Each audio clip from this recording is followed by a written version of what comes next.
The story begins with a Mythic World video game, a game released 10 years ago as a dating sim targeted at female players, but surprisingly, it ended up attracting a sudden surge of male players. The game features allow players to select from a diverse range of characters, starting with easy-to-play and highly effective ones, to extremely difficult characters that, however, are not effective. And among this forest of characters, there is a discarded character due to being particularly hard to level up, plus extremely poor abilities. Yet, there is a madman who has mastered this character, Beck Uziel, for 10 relentless years. At this moment, he is twisting his knuckles to warm up, and this is the very person who chose to play that discarded character. On a beautiful day with fresh and warm air, Beck Uziel was sipping a cup of warm tea, eyes fixed unwaveringly on the computer screen. He was reading posts on the game forum.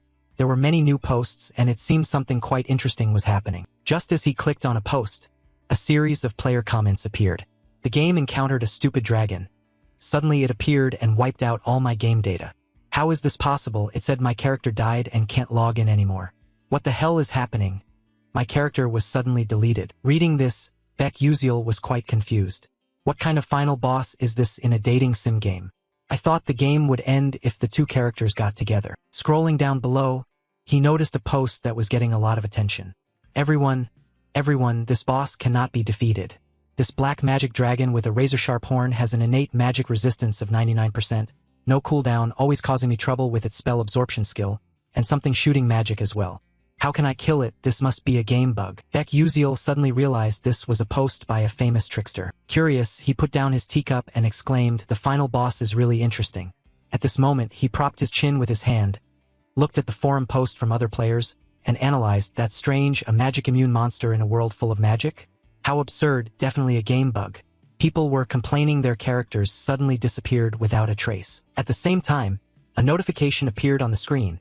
The black magic dragon Dark Knight 13th Moon has appeared. Beck Uziel curiously clicked to read the game's storyline again. In the mythical world, there is a cult society called the Black Magic People. Their goal is to help another world called the Persona Gate dominate the world. When they achieve this goal, the black magic dragon will appear, and 90% of the continent will be occupied by the Persona Gate. Reading this, Beck Uziel was surprised with his mouth open, exclaiming, "I've only been doing PvP without paying attention to the game story, but this time it's really chaotic." He felt a bit puzzled, thinking, haven't I been avoiding confrontation with it?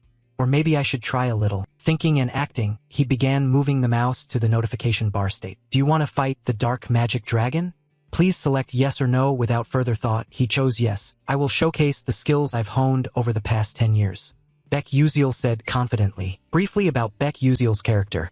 He is the only character who cannot use magic, although in the game, everyone can use magic. But precisely because of that, even experienced players refuse to choose to play as such a useless character like him. Frankly speaking, this character is even weaker than the secondary characters. But of course, he can use a little magic and only has a single spell. Returning to the game, at this moment the dark magic dragon was gathering a huge fireball in its mouth. Immediately after, it opened its mouth wide and spat out the fireball. That force raced toward Beck Uziel at an extraordinary speed. Faced with this life-or-death situation, Beck Uziel remained quite calm, then curled his lips into a disdainful smile. He immediately used his super-level blink skill to rush forward and slash the dragon's neck, repeating this blink after blink. Beck Uziel's blink spell allows him to quickly teleport to another location within a range of 3 to 10 meters. However, the blink location is random, so if he doesn't control the distance well, he will die instantly due to the extreme speed and collision force. Moreover, the cooldown time and mana cost are quite ridiculous, plus the 2-second immobilization penalty after using this skill. Therefore, anyone can learn it, but no one bothers to use it. However, Beck Uziel was in a different league. He mastered Blink and could also control the direction and distance of the teleportation. Even more miraculous, he knew how to resist the penalty of this skill without consuming any mana at all, and Beck Uziel's character didn't have mana stats to begin with. Unlike other spells, Blink was essentially just a movement skill, but Beck Uziel had become obsessed with this character because everything was based on skill levels. For the past 10 years, he had only played a single character who didn't use magic in combat. At this point, Beck Uziel surged forward, slashing a long path across the face of the dark demon dragon. Not only that, but he decisively sliced the monster in half. Truly no ordinary feat. Immediately after, he stood proud like a godly figure. A notification appeared.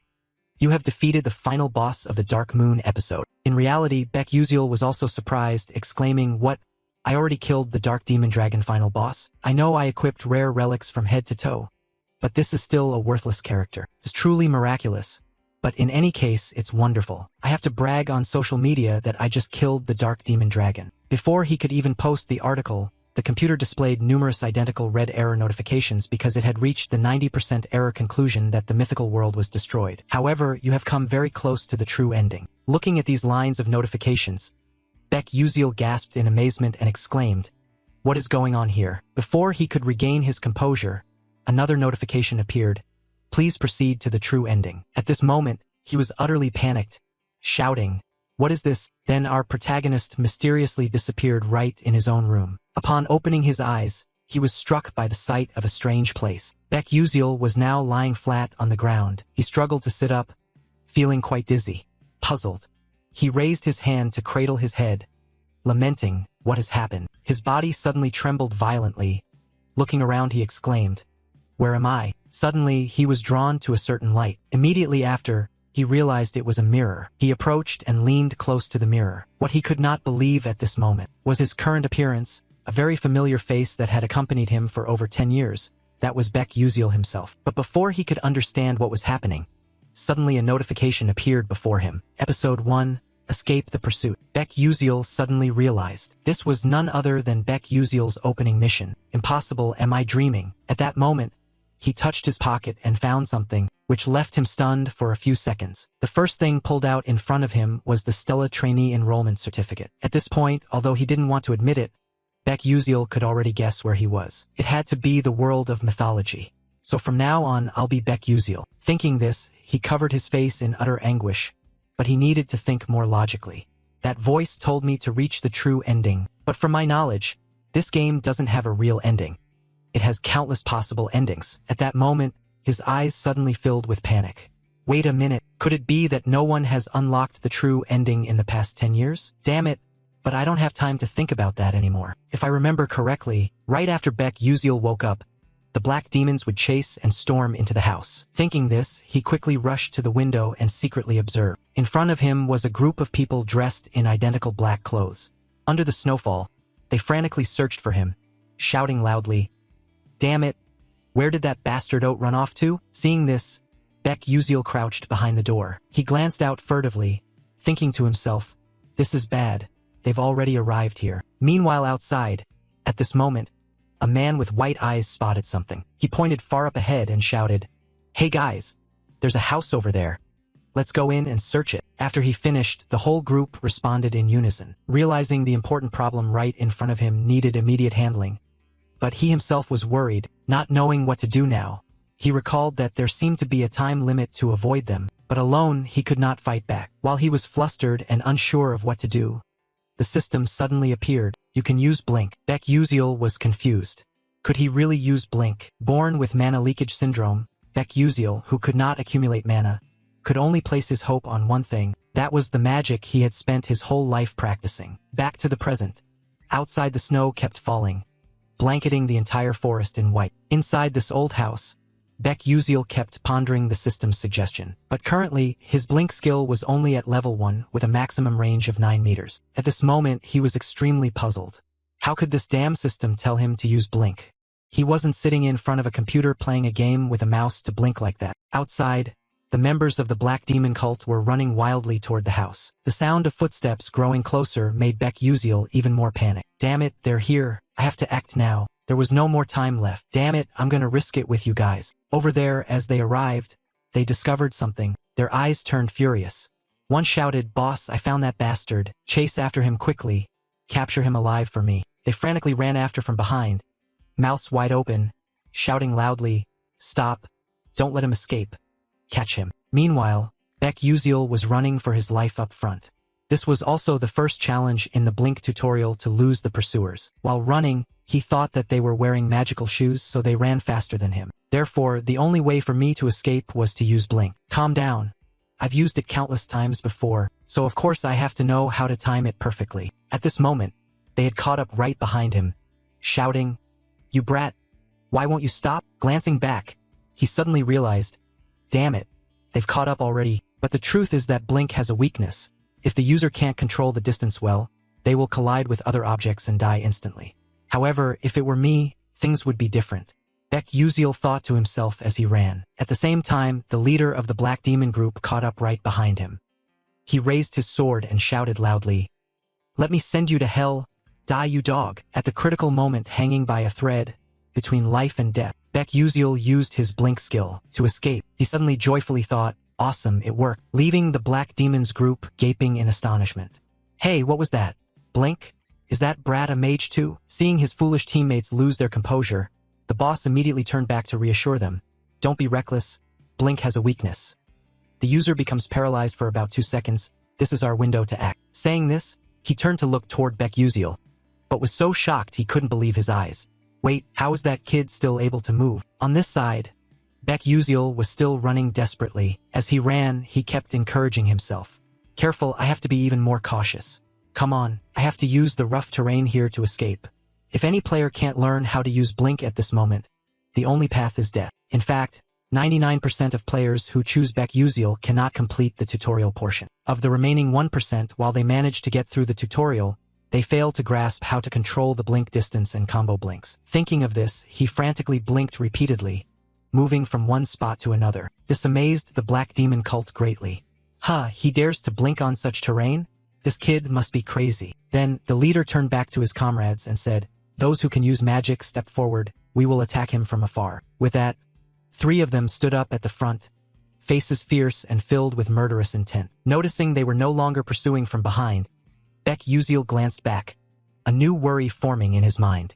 "Zover, are they planning to use magic?" And the second part of the main guide is using blink to dodge magic arrows. Damn it, when playing games I can see what's behind through the screen, so it's not difficult to dodge those hits. Suddenly, the system displayed a notification. The Mana Leak Syndrome skill was activated. Mana Leak Syndrome disabled, 6th Sense skill and Accelerated Perception activated. As soon as he received the notice, Baek Yuziel suddenly sensed the approaching magic arrows, even though he didn't need to look back, and in that way he was able to easily dodge these magic arrows. At the same time, a massive cursed arrow shot rapidly toward him. Baek Yuziel suddenly realized this was the moment to use the final blink skill. He was lucky to escape this critical attack. A deafening explosion rang out, like a meteor crashing to the earth. The pressure was so intense that Baek Yuziel couldn't stand and had to sit down, bracing himself with his hand. At this point, the smoke from the explosion began to clear, but what remained was a huge crater. Only then did Baek Yuziel recover his senses and think, "That was crazy, I almost died, but now is not the time to rest." And then he immediately started running again. Suddenly, his eyes became filled with terror. Right before him was a deep abyss. One wrong step meant sure death by falling down to meet his ancestors. And this is also the third challenge of the blink guide part, to cross the abyss. He suddenly thought that perhaps the only way to get to the other side was to precisely time the blink distance. Then he would encounter some mages passing by and escape. That also marks the end of the tutorial section. But to get through this part, he had to cancel the blink spell, which activates within 0.1 seconds. Failing even once meant death. There were about 2 floating rocks here. Damn it, having only 0.1 seconds really is easier said than done. It's really unclear which bastard wrote the script for this tutorial. That guy must be insane. However, this task is not impossible. The problem lies in the details. Thinking this, suddenly the voices of the dark cult shouted, "There it is, right in front of us." At the same time, those people had caught up here. Baek Yuziel was startled, turned his face back, thinking the pursuers were closer than he thought. The distance between him and them was probably about 100 meters, while the blink spell cooldown was 3 seconds, so he didn't have enough time to blink to the other end, leaving him with only one option, to kill them all. Then, Baek Yuziel sat down, hiding behind a tree trunk to plan his fight. He suddenly thought, this is crazy. Why did he dare think he could manage this right after finishing a battle? If this were a game, the system wouldn't allow these tailing enemies to appear continuously. But this is reality. There are no rules forcing him to blindly obey the game system. Killing someone is not even worth your concern. The reason is not because these guys are enemies of my parents like in the game storyline. They finally arrived. Baek Yuziel firmly gripped his sword, ready to defend. His face lit up with determination. "Come on, you guys come here, I'll take you all on." And just moments later, they caught up to his position. The leader still seemed quite resentful, his face red with anger, shouting out, "It was this brat about to be caught. Hurry up and grab that kid for me." Finishing his words, the whole group shouted clearly, then charged fiercely. Each one looked quite furious. On this side, Baek Baek Uziel still remained calm, not a bit shaken. One of the black demon men sneered, seeing the kid's skill was quite good. You dare to fight us alone? That's truly foolish. You're done for, brat. But Baek Uziel stayed highly focused, observing carefully to make accurate judgments. He suddenly realized the distance to his target was about 8.7 meters. Right after, he displayed his blink ability, dashing swiftly toward the man in black. The man in black hadn't even grasped what was happening before he was probably about to die. The leader standing beside him widened his eyes in astonishment, but Baek Uziel's face now glowed with unshakable determination.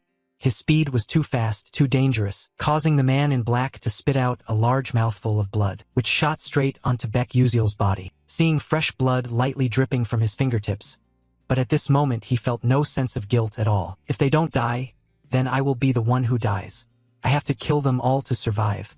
Thinking this, he struck him with a strong blow, then frantically kicked once more to vent his anger. It looked light, but that guy was flung back toward the group of black demons. This made them even more furious. On this side, after taking down one of them, Baek Uziel immediately fled. Perhaps his blink needed time to recharge, so he couldn't risk everything at this moment. The black demons suddenly realized he was running away, grew even more enraged, shouting like mad, "Damn it! He's running!" At all costs, they could not let him escape. Baek Uziel ran while thinking, I just took down one, but next time won't be so easy. What should I do? He suddenly noticed how quiet it was behind him. Were they no longer chasing him? Just as he thought that, the group was suddenly standing right in front of him without him realizing when. There was no more time to run now. He thought, could it be they were using magic again?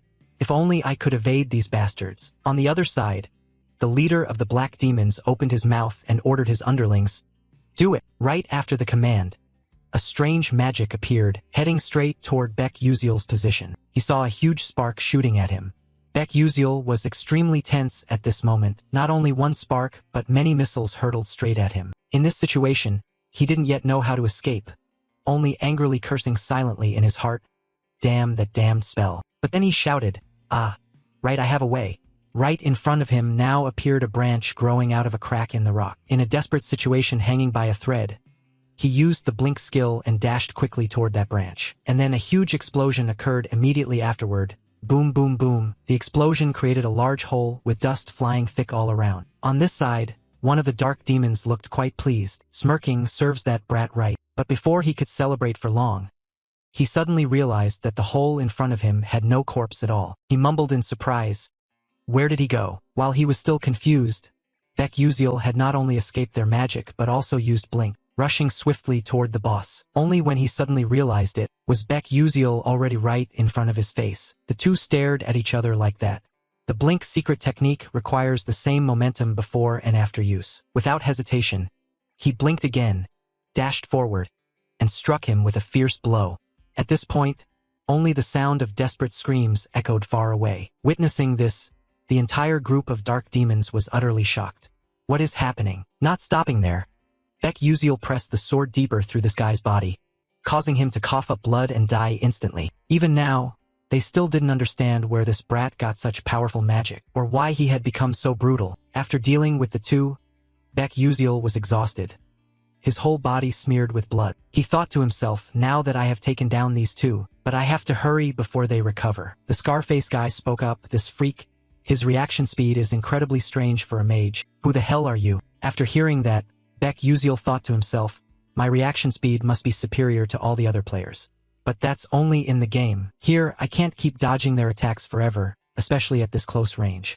I have to take them all out quickly. Thinking this, he recklessly charged in to attack. The Scarface guy who had been observing until then exclaimed, I recognized your movement style. This kid only uses blink and a dagger. I just need to defend my face and neck. He can't touch me there. He held his defensive sword tightly with a provocative attitude.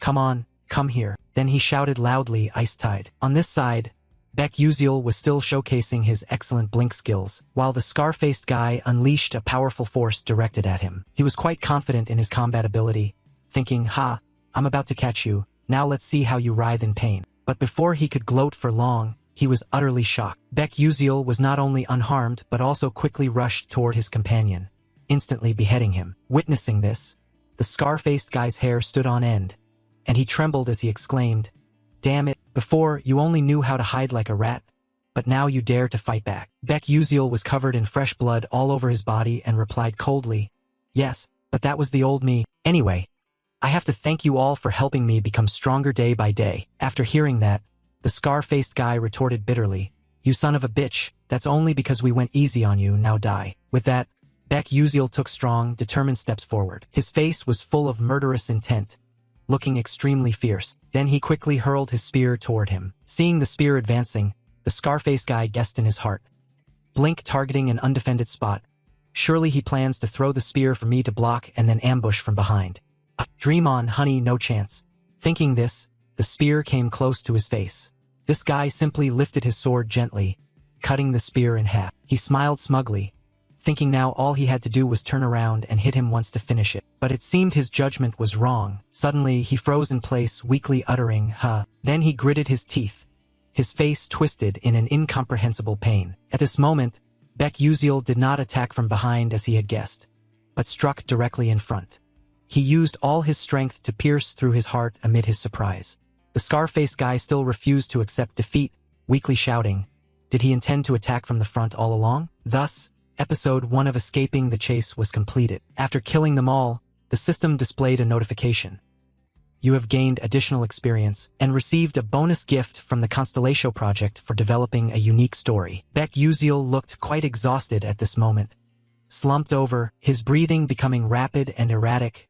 Gasping, he glanced down at his blood-stained hand, then quickly looked around. Like many other transmigrated characters, at first they just considered it a dream. Baek Uziel recalled the moment of fighting to survive here just now. That was his first blink in this world, and also his first battle. Moreover, it was his first kill. The truth was that he had killed a human to survive. After a while, Baek Uziel slowly stood up. He raised his hand to brush the dust off his clothes, stood looking at the road ahead, telling himself that since he had transmigrated here, he needed to leave this place quickly. Suddenly, a thought flashed in his mind. He turned to look back at the group of people he had taken down. At this moment, he was still quite hesitant, his eyes carrying a hint of melancholy. But then he bent down to quickly search their pant and shirt pockets, inspecting and pondering. Although this might be somewhat cowardly, he had to be practical. Currently, he didn't have a single penny on him. After a moment of searching, he finally found a pouch of gleaming gold coins. He inwardly rejoiced, wondering if it was about 200 million or more, finding some luck in this misfortune. Done, but before he could celebrate for long, he shifted his worries to another issue. He turned his face toward the road ahead, feeling discouraged. In front was a deep, sheer cliff. If he slipped down there by misfortune, it would definitely mean death. Standing on the edge between life and death, Baek Uziel anxiously wondered how he could cross this cliff. Suddenly, a loud call came from the other side of the cliff. Is anyone there? He immediately looked up and saw a group of people standing opposite. Baek Uziel quickly waved, calling back, hey, this way, I'm over here. He realized that this group was the team of mages who appeared in the guide section. Right after that, he shouted like crazy, I'm here, I'm here. Someone on the other side replied, but there's no bridge nearby. Are you sure you can cross? Baek Uziel answered, is that so? I'm on my way. Upon receiving his signal, the girl turned to tell the others, then let's wait for him a moment. He said he can cross. The young man with blue hair standing beside her voiced his doubts. Crossing this cliff is no simple matter. He'd have to be at least a third-rank knight to manage it, but can that young guy really do it? The girl replied, I'm not sure either. As she spoke, her eyes suddenly widened in surprise. He was leaping lightly and skillfully from one rock to another. Everyone gaped at this scene, each person watching tensely. At this moment, Baek Uziel was fully concentrated, striving to overcome each segment one at a time. As fast as a lightning bolt, he had crossed half the episode. The whole group stood watching the scene, unable to believe their eyes, exclaiming, what kind of move is this? Some kind of blink magic? One person replied, that is definitely blink. That voice came from a little girl with green hair standing behind. The little girl looked quite pretty and adorable from the outside. The purple-haired girl turned her face to look at the little girl and then towards Baek Uziel, confused, saying, is that really blink? But blink can't be so easily controlled for direction and distance like that. This is quite impossible. He looks gentle and proficient. Outsiders would see it that way, but Baek Uziel was struggling. Suddenly the purple-haired girl saw something, panicked with wide eyes, stammering, who are those two people? Are they accompanying this young man? At this moment, on the other side, two men dressed in black were approaching the cliff. Here, everyone was still confused when one of the men over there began to use a magic staff to create an orange power radiating around. Then he aimed his hand straight forward, forming a sinister formation, and hurled it straight at Baek Uziel. Suddenly a shout rang out, "Hey! Be careful behind you." At that moment, Baek Uziel also sensed a terrifying power rushing straight toward him, silently cursing, "Damn it." Just as it rushed close, he used blink magic, moving elsewhere, luckily escaping with his life, only to hear a loud explosion behind him. Bang bang! Bang bang! He turned his face around to see who was ambushing him. The dust from the explosion cleared, and the shapes of two men in black lurked into view. He suddenly thought, so it was the mercenaries from before. They had revived, really dangerous indeed. The blink countdown had 3 seconds left. Avoiding all those spells was impossible. I have to find another floating rock to stand on. Thinking this, his eyes suddenly grew panicked. What was that? It turned out the dark mages would not let him escape easily. They immediately activated another spell and fired it straight at him. Fortunately, Baek Uziel managed to lean to one side to dodge that force. But perhaps the real difficulty was only just beginning. Suddenly, the rock under his feet cracked into 2 pieces. He tried to hold his ground, but it seemed impossible. Immediately after, he fell backward, but he did not feel discouraged. He was still struggling between life and death. He told himself he had to live, must live, but life seemed like a dream.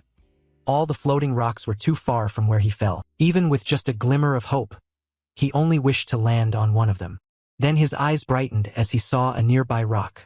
Perhaps luck and heaven still did not want to take his life. He used blink magic to dart towards that rock, and luckily he managed to grab hold of it. At that moment, he clung tightly to the rock, glanced back, and exclaimed, "Have I really survived?" Before he could recover, a terrifying orange power came rushing at him from behind. Baek Uziel suddenly thought that he might die here, but when it had rushed right at his feet, when he was in despair, convinced that he was going to die, suddenly a blue power surged forward. Immediately after, 2 forces collided, creating a huge explosion. Boom, boom, boom. Its overwhelming pressure radiated intensely. He struggled to hold on tightly, and then after the rain, the sky cleared. Only the dust from the explosion remained around. He was still alive, thinking, how could the protagonist die so quickly? He was stunned and wondered, what was that magic just now? Ice wounds wrapped in lightning? Who could combine 2 skills into one attack like that? And even more impressive was the calculation of the bullet's trajectory accuracy, without wasting any mana. Who could perform such a perfect strike? Far away, the crowd was staring intently at the green-haired girl standing in the middle. Her face showed no change in expression, extremely cold. Everyone who saw this scene was shocked pale. One confused person spoke up, saying it's impossible. Could she really do something so extraordinary? Meanwhile, the 2 mercenaries at the other end, realizing they were still far behind, wisely turned their backs and retreated. Baek Uziel watched their backs disappear into the distance, breathing a sigh of relief. Thank heavens, I'm still alive. After a while, he was able to reach the side, and everyone warmly welcomed him. Only the green-haired girl didn't bother to care and turned her back to walk away. Seeing that, Baek Uziel ran over, thanking profusely, "Hey you, thank you so much for stepping in to save me just now." The girl glanced back coldly and replied, "I didn't do that to receive any thanks, so you don't need to pay attention or thank me." With that, she turned and walked away. Baek Uziel felt a bit let down and responded, okay then. He watched her retreating figure, thinking to himself that this girl was really interesting. He had never heard such an adorable voice before, although it seemed she was quite hard to approach. After all, they were thieves. They had ravaged and plundered the villagers. They deserved what they got. The truth is, most of such activities were carried out by the dark magic cult. But fortunately, that ends here. I just went through the most critical moment of my life, and after climbing over this cliff, I have set foot in the territory of mages. Here, the dark magic cult people won't be able to follow me anymore. Thinking this, he sighed, and those dogs still don't even know who I am. Suddenly, the system displayed a message. Episode 2, Admission into Stella Academy. Looking at the system board, he exclaimed in surprise, "This is episode 2? Well, that actually sounds not too bad, but damn it, how am I going to go to school at this age?" Then the whole group got on the vehicle to move to Stella Academy. By this time, it was already night. The place they were passing through seemed quite deserted and quiet, with only the clattering sound of horse-drawn carriage wheels heard. Inside the carriage, Baek Uziel appeared tired, sleeping deeply. Suddenly he made strange sounds. He was in a trance, drifting into a dream. Images from the past suddenly appeared, a rather cute little boy grabbing his mother's shirt, excitedly calling, "Mom, Mom." The mother smiled kindly and replied, "My dear son, when you grow up you will become a mage. I believe you can do it, my good Uziel." But according to the diary his mother kept, it seemed his parents struggled greatly to raise him. At that time, he promised himself to study hard to make his parents happy. Whenever he studied late into the night and fell asleep on the desk, his mother would gently cover him with a blanket. But then one day, after hearing the doctor speak, his mother was extremely worried. "Doctor, you just said that my son has the mana leak syndrome." He himself was devastated, unwilling to accept it. "No, it can't be." The boy spoke as tears streamed down his face. But was this Beck Uziel's memory, or was it his own memory? Thinking of this, Beck Uziel suddenly jerked awake. He felt quite dizzy, raised his hand to hold his head. He looked outside through the window frame. Now it was morning. The sun was peaking up high. Someone accompanying him in the carriage saw that he was awake and hastily said, "Ah, you're awake. It seems you just had a nightmare. You kept saying things I couldn't understand. I was about to wake you up then." At the same time, someone outside spoke up, "We will depart for Lazoica, the satellite city of Arcanium, very soon." The vehicle gradually stopped, and another voice spoke, "Let's take a short break here."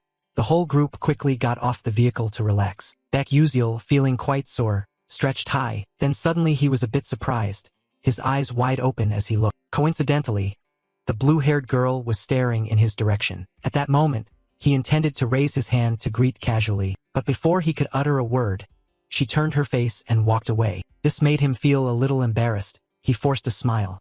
This person is really cold. But everything was going quite well. Considering how worried he had been, he was glad that the timeline here was closer to modern times than to the Middle Ages. Magic exists in the mythical world, but in safe cities, trains, airplanes, and celestial roads are constructed to facilitate long-distance travel. They would reach Lazoica by an extremely modern airship. Lazoica lies on the route to Arcanium.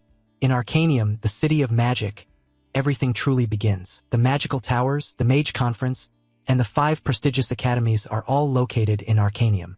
The academy with the most powerful mages and the most outstanding students currently attending is the Stella Academy. Therefore, Stella is filled with geniuses and nobles from all over this world.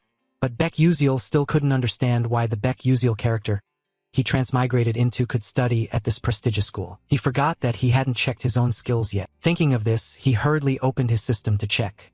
Immediately after, the status board appeared. Mana leakage syndrome level 1, strength increased by 3%, speed increased by 5%, agility increased by 10%. Sixth sense, consumes the user's spirit energy to activate mana scouting within a 12-meter radius and activates detection. Automatically triggers when danger is detected. Looking at the status board, he silently thanked the skills that Beck Uziel possessed. Sixth sense and quick scouting, without these two, he probably would have died in this game already. Accursed force, unable to concentrate mana in the body. Mana leakage syndrome is a congenital curse that Beck Uziel suffers from. However, this allows him to detect mana around through his sixth sense. It also helps him detect any attacks directed at him, even if he isn't looking in that direction. Detection allows him to perceive everything as if time has slowed down. If there is a threat or an attack ahead, he reacts faster than a normal human could detect. That is a necessary skill for Beck Uziel because he cannot use mana. But everything has two sides. Using the sixth sense for too long consumes a lot of mental energy, and overuse can cause many unwanted consequences afterward. Reading up to this point, Beck Uziel swiped to the statistics section. 1-star power status 59%, 1-star sharpness 97%, 1-star speed 81%, stable stamina 1-star 51%, unyielding no-star 97%, mental energy 1-star 43%, no mana left, blink skill level 0, mana leakage syndrome characteristic level 1. After checking the information, he suddenly thought that the starting stats weren't actually that bad. Uziel originally had very low sharpness, but in his hands it would be different. He had to push this through no matter what. In this game world, there is not only one type of level but also levels for each attribute, skills displayed as levels and stats as stars. The maximum attribute level is 9 stars, but that is almost impossible to reach. I've played this game for over 10 years, but the highest level I achieved was 8 stars in both stable stamina and sharpness. I should focus on investing in sharpness now to enhance my sixth sense and reaction speed.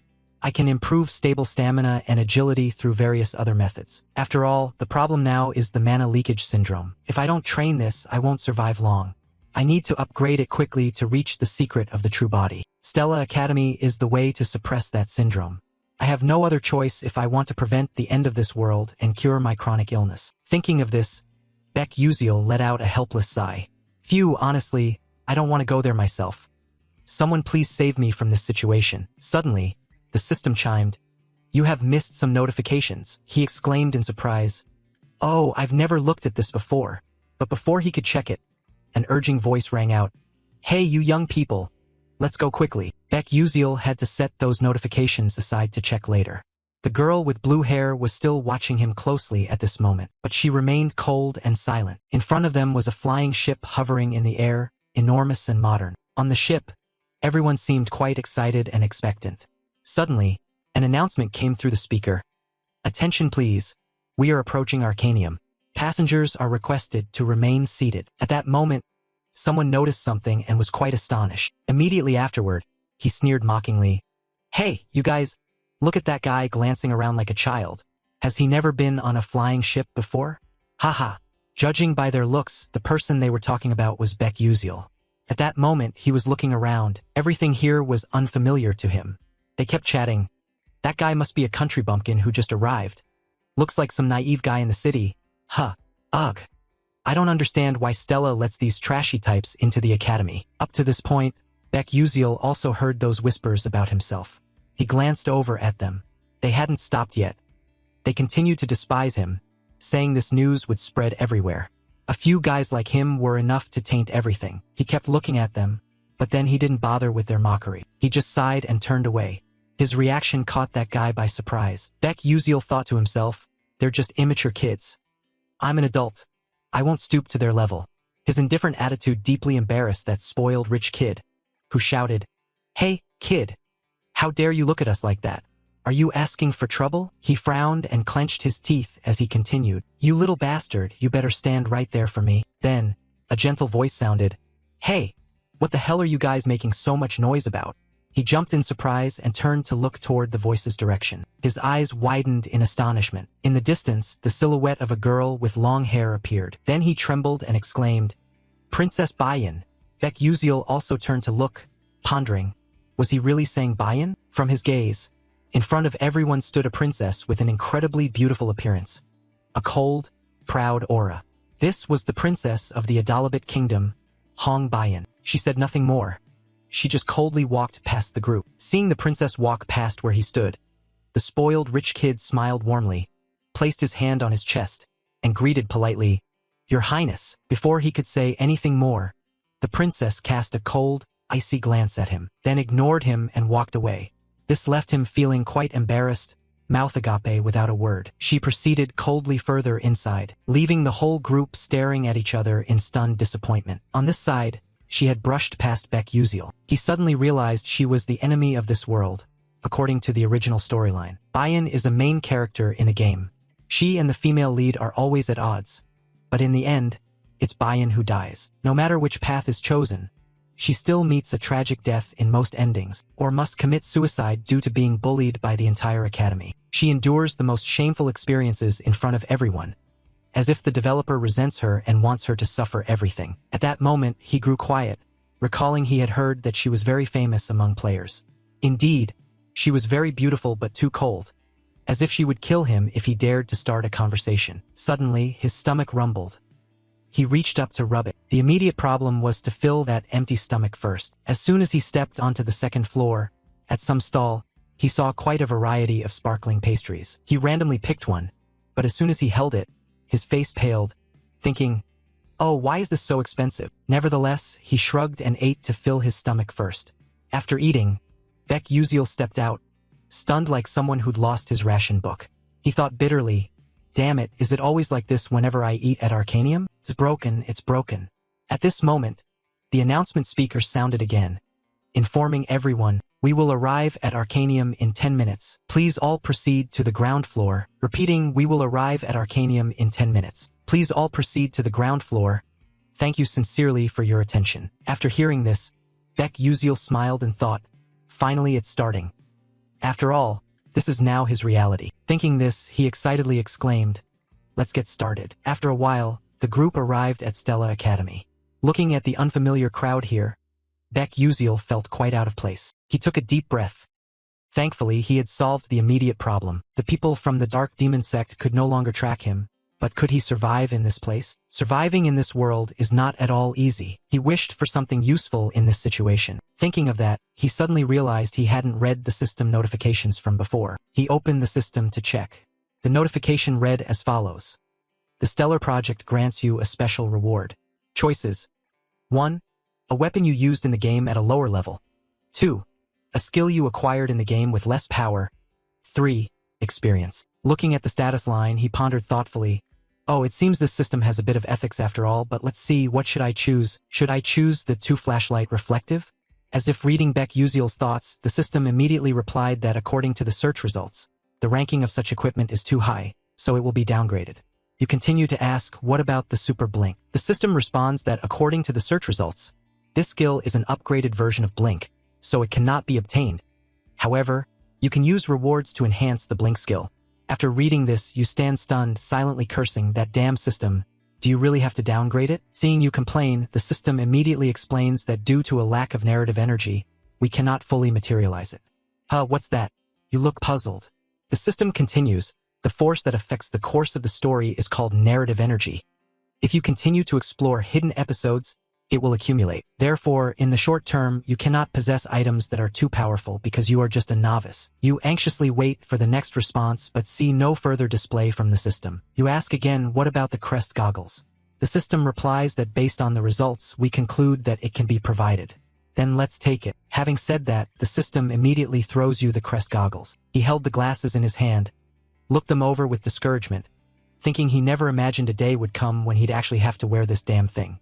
Note: the crest glasses are items that contain all the information players have gathered while playing the game in the mythical world. Players can't recall or read information about the monsters they've hunted or knowledge they've acquired themselves, so they developed countless information storage items in their own ways. Beck Uziel was no exception. He used the crest glasses to store information. Excited, he put on the glasses to check. A source of blue light radiated from them. Then a message appeared. Crest glasses with no description level. Unable to recall last night's dinner. No matter, because these glasses keep detailed records of everything you have seen and learned. Special feature. Sealed crest directory. Activated using mental energy. He opened another directory to look. The system displayed a message again. Ingredients for alchemy, hunting grounds, dungeons, characters. Up to this point, he felt quite satisfied. This place is exactly like the real world, so I honestly don't know what to say about what I can do using the system. But with these glasses, I can recover about half of the energy I've previously used. Suddenly, there was murmuring behind him. Hey, isn't that Acel? Oh, you mean the eldest daughter of the traitor Dutchmalf? Oh, how dare she show up here? Tsk. Keep your voice down. She'll hear you. Hearing a familiar name in the story, Beck Uziel was curious. Acel, now that you mention it, one of the skills of the Crown's View allows me to register or check information about characters in the plot. Let me see what she's like. Immediately, an information panel appeared. Name: Acel Malf. Description: a fake hero, an ice/lightning mage, who likes drinking pickle juice before eating pizza. The eldest daughter of Dutchmalf. Her father's death led to the decline of their house, with the outcome that she will die. After reading, Beck Uziel thought silently. Oh, so it turns out she is a fake hero. To talk about Acel, a fake hero has one thing I have to point out. Although the world I'm in is the mythological world inside a game, the truth is that this world is based on a romance novel called Don't Love the Princess. That novel tells the story of the heroine Acel. She lost all her loved ones, grew up by confronting the villain Bayin's conspiracies. The ending is that she is happy with the male lead. Her revenge plan nearly disappears and the other male characters protect her, but it has a sad ending after receiving much mixed reaction from readers. The issue here is that although the game's world is based on the novel, the plot is different. In the game, a character named Flame was added, replacing the role of the female hero. Moreover, Flame has her own storyline. She used to be a woman living an ordinary life in the modern world, who enjoyed reading the novel Don't Love the Princess, and was reincarnated here. So, unlike in the novel, Acel became the fake female hero in the game, while Flame became the true hero. No matter how much players try, Acel cannot survive in any storyline. This is the result of her being pushed out of the true hero position. But that has nothing to do with me. However, I don't know if I'm imagining things. I have a feeling I've seen her somewhere before. It's probably just my imagination. Now is the time for me to face this truth. After a long and stormy day, a new day dawned.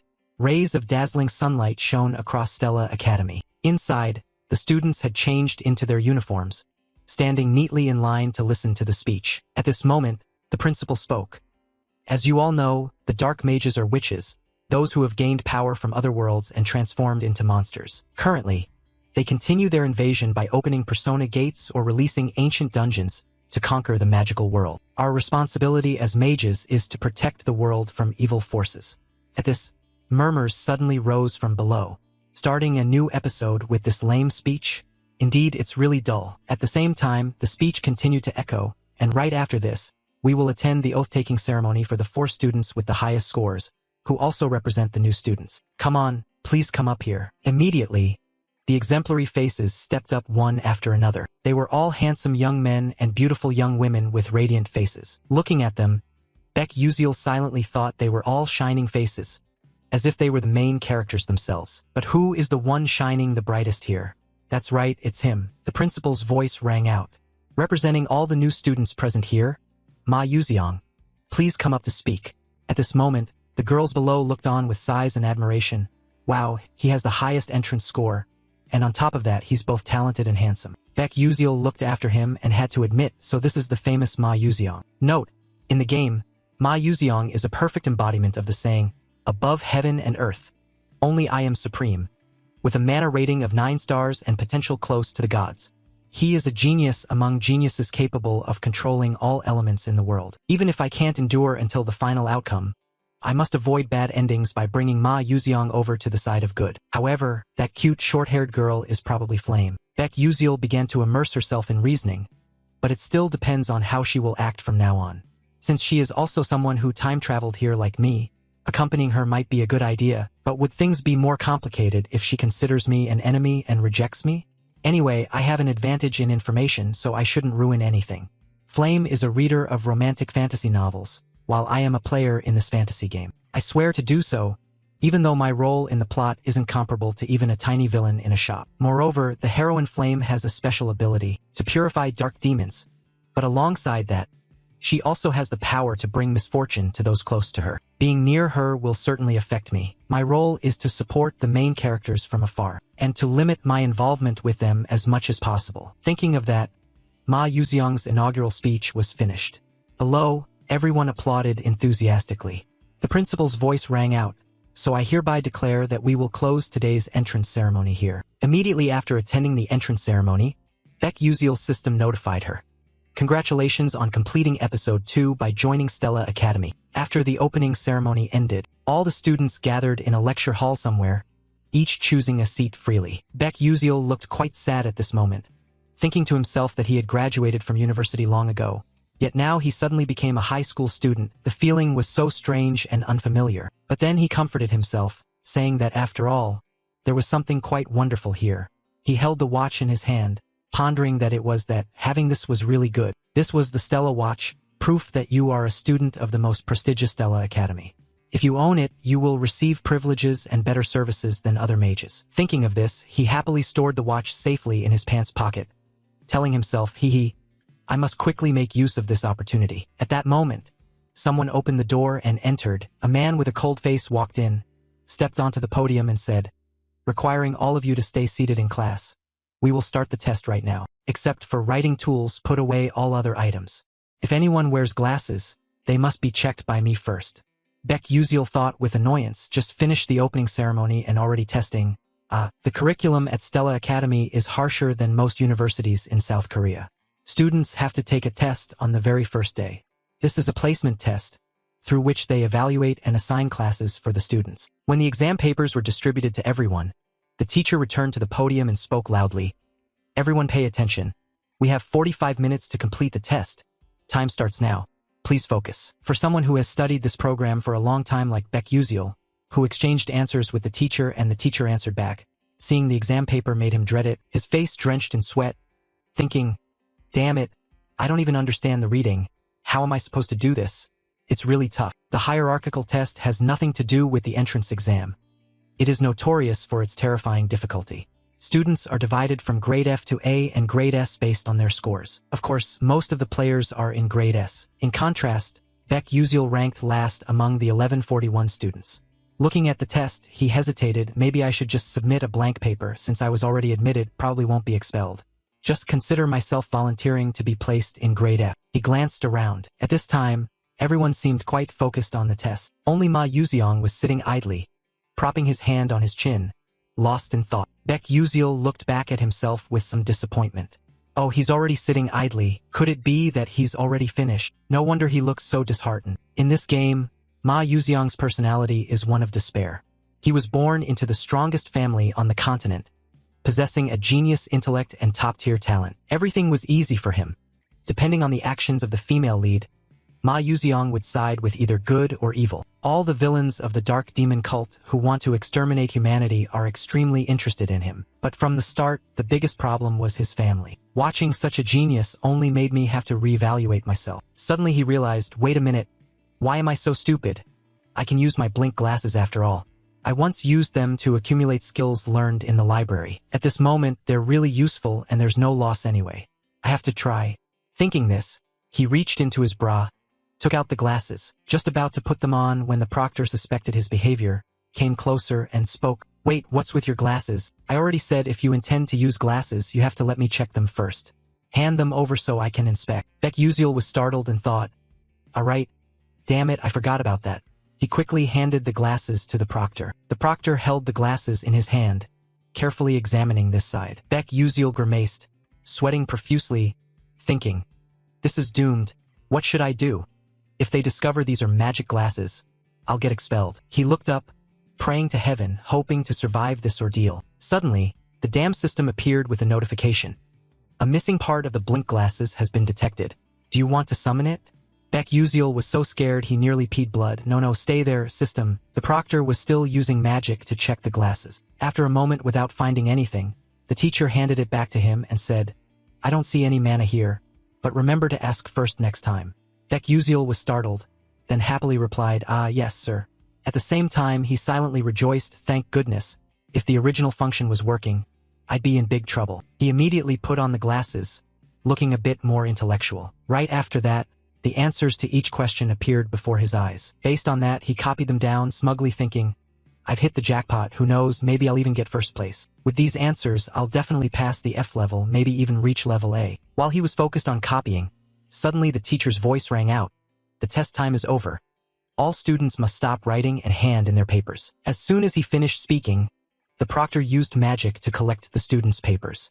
No one could add another word. Watching the test sheets fly toward the teacher, Baek Yuziel grimaced, thinking, oh, I only managed to answer 3 questions. At that moment, the teacher held the stack of test papers, quickly scanning through them. Suddenly, his eyes widened in astonishment. Meanwhile, Baek Yuziel was still feeling deflated, thinking he had finally escaped the F level. In truth, it was probably a bit too much for him. He reached up and took the glasses off. Suddenly, the teacher noticed something, hurriedly turned to look at him and shouted, Hey, you student, give me your glasses right now. Baek Yuziel felt his hair stand on end and stammered, why yes. The teacher took the glasses and thought deeply, strange. It can't be. Then he turned to the boy and said, Hey you there, call Dr. Gravan for me right away. The boy replied, yes sir. Baek Yuziel felt confused inside. What suddenly got into the teacher? I even wrote carefully to avoid any suspicion of cheating, but now it's ruined. Or maybe I've already been found out. A little later, in the doctor's room, the teacher's anxious voice rose. Doctor? What do you think? The person holding the magnifying glass for inspection was none other than the necromancy professor, Dr. Gravan. He responded, it really is suspicious that the boy answered this question correctly. The teacher hurriedly asked, then is he cheating? The doctor replied, cheating? He's not cheating at all. I don't sense any necroenergy from the magnifying glass or any other item. He is definitely doing it with his own ability. At this moment, Baek Yuziel pretended to limp and put on a wronged expression. The doctor laughed with interest, patted his shoulder and said, haha, this is really interesting. I never expected to encounter this case at the end of my life. Anyway, Professor Lee Hanwol, remember to apologize and guide him a bit more. The teacher answered a bit shyly, yes sir. The teacher answered a bit shyly, yes sir. Then he turned to the boy and said, I misunderstood you. Please forgive me. Hearing that, Baek Yuziel smiled with his eyes closed, thinking to himself, actually, I did cheat, teacher, but if the original feature activates, I'm done for.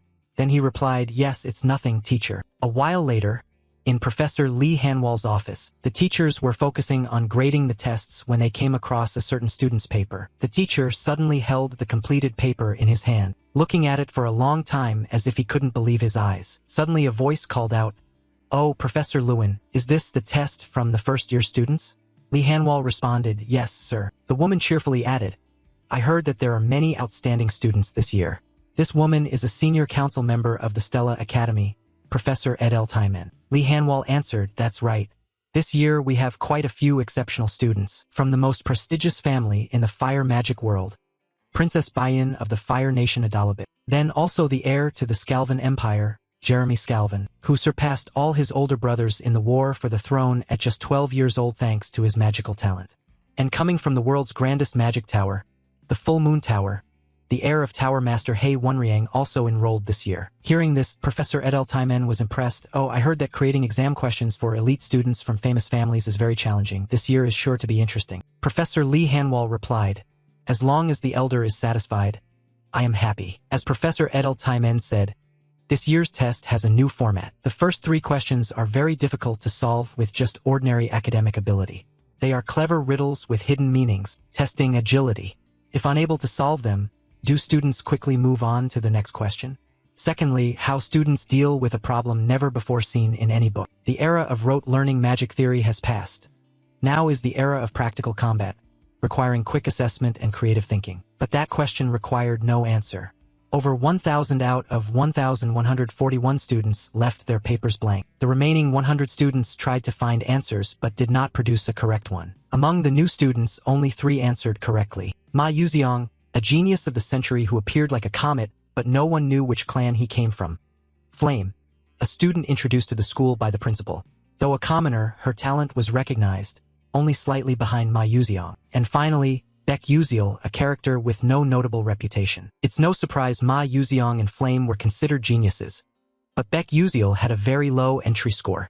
Yet unexpectedly, she solved all 3 difficult questions, especially since she left the rest blank without even attempting them. The professor standing beside saw Lee Hanwal silent and curiously asked, "What's wrong? You seem interested in the kids' scores." Lee Hanwal answered confusedly, It's just that I can't explain the scores of some students." She continued, "Oh, that makes sense. After all, those formulas don't really solve anything. The kids don't know them, but you can still solve the problems." "But do you think this child is a genius?" Lee Hanwal asked. The elder calmly replied, "It might just be luck." With that, she turned her back and walked away, leaving Lee Hanwal dazed. The teacher felt puzzled and sighed deeply, then looked up your admission file. There was a note attached to the file stating a special admission due to a highly rated ability to control blink. At this point, Lee Hanwal had to accept the truth, thinking it's no wonder the principal personally made a special admission. But studying combat magic while specializing in blink? That's really interesting. But we will soon find out whether this is a coincidence or if this child is truly special. After the exam results were out, the school divided students into separate classes based on them.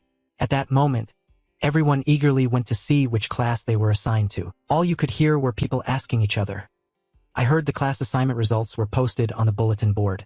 I'm so nervous. My mother told me if I don't get into Class A, I shouldn't show my face at home." Baek Yuziel trudged behind, feeling discouraged, thinking it's unbelievable that there would be a day he had to check his own class assignment. Before, he could just click once and have the results instantly. Thinking this, he approached the bulletin board. At that moment, a boy in a blue shirt kept staring at him as if he were an alien. Then whispers started right behind him. "Is that Baek Yuziel? I heard he got 0 points in the practical magic portion of the entrance exam." "Really? I can't believe it. How could trash like him get into Stella? I don't even know what Stella's standards are anymore." Baek Yuziel ignored all the gossip around him. What mattered most to him at this moment was which class his name was on. Everything else was of no concern. He walked up to the bulletin board and glanced through it once. Confused, "Wait, where's my name?" He was utterly shocked, thinking, "Could it be that I failed just because I only answered 3 questions? No way, I'm definitely doomed." While still disappointed, the group of friends continued chatting. "How come he's so sure there must be some mistake? It's really strange. Uslek of the Marquis household ranked 29 yet got placed in Class A. Even the perfect theoretical score holder ranked 17 was assigned to Class A, so why was he?" Hearing people mention his name with hushed tones, Baek Yuziel was curious and puzzled. "What's going on? Should I go check it out?" After all, I already failed. Thinking this, he decided to approach the crowd to listen in. Suddenly his eyes widened in shock when he saw his own name. Why was his name there? Impossible. Could there be some kind of mistake? What is this? The most special ranking any student could dream of. Rank S. Gathering the finest students of the prestigious Stella Academy, unlike classes with students of various levels. Class S only had 41 students and consisted of a single level. At that moment, he rubbed his head thoughtfully. I got placed in rank S. If only this were some kind of error. This is crazy. Now I'll be running into the main characters of this game more often. Getting involved with the main characters only shortens my lifespan further. I can't even change this. Well, I guess I have no choice but to try living quietly. Everything will find a way to be resolved eventually. Outside, the academy remained quite normal and quiet. But in some hidden corner of the academy, a woman angrily slapped Princess Bayan hard across the face. She frowned and shouted, "You got all 3 questions wrong." Even Princess Iso of the declining duchy managed to answer 2 correctly. This woman is Fire Element Professor Hong Yil, who is also Princess Bayan's mother. She continued, "You couldn't answer questions that even bugs can get right. That means you are even lower than a bug. You should take a good look at yourself. Do you understand?" Bayan weakly replied, "Yes, mother." The mother was still annoyed and gave her daughter a sharp look, then sighed and choked up as she continued, "Listen to me, Bayan. You must not become like me, a person exiled from the kingdom and now holding this foolish professor position. You must not become a disgrace to the kingdom." Saying this, she bent down, gently placing her hands on her little daughter's cheeks. She said, "You have to become someone who surpasses your older sister." Then she smiled kindly, like any other mother, tenderly looking at her child. "You understand what I mean, don't you?" Bayan's cheeks were now flushed red. She thought for a moment and then replied, "Of course, mother, I understand." But the truth was she was deceiving herself when she uttered those words. She didn't understand anything. She had lived the way she was taught, handling everything mechanically. But this time, those issues involved magic, spells, and even formulas, things she had never learned before. So what should I do? Thinking this, she broke down in frustration, tears streaming down her face. Why are you tormenting me like this?" At the same time, in the S-level classroom, the students had all gathered. Baek Uziel sat alone at the top desk, depressed, holding his face. Thinking he was doomed, of course, he was transferred to a place full of oddballs like that. And it's not like he was trying to get close to them either. At that moment, whispers broke out. Why was he here? That was what she was talking about. She couldn't understand it at all. "Did you know our families opposed and asked why he was in the S-class? He just said Baek Uziel was qualified to be in S-class. Seriously, that's really strange." Though those people whispered among themselves, Baek Uziel still heard that conversation. Feeling isolated, he thought maybe he was the one being abandoned, but that was also true. They had worked hard training since childhood, so they would be very disappointed to learn someone like him was in their class. A person's class would change based on academic performance, so this was normal. Even the S-class was no exception. A person could be demoted to a lower class, or there are also students who advance from Class A to Class S later on. Well then, at that time I will find them to have a talk. Baek Uziel glanced around at the quite familiar people in the game, yet by some miracle, he had become classmates with them. Thinking about all of this is truly amazing. The characters in the game are standing right in front of me. In a few years, most students in this class will become famous throughout the continent, and 5 of them will have the potential to betray the Magic Council. Ma Yuziang is also one of them. It would be so good if Flame could prevent that from happening from the start. Suddenly, Professor Lee Hanwal entered and spoke. "Hello everyone.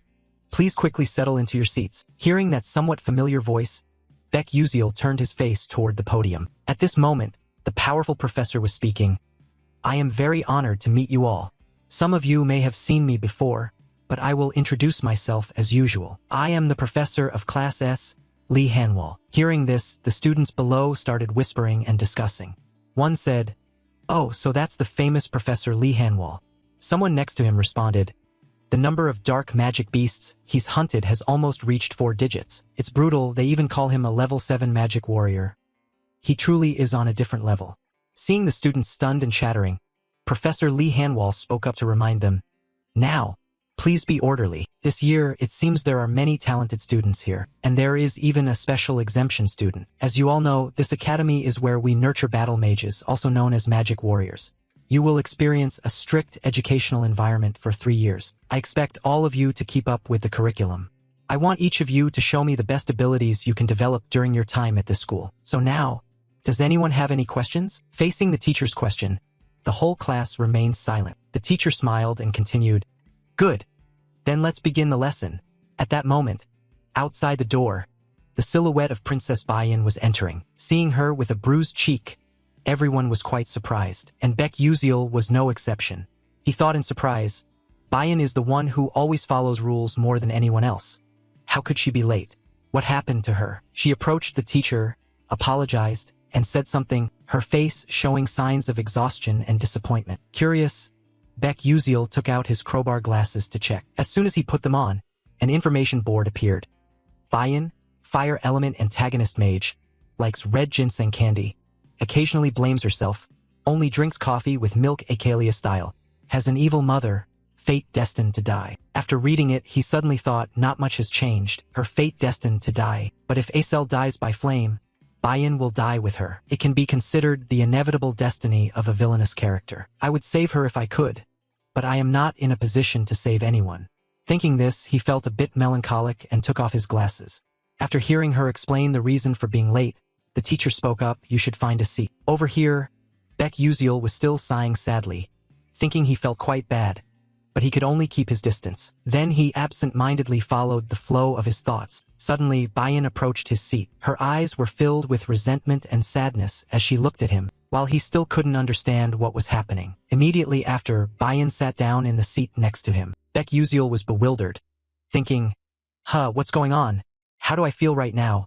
Could it be that everything has been distorted from the start? After everyone settled in their seats, the teacher spoke. "So before we start the lesson, we will have a ceremony to inherit the magic wands for you all. Class S and Class A will hold the ceremony together, and the teacher will explain the details later." Baek Uziel listened and felt a bit confused. An inheritance ceremony. It sounds quite troublesome. But then he smiled, showing anticipation for the day the event would take place. At Stella Academy, there are two major events. One is the Soulmate Pact and the other is the inheritance ceremony. At a prestigious academy like Stella, the inheritance ceremony holds an extremely special position. After a while, the students from Class S and Class A gathered in a rather mysterious place. Professor Lee Hanwal spoke up, "Is everyone here yet? There are many magic wands prepared here, from the lowest rank to the medium level. What you need to do is go to the magic wand you like and take it. The process of exchanging the wand after choosing is very complicated, so the teacher hopes you will choose carefully." After hearing that, Baek Uziel suddenly thought that although the teacher said so, we are not the ones selecting the magic wand, but something else. In this world, magic wands only react to the person they recognize, creating a resonance effect. That also means you cannot just use a high-level wand simply because you want to. Thinking this, he stepped closer to the magic wands floating in the air. He looked around, hesitating greatly. He didn't even know which one he should choose. He stood there lost in thought. If it were before, he would have quickly chosen a low-rank wand. But since now he was in Class S, he couldn't just pick one at random and be looked down upon forever. Suddenly, a quite simple wand caught his eye. In this world, magic wands are divided into two types: wands and staffs. Wands are usually used by knights, who need to cast magic quickly. On the other hand, staffs are used by bishops, who focus on a single powerful attack with more casting time. Suddenly, behind him came whispering and murmuring. "Hey, which one do you think he'll choose? Because he's studying in Class S, so surely he won't have any problems with resonance." Baek Uziel realized that they were targeting him, but he ignored everything. Thinking those kids can say whatever they want, he didn't bother to care and tire himself out. Suddenly, someone called him from behind. Baek Uziel was confused, not knowing who was calling him. So he turned around to look. A stranger's face appeared. So he asked, "What's the matter and who are you?" This guy had a bit of arrogance on his face and boldly replied, "I'm Uslek." Baek Uziel still couldn't remember who he was after hearing that.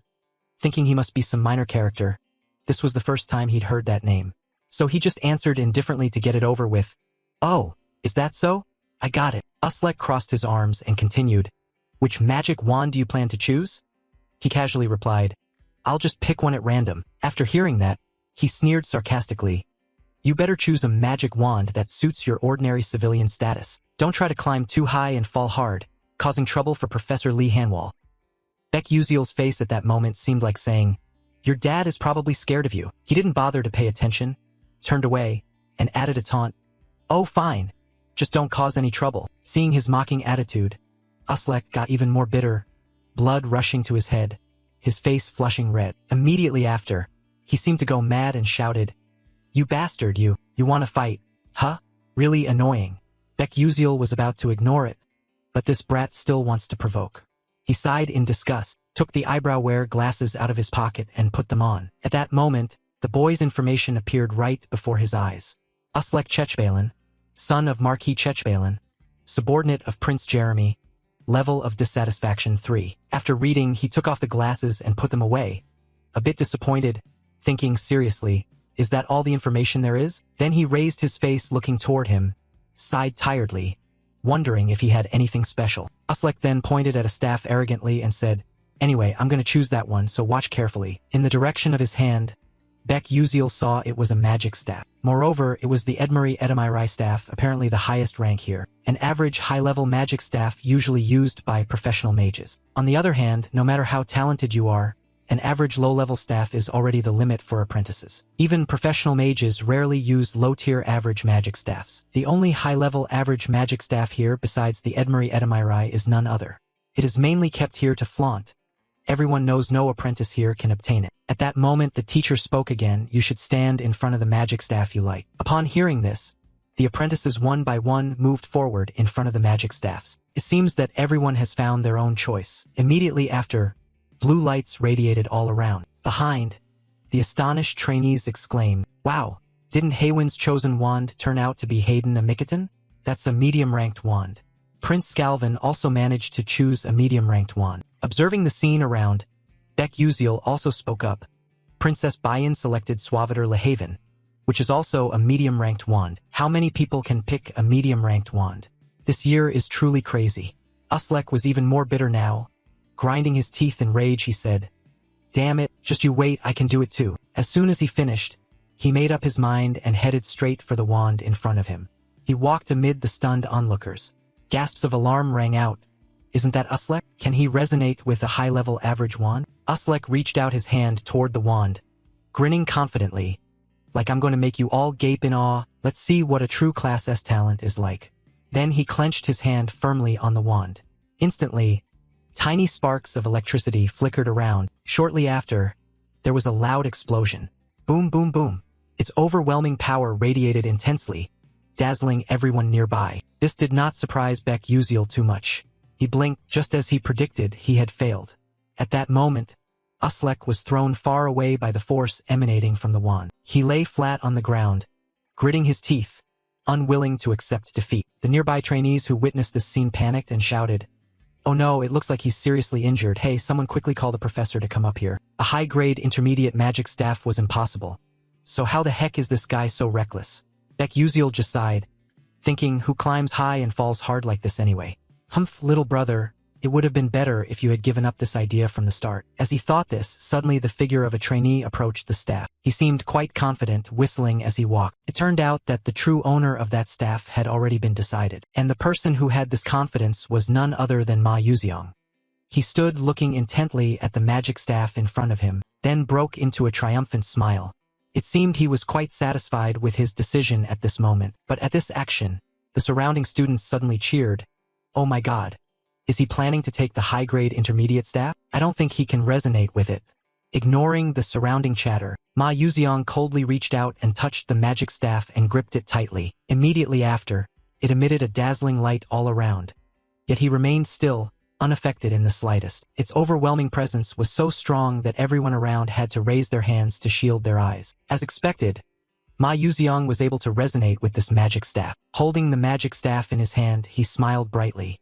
The image of him at this moment was truly radiant. The group of trainees around still couldn't believe the truth before their eyes, exclaiming, "It's truly unbelievable. No way, how could a first-year trainee get a mid-level high staff? Oh my god.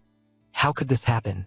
Baek Uziel wasn't too surprised, sighing as he thought he had already guessed it. And from now on, even more people will know how talented he is. Suddenly Ma Yuziang glanced in his direction. This made Baek Uziel uneasy, not understanding what he was looking at. Then Ma Yuziang smiled friendly and approached. Both of Baek Uziel's eyes suddenly turned cold, his hair standing on end, thinking, damn it, is he crazy? Why is he smiling like that? But he suddenly recalled the storyline in this game. Flame also owns another mid-level high staff named Terrivon. However, this is exactly where their paths split. If Flame succeeds in getting Terrival, Ma Yuziang will be interested in her for her talent, opening a path for him. But conversely, if she chooses a different staff, Ma Yuxiang will follow a completely different path. I have to use Flame to attract Ma Yuxiang. That's the way. Thinking this, Baek Yuziel found Flame. She was approaching some kind of magic staff, but still quite hesitant and unsure. At this moment Baek Yuziel realized it was Terryvon's staff. He anxiously fixed his gaze and carefully observed in that direction. Flame moved closer to the Terryvon. He stood watching her back and told himself, "That's right.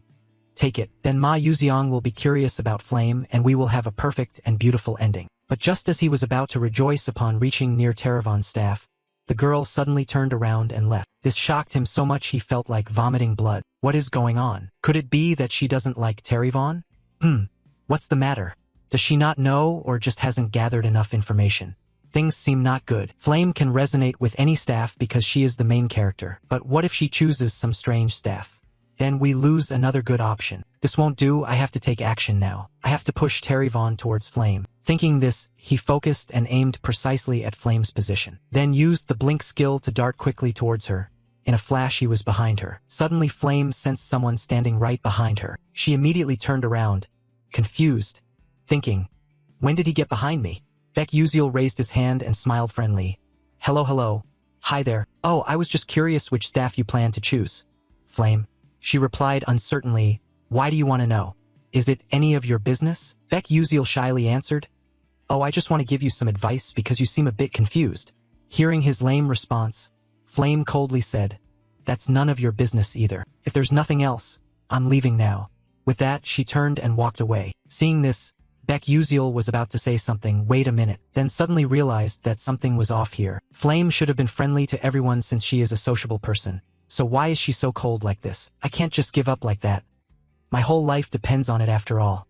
Thinking this through, he musters all his courage and calls out, wait, I really just want to help you, but right now, Flame is even more annoyed, retorting that you're so much like a nagging woman. You should worry about yourself first. You haven't even chosen your own yet, but you're meddling in other people's business. But Baek Yuziel wasn't discouraged by this.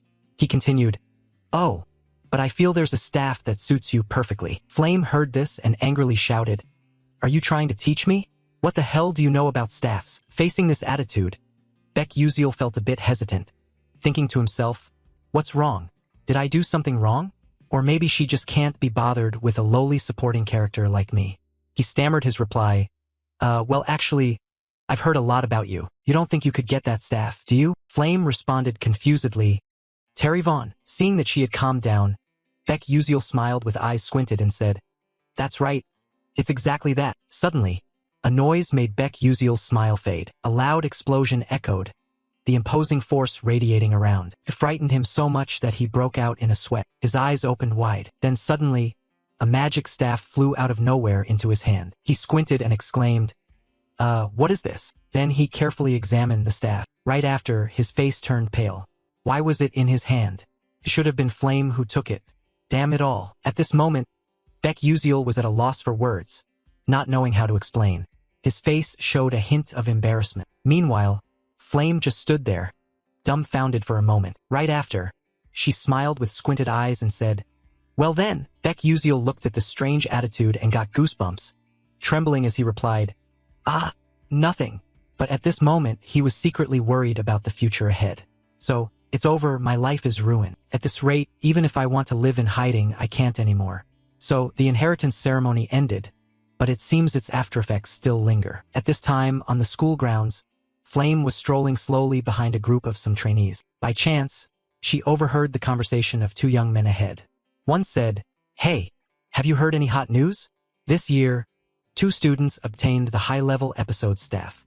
The other, surprised, replied, really? Until now, only 5 people have done that. Now there are 2 more. Yes, that's right, but it's very strange, one of them said. One of the 2 only used Blink in the magic test exercise. Blink is just a basic magic, so how could that be? My parents once said Blink is a rare magic. This is really odd, isn't it? Their conversation also made Flame think.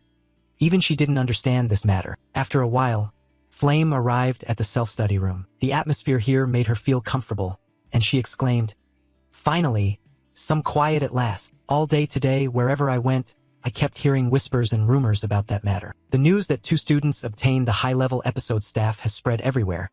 but I still don't understand who he is. Why was he able to obtain the Terryvon staff? I read the original novel 3 times in a row before transmigrating here, but this character Beck Uziel never appeared. They say no one can claim Terryvon, but he resonates with it so easily. No, he's deliberately showing off to me, rather. Anyway, let's just drop this matter. Thinking about it now is useless. Suddenly, someone called out to her, "Flame, are you planning to self-study as well?" Hearing someone call her, she turned around and smiled brightly, happily responding, "These kids are really strange. Do you think I'm a bookworm?" The blonde girl continued, "There's never a time when you say there's nothing to do and then just sit to study." Flame shyly replied, "Oh no, not at all." A girl standing nearby asked curiously, "But Flame, why do you call us kids? We're the same age, right?" Flame had to make up an excuse to get by. "Well, I guess it's just a habit.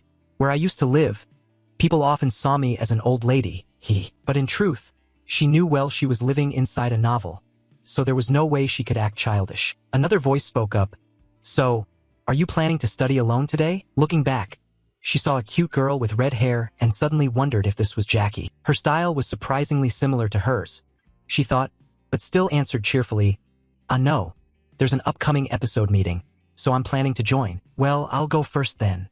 "All right, next time let's meet for drinks." Without another word, Flame hurriedly turned her face and left, not forgetting to wave goodbye and say, "Bye-bye." Just moments ago, she was cheerful and cordial, but now she has returned to her cold demeanor. At this moment, she suddenly thought that for an adult like herself, going back to being a student is really tough. Lost in silly thoughts, she didn't pay attention to what was ahead. Immediately after, she bumped her head sharply against someone. Then she held her head, moaning, "Ouch, that really hurts." Suddenly, the person she collided with spoke up. Hearing this warm voice, she was surprised and looked up. "Hey Wonryang, was that you?" The young man immediately asked, "Are you okay? What were you thinking about that you were walking so hastily?" Flame replied, I'm fine." He looked at her for a moment and then asked again, "You don't look very well. Is something wrong?" Hearing these warm words of concern, Flame's eyes suddenly sparkled. He was worried about her. She shyly replied, "No, not at all." Hearing that, the young man changed the subject. "Well, it's good that you're okay, and you're also going to self-study, right?" "Yes, that's right. Are you also going to the training room reserved for the senior level?" "Training daily, how could I be lazy? You're really dedicated." Hey, you shouldn't say that." "Oh, really?" So a little debate like cats and dogs just took place. After that, the young man said nothing more, just looked at Flame with affection and smiled. He waved his hand in front of her and said, "Well, I'm heading off now. See you later," he said and left, leaving Flame confused. She imagined some romantic story, but that didn't happen. Flame was a bit disappointed, turned away and left, thinking, such a dull person. Suddenly, her eyes widened in shock. From behind the nearby door, the purple-haired girl was still secretly watching her. Seeing that, Flame raised her hand and waved, but that friend said nothing and simply walked away. At this action, Flame felt a little confused, but then she thought it was already late. It was not the time to chase after her. After a while, she finally arrived at the self-study room. Standing in front of the room, she silently thought, "It's a special supplemental meeting." As far as I remember, in the original novel, Acel and Bayan would attend this meeting.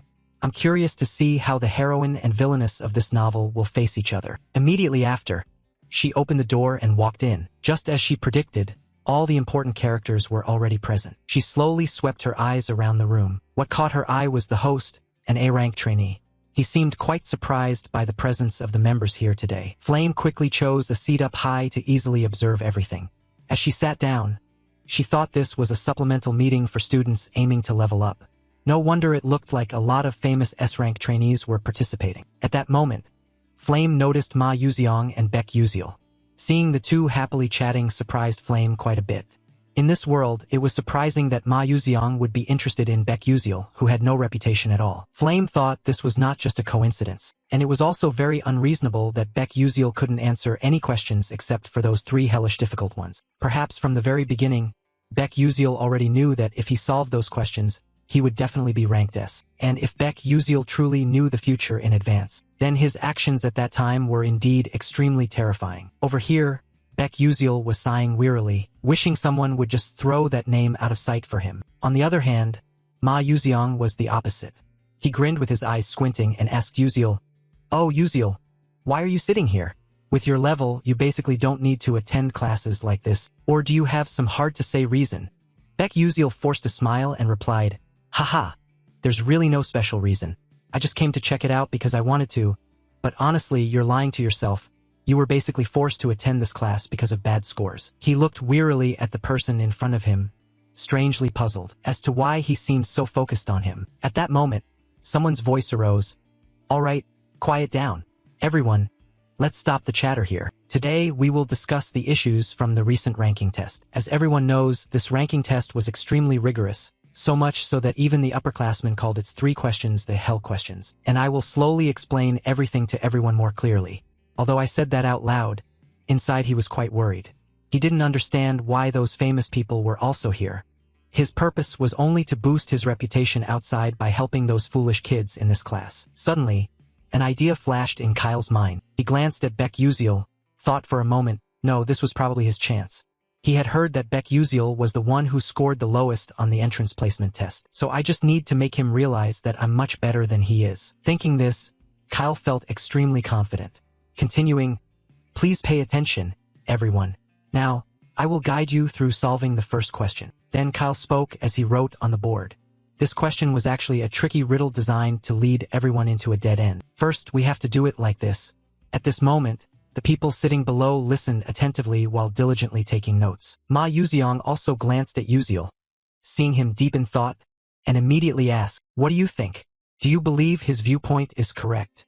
Uziel was dumbfounded by this question and looked up to the side. He was smiling with his eyes crinkled shut, eagerly awaiting the answer. Faced with this bizarre attitude, Beck Uziel turned pale, thinking, what the hell is this? Is he asking if I think that guy's point of view is correct? I don't even understand what the professor just lectured, let alone these 3 hellish questions. But anyway, honesty is a good virtue. Thinking this, Uziel replied, no, I don't know either. As soon as he finished speaking, the nearby students eavesdropped, catching bits and pieces, then looked at each other. What did he say, Beck Uziel? Is he saying Kyle made a mistake? It seemed these 2 deliberately said that to slander Uziel, because everyone knew he had the lowest entrance score. At this moment, Kyle, who had been focusing intently writing on the board, overheard those words and stopped. He became slightly annoyed, gritting his teeth. Suddenly, Beck Uziel sensed something was off.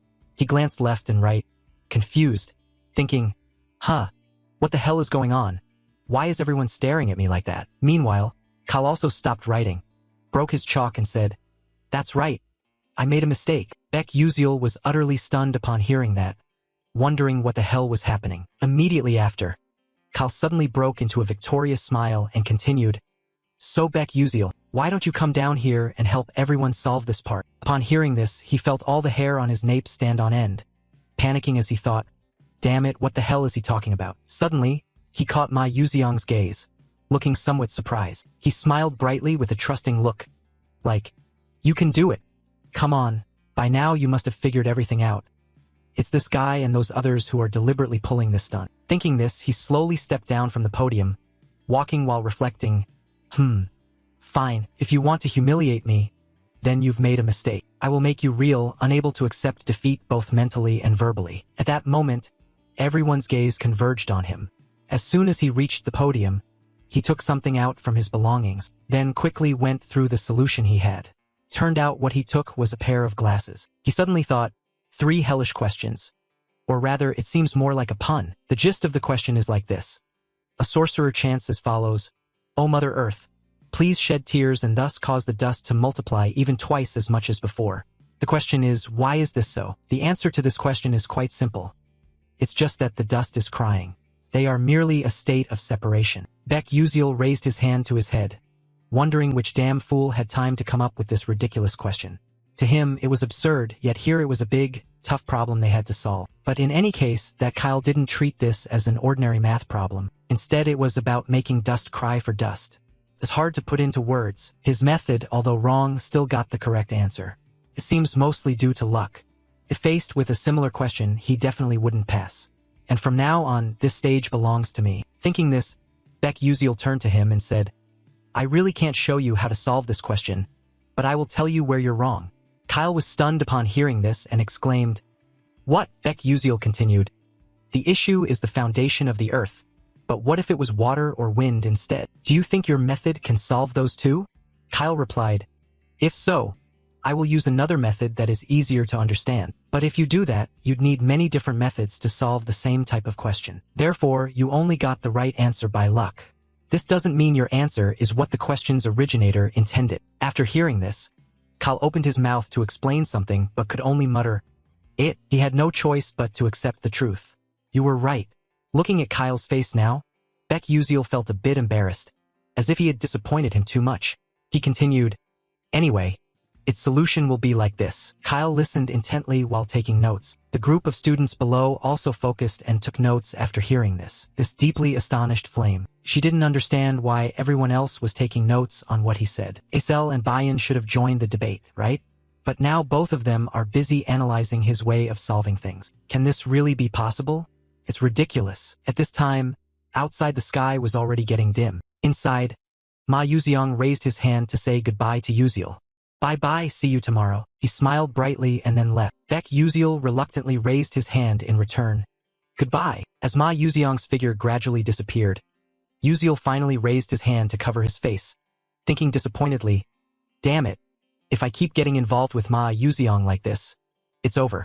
I don't want tomorrow. I never want to see him again for the rest of my life. With that thought, he slowly lowered his hand, looking at his small, budding hand. He suddenly thought, maybe it's because of the phone. I can't use it anymore, it's frustrating. But it caught Ma Yuziang's attention. Damn it. I don't understand why I have to keep running into him. Strangely, besides Flame, no one else had ever used Blink before. As he was leisurely leaving, he saw Bayan still standing nearby waiting for someone. Her face looked a little sad. He suddenly thought, what's wrong with her? Her expression looks off, but it's none of my business, no need to bother.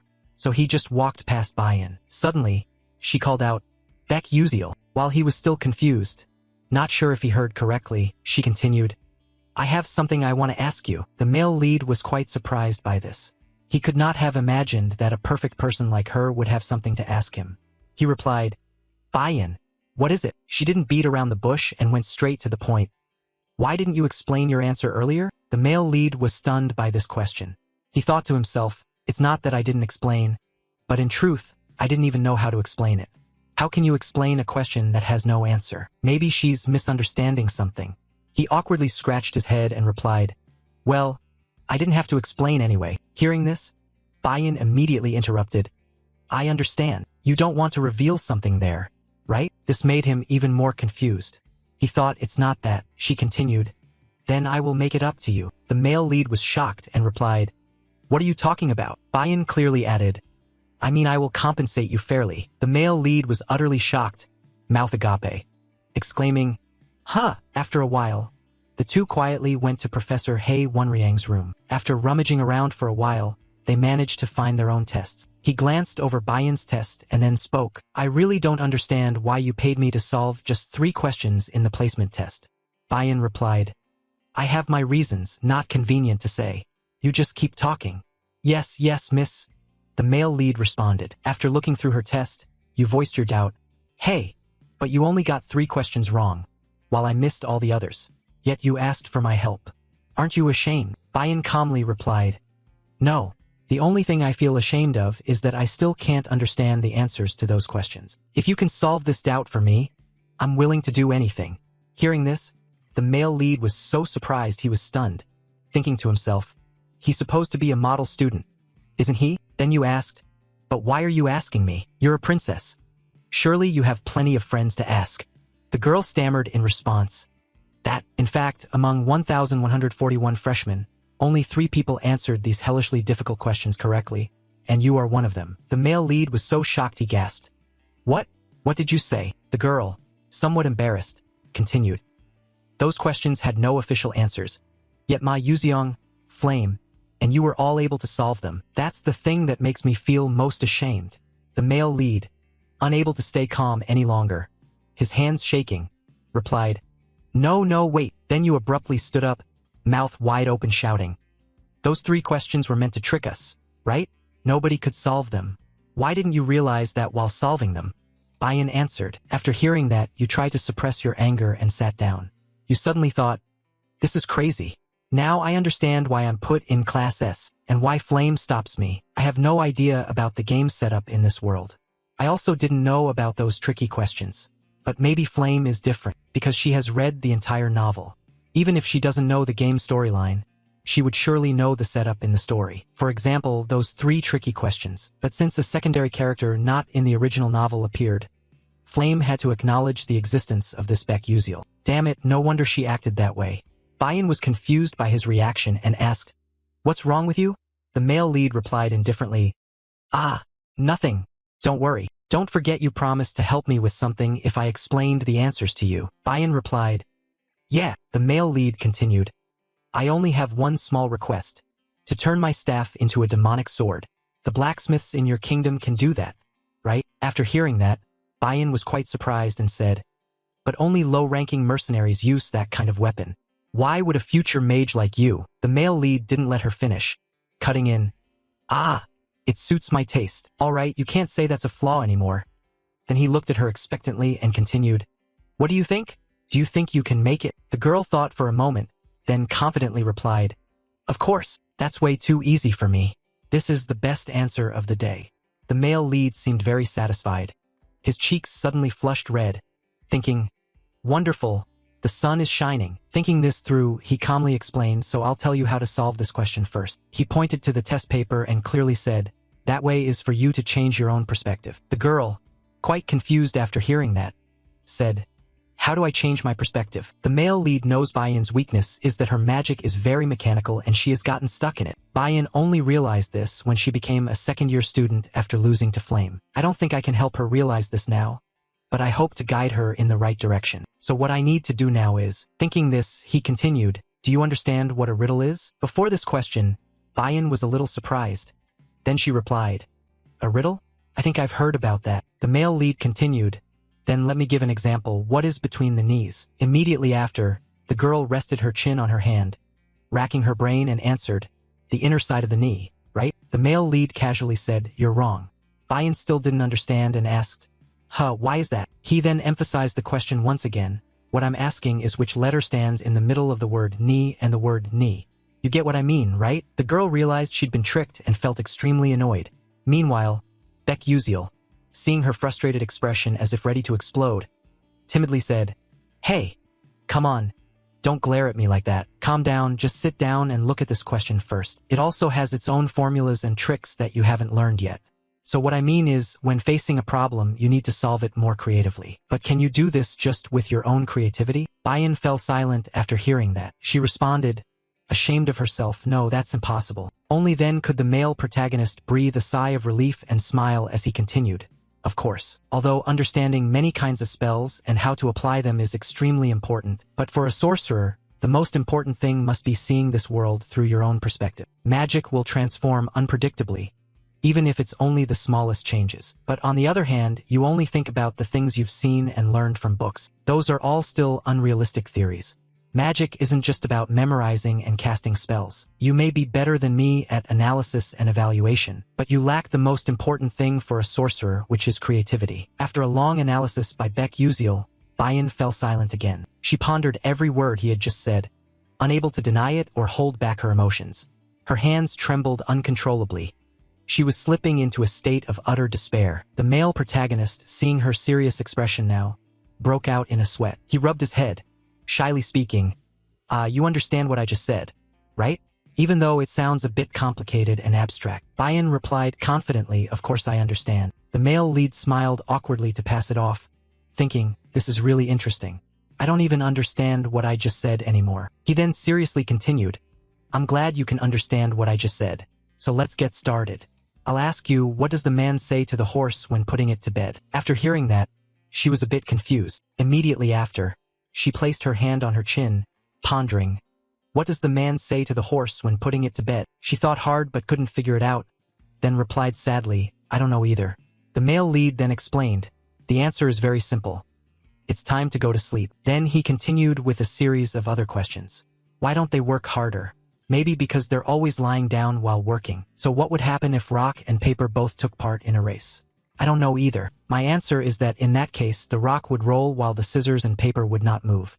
Their shapes don't allow them to move. At this point, He turned to look at Bayan and dared not say anything further. By now, her whole body was trembling violently. It seemed she was tormenting herself.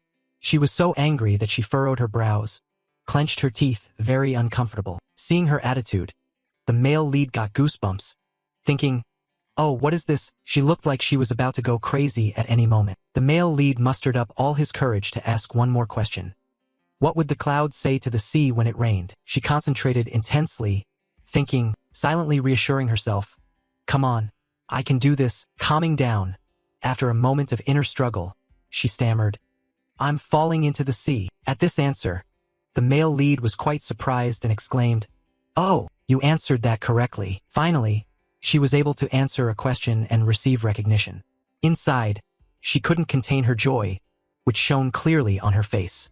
Bayan beamed radiantly, her eyes sparkling with excitement, and it was this reaction from her that took him by surprise. It was also the first time he had seen her smile, whether in-game or in real life so far. The male lead also shared in the joy, smiling smugly and replying, "Just as I expected from a princess. Your creativity is on an entirely different level." Seeing the somewhat excessive flattery, she blushed, trying to suppress it, and said, "All right, that's enough. Now, please tell me the next question." The male lead grinned and replied, "Yeah, that's right. So my next question is," and so, the two chatted together until it was fully dark. Outside the school grounds, a few students remained, chatting with each other. At that moment, the male lead quietly headed home alone, looking quite exhausted with dark circles under his eyes. He sighed in frustration, thinking, "What a fool I am, spending a full 3 hours just using some silly trick questions to challenge Bayan. I honestly don't expect her to remember what I said." But speaking of Bayan, she will definitely become a great witch in the future with an excellent mind. However, her weakness lies in her overly rigid way of thinking. If I want to exploit that weakness by teasing her, even though she is the antagonist, why do I feel so guilty about it? Anyway, I need to quickly train Terryvon into a sword mage, so I have to do much more than this. Well, this isn't like the old me who could do everything on my own. But whatever, no point thinking too much and getting a headache. I should just quickly go find the necessary books for the upcoming classes. After a while, I arrived somewhere. I looked around searching for something and told myself, "No, it should be around here. I didn't remember wrong. Did I?" Then my eyes suddenly lit up with joy as I exclaimed, "Here it is. This is definitely the place." In front of you is a rather old and dilapidated house. Inside, everything is covered in dust and cobwebs. Stepping inside, looking at the scene before you, you think, "Oh, this place seems really run down." Looking at the shop owner, you suddenly think, "But I know one thing. Here, the owner of this bookstore has the strange habit of pretending to sleep while secretly spying on customers." If I remember correctly, this nameless bookstore contains Mala's notebook. He was the valedictorian graduate of Stella Academy 10 years ago. If it were my past self, I could just click on the screen to view it immediately. But in this world, you need actual books to study. Moreover, whatever you study affects your level advancement. At first, I bought books from famous bookstores, but then I discovered the good ones are all hidden in shops without signs or any reputation. Thinking of this, you advanced deeper into the shop and started searching. As you walk, you quietly rejoice, thinking that studying magic engineering with Mala's notes in hand would be amazing. Surely you'd get perfect scores, but honestly, just wearing ridicule glasses would also get decent marks. But maybe I'll discover some secret formula. Suddenly, something catches your eye. A green book nestled in the corner of the cabinet. You exclaim, "This is exactly what I was looking for." You just reached out to grab it, when at the same time, someone else's hand also reached out for it. And then the two just kept looking into each other's eyes. He exclaimed in surprise, "Acel, really?" She replied confusedly, "Huh, how do you know me?" "Of course, you're so famous," the male lead answered. At this point, she slowly realized as he continued, I remember now, you're also in the supplement group. Your name must be Beck Uziel." After hearing that, the male lead felt a little disappointed, thinking, hoo-hoo, she doesn't remember meeting me before coming to the academy? She went on, I really liked that debate. It's just a pity you couldn't explain all the answers." The male lead then suddenly recalled that Acel was also someone who couldn't solve those questions. She added, "Anyway, it's nice to meet you." Then she coldly turned her face and walked away. He was somewhat surprised at her attitude, but the important thing for him now was that, luckily, the book hadn't been taken. He reached out to grab the book. Then he glanced back at Acel, thinking, why is she here?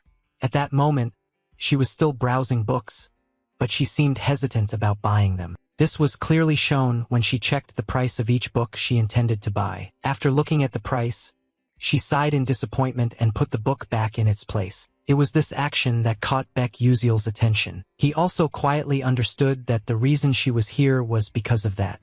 This bookstore usually sold second-hand books, so the customers were often poor students like himself. Someone from a fallen family like Aesel, who has lost everything, can only come here. Her father was probably killed by members of the dark demonic race. He suddenly felt she was quite pitiable.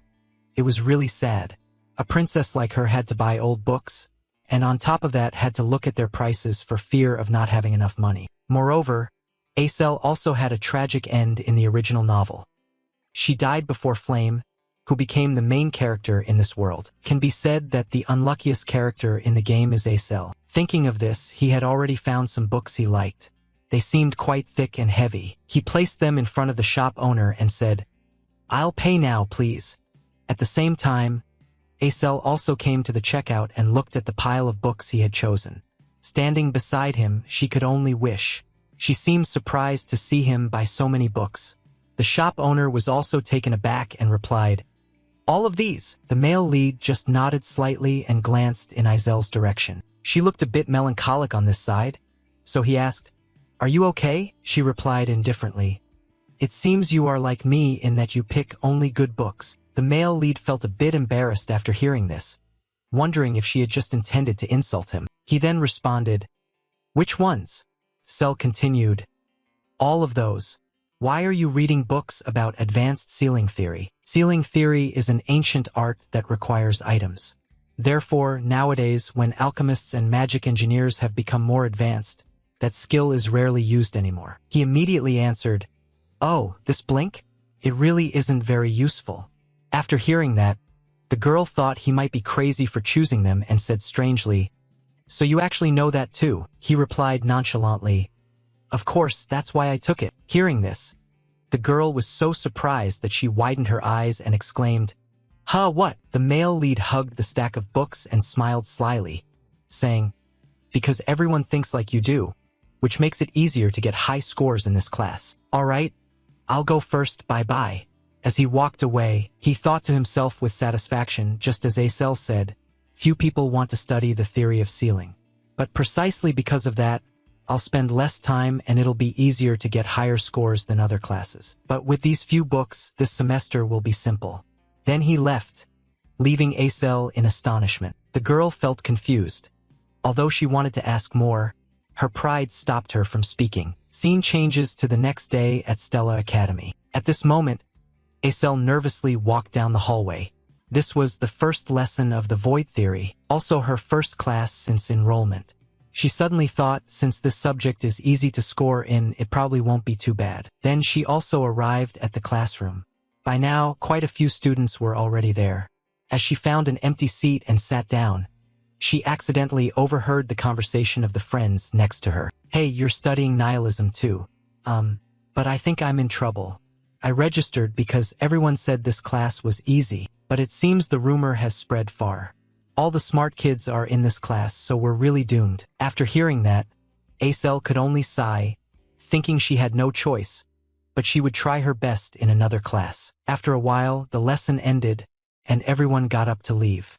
Each person looked quite tired and complained to each other, like, "My butt is numb from sitting, so hungry, what should we eat for lunch today?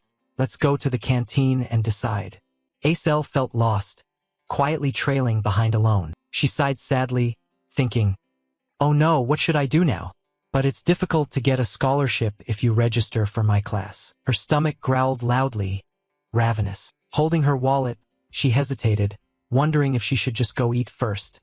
"Let's see. This term I only have 60 meal tickets left, so I'll have bread today." Aesel's eyes suddenly widened with surprise when she saw something. Turned out that on the way to the canteen, she happened to pass by some room. She even recognized a somewhat familiar person, Baek Yuseal, who was also sitting there. First, she wondered what he was doing here, but when she saw the professor giving a lecture, she suddenly realized this was the class he registered for.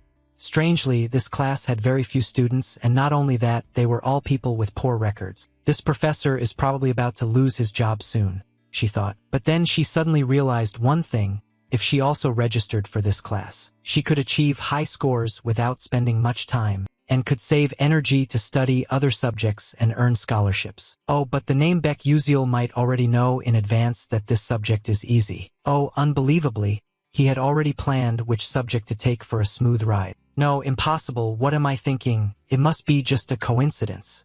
Thinking of that, she also left. Scene changes to the next morning, when the sun had already risen high. Somewhere, students were still attentively listening to the lecture. The teacher said, "Surely all of you know what the root of magic is. The primordial white-robed mage spread magic throughout the world. Humans and other species learned how to use magic. And the professor giving this lecture is Professor Laydin, a specialist in the moon deity." He continued that mage taught the elf race natural magic, taught the dwarves material magic, and taught humans elemental magic. After that, he gave a long lecture on magic, followed by an abstract and difficult lecture. The main character listened as if a duck hearing thunder, silently thinking, "Can I really get through these 3 years like this? I could have skipped all this knowledge with just one blink in the game. But this lesson is actually quite important. It might tell me what the true ending is. And of course, all of this is just my own speculation." Suddenly, he realized that the person sitting next to him looked somewhat familiar. Turning his face, he was surprised and thought, "Sel has always been in this class. I don't remember any main character enrolling in this class who has anything to do with me." At this time, the professor was still passionately lecturing. Humanity's curiosity did not stop at elemental magic. Mages have traveled around the world and secretly learned magic from other species. However, they were still not satisfied, but could no longer learn anything more. The primal mage left behind 12 divine moons and vanished without a trace. Does anyone know about the 12 divine moons? A clear voice spoke up. People say they are divine guardians protecting the balance of power across the continent. And no one else but Acel was speaking. She added, "I also heard that they were hidden all over the continent and have carried that mission until 1,000 years ago." The teacher was quite surprised by this answer. He continued, "Oh, that's right. They have a special power that protects the continent. For example, the divine moon representing summer. The 6th moon is the red summer moon carrying a blazing red flame. And they say that flame will never go out. If you go to the bottom of the Alamanca Sea, you can still see the red fire. So if anyone's curious, you can check it out." After hearing this, the male lead thought he had misheard and shivered inwardly, thinking, "Damn, is the teacher joking? If a living creature intrudes into the territory of the Alamanca Sea King, they will die immediately." At the podium, the teacher was still enthusiastically continuing. "This is Bevian, a giant whirlpool in the ocean that was frozen by the 12th moon, the blue winter. Therefore, each divine moon has its own power, but miracles happen if they combine." A student below raised his hand and asked, "Teacher, what is that miracle?" The teacher suddenly grew solemn and replied, "Ah, no one really knows that. They fell into slumber 1,000 years ago." At this moment, the protagonist felt the teacher was right. "At least I have encountered some divine moons while playing the game, but I only saw 5 moons during limited time events. This is based on information I've gathered from other players. No gamer has found more divine moons than me. If my guess is correct, the 12 divine moons relate somehow to the true ending, because no one has discovered the true ending in the past 10 years. The answer must lie in the unknown content. I only managed to see 5 moons after risking my life many times. But if I want to witness the true ending, so be it. I'll just start over again." Meanwhile, in another outdoor classroom, a massive fireball was rushing toward the mannequin in front. A beautiful woman in a red dress stood in the middle and spoke. "Strength isn't everything. No matter how powerful an attack is, if it doesn't hit the enemy, it's useless." This woman is Professor Hong Yil, the fire class instructor. The professor was walking around observing the students applying theory into practice. Suddenly she sensed something was about to happen. Immediately, a huge fiery force rapidly dashed toward the position of that dummy. and then boom, boom, boom, a great explosion occurred. The professor looked at this source of power with apparent satisfaction, but suddenly her eyes became extremely astonished. Yet, after that big explosion, the smoke gradually cleared. The silhouette of that dummy was not only untouched by flames but remained intact. Professor Hong Yil looked at this scene with some disappointment, exclaiming, "That's the truth, Bayan." Upon hearing this, the girl trembled all over. Bayan sadly sat down to rest. Her eyes could not hide the disappointment, thinking to herself that she had once again let her mother down. Her mother would certainly be very disappointed. Suddenly a voice called out, "Princess." Looking up, it was a friend with cute red hair braided into two sides. She smiled with her eyes squeezed shut, asking, "Are you okay?" Then she slowly sat down beside Bayan and continued, "Don't be sad anymore. You look truly wonderful, princess." Bayan replied indifferently, "What do you mean? If you used magic like me but it was much stronger, what good would that be? I didn't even hit the target." The girl answered, "But your magic is really amazing. It's super cool. Honestly, I have known you since I was a child." Hearing this, Bayan also recognized this girl. She is also a fire mage like me. It seems her name is Arzhuang.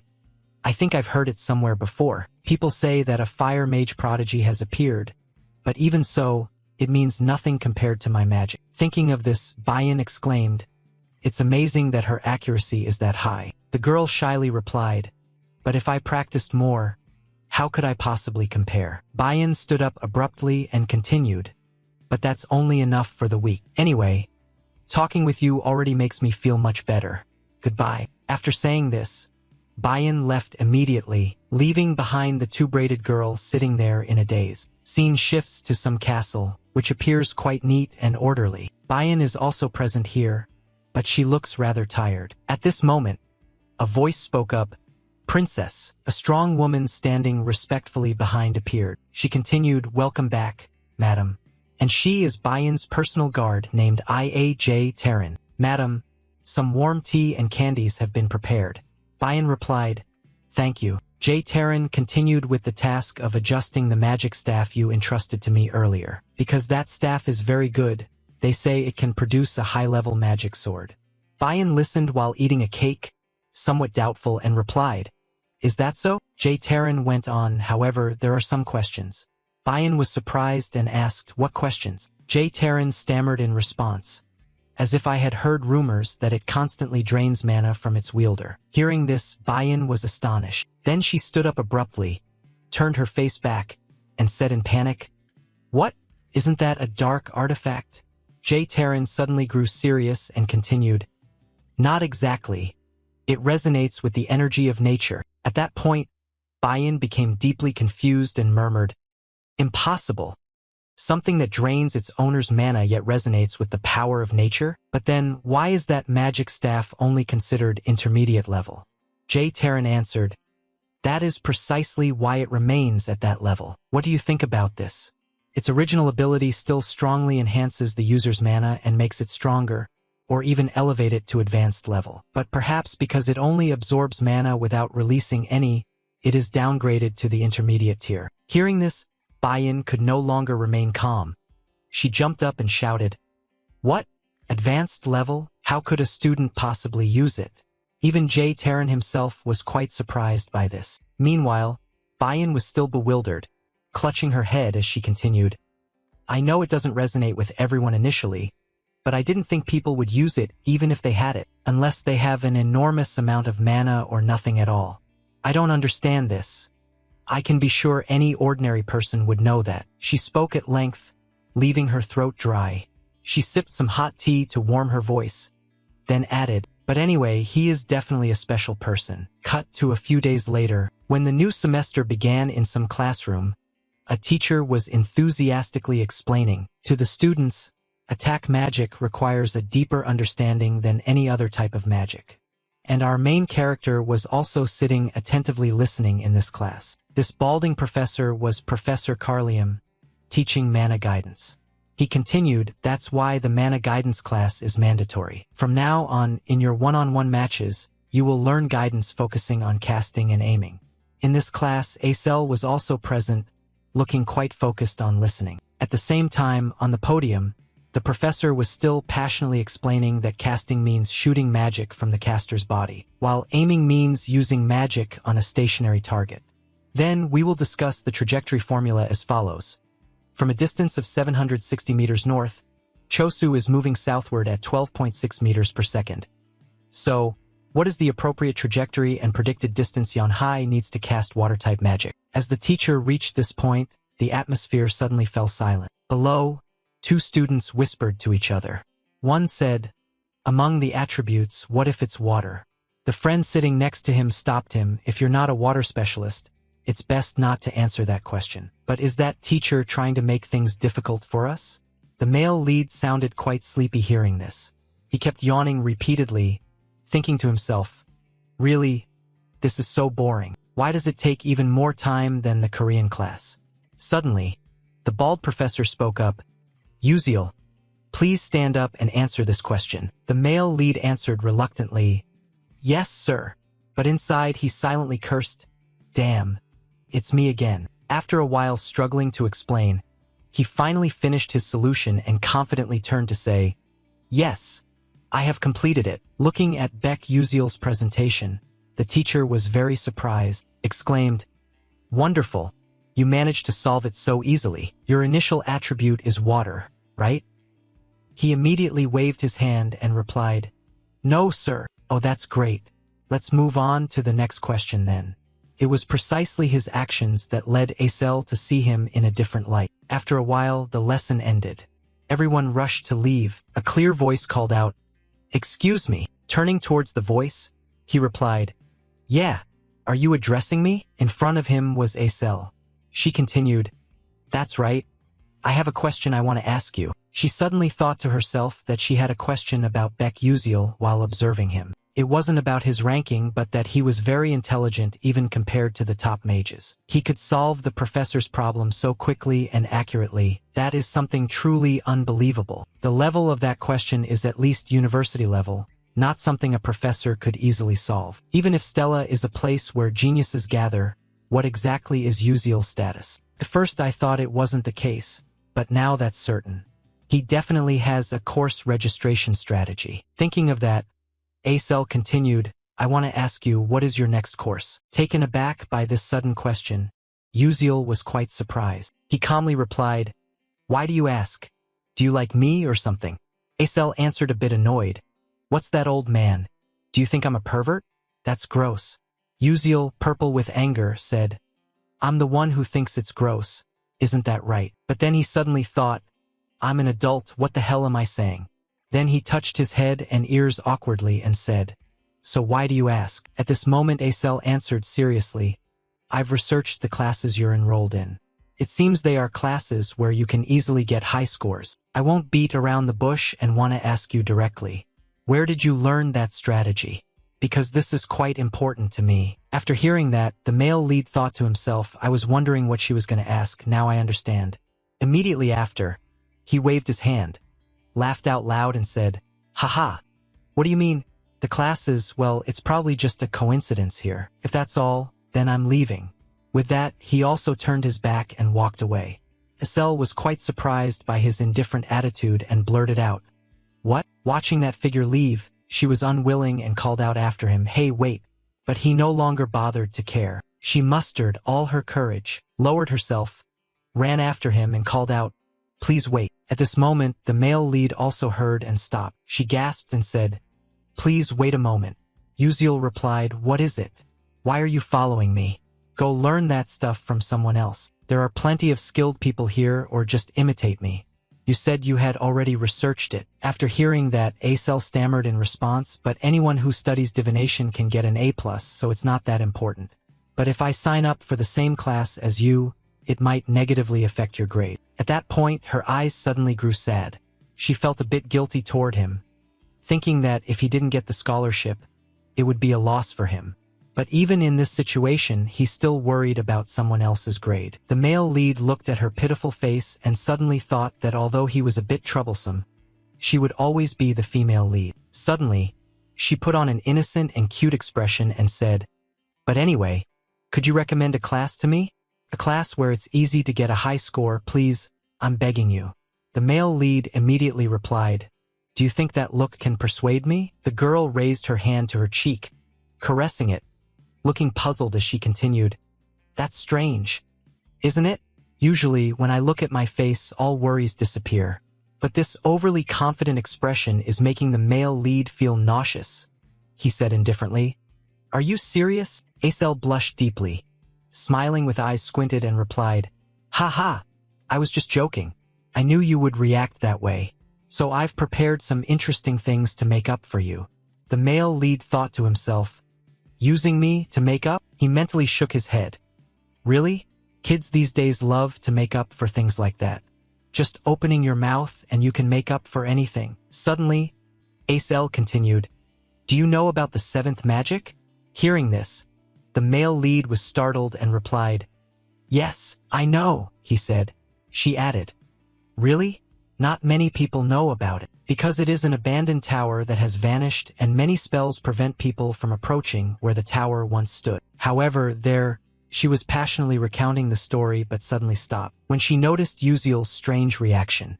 She asked concernedly, "Wait, what's wrong with you? Are you okay?" Uziel seemed to struggle upon hearing this, clutching his head, thinking, "I'm losing my mind. This is extremely important information, because Flame can increase its influence over the male lead through this. Moreover, Flame knows about this from the original episode storyline. Acel also knows this and has only shared this information with the male lead, not with supporting characters like me." Thinking of this, he didn't want to listen at all and waved him off, replying, "That sounds like a scary story, doesn't it? I don't want to hear it either. It's not interesting at all." Then he just walked away. Acel felt confused and quickly explained, "It's not that scary. Are you afraid of ghosts at your age?" Uziel reluctantly responded, all right, I'll tell you." She twisted the question further. "You just pretended you wouldn't tell me. So why did you change your mind so quickly?" "Yeah, that's how I like it," Uziel replied. At that moment, he also thought, moreover, it was enough that Acel wanted to give him something. With that thought, he spoke up, "Anyway, this isn't related to scores, but it's something extremely useful for me. You should register for the meditation journey to the Void course as a culture episode class." Acel replied confusingly after hearing that. "Meditation? Registering for that as a culture class? The Moon God Tomb and meditation are prioritized. Do you like practicing?" "Not exactly," the male lead responded, but he himself didn't know how to explain it. He suddenly got an idea and made up a reason. "Ah, my master is also a bishop like you, and through meditation, one can enhance their magical skills." Acel exclaimed in surprise, "Just with meditation?" Based on his experience of playing games all night for 10 years, he gave his own explanation. In fact, this had yet to be discovered, but for bishops who wield large-scale destructive magic, meditation is extremely important to perform precisely based on formulas and equations, but above all, it is the mind that controls the magical power. "I haven't told anyone this before, but you're the exception because you're quite cute." The girl was confused, unsure whether to believe what he was saying, and replied, "You just said I was ugly earlier, but it sounds like every girl likes that." She smiled brightly and continued, "Anyway, I do thank you, although it's not a subject that helps me improve my grades. I will register for it."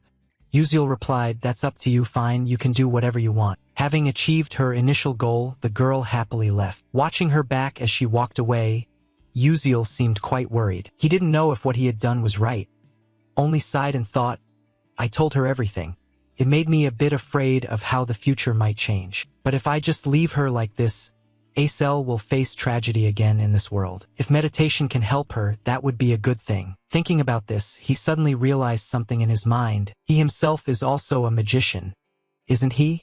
But why hadn't he thought of practicing until now? Uziel is very strict in training within the game, focusing on conditioning, restraining magical power, and developing rapidly. If this were a game, I could gain experience by pressing a button, but now I can only do it directly.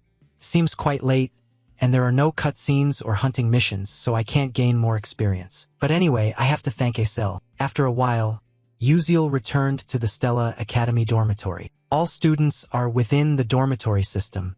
The dormitory system is a side feature in the game, where players can freely decorate their rooms. But for Uziel, this is his only home because his village was burned down. Dormitories are also divided based on rank. All rooms are the same size, but the number of people per room is allocated according to rank. And naturally, the S-class students occupy the highest floors. The protagonist is now alone in his room, feeling a little lonely, but in the end, he can make good use of it. He let out a sigh to catch his breath. Well then, it's time to get started. Uziel meditated with intense concentration, thinking, training stats is not the most important thing. Because this is reality, I have to get used to using this body. In the game, Uziel was a genius who could control sword aura by using an infinite circulating mana pool inside and outside his body. No one pays attention to him, so no one knows. But Beck Uziel is a sword genius who reached the pinnacle of swordsmanship. I have to follow that path once again. My breath is what controls the flow of mana in my body. If I can gradually increase the amount of mana I intake with each breath, I will be able to gather enough mana in just one go. Skills don't increase simply by collecting EXP. You have to continuously use the skill to level up. This also means training, and so he focused on training throughout a long night. At this time, the clock already showed 4 a.m. The new day was breaking. Inside the room, Uziel was still training, his whole body radiating a sparkling golden light. Suddenly, he widened both eyes, then raised both hands to feel the refreshing energy flowing through his body. He thought in amazement, this must be a sensation Uziel had experienced, since he was a child who accepted having mana leak syndrome. Although faint, I could still feel it. At the same time, the system also displayed a notification. The mana leak syndrome skill has leveled up. The blink skill has leveled up. The protagonist looked at the status panel quite satisfied. Wonderful, I've taken another step closer to the goal. I will find the real ending at all costs. Scene changes to somewhere else. Here, the air is quite fresh. A green meadow stretches endlessly. At this moment, someone mysterious appears. So this is a romantic space at Stella Academy. Flame immersed herself in the atmosphere here, suddenly thinking that the meadow and wind were artificial. But the feeling here was so genuine, really comfortable. Stella Dormitory is a pocket space created within the school grounds. This allows everyone to freely manipulate the elements of the space as well as its nature. All sporting events, other events, as well as dungeons, gates, and monster training take place here for that reason. Returning to reality, at this moment the students have also gathered here in full. Flame stood at the back, casting her eyes to take a quick look around. She suddenly realized there was a total of 141 people. 50 people from classes A1 and A2. The remaining 40 from Class S. If it were like the novel, there should be 39 people from Class S. I thought including myself it was 40. But unexpectedly there was one more person. That's right, where did Beck Uziel come from? In the novel, the first-year class only had 1140 people, and including myself made 1141. In other words, Uziel was also in the original novel. Well, I'll gradually figure out everything. It's okay, I can do this. I'm the only person in the world who knows about this novel after all. The lesson will start soon. Suddenly the group of students standing in front of Flame began to chatter. Someone said, "Prince Jeremy, have you finished registering for your Blink class?" The blonde young man standing in the middle was probably the character being mentioned, looking quite pleased as he replied, "Of course, we also signed up for the soft magic research class because we heard you signed up too." He smiled with his eyes nearly closed and continued, "Really?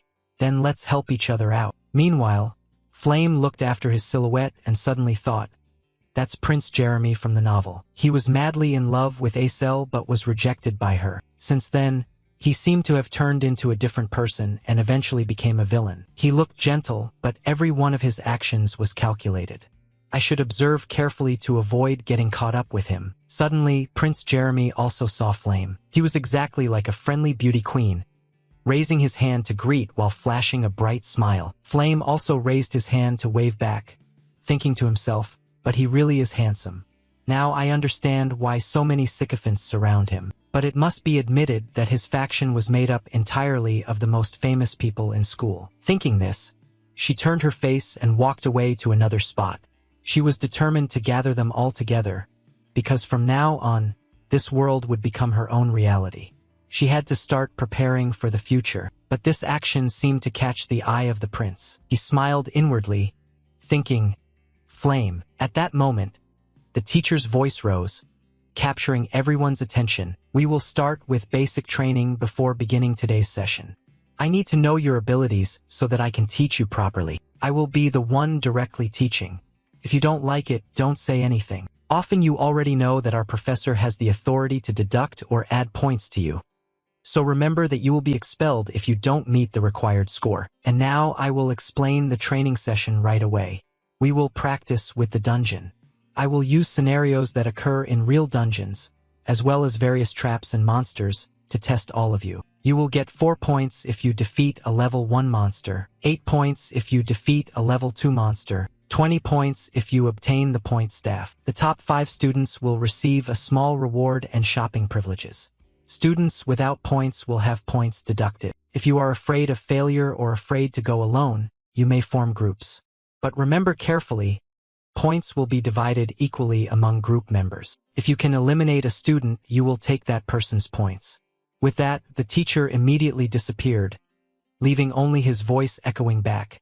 That's all, good luck. Immediately after, the ground suddenly shook violently. The group of trainees panicked and screamed, "What is this? What's happening? The ground is shifting." At that moment, the ground suddenly cracked open, and something rose up from beneath. Flame was also quite surprised, her eyes wide open staring. A huge towering tree appeared, and it seemed like everything around had changed. Flame seemed to realize that this was exactly the map of Jack and the magic beans. The scenery here suddenly became dense and full of thick foliage. The entire group of trainees also began to take their own paths. Some chose to go alone, others decided to go in groups. In the distance was the figure of Flame walking alone. She held her magic staff in hand, suddenly thinking, "Well then, I'm ready to join this game too." Suddenly someone called out, "Flame!" Turning to look, what caught her eye was her red-haired friend. She continued, "Are you planning to go alone during the practice?" Flame replied, "Ah, Jackie." She just suddenly thought that although forming a team during dungeon combat has many advantages, going alone is still better if you want to earn more points. Thinking that, she coldly added, "Sorry, but this time I want to test myself, so I intend to go alone." The red-haired girl laughed wryly and answered, "Yeah, I know. You have to share points with teammates, so it's understandable." Flame replied, "Yeah, that's true." But at this moment, she suddenly thought to herself, "Is it just me overthinking, or is she teasing me? Whatever, forget it." Flame said goodbye, "Let's go together next time." But she didn't say anything more and turned away immediately. Watching her retreating figure, Flame felt a bit annoyed inside, thinking, "Am I just imagining things? Heaven? Why do I have the feeling he's imitating me?" But oh well, back to the main issue, things will probably be different later. 1 hour after the dungeon was opened, at this moment a blue light was emanating from some corner. It seems Flame just went through some battle. Now she is quite tired and mutters, "This is exhausting. When will this training session finally end?" Suddenly she sensed that something unusual was about to happen. Immediately after, a huge vine rapidly lunged toward Flame. Quick as a flash, she raised her magic staff to resist. A strong blue power emitted from the staff, directly striking the vine's body. After a while, it seemed the vine was defeated and gradually shrank. At this time she looked around, thinking not only monsters but even plants can attack. Indeed impressive, even training can't be underestimated. So far I've only got 18 points, which isn't too bad. But for this episode, just one more point is enough to catch up. I have to keep moving. And so, she proceeded deeper into the dungeon. Suddenly she became astonished, eyes wide open. In the distance, there was a rather faint figure, but due to the glaring sunlight, Flame couldn't see clearly yet. Oh, feeling confused, is it a monster? No, it should be a human. But why would a student be able to hide at this level? But anyway, I'm also using natural camouflage to hide myself. With special abilities in control, defense, destruction, and healing, she told herself that ambushing the opponent now didn't seem like a bad choice. Just like that, Flame quietly and carefully took step after step toward that shadow. As she got closer, she suddenly realized that the person was Uziel, yet he was walking alone. She remembered that other students wanted to form a team with Uziel. Could it be that he had rejected them all? That's really strange. What surprised her even more was the ring on his hand. Suddenly, a bold idea flashed through Flame's mind.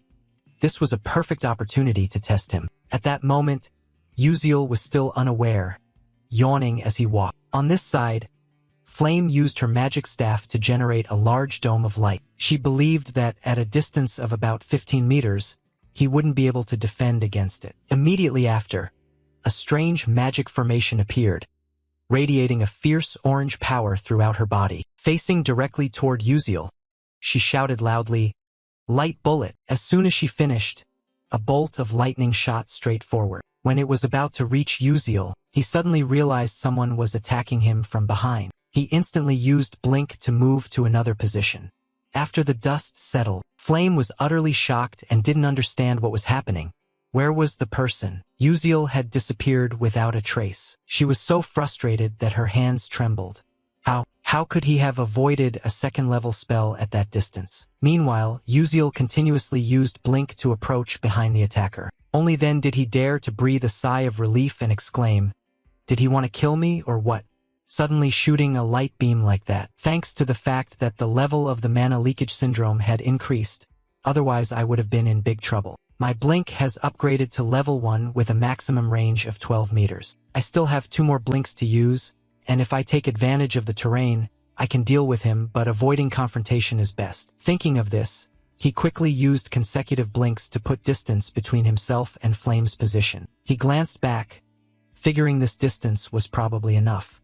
His goal was rank 5, so there was no need to take excessive risks. The rewards for rank 5 were easy to achieve, with the possibility of significant increases to stamina and strength. As for the top 4 positions, they were the main characters after all, and in this situation they only needed 3 more points. Suddenly, a mocking voice rang out, "Hey you guys, come here and see who that is." In front of him at that moment was some group of trainees. One guy in the group grinned and said, "Oh, it's Beck Uziel from Class S here." At that moment, he also recognized this guy as Ridden, someone quite famous in the academy recently. Looking at the guys standing beside him, Uziel thought with disdain,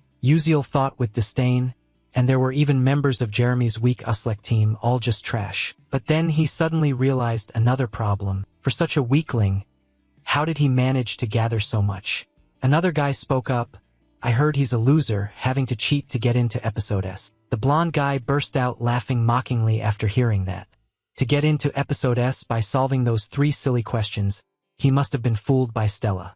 On this side, Uziel thought wearily, "Damn it, they just keep chewing on the same thing without getting tired." The other guy saw that Uziel didn't say a word and smugly added, "Hey, since we've met here, hurry up and hand over the point staff to us." You just coldly replied briefly and concisely, "Fuck off." The blonde guy found it even more interesting and said, "Oh, so you're trying to resist?" He flashed a cunning smile. "Do you think you can stand against us alone? Haha, are you still planning to use that high-level Blink staff? Ridiculous, you can't even wield magic, let alone a magic staff." Facing these jeers, the protagonist didn't know how to react. With just a low-level Blink, I wouldn't be able to confront a guy from a famous clan.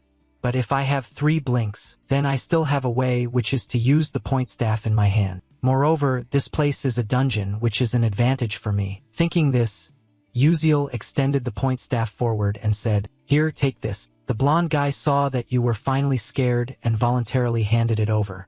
He seemed quite satisfied and replied, "Well done, kid. Just the way I like it. Don't get cocky too soon, karma usually comes early." Uziel thought to himself. Seeing that he was no longer on guard, he moved as fast as a Blink to get closer, snatched a point stick from him, smiling cunningly. He used the point stick as a weapon to strike directly at his formation, causing it to crack and weaken. The guy gritted his teeth, muttering curses. "Damn it, you miserable civilian." Immediately after, he was thrown backwards, crashing hard into the tree trunk. Ridden went mad with rage, opening his mouth to shout, "You filthy dog." But the whole group was stunned when they saw he had disappeared. Before they could react, a familiar voice called out, "This way." Following the direction of the voice, Ridden turned his face. At that moment, Uziel was standing there. Grinning cheekily, he said, "That was dangerous, but thanks." Now Uziel had 2 point sticks in hand. Ridden screamed like a madman, "You bastard. Give that back now." Uziel replied teasingly, "Nope. I don't like that." The protagonist was quite pleased with his own strategy, thinking that the point stick was truly effective. Previously, he had accidentally learned about it while playing a game, But these point sticks were actually a glitch item having no real value. However, due to their absurd hardness, they couldn't be broken by a mage's magic and possessed the strength of most other magical tools. They are useful for magic users, but for a physical attacker, a weapon with a high attack stat is fully utilized. Over here, Ridden ground his teeth bitterly and said, "That bastard. How dare he take my point stick?" Then he turned back and shouted at his gang, "Damn it, what are you guys doing? Hurry up and rush to attack." At the same time, the dungeon began to shake. Faced with this situation, Ridden quickly thought, "Damn it, why does the dungeon have to change right now?" Thinking this, he wildly yelled, "Everyone quickly gather close and prepare magic. We can't lose track of that bastard." But at this very moment, it was the best opportunity for Uziel to act. He swiftly fled. His unusual action was spotted by one of Ridden's teammates, who opened his mouth shouting, "Uziel is running away.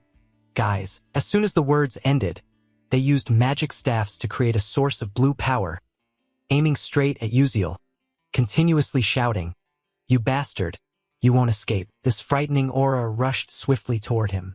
Uziel could only think, "Damn, these guys are better than I thought, but you're still green and inexperienced." Just when it seemed that the energy would engulf him, he used Blink and disappeared. Ridden's whole gang was furious but could do nothing. He blinked again. Damn it, but he moved too fast. I couldn't see him anymore. While everyone was looking straight ahead, it seemed Uziel had slipped out like a lightning bolt to the rear. At this moment, he confidently thought, having 10 years of experience in this game makes using terrain to gain advantage as easy as pie. As for Ridden, he was extremely furious. "We just need to hit him once." Suddenly, the dungeon began to shake violently. Seeing everyone's tense expressions, Ridden immediately reassured them, "Calm down, guys. He's still around here. Wait until the earthquake stops. If we see him, let's attack together. But if our magic fails, it will backfire, so we must act very carefully." Saying that, he looked around to check. Suddenly, his gaze met Uziel's, who was standing right in front of him. Before they could attack, Uziel was a step ahead, striking straight at their formation with his staff. The force was too much for the formation to withstand, and it began to crack. At the same time, it started to counterattack Ridden's own comrades. Then came loud explosions. The formation shattered, firing back at them. This was the unwanted side effect, magical backlash. The male lead quickly ran away, watching as his own formation backfired on the group. He felt delighted, thinking to himself that it was all over. After the dust settled, Ridden looked up and blurted out, "Damn it, Beck Uziel, that bastard." Meanwhile, Uziel raised 3 staffs and said smugly, "I'll take these." Then he grinned teasingly and added, "Oh, and if I ever get a girlfriend, I'll give her these. Bye-bye, darlings." Ridden was stunned. "When did you take it? Give it back to me now." The protagonist, looking at their current state, felt extremely satisfied. Heh, that's enough. Taking the last piece from them would be troublesome." He added, "Ah, that last scene was really interesting.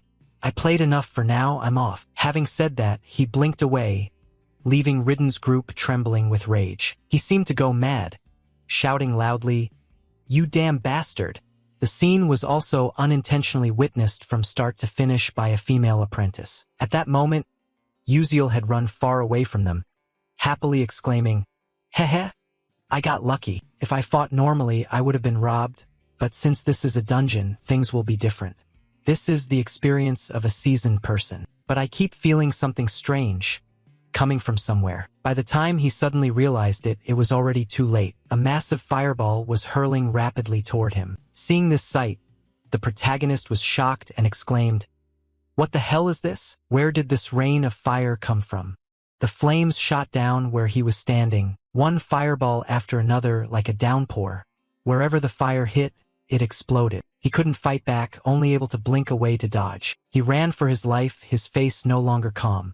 What kind of magic is this that's so terrifying? Looking back at the forest burned to ash, he hadn't even recovered yet, thinking that a major disaster had almost occurred. But what is this magic? Who would want to kill me? From behind the smoky haze, the silhouette of someone approaching appeared. She stood before him and shouted loudly, "Hey, you civilian, why didn't you take another staff from them?" And the girl who wielded fire magic was none other than Princess Hongbayan. The male lead was surprised, thinking to himself, why is she here? Thinking this, he awkwardly scratched his head and ear, saying, hey, maybe you're mistaken. It's not like I can take whatever I want, and even if I took those staffs, what does that have to do with you? She felt awkward after hearing this, realizing she might have been a bit tactless. But Baek Uziel was suspicious. Could it be that you want to take from them and then steal from me? What kind of crazy idea is that?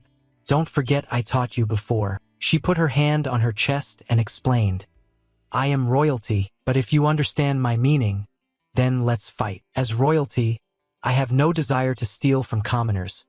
But in this battle, I will defeat you and take what I want. The male lead listened and almost had a blood pressure drop. He replied, hey, what are you trying to do? Why bully someone weaker than you? Are you the weak one? Hong Bayan continued, but before this, I saw you fight and play around with them. You even used magic to defeat them, didn't you? Saying this, although she didn't want to, she thought she had to hurry a bit or else she would get scolded by her mother. Suddenly, Hong Bayan sensed a sound approaching. Turned out to be Ridden's gang chasing after them. One shouted loudly, Uziel, where has he run off to? Damn it, that bastard is indeed too formidable. Princess Bayan also recognized these people. On this side, Uziel started to run away. She hesitated, unsure how to handle the situation, wondering if she should attack them now. But no matter how strong she currently was, she couldn't take on 6 people at once. That's right, she needed to wait until their magic weakened.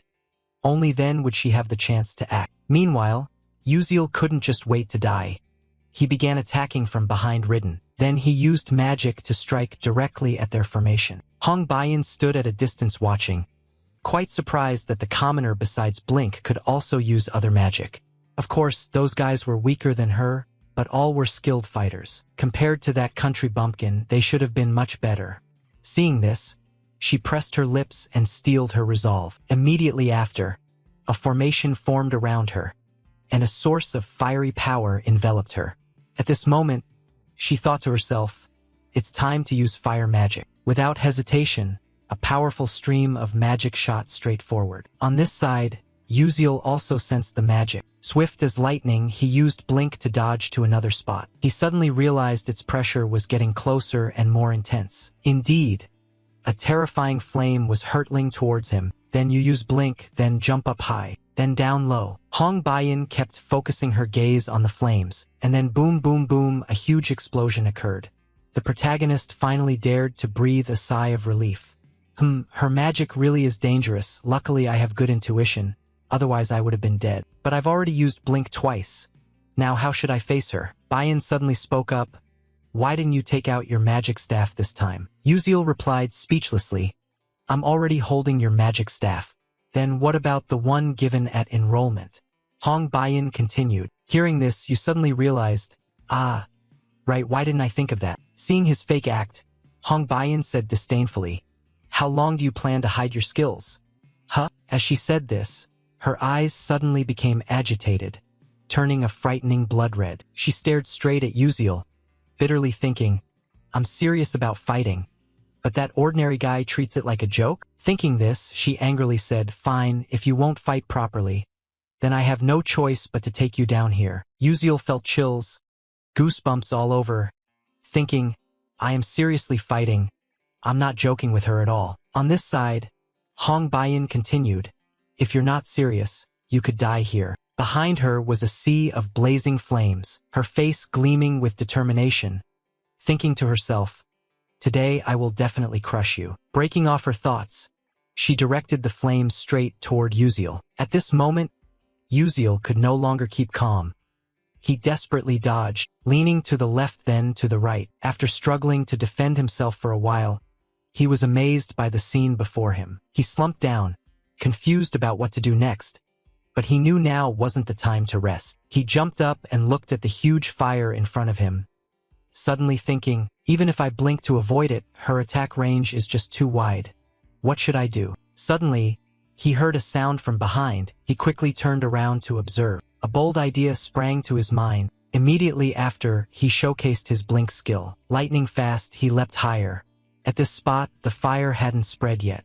Looking back, the fire burned hotter and expanded wider. Uziel stood hiding behind a boulder, lucky to have escaped death. He cast his gaze downward, thinking that this time he had been fortunate to avoid it, but it was still quite difficult. Even if I manage to get close to Hong Bei, the flames around her will flare up to protect her as I approach. I understand this very well because I have fought many fire mages before, but her rank is much higher than I had thought. If this were an open plain, I would have lost in less than a minute. The battle wouldn't even have taken place. Uziel watched the fire shooting out like rain. Suddenly, an idea came to him. I will take advantage of the power of these guidance rods. His eyes became more resolute. No one here knew yet who would be defeated. Ending his train of thought, he boldly charged straight into the fire. Countless sparks shot towards him. At this moment, the mana leak syndrome activated. He gained a sixth sense and accelerated his perception of time. To him, time seemed to stop. He could easily slash through Hong Baiyan's magic spells. Witnessing this, Hong Baiyan couldn't believe her eyes and exclaimed, "No way! How could he use a weapon against magic? How could this be possible?"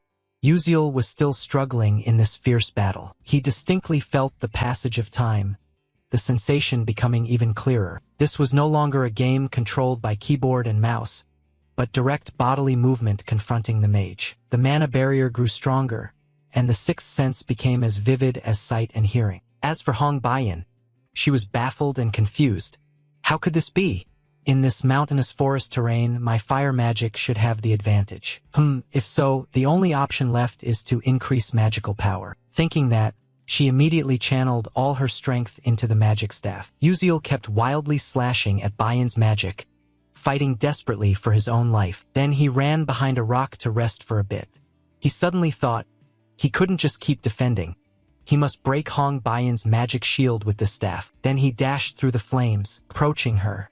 His footsteps grew increasingly urgent. When he was still not far away, he used Blink to quickly close the distance. This astonished Hong Baiyan immensely. She ground her teeth in frustration and turned around. At this moment, Uziel had stepped into her fire magic battlefield, the two locking eyes with sparks flying. Uziel calculated that when approaching a fire mage, the explosive magic would push back enemies within a 2-meter radius. As he thought this, he chuckled. For others, it wouldn't be easy, but for someone with as much as 10 years of experience like himself, it was different. He had been through this many times before. Immediately, he was hurled away by her magic, leaving Baiyan stunned and open-mouthed in horror. But undeterred, Uziel quickly regained momentum to advance again. He decisively used the point sticks to attack her protective membrane, creating cracks on its surface. Baiyan remained puzzled, unable to believe this, wondering how he could do such a thing. Meanwhile, Uziel did not stop. He frantically launched relentless attacks against it. The shield could no longer withstand it and shattered, causing Baiyan to suffer serious injuries and fall backward. Uziel stepped closer to her, smiled brightly, then sat down and said, "I've won." Baiyan felt deeply ashamed.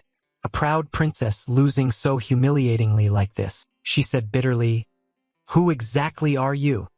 Uziel slowly stood and replied, I'm just an ordinary student." Then he said mysteriously, "But the person hiding over there can come out now, right?" Realizing she had been discovered, the flame girl cautiously stepped out. At that moment, she was cautiously stepping toward the two of them. Flame was quite surprised and asked, "How did you know I was there?" Uziel didn't know how to explain it, so he forced a smile and replied, "Well, just consider it a hunch." But deep down, he fully understood the reason was quite simple, or more precisely, it was an intuition sensing magical power. Still, how could Flame believe such a silly excuse? She replied absent-mindedly, "Oh, a hunch, you say? Then how did you break the magical shield with an ordinary wand?" Hearing this question, Uziel went blank. Flame added, "Why don't you explain then? Or do you intend to say that was also just a hunch?" At this point, Uziel suddenly thought, indeed, scenes like these couldn't appear in a romantic novel like the original. It made sense why Flame was curious, but he couldn't tell the truth. Thinking this through, he quickly had an idea, pointed at the rod in his hand, and said cheerfully, "Oh, this rod is really hard." Flame heard it and said annoyed, "What does that have to do with anything? Hard or not, do you think just waving it around can break a magical shield? If that were true, then the knights in this world would have already beaten our mages to pieces." Uziel admitted this. He thought to himself, that's exactly right. You're completely correct. Baek Yuziel's evasive answer only made Flame feel more confused. She exclaimed, until now, I have always felt something strange but never had the chance to ask. Baek Yuziel, who are you really? Bayan stood beside, ignored like invisible, but having been eavesdropping all along, she couldn't help feeling surprised. Meanwhile, facing Flame's rapid-fire questions, Baek Yuziel's face broke out in sweat. He was frantically thinking of a way out. Could it be that the time has finally come? How is it that, in less than a month, I'm already suspected about my identity? Should I just reveal my true identity? No, I can't. Flame doesn't have the slightest goodwill towards me. Doing that would be far too dangerous. Thinking this, Baek Yuziel said, even if you suspect me, I'm not that kind of evil person. Hearing this, Flame responded confusedly, huh? What do you mean? Baek Yuziel smiled awkwardly and continued, just as I said, I only want to help you. This made Flame even more perplexed. Say you want to help me, okay, but help with what? What exactly are you trying to say, always being so vague?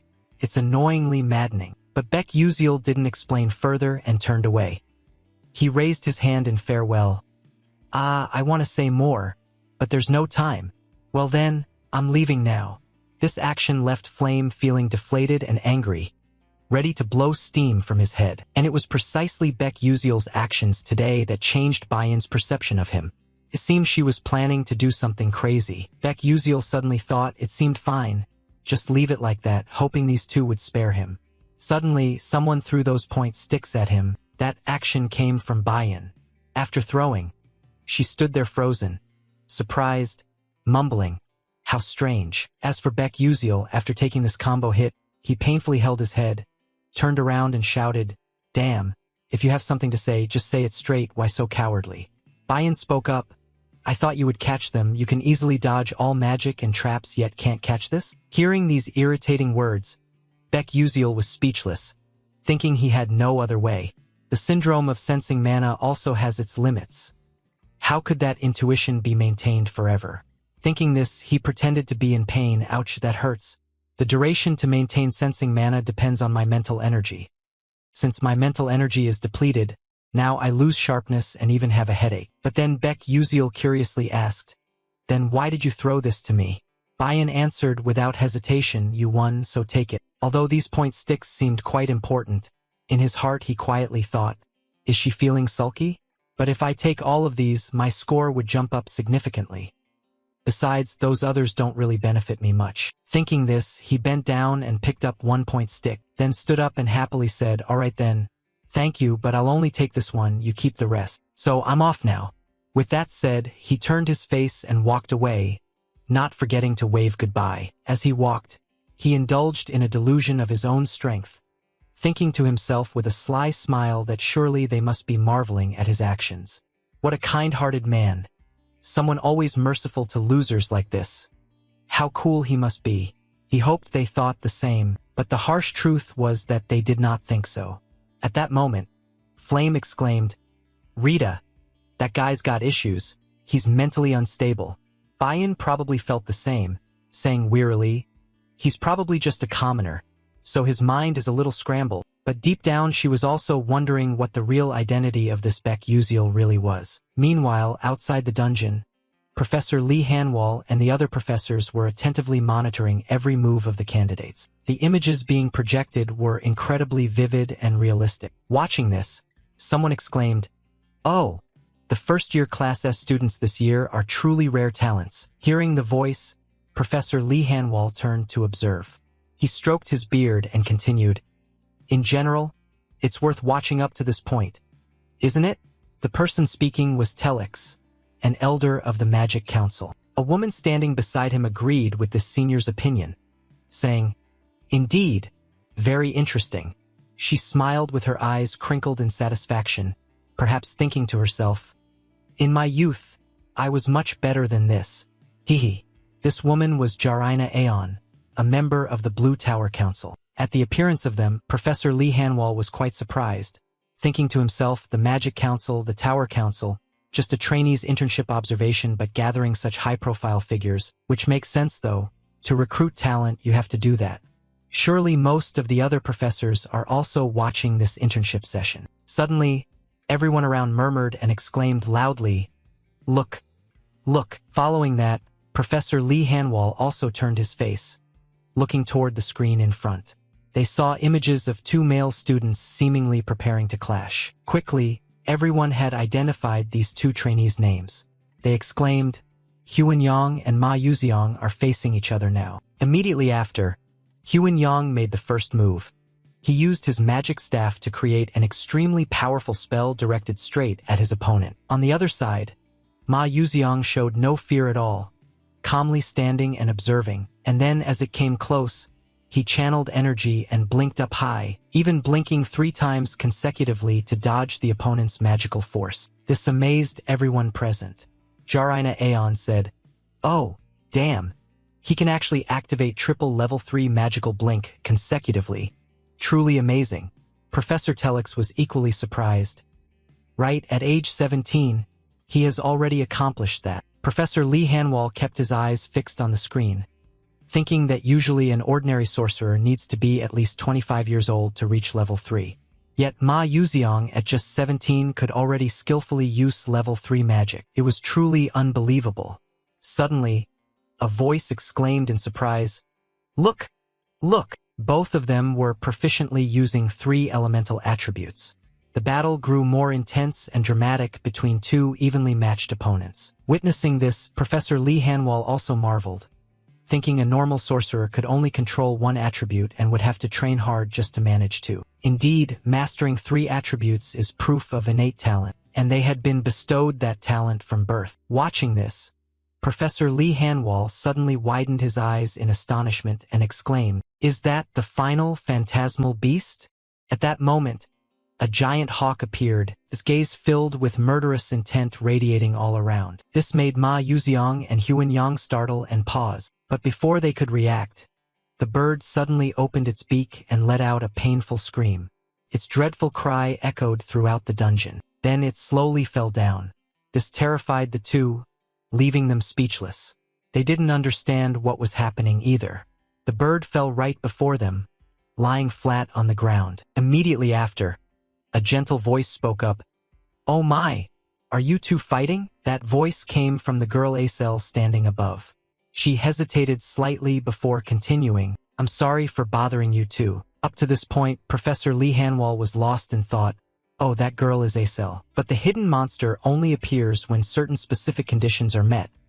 Not only is it hard to find, it's also very difficult to defeat. Yet that girl was able to hunt it down all on her own. However, in the face of her achievement, the professors behind seemed not to expect this and even felt a bit of pity for the poor girl. One said, "The eldest daughter of that traitor, such a shame. If her father hadn't committed such a heinous act, her talent would have blossomed even more." As he spoke, he suddenly widened his eyes in astonishment. "Huh, what is that?" "That is the princess of the Adalabit kingdom. But who exactly is that opponent of hers? His face looks unfamiliar." At this moment, Professor Lee Hanwall couldn't keep calm anymore, exclaiming, "What? That magic? Could it be Blink?" Speaking of Blink, over the past 100 years many scholars have tried to master it, but all either died or became disabled, so they had to give up. Truly is a magic spell that cannot be easily controlled. Yet that child can control Blink so skillfully as if it were his own limbs. Elder Telix of the Magical Council thought silently. He was no less astonished than Professor Lee Hanwall. In that silent atmosphere, someone couldn't help but ask aloud, "Who exactly is that teenager?" Professor Lee Hanwall immediately responded, "The student's name is Beck Uziel. He is an exceptionally special student who can use Blink as his signature magic." Upon hearing this, everyone was extremely astonished. Another person spoke up, "Blink can be a signature magic? This is completely different from the innate talents of Ma Yuziang, Huan Yang, or Acel." Elder Telix also said somewhat confusedly, "Oh, is that so? But why doesn't he use other magic and just play around? If he used magic, the one-on-one duel would have ended already. I really still can't understand." No sooner had he finished speaking than someone entered and said, "No, he is fighting for real." Following the direction of the voice, Everyone present turned their faces to observe. The sudden appearance of this person shocked them into stammering. "Are you Eltman Eltwin?" He added, "From the very beginning he was really fighting, you all just didn't see it, right? That's truly interesting. I mean, watching that pupil fight reminds me of knights who existed in ancient times." Upon hearing this, someone exclaimed in utter shock, "You said knights? Oh, how can this happen? It's unbelievable." Telex was no exception. He said very surprisedly, "Do you mean the knights disappeared along with cold weapons?" Note: cold weapons are those unrelated to fire or explosions and don't use gunpowder or other explosives. But how could such a young student possibly do it? It's truly miraculous. Professor Lee Hanwall still hadn't taken his eyes off the screen. Finally, he probably realized the issue and thought to himself, well, so that's how it is, the knightly way really isn't bad. The knightly way refers to the fighting spirit of those who wield swords in this magical world. Heroes who have battled evil and protected the world since ancient times. Knights always fight with a magical sword, but to exist and fight using a sword, that was considered impossible.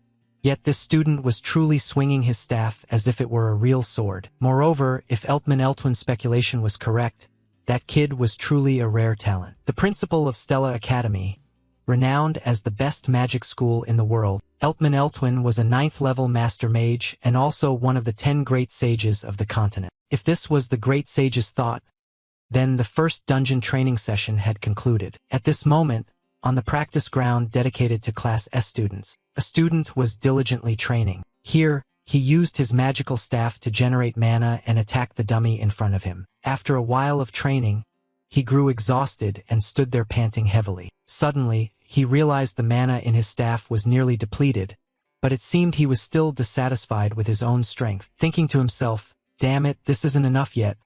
I'm still far from where I want to be." Among the 141 participants in this dungeon training session, 39 people failed to meet the criteria and were eliminated. Acel was the one who defeated the final boss, ranking first. He himself stood in second place. Ma Yuxiang was in sixth, but he did not feel that he had won. He recalled the moment during the fight in the dungeon. At that time, when the final boss appeared, if he hadn't entered, he might have known the true power of Ma Yuxiang. Thinking of this, He Wenriang was bitter and clenched his teeth, unwilling to accept it. Perhaps from their first meeting, he had already felt irritated with the name Ma Yuxiang. He did everything gently, but whatever he did, Ma Yuxiang showed results far beyond expectations. In this training session, he had arranged magic arrays everywhere and carefully calculated their movements. Despite that, Ma Yuxiang easily blocked the attacks and stopped them. "No matter what I do, I just can't beat that kid. Is his talent thick and high like a fortress wall? No, that's not it. Right now, I don't have time to blame myself. I have to try harder." At the same time, Bayan also just entered this training room. What caught her eye was the image of a male student wielding a magic staff, creating a huge whirlpool of power. Looking closely, she was quite surprised, thinking, "Oh, He Wenriang, that kid is always so calm. Yet today he's frenziedly training as if poison." But although this wasn't what she wanted to say, thinking this, she used magic to create a fire spell. Her whole body radiated blazing orange light. Immediately after, she aimed straight ahead and unleashed a spark. Then, a loud explosion erupted. It seemed her mood today wasn't good either. Could it be that she was angry about something which made her crazily train like this? The flames kept burning fiercely, and the loud explosion caught He Wenriang's attention. The boy stopped and turned his face to observe, to see who could produce such a powerful magic flow. Meanwhile, Bayan was still very upset, feeling annoyed and unable to believe she was only third. Even though she had earned extra points, and the Queen Mother was quite satisfied, if she didn't regain her form, she would be punished. Damn it! A commoner always acting high and mighty. How unlucky. Ending her thoughts, she unleashed a very strong strike, a blinding light spreading from the explosion in front of her. At this point, Bayan was exhausted, standing there panting heavily. He Wenriang nearby also hesitated, his mind filled with questions. Wow, what's wrong with the princess today? But maybe because of her mood, the princess's magic had become more accurate than before. It was truly surprising that Princess Bayan's fire magic had such destructive power, yet she could control it so well in such a short time. Bayan was also quite surprised at her own achievement, thinking how damn it was. Although unwilling to admit it, Uziel's special lecture was not without effect. By applying those pun riddles, my magic has increased significantly. Even though he is just a commoner with both the worst scores and personality, Uziel is definitely the only one who knows how to overcome his weaknesses. But why do I still feel so frustrated like this? Oh heavens, oh heavens. Suddenly someone called out, "Your Highness." Jaytarin, what's the matter? The woman continued, "Yes, the Terivon scepter you requested earlier has been repaired. Should I tell Uziel right now?" Looking at the scepter in front of her, Bayan replied, "Yes, that's better." After hearing that, Jaytarin replied, "Yes, I know. I'll be going then." Then she turned away and left. But suddenly, the princess thought of something and tapped the shoulder to call back. "Wait." Jaytarin was confused. "What is it, Your Highness?" A while later, at the second main tower, Bayan held Uziel's scepter in her hands, filled with hesitation. She thought, since I heard Uziel is here, I came. This is the second main tower where the professor's research rooms are. But what is he doing here? Could it be to meet the professors? Suddenly, Bayan was startled, her eyes wide open. She turned her face away, hesitating. "Wait, why do I need to come here? I could just hand it to him at the training ground." Humph, doing this is no different than deliberately going to look for that commoner. "No, I really need to go back first." Lost in a stream of thoughts, suddenly a voice rang out. "Oh my, what is the princess doing here?" Upon hearing this, Bayan was startled, looked up and stammered, "Teacher Hammerl." "Hello ma'am, it's been a long time since I saw you, no, Professor." Hammerl replied, "Teaching magic to the princess felt like just yesterday. Yet the princess has already grown this much, so fast. But why did the princess come here?" Bayan replied awkwardly, I have some matters, so I came here, but an unexpected event came up, so I plan to return later." Seeing the princess's embarrassed attitude, Hammerl calmly continued, "That's true. Things are a bit chaotic there now, so it's better to come back later." Bayan was so surprised she was speechless. Hammerl went on, "Currently all the magic officials are here because of the student Uziel." This made Bayan even more amazed. Curious about what was going on, she asked, "But why are they looking for that commoner?" Hammerl answered, "Surely the princess knows that student does not use magic, right?" Bayan answered shyly, "Yes," but inside she felt quite sad and embarrassed. She thought, indeed the professor had watched that match. Why did I reveal such a pitiful appearance in front of the teacher I respect most? Soing bahasim, sobi sobi. Hammerl noticed the princess's expression change and comforted her. "Princess, you don't need to blame yourself because the other party also did their very best." Bayan spoke softly, but he didn't even bother to use magic. Professor Hammerl laughed and said, "No, that's because of his faith." "Faith?" Bayan asked in surprise. "That's right," Hammerl explained. After watching the training session, the headmaster believed that this student was trying to revive the vanished knights of the past, but this made Bayan unable to believe it. She exclaimed, "Professor, what are you talking about? Uziel and the knights?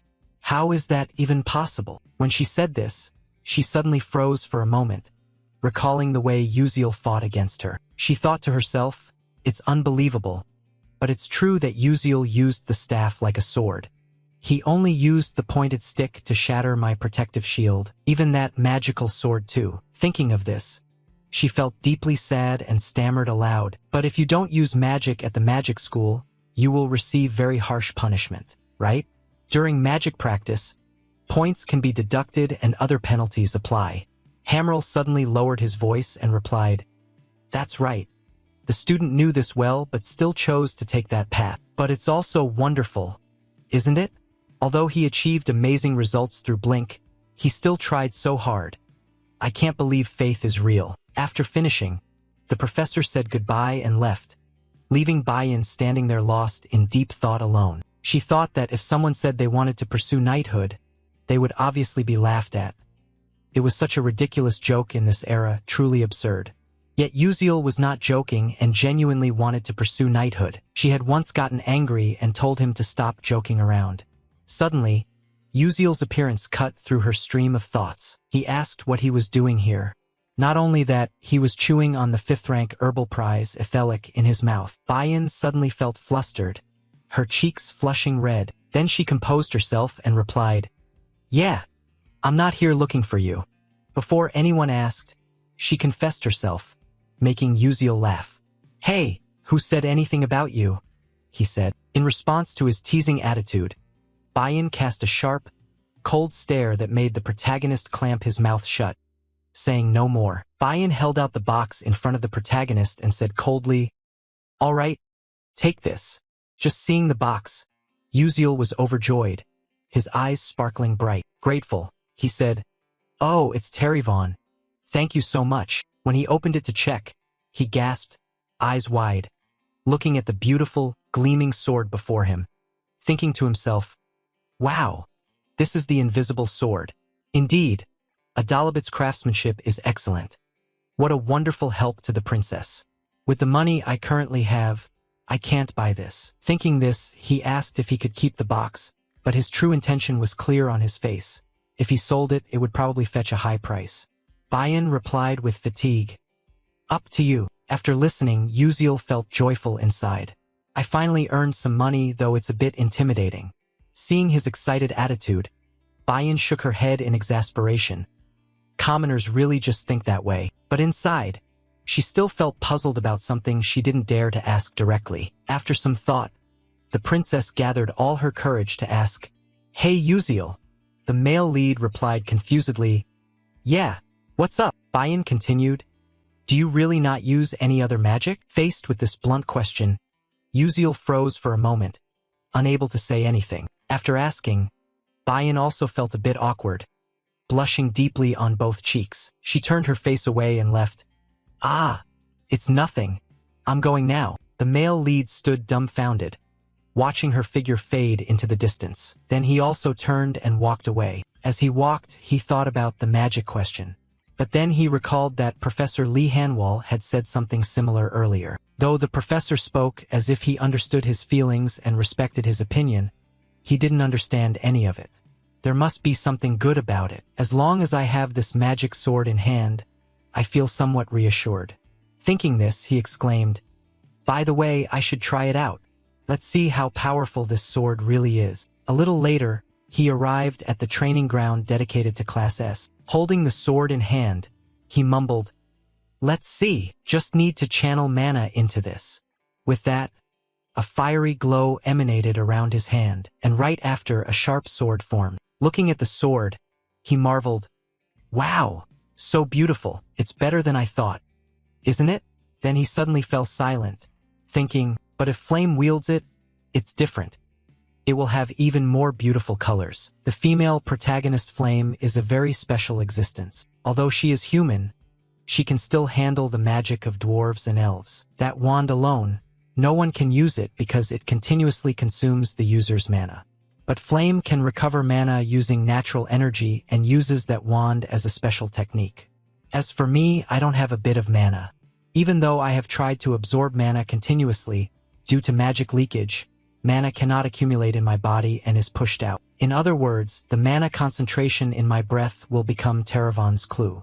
At that moment, he suddenly remembered he hadn't touched that damn system for a long time. He opened the system and murmured, "I have to check my status, right?" Immediately, a status panel appeared. Uziel's attribute values: muscle strength 77%, senses 29%, agility 87%, stamina 55%, endurance 97%, mental power 43%, mana experience remaining 0, skill, blink level 1, trait, delay due to mana leakage level 2, muscle strength plus 5%, agility plus 8%, senses plus 15%. The sixth sense is activated by consuming the user's mental power, detecting mana within an 18 m radius, and automatic perception acceleration activates when it detects the user is in danger. Blood circulation speed plus 1%. After reading the status board, he happily thought it was great. He had consumed the rank 5 reward herb, so his muscles had grown a little. But in the future, with a weapon, he could accumulate experience more directly. "I have to practice using the sword. I'll probably be very busy from now on." Transition to the next morning at the academy. In a classroom, the voice of a mage echoed, "Starting today, We will practice true magic spells. Everyone spread out and raise your magic staffs to practice. This professor is Professor Vurian, the defensive magic instructor. After explaining for a while, he went down to observe the students practicing. Everyone seemed very focused. Only the shouts could be heard loudly. Magic shield, magic shield. The professor looked quite pleased, smiling with eyes nearly closed, thinking that this year there are many excellent students. It's good to rank by levels. Suddenly, he was shocked and froze. While all the students were enthusiastically practicing, Uziel was just standing still doing nothing. The professor silently thought, is that student really the rumored S-class student? An S-class student but from a commoner background, possessing a mid-level magic staff? Moreover, he ranked 5th in the recent dungeon training session. Damn, it was irritating to watch. Thinking this, Professor Vurian approached with a fake smile and asked, "Hey, you there, you're Uziel, right?" "Yes, but why aren't you practicing at all?" The male lead didn't know how to explain, so he forced a smile and said, "Ah, it's because I'm currently learning a different defense method, so I don't need to study basic magic." Upon receiving the answer, the professor continued, "Oh, really? I'm quite curious about this so-called different defense method of yours." But in his heart, he thought, this arrogant brat. If it were Princess Bayan studying magic inherited from Adalabit, that would be one thing, but what does a mere commoner know to dare look down on my class? Not bad, kid. Still, he recalled hearing that this kid Uziel didn't use any magic besides blink. "Oh, then I've got some fun for you. Haha." With that thought, he put on a forced cheerful smile and said, "Oh, then why don't you demonstrate that excellent defense skill of yours to your classmates, so that everyone here can broaden their horizons a bit? The opponent will be..." He paused a few seconds, turned his face toward the back, then continued, "The opponent will be Morso from Class B. What do you think?" In his gaze, a distant student named Morso stood smirking, looking excited and cocky as he waited for Uziel's response. The professor thought to himself, as a lecturer of defensive magic, personal relationships are very important for me to continue at this school within the Scalvan Empire. It would be very beneficial if he performs well. I would gain some prestige too. What could be better than if he shows strong magic skills in front of a Class S student as well? After thinking for a while, Uziel replied, "All right, sir. If you wish, I will comply." As soon as he finished speaking, the teacher said enthusiastically, "Then you students, step onto the arena." Immediately afterward, both stepped onto the battlefield. While Morso stood there grinning confidently, Uziel appeared quite indifferent toward the match. Morso's friends continuously cheered, "Hey Morso, crush that kid. Embarrass him. We believe you can do it. Keep it up." Morso confidently replied, "Of course, just wait and see." The recent commotion caught Uziel's attention. He quickly recognized them and sighed, thinking, what nonsense is this? Looking closely now, he saw they were the gang of Uslek and Ridden from before. Those bad kids, but it's fine. After all, this is a required class I have to attend. Since I can't use magic, there's nothing much to do. If you people like it so much, then I'll indulge you to the fullest. Thinking it over again, I remember Professor Virian's bad reputation has been widespread since the first episode. How ridiculous. Then, he suddenly smiled with satisfaction. Well then, I might as well use this opportunity to check the training results. Not a bad idea after all. The professor spoke up. This match will be conducted in an attack and defense format. Furthermore, no other magic may be used. At this moment, Morso had taken a defensive stance, ready to fight. The students below whispered among themselves, "If he attacks, Morso will win, right? Defense is just defense after all." Has he learned Earth Element offensive magic? It's said to be very hard to counter. But Prince Jeremy was extremely calm, paying close attention. The professor's voice rang out. "All right, get ready to start. Show me your best skills." Immediately, Morso used his magic staff to create a formation in front of him, and a giant stone appeared. Seeing this scene, the students below were terrified and exclaimed, "Enough! That's second-level magic." In basic magic practice, the unspoken rule is to only use first-level magic. Is Uziel okay? But Uziel showed no fear. He remained calm, focusing intently on every movement of his opponent. Morso thought angrily, "Damn brat from Class S, so arrogant." Take this gift from me. With that thought finished, he shouted and sent the stone flying down. Immediately, the stone hurtled straight forward, an overwhelming aura radiating powerfully around it.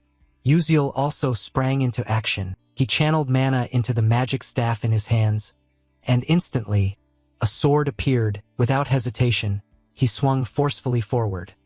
The stroke seemed gentle, but its power was not to be underestimated, and the opponent's stone was shattered into clouds of smoke by Uziel's slash. Even the teacher stood stunned for a moment, speechless. Prince Jeremy didn't seem overly surprised. Morso was so shocked he trembled, exclaiming, "No way!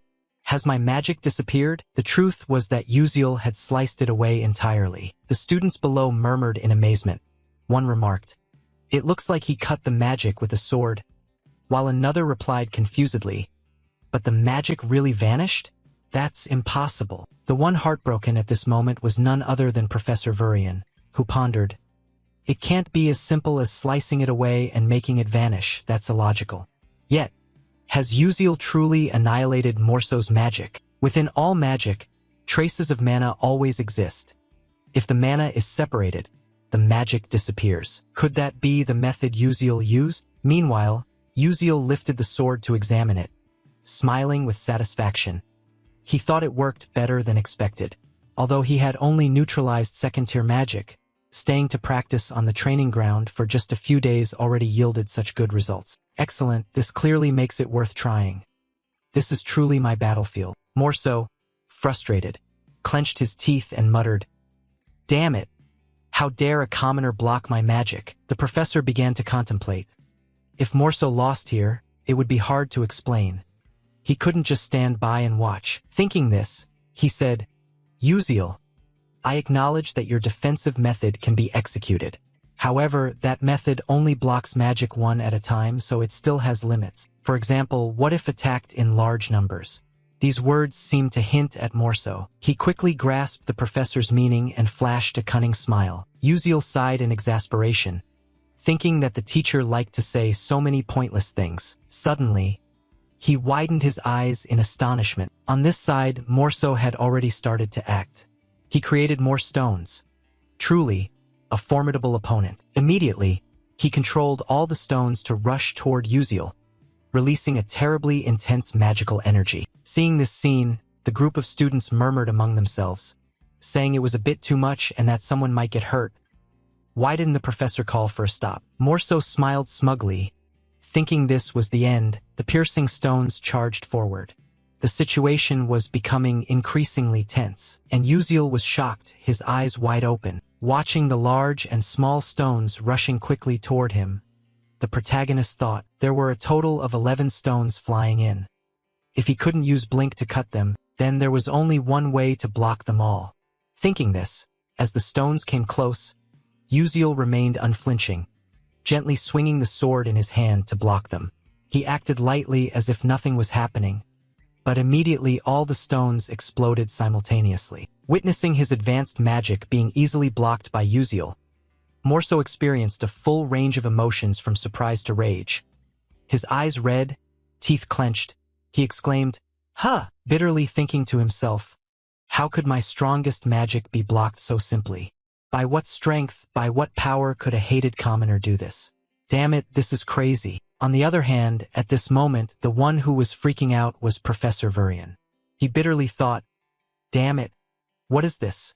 What the hell is that kid Morso doing? This is doomed. If he loses, I'll be in trouble. What should I do?" Over here, Uziel was also a bit surprised by his own magic, exclaiming, "I've tried doing what I saw in other games, but it seems not bad at all, pretty good. This is the technique called panning." The downside is that the mental energy required to maintain its shape is multiple times greater than normal strength. Therefore, stamina quickly drops right after use. Moreover, its defensive capability is weaker when blocking only a single object, so in reality, it's very difficult to use. Luckily, this is just a training match. Otherwise, there's no telling what could happen. Below, the group of trainees were buzzing with chatter. "Wow, this is the first time I've ever seen this. It's almost like a magic shield. Oh, so there's magic like that too. Amazing. Morso will definitely lose soon." At the same time, Morso clearly wasn't happy at all. He was confused, his anger dropping. He exclaimed, Damn it, could it be that this noble son is going to be embarrassed by some commoner like this? I can't accept this truth. Thinking this, he started gathering mana into his magic staff. A strong aura enveloped him. Before Morso's reckless action, the students below nervously whispered behind the teacher's back. Hey, look there, using magic again? Wasn't Morso's turn to attack already over?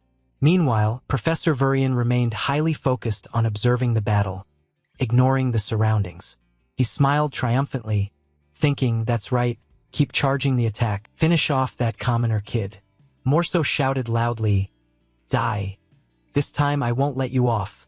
I can't endure this humiliation. Suddenly, a voice rang out, teacher.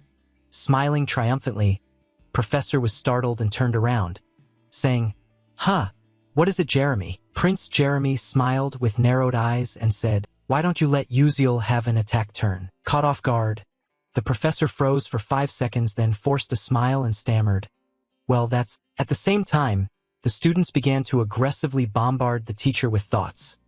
Hey, isn't this a basic first-year match? If he's careless, he could get seriously hurt. Isn't it already over? Such an irresponsible professor. Can he really be qualified as a teacher? Truly unfit to be an instructor. Vurian seemed overwhelmed by the students. Worried, he thought, damn it, I was so focused on the battle that I missed the students' reactions. How could I be so negligent? What should I do now? Jeremy, seeing the teacher remain silent, called out, teacher, will you switch the magic attack turn to Uziel?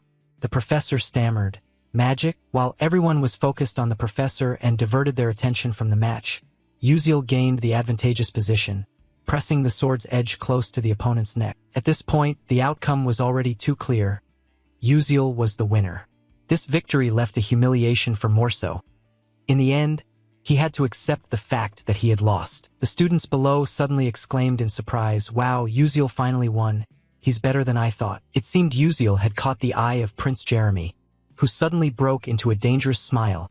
A smile that foretold ill omens in the future. Scene shifts to the royal palace, a place both magnificent and splendid. Inside, desperate screams echoed, ah, huff huff, please have mercy on me. A stranger appeared, revealing that Morso, after losing to a commoner like Uziel, was being brutally beaten by someone.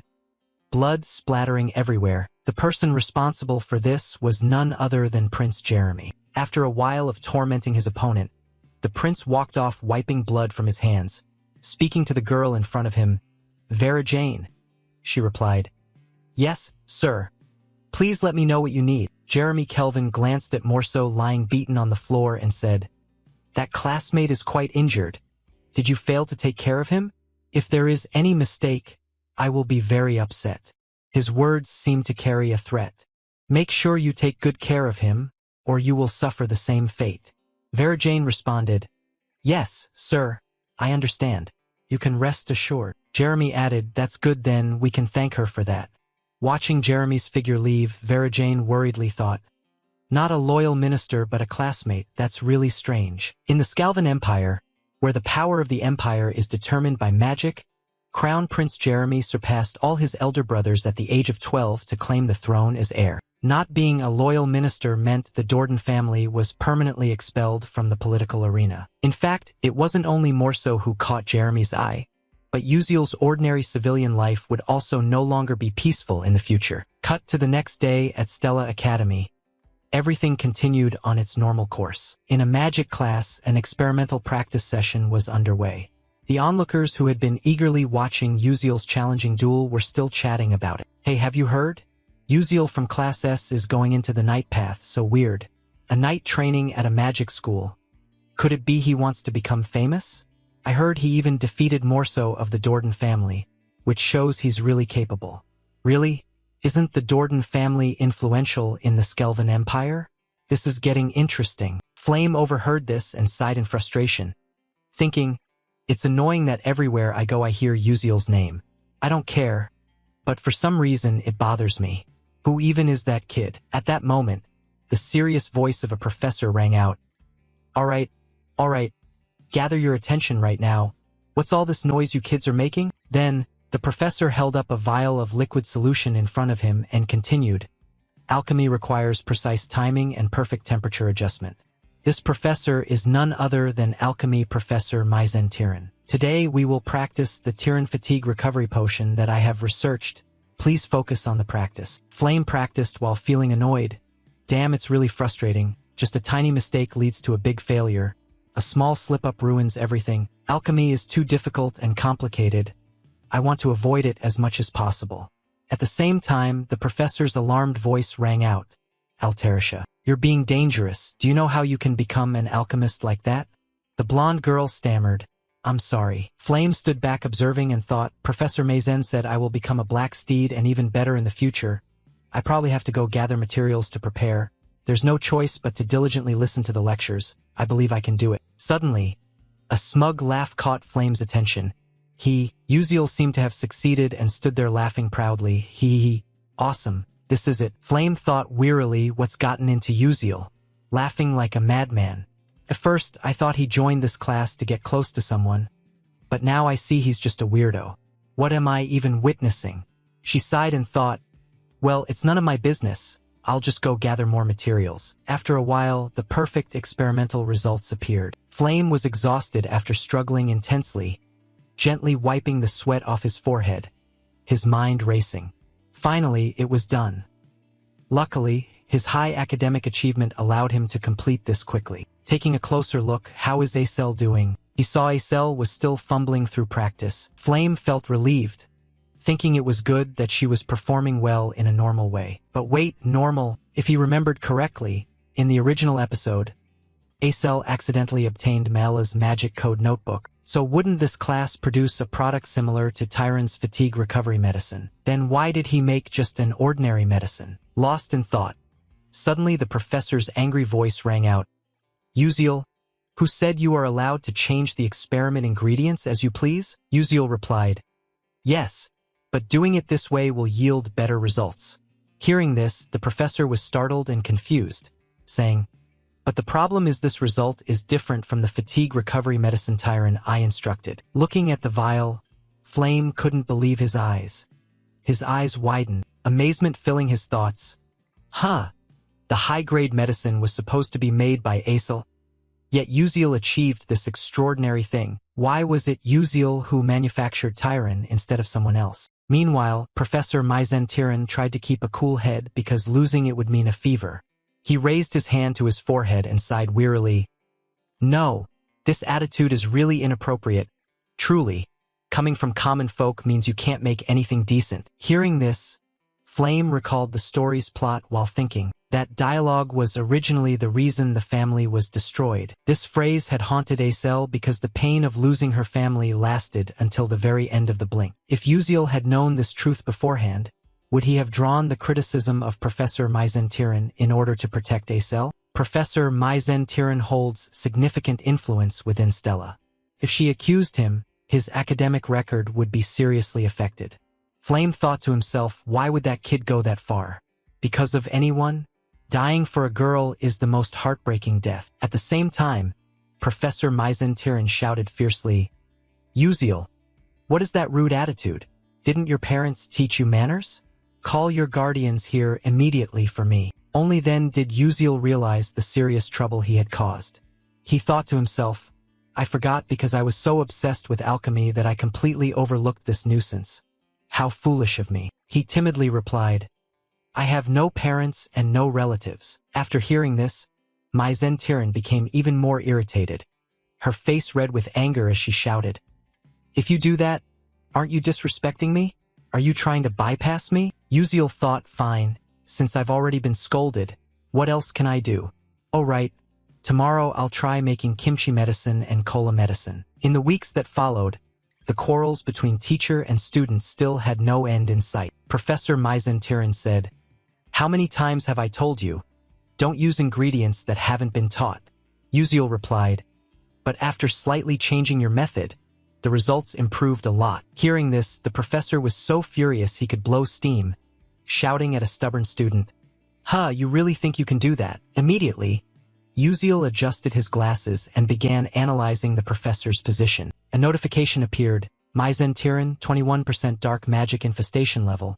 Feelings of inferiority and jealousy. Pseudo-dark magic contract user. Professor Alchemist Episode 8 boss confirmed as dark magic infected. After reading it, seeing the professor trembling with indignation, Uziel thought quietly, good. Everything is progressing according to my plan. Episode 8. The boss is infested by the dark magic Maizen Tyran. She is a villainous character who cannot overcome her emotions and has become dark magic.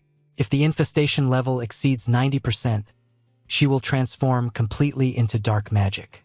Below 50%, she cannot be detected by current magic. At 21%, since it's impossible to prove or report she is dark magic, the only option is to stimulate the infestation level above 50% to notify the Dark Magic Extermination Squad. If it were an ordinary dark magic infestation, there is a way to return before being completely controlled. But Maizen Tyran is a pseudo-dark magic contract user.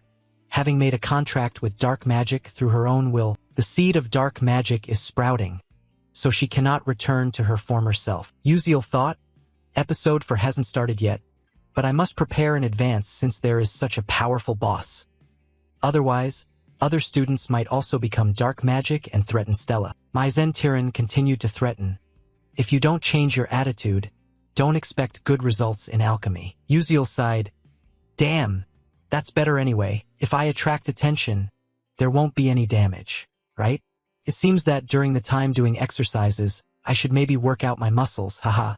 I have to really make her furious. After a while, Professor Maizen Tyran divided the class into several groups.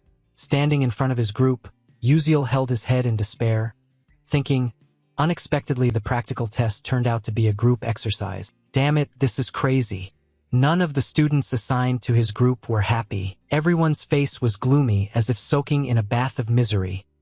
Estelle was no exception. Seeing the tense atmosphere, Uziel awkwardly thought, oh dear. Look at that. Everyone looks suffocated and tense. Why so stressed out? Guys? He forced a smile and said, hello, I am Uziel. The others in the group responded one by one. I'm Sehun, I'm Mal Liwan, and I am Acel. Mal Liwan covered his face, crying and groaning. Boo-hoo, our group is doomed. Why did I have to be in this group? Professor Maizen Tyran will give very low grades. Students she dislikes, no matter how well they do, it's useless. After hearing this, Uziel fell silent, thinking, oh my god, it's all my fault. I feel sorry for you guys. Suddenly Acel spoke up. Come on, everyone, cheer up. Are we really just going to give up like this? Another person stammered, but before they finished, Acel continued.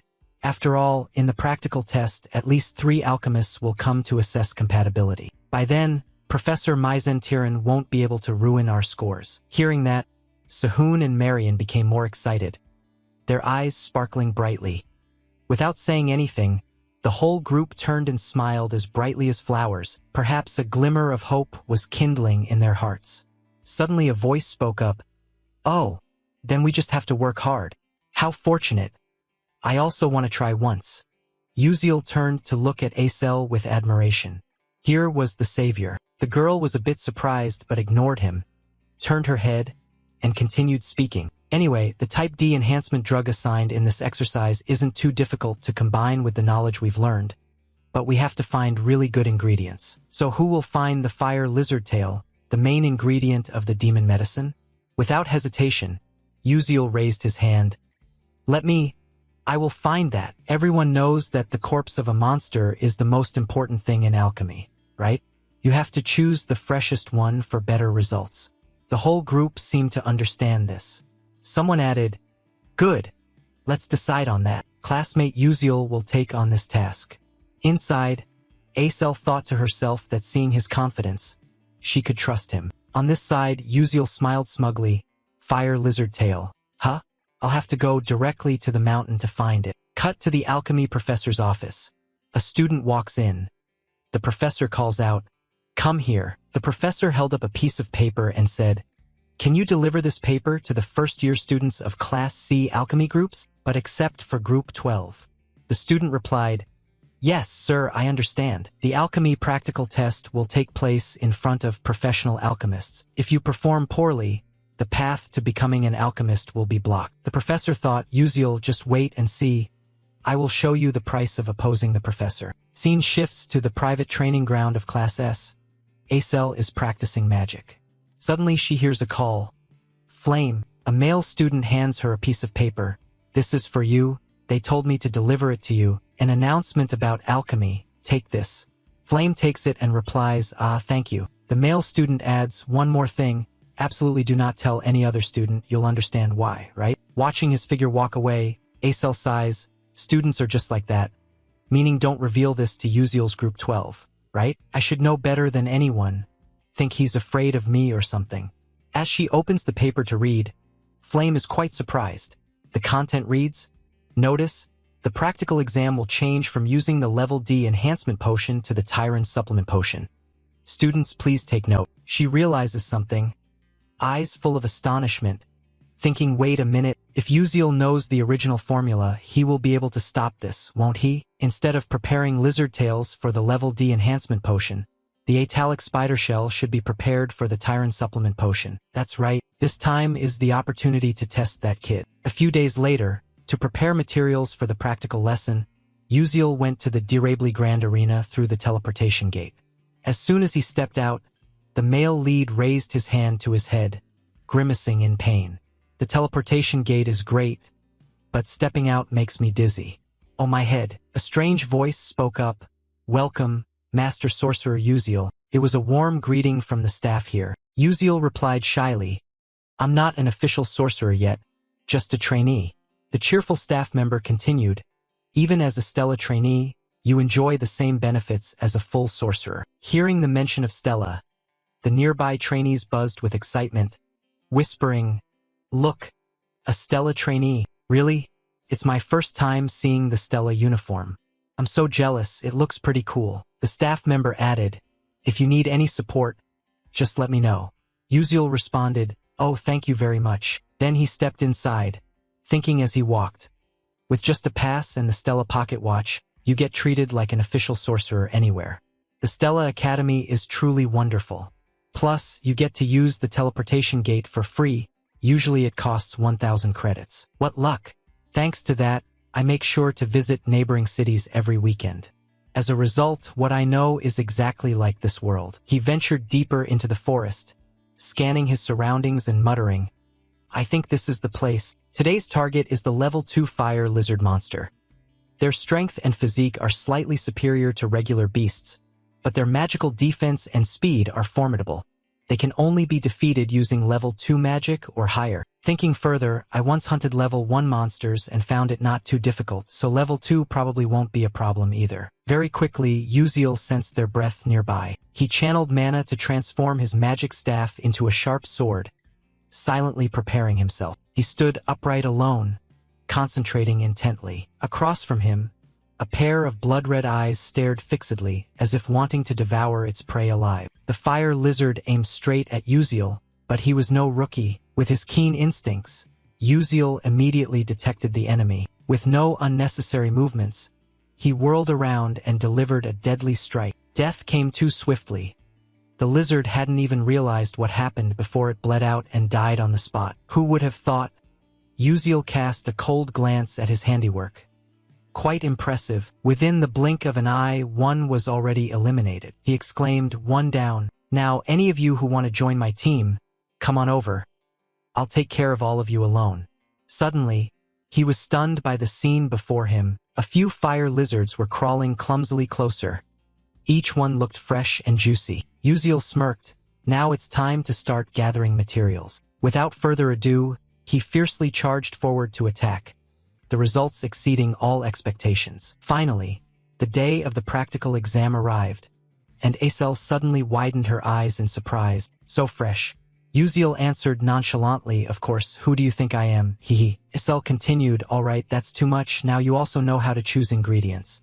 The protagonist replied, if you know, then be quiet. Acel was delighted. Good. Now we just need to combine them and it'll be done.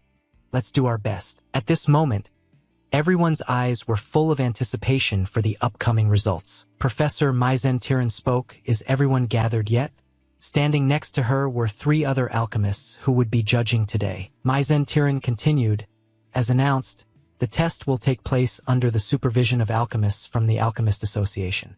If you perform well, your path in alchemy will open up much more. So what are we waiting for?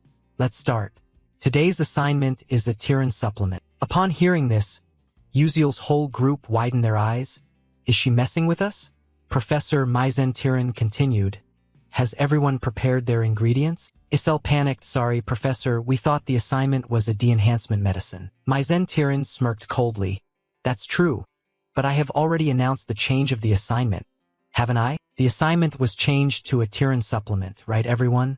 The truth was, the whole class knew, only Uziel's group was left out. A feeling of isolation and bitterness surged. The protagonist thought silently, she's playing dirty indeed. I can handle it, but if others fail, it'll be a big problem. I wonder if the original story has a part like this. At the same time, Flame glanced at Uziel's group, feeling a bit guilty, then turned away. Her confused attitude made Uziel perplexed. Isel thought to herself, what is happening? Could it be that Uziel didn't know the original story's content?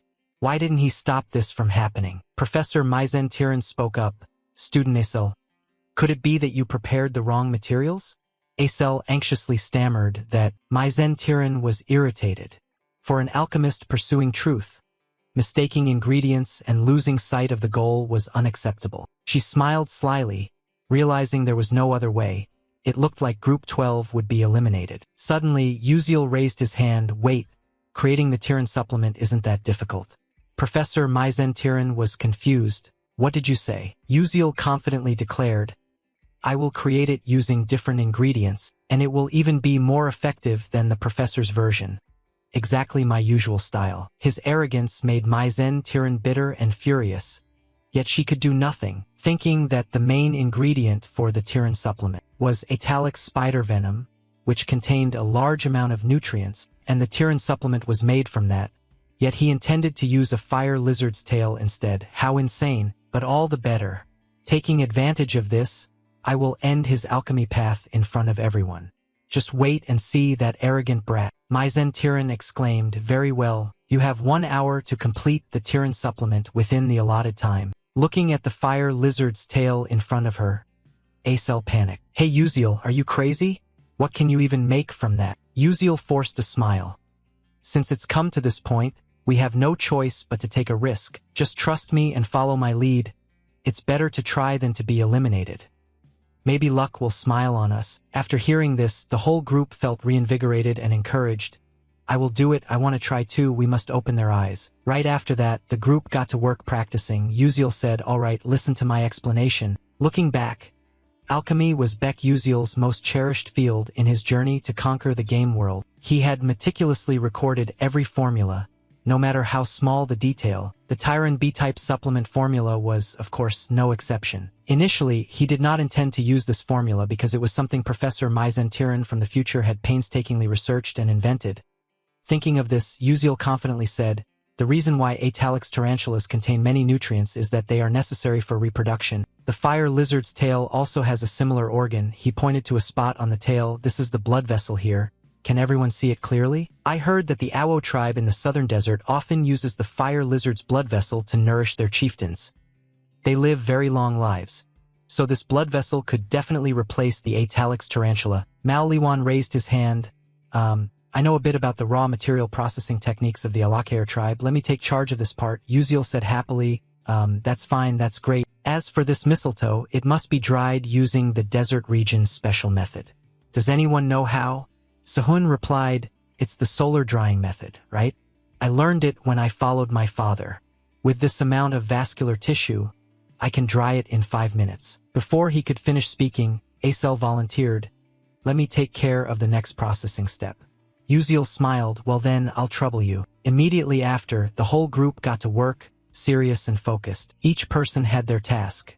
They tried their best because they could only rely on this result. No one was allowed to falter. Seeing everyone's effort, Uziel smiled and thought, they're quite good, even better than I expected. You spoke up. Let's start mixing according to my instructions. Let's do our best. After a while, Maizen Tyran was so shocked he stood frozen, not blinking. What stunned her was the supplementary medicine that Uziel's group had created. Uziel confidently said, Professor, this is the Type B Tyran supplement. Please examine it. The other alchemist authors witnessing this couldn't believe it either, thinking privately, this is unbelievable. Could these kids really do it? Although the exact results were not yet known, Maizen Tiran thought bitterly, ridiculous. Even I took many years of research to create the Tiran supplement. How can these kids say they made it and actually do it? How could they finish it so easily? A curious professor said, let me check it first. She reached out to absorb energy from the medicine vial, and her body gradually felt the energy radiating. Her eyes widened in amazement. Perhaps in all my life, I've never encountered such a miracle. Another professor asked, what do you intend to do? She regained her composure, though there were still some flaws, and quite a bit of raw material was wasted, but the efficacy was still better than our supplemental Tyran medicine. Upon hearing this, the whole group became excited, their eyes shining like headlights. The results far exceeded expectations, and Lux smiled upon them. The other professors took turns examining it, praising it endlessly as excellent. The young people brought a lot of new and unusual knowledge, but one person was shaking with anger. Damn it, Maizen Tiran's face was scowling and annoyed. It looked pitiful, but whatever. Haha, Maizen Tiran snapped. Give it here so I can see. She took the group's usual medicine bottle to verify for herself, shocked to the point of having her mouth open wide, internally refusing to accept it. Couldn't be wrong. This drug applied the nutritional metabolism technique converting monsters into energy for humans, which she had researched. Clearly it was the perfect Tiran supplement. How did they manage to create a superior final product in such a short time? How could such an illogical thing happen? But then she thought, well, since I'm the one grading, don't think you're doing so well. Just blame the lack of raw materials and have it fail right here. But life isn't a dream. All of Maizen Tiran's calculations collapsed when an alchemist behind spoke up. It seems the group scoring 12 points is way too low. Professor Maizen Tiran. What do you think? Maizen Tiran thought bitterly.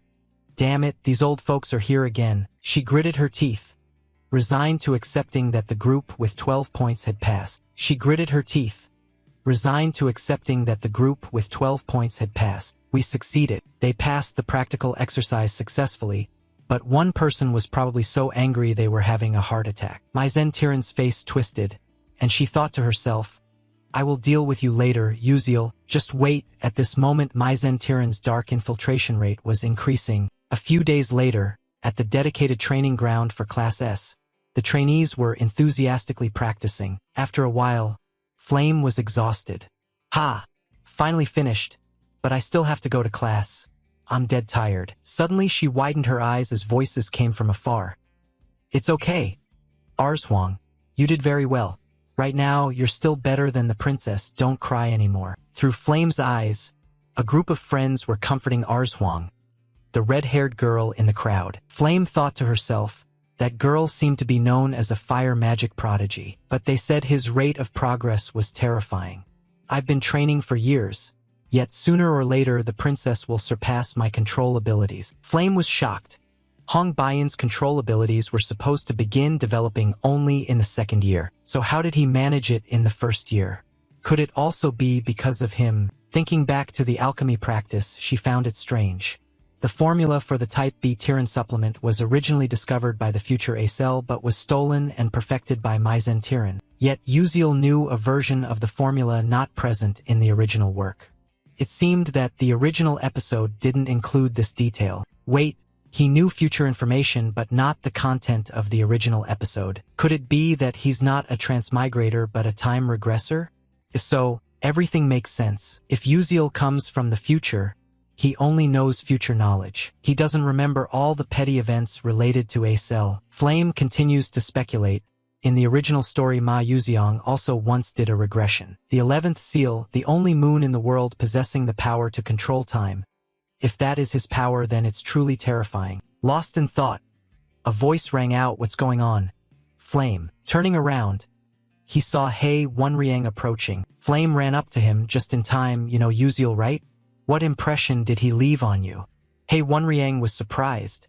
What do you mean? I just thought he was a little special. Flame continued to ask. Nothing else? Don't you feel anything different?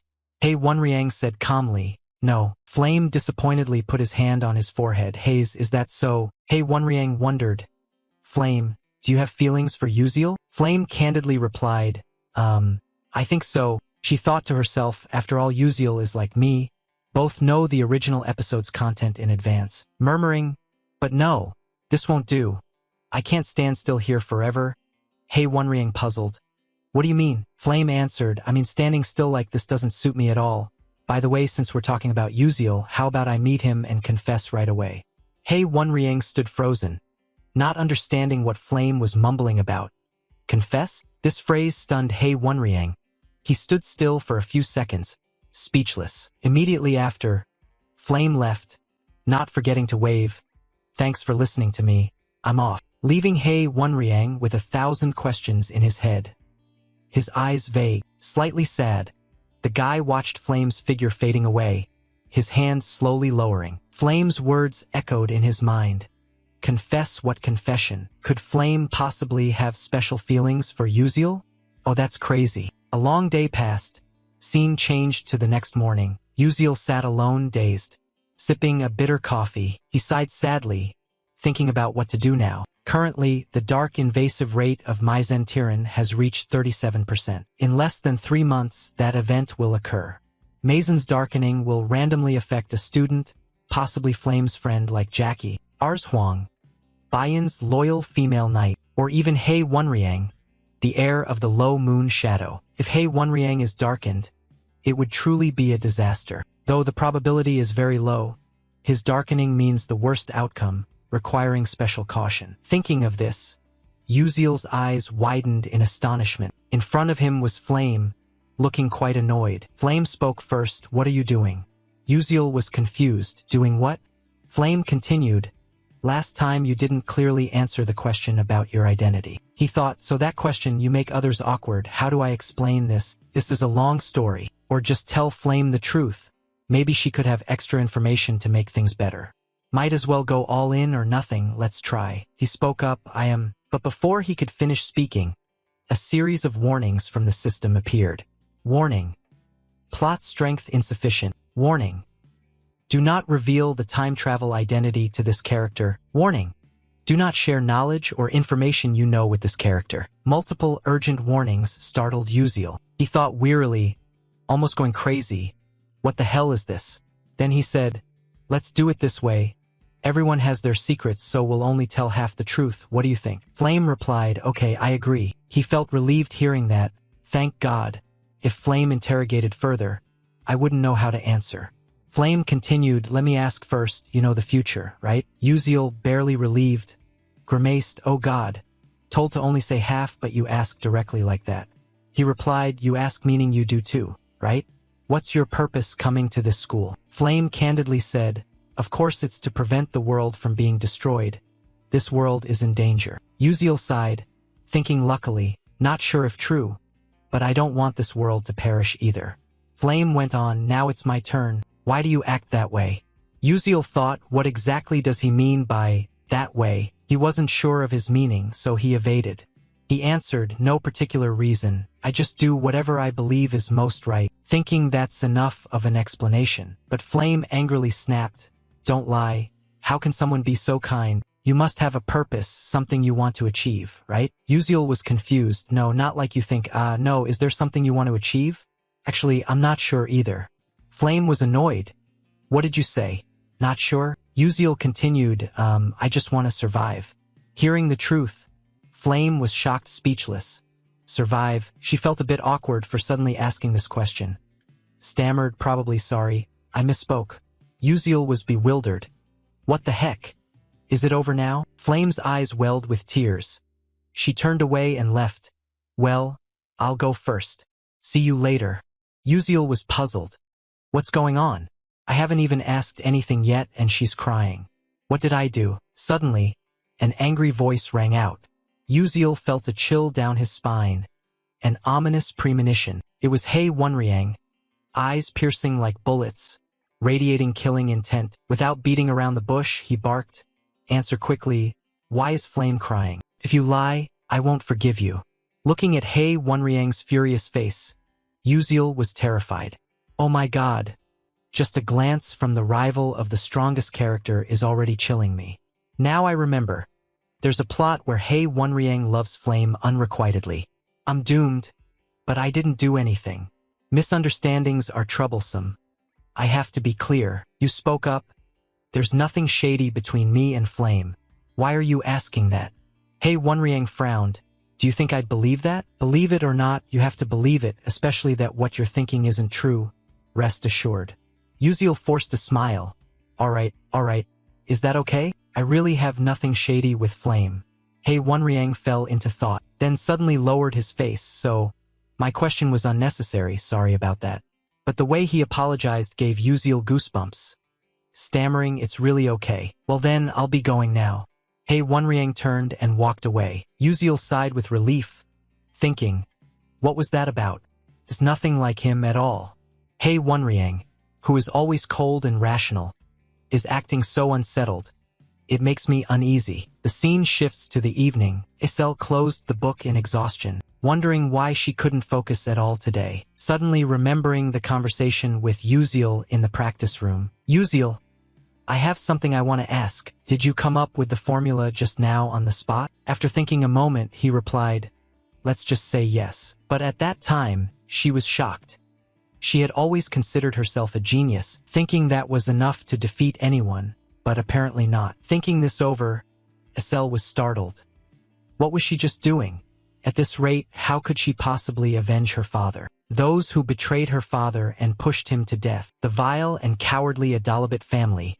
She couldn't settle for just this in her revenge. She reassured herself, no, not like this. She couldn't give up. She had to try harder. One day, she would succeed. The next morning, warm rays of sunlight shone through the window onto Flame's bed. She woke up but lazily didn't want to get up. Flame thought, because I like lively places, I chose a 4-person room. In hindsight, I should have chosen a single room meant for S-class students. I picked a 4-person room thinking it would be fun and easy to socialize, but now I regret it. Flame muttered. Yuziel said he didn't know the purpose. No longer doubtful, it was proof that he had time regressed. I remember in the final part of the original work, on the 11th moon once told Ma Yuziang, I can give you the chance to reverse time, but the price is losing nearly all memories and recollections during the period you return to. After completing the mission, you will disappear from this world. No one will remember that you saved the world, including friends and loved ones. Do you accept this trade to start over? At that time, Ma Yuziang replied, if that is my destiny, I will accept to save the world once again. But Isel urgently stopped him. Wait, I'd rather witness the world's destruction than live in a world without you. Let's go together. Isel's persuasion stirred Ma Yuziang's cold heart, causing him to abandon the idea of time regression. Ultimately, the world was destroyed, ending in a tragic conclusion. Thinking of this, Flame sat up. If this world differs from the original, and Ma Yuziang does not know that Yuziel time regressed thanks to on the 11th moon, then after completing the mission, he will vanish. No one will know of his existence anymore. Losing most memories, only the spirit of responsibility remains. He only said he wanted to survive. As the time regressor, courage must be the sole motivation that helped him not fear being erased. Flame continued to ponder. He should have run away, but with the mission on his shoulders, Yuziel turned back to save the world, even knowing that death awaited at the end of the path. Though afraid, he still accepted it. In that case, I should no longer doubt him. We share the same goal, and I will support him in saving this world. Suddenly, the sound of hurried footsteps echoed. Jackie flung the door open in panic. Flame, Sir Hei Wonriang is looking for you. He is waiting on the first floor of the dormitory. Flame immediately lay down, pretending to be tired. He told her to send him away and say that he wasn't here. Jackie was confused, but before she could say more, Flame cut her off. I don't know. Just say that. I want to sleep. Don't disturb me. Jackie had no choice but to comply, but a flash of envy toward Flame sparked within her. Being cared for but not knowing how to hold on to it, she quickly went down to the first floor. Outside the dormitory, Hei Wonriang stood there dazed, his eyes filled with the melancholic gaze of a lovesick man. Jackie ran up. Sir Hei Wonriang, she thought to herself with relief, but when he turned and saw Jackie, his expression fell. The person he had been waiting for did not appear. replaced instead by a stranger. Hei Wonriang's cold expression made Jackie feel awkward. Her eyes sparkled as the flames of unrequited love ignited, but he was indifferent. "Who are you?" His words were like a bucket of cold water splashed on Jackie's face, pulling her back to reality. Her young heart shattered. Seeing her silent, Hei Wonriang asked again, "Where's Flame?" Jackie replied, "He's tired and already gone to sleep." Hei Wonriang thought that perhaps she was in a bad mood because she had failed to confess to that pathetic guy. "What does he have that I don't? I'm cold, I know. I'll come back later," then left, leaving Jackie staring after him in confusion. Jackie was disappointed. "Why? I love him, yet he can't even remember my name. It's always like this. Everyone only pays attention to Flame, the outstanding talent who always receives the spotlight and affection. She is as beautiful as an angel. Even Hei Wonriang secretly admires her. But I am just a nobody.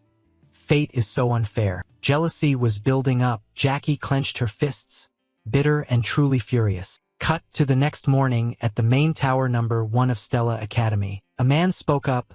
"I heard this time Professor Maizentiran was severely embarrassed by a student." Maizentiran bit his lip, apologizing. "I'm useless. I have no excuse." He turned his face away. "Surely you know I have high expectations of you," said Vice Principal Aki Haydn. He continued, "By the way, is the research on combining the Liu Kim technique with the doctors from the Moon Shadow sect progressing well?" Maizentiran confidently replied, "Of course it is.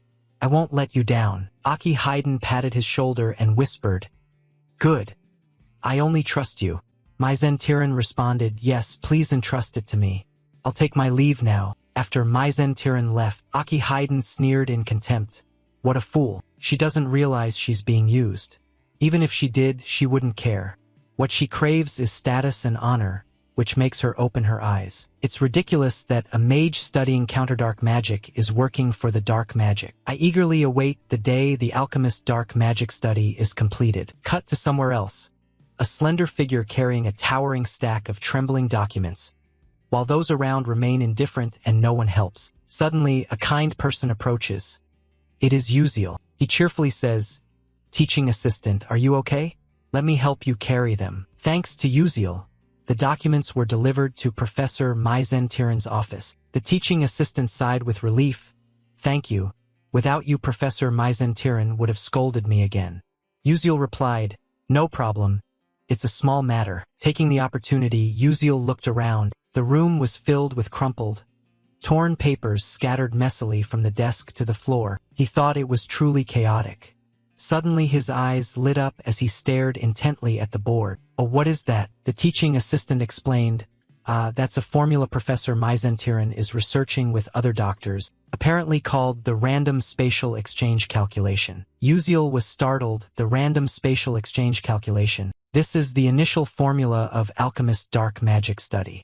In Maizentiran's darkening volume, the dark magic user completed this formula with her, causing devastating damage and engulfing the world in flames. Altarisha, she was the one who changed the whole situation. What if she acts first and deciphers this formula before the dark magic user? Uziel thought further. She is the only ray of hope in the darkness. With a genius mind and outstanding innovation, she has created countless items that dark mages couldn't even dream of. An idea flashed. He spoke up, "Assistant Altarisha." She was startled. Do you want to have coffee?" Uziel smiled. "No, that's not what I meant. Professor Maizentiran bothers you and makes you uncomfortable, right?" She replied, "Why do you suddenly ask that? If there were a way to get truly satisfying revenge, what would you do? Would you want to try it?" Altarisha was flustered. "I'm just a humble assistant. How could I help with revenge?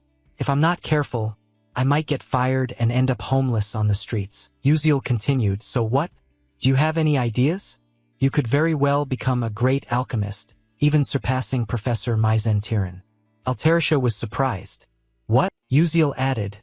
"Then no one would dare to look down on you anymore." His words seemed to give new motivation, planting seeds of hope in Altarisha's heart. She murmured, "If only that were true." Just as Uziel predicted, Altarisha was tired of her current job, dissatisfied with having to care for Maizentiran in a dusty room. Her long-held dream was to become an alchemist and create groundbreaking inventions.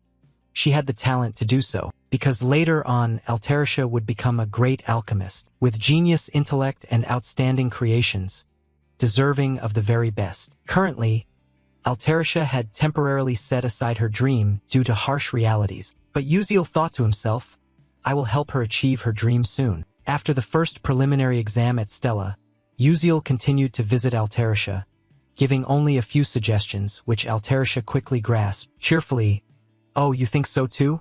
I had thought about adding a button to change colors for the magic pen, and then attaching an eraser like a mechanical pencil, very convenient. Uziel observed with satisfaction, wonderful, Altarisha's invention is making good progress, but the main formula is still missing. Guiding her to pass Maizen Tiran isn't easy. Uziel strolled out, when suddenly a teasing voice said, Hey, how do you even walk like that? Spacing out like that means you're gonna bump into someone. It was Flame just passing by. Uziel crossed his arms, confused. What? Which guy? Flame replied, Besides your great-grandfather, who else? Don't you understand, or are you pretending not to? Uziel was speechless, thinking to himself, this is tiring, but I never mention my age, and anyway, he does talk to me more than before. You spoke up. Anyway, you arrived at the perfect time. I have something important to say. Do you remember the roommate? That girl Jackie? Hearing Jackie's name, Flame looked annoyed, frowning, angrily turned away. That's illegal. Uziel jumped back in shock. Hey, what are you thinking? I haven't even said anything yet. You need to take good care of her. Jackie's current condition isn't very good.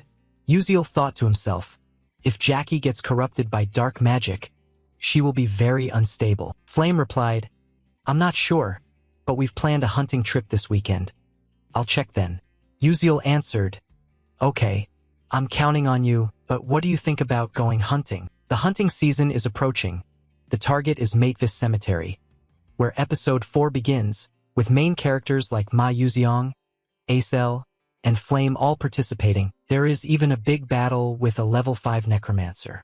I'm not involved, but obtaining the hidden reward would be useful for contracting a familiar. A few hours later, the scene shifts.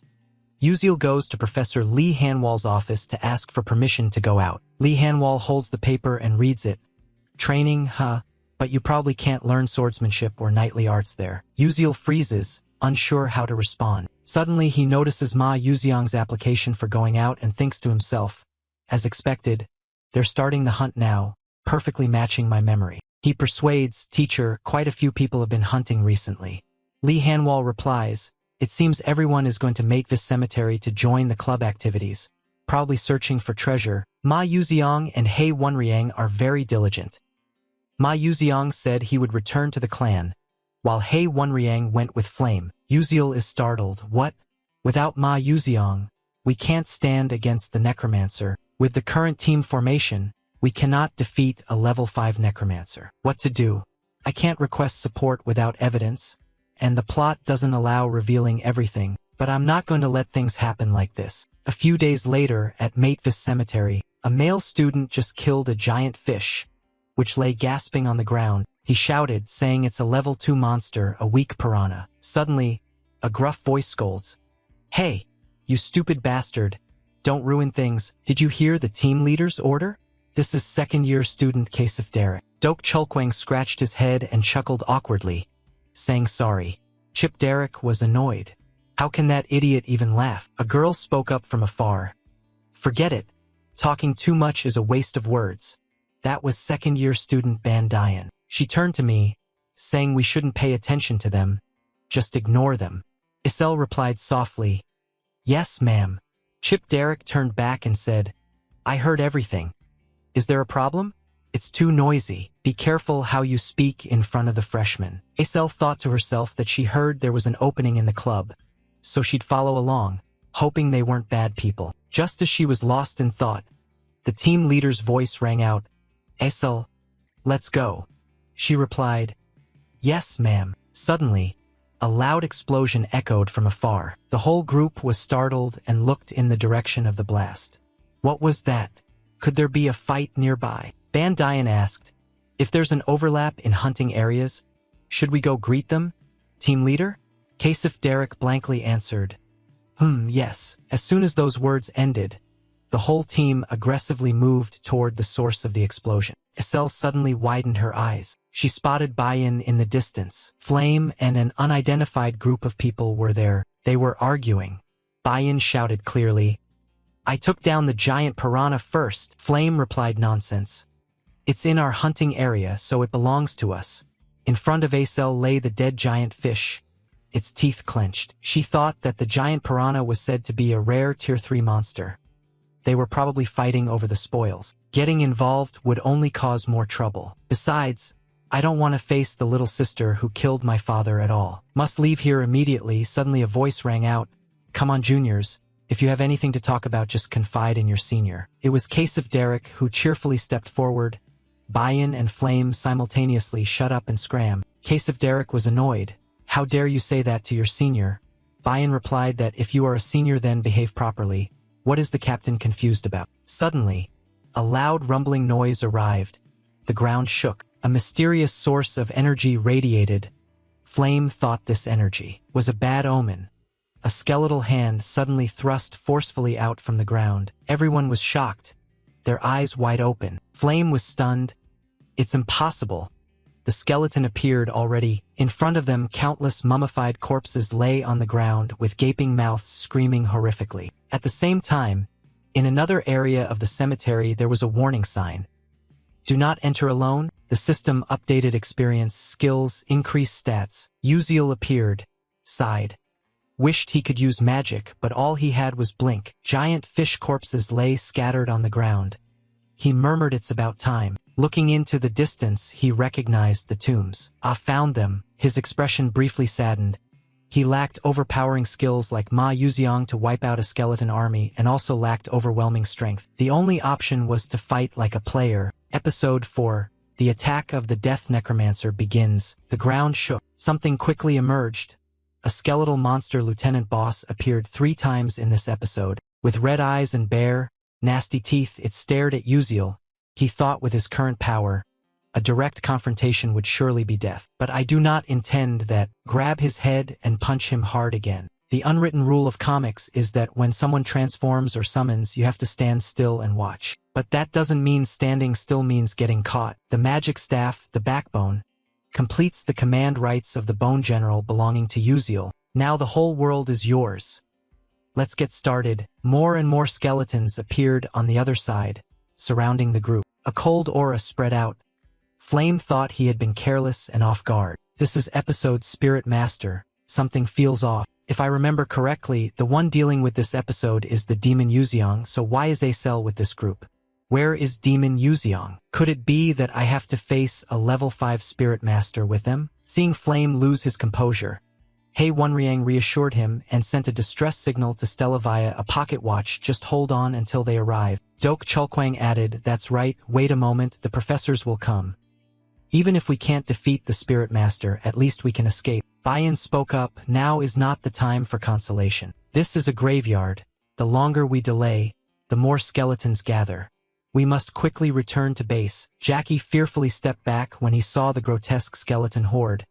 "Don't come any closer." A big, snarling mouth screamed as if wanting to devour raw flesh. Suddenly, a burst of power attacked from behind, stopping it from charging. The one who acted was Acel. Jackie stammered, Okay. Dok Chulkwang praised, "Not bad for a freshman." Acel continued, "The Spirit Master is well prepared. He uses an energy container device to store mana. Normally a level 3 to 4 Spirit Master can summon up to 15 skeletons at most. Yet he controls a vast area with no triviality." Dok Chulkwang added, more skeletons pouring in.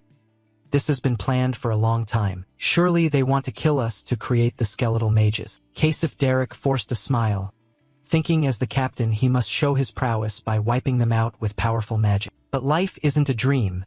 A skeleton grabbed Kasif Derek's leg. He turned pale with fear, then a quarrel with his brother. Before he could react, Dok Chulkwang dashed forward to attack decisively.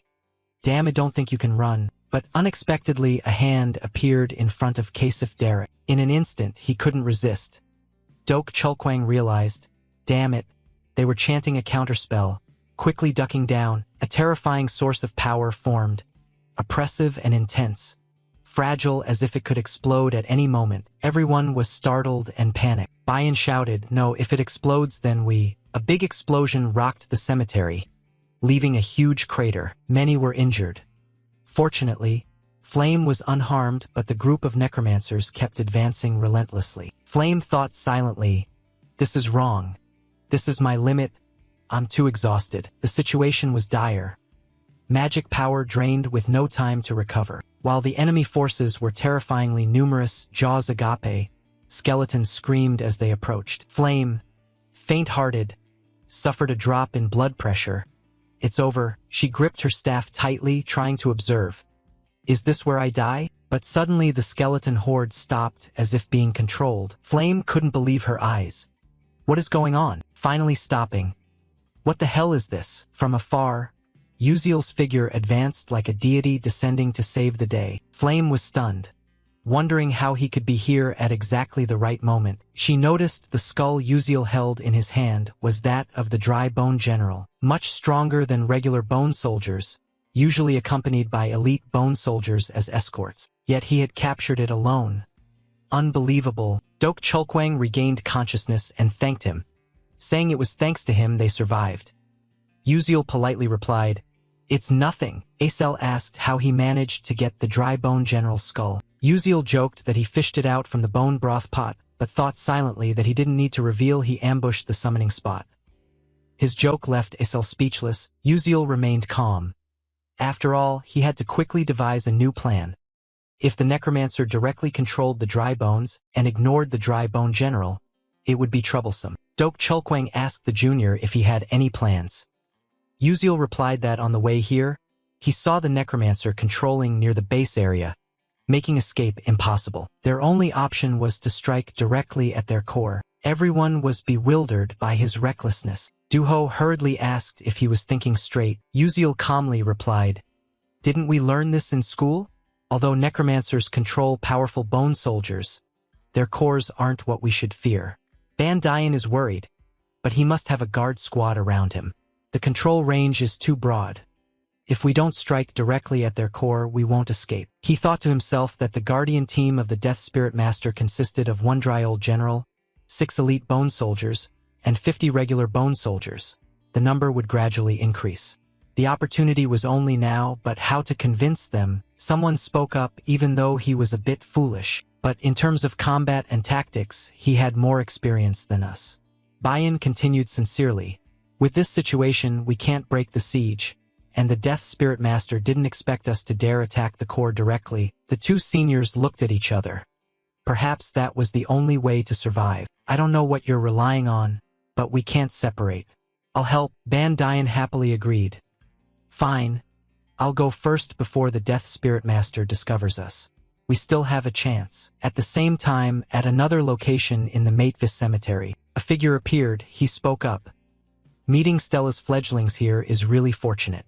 Transform them into dry old sorcerers. Even the Dark Demon Alliance dared not underestimate me.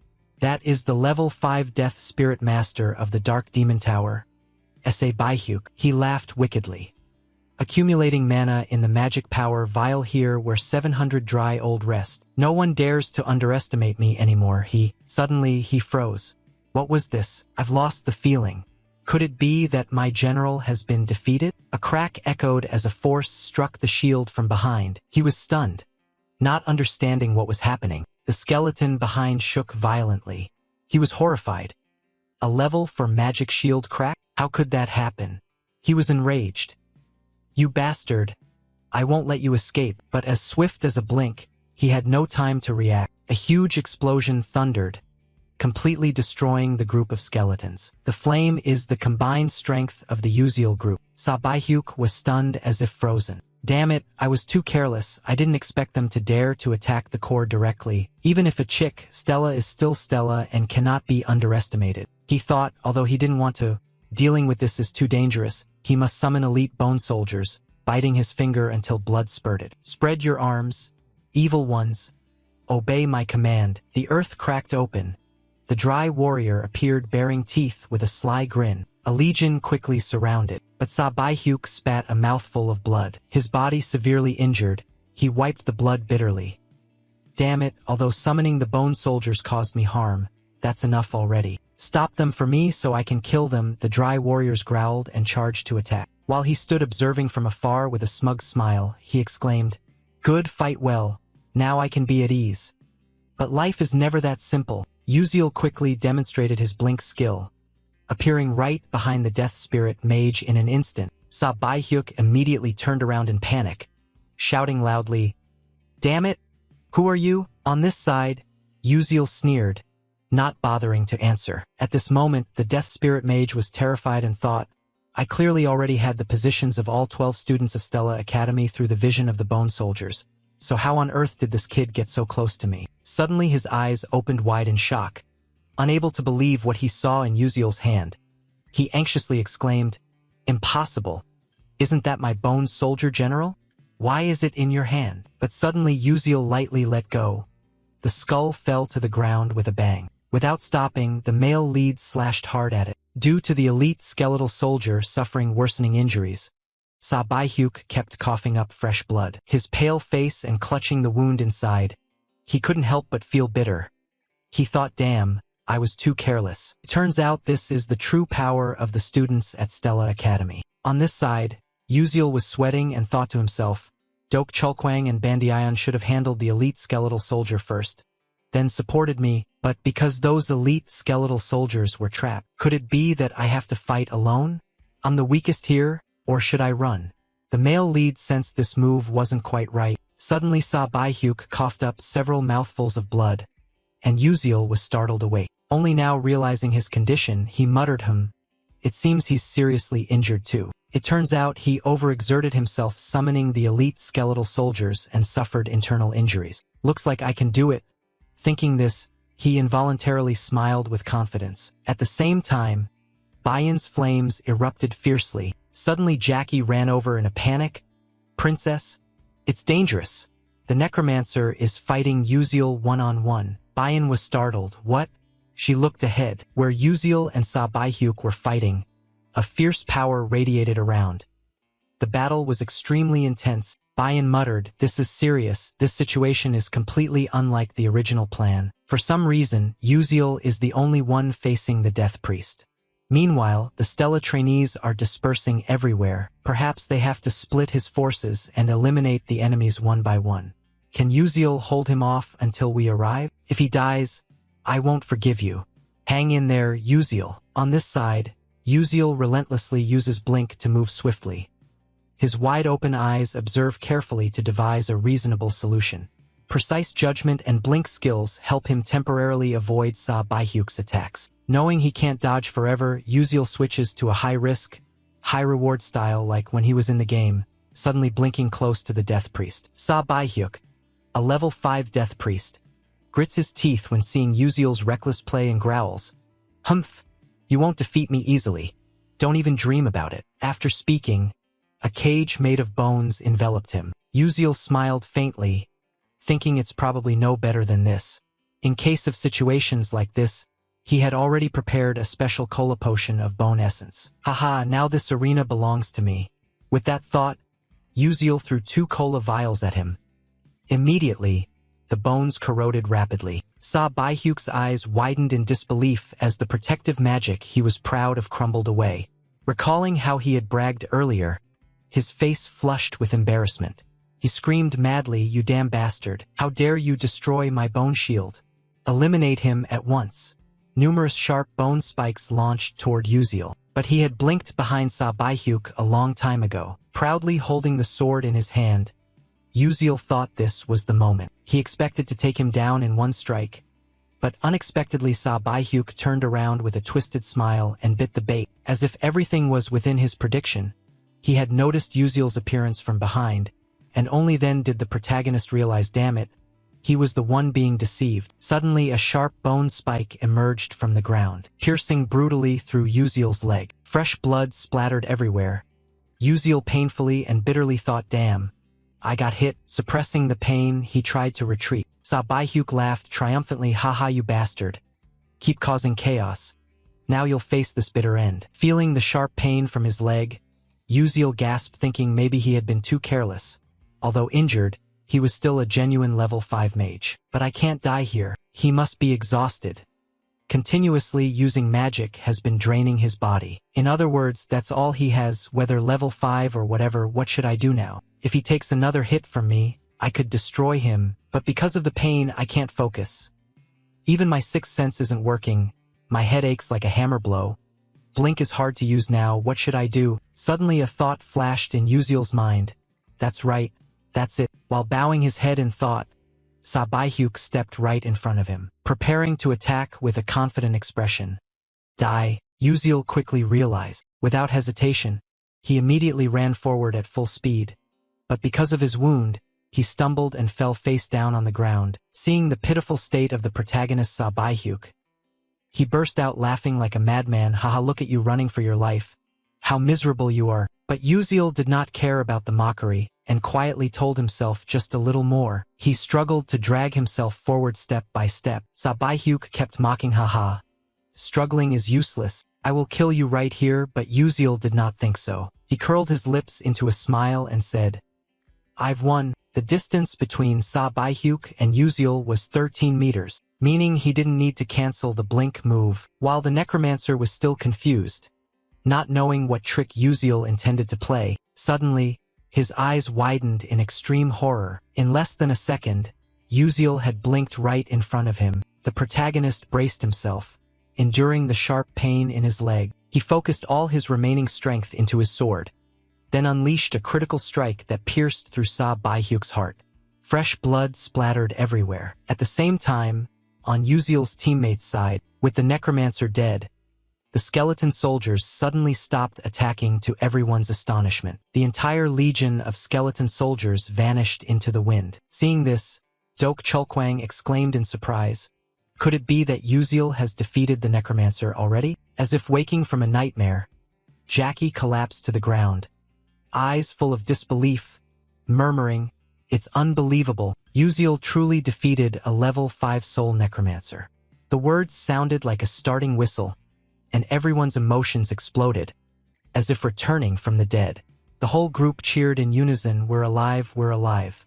The scene shifted to Uziel.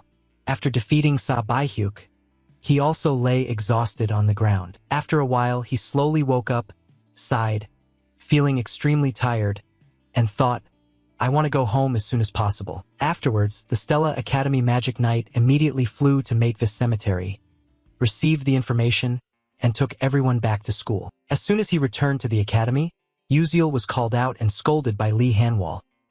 Uziel, you said you were going to train in a place with green hills and clean air, but you ended up at the cemetery. It seems the air there is pretty fresh too. Huh? Uziel didn't know how to justify Lee Hanwal's sarcasm, so he lowered his head and apologized. I'm sorry, I only got out of the vehicle because I thought something bad was about to happen. Lee Hanwal nodded. I understand what you mean, but rules are rules. You will be punished, and there are no exceptions. However, your willingness to rush into battle without hesitation to protect your friends, even though it violated Stella Academy's regulations, is commendable. You did very well.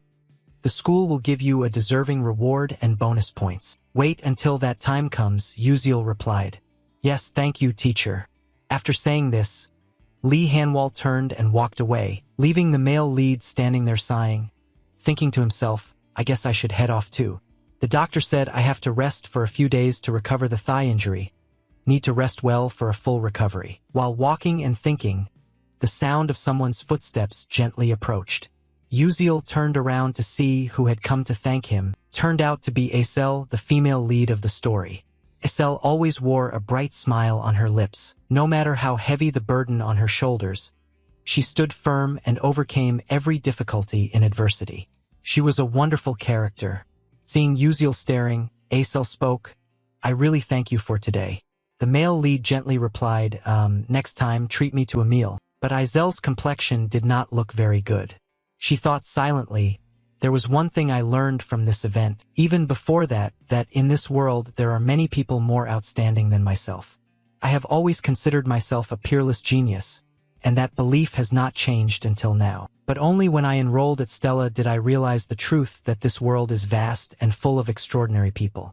I entered Stella with the goal of becoming the best, But I realized it was not easy. Suddenly, Acel spoke up, "Can I do the same? If I try hard, can I be like you?" Faced with this question, Uziel was quite surprised and confused, thinking this is not good. If it were the Acel of the past, she would not have asked that. Maybe she has become like this because of me. In the original storyline, Acel had to face every challenge as the main character, and somehow, she overcame them all. The Death Mage raid was no exception. Perhaps she managed it by devising her own strategy and through that effort, changed the outcome. But due to my interference, Acel only had to endure the trials without the narrative of overcoming adversity. Currently, she still relies on those around her. So despite experiencing many events, her spirit remains fragile. Uziel didn't know how to respond at first, and saying empty words would only hurt Acel more, so he decided to speak his feelings from the bottom of his heart. He didn't need to ask himself. He had demonstrated what others thought impossible. That was his miraculous success. Acel was surprised. "How did you know that?" Uziel replied gently, "Because I have always been watching you." This answer left Acel confused. Her cheeks flushed red with embarrassment. Seeing her reaction, Uziel was startled and thought, "Wait a minute, doesn't this sound like a stalker? What the heck did I just say?" Then he awkwardly said goodbye and left, saying, "Well, I'll be going now." Only then did Uziel dare to breathe a sigh of relief. "Oh God, I almost got caught." Meanwhile, Acel pondered over what Uziel had just said. He said he was always watching me. No one had ever cared for the child of a traitor like me.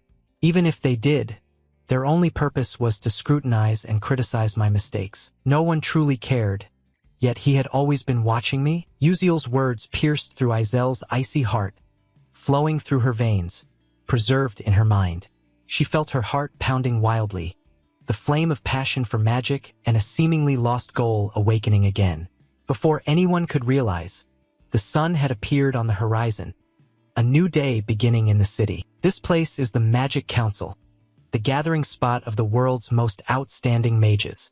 People immersed in magic to the point they cannot tear themselves away.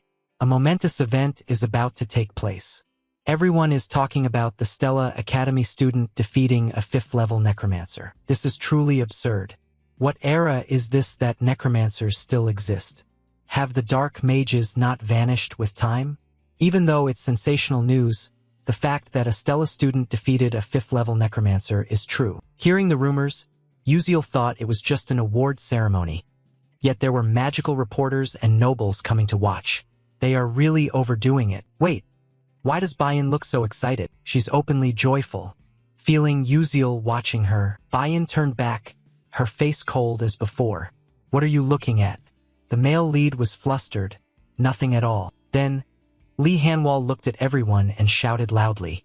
Everyone fell silent. "Today, we will award 13 brave students who fought against the Dark Mages. This reward is personally presented by the headmaster." The 13 students were shocked to learn the reward would be presented personally by the headmaster. Uziel also did not expect the pinnacle of humanity, a 9th-level mage. Eltman will be the one to present the rewards. He usually appears in the game and almost made it as a main character.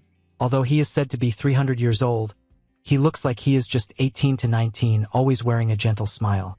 But he is the strongest wizard in the world, nicknamed the Murderous Destroyer. While everyone was still shocked, Eltman walked past each student, patting their shoulders to encourage them. "Well done. Keep up the effort and be courageous in the future." Then he approached Uziel, with eyes as clear as a child's. Yet who would have expected this to be a 300-year-old principal, whose face is even more youthful than the trainees here? But standing before him, Uziel felt pressured, swallowing nervously, thinking that just looking into his eyes was already overwhelmingly intense. This is level 9, a rank owned by only 10 people worldwide. I can't look away right now. Oh, so tense like a drawn bowstring. The principal was puzzled by the tension on his face, smiling brightly, still hardworking as before, just as I expected. After saying that, he left, leaving many questions swirling in Uziel's mind. What did he mean? A moment later, the loudspeaker announced that the award ceremony was concluded here. Returning to the dormitory, Uziel looked at the book in his hands attached with the certificate and gasped in surprise. "Wow, a generous reward of 5 million credits for me. With this amount, I probably won't have to worry about money for a long time. I never dreamed the academy would give such a large sum. This might not mean much to wealthy people like Bayan or Hei Wan Riang, but for poor ones like Uziel or Acel, this is a significant prize. In addition, the final reward in this series of incidents is the container of the Fap Su Tu, then regarded as the heart of the Tu Lin Su. He rejoiced silently. Although it's still difficult now with Alterisha, I will soon create a private space. Then carrying items will be easier. However, to do that, I must first solve the interference formula of the chaos algorithm. Fortunately, the other apprentices happily yielded the reward, which is a relief. Next is the reward from the system. An announcement sounded, the infiltration mission of the Tu Lin Su has been completed. You have received a large amount of experience for progressing the story in a unique way. You will also receive additional rewards from the Constellatio project. 1. A downgraded version of the item used in the game. 2. A downgraded version of the skill acquired in the game. 3. Experience points. After reading, Uziel was quite surprised. There's even this too. It's not that he didn't like it, but gradually he realized his strength was still weak and he really needed this compensation. He thought carefully. The most important thing right now is skill. So, let the experience points go into Blink. Through the recent battle, I realized how weak I was. Trying as hard as others is meaningless. I have to get ahead with the knowledge I already have. After making the selection, the system notified that the reward had been granted. The experience points for the Blink skill were sufficient. The skill upgraded to Blink level 2, with a maximum range of 12 meters, a maximum of 3 charges, and a cooldown time of 3 seconds. Uziel felt the change within his body. Although the range did not increase, he was still satisfied. For now, it was enough. Clenching his fists tightly, he was happy. Finally, the number of Blink charges had increased. Now he could use it more freely. Having a bit of free time, he immediately thought about the next issue. Azel's condition was not good. The scene shifted to a meditation class in darkness. Acel was there with everyone else. She felt as if she were swimming in a dream world, floating midair.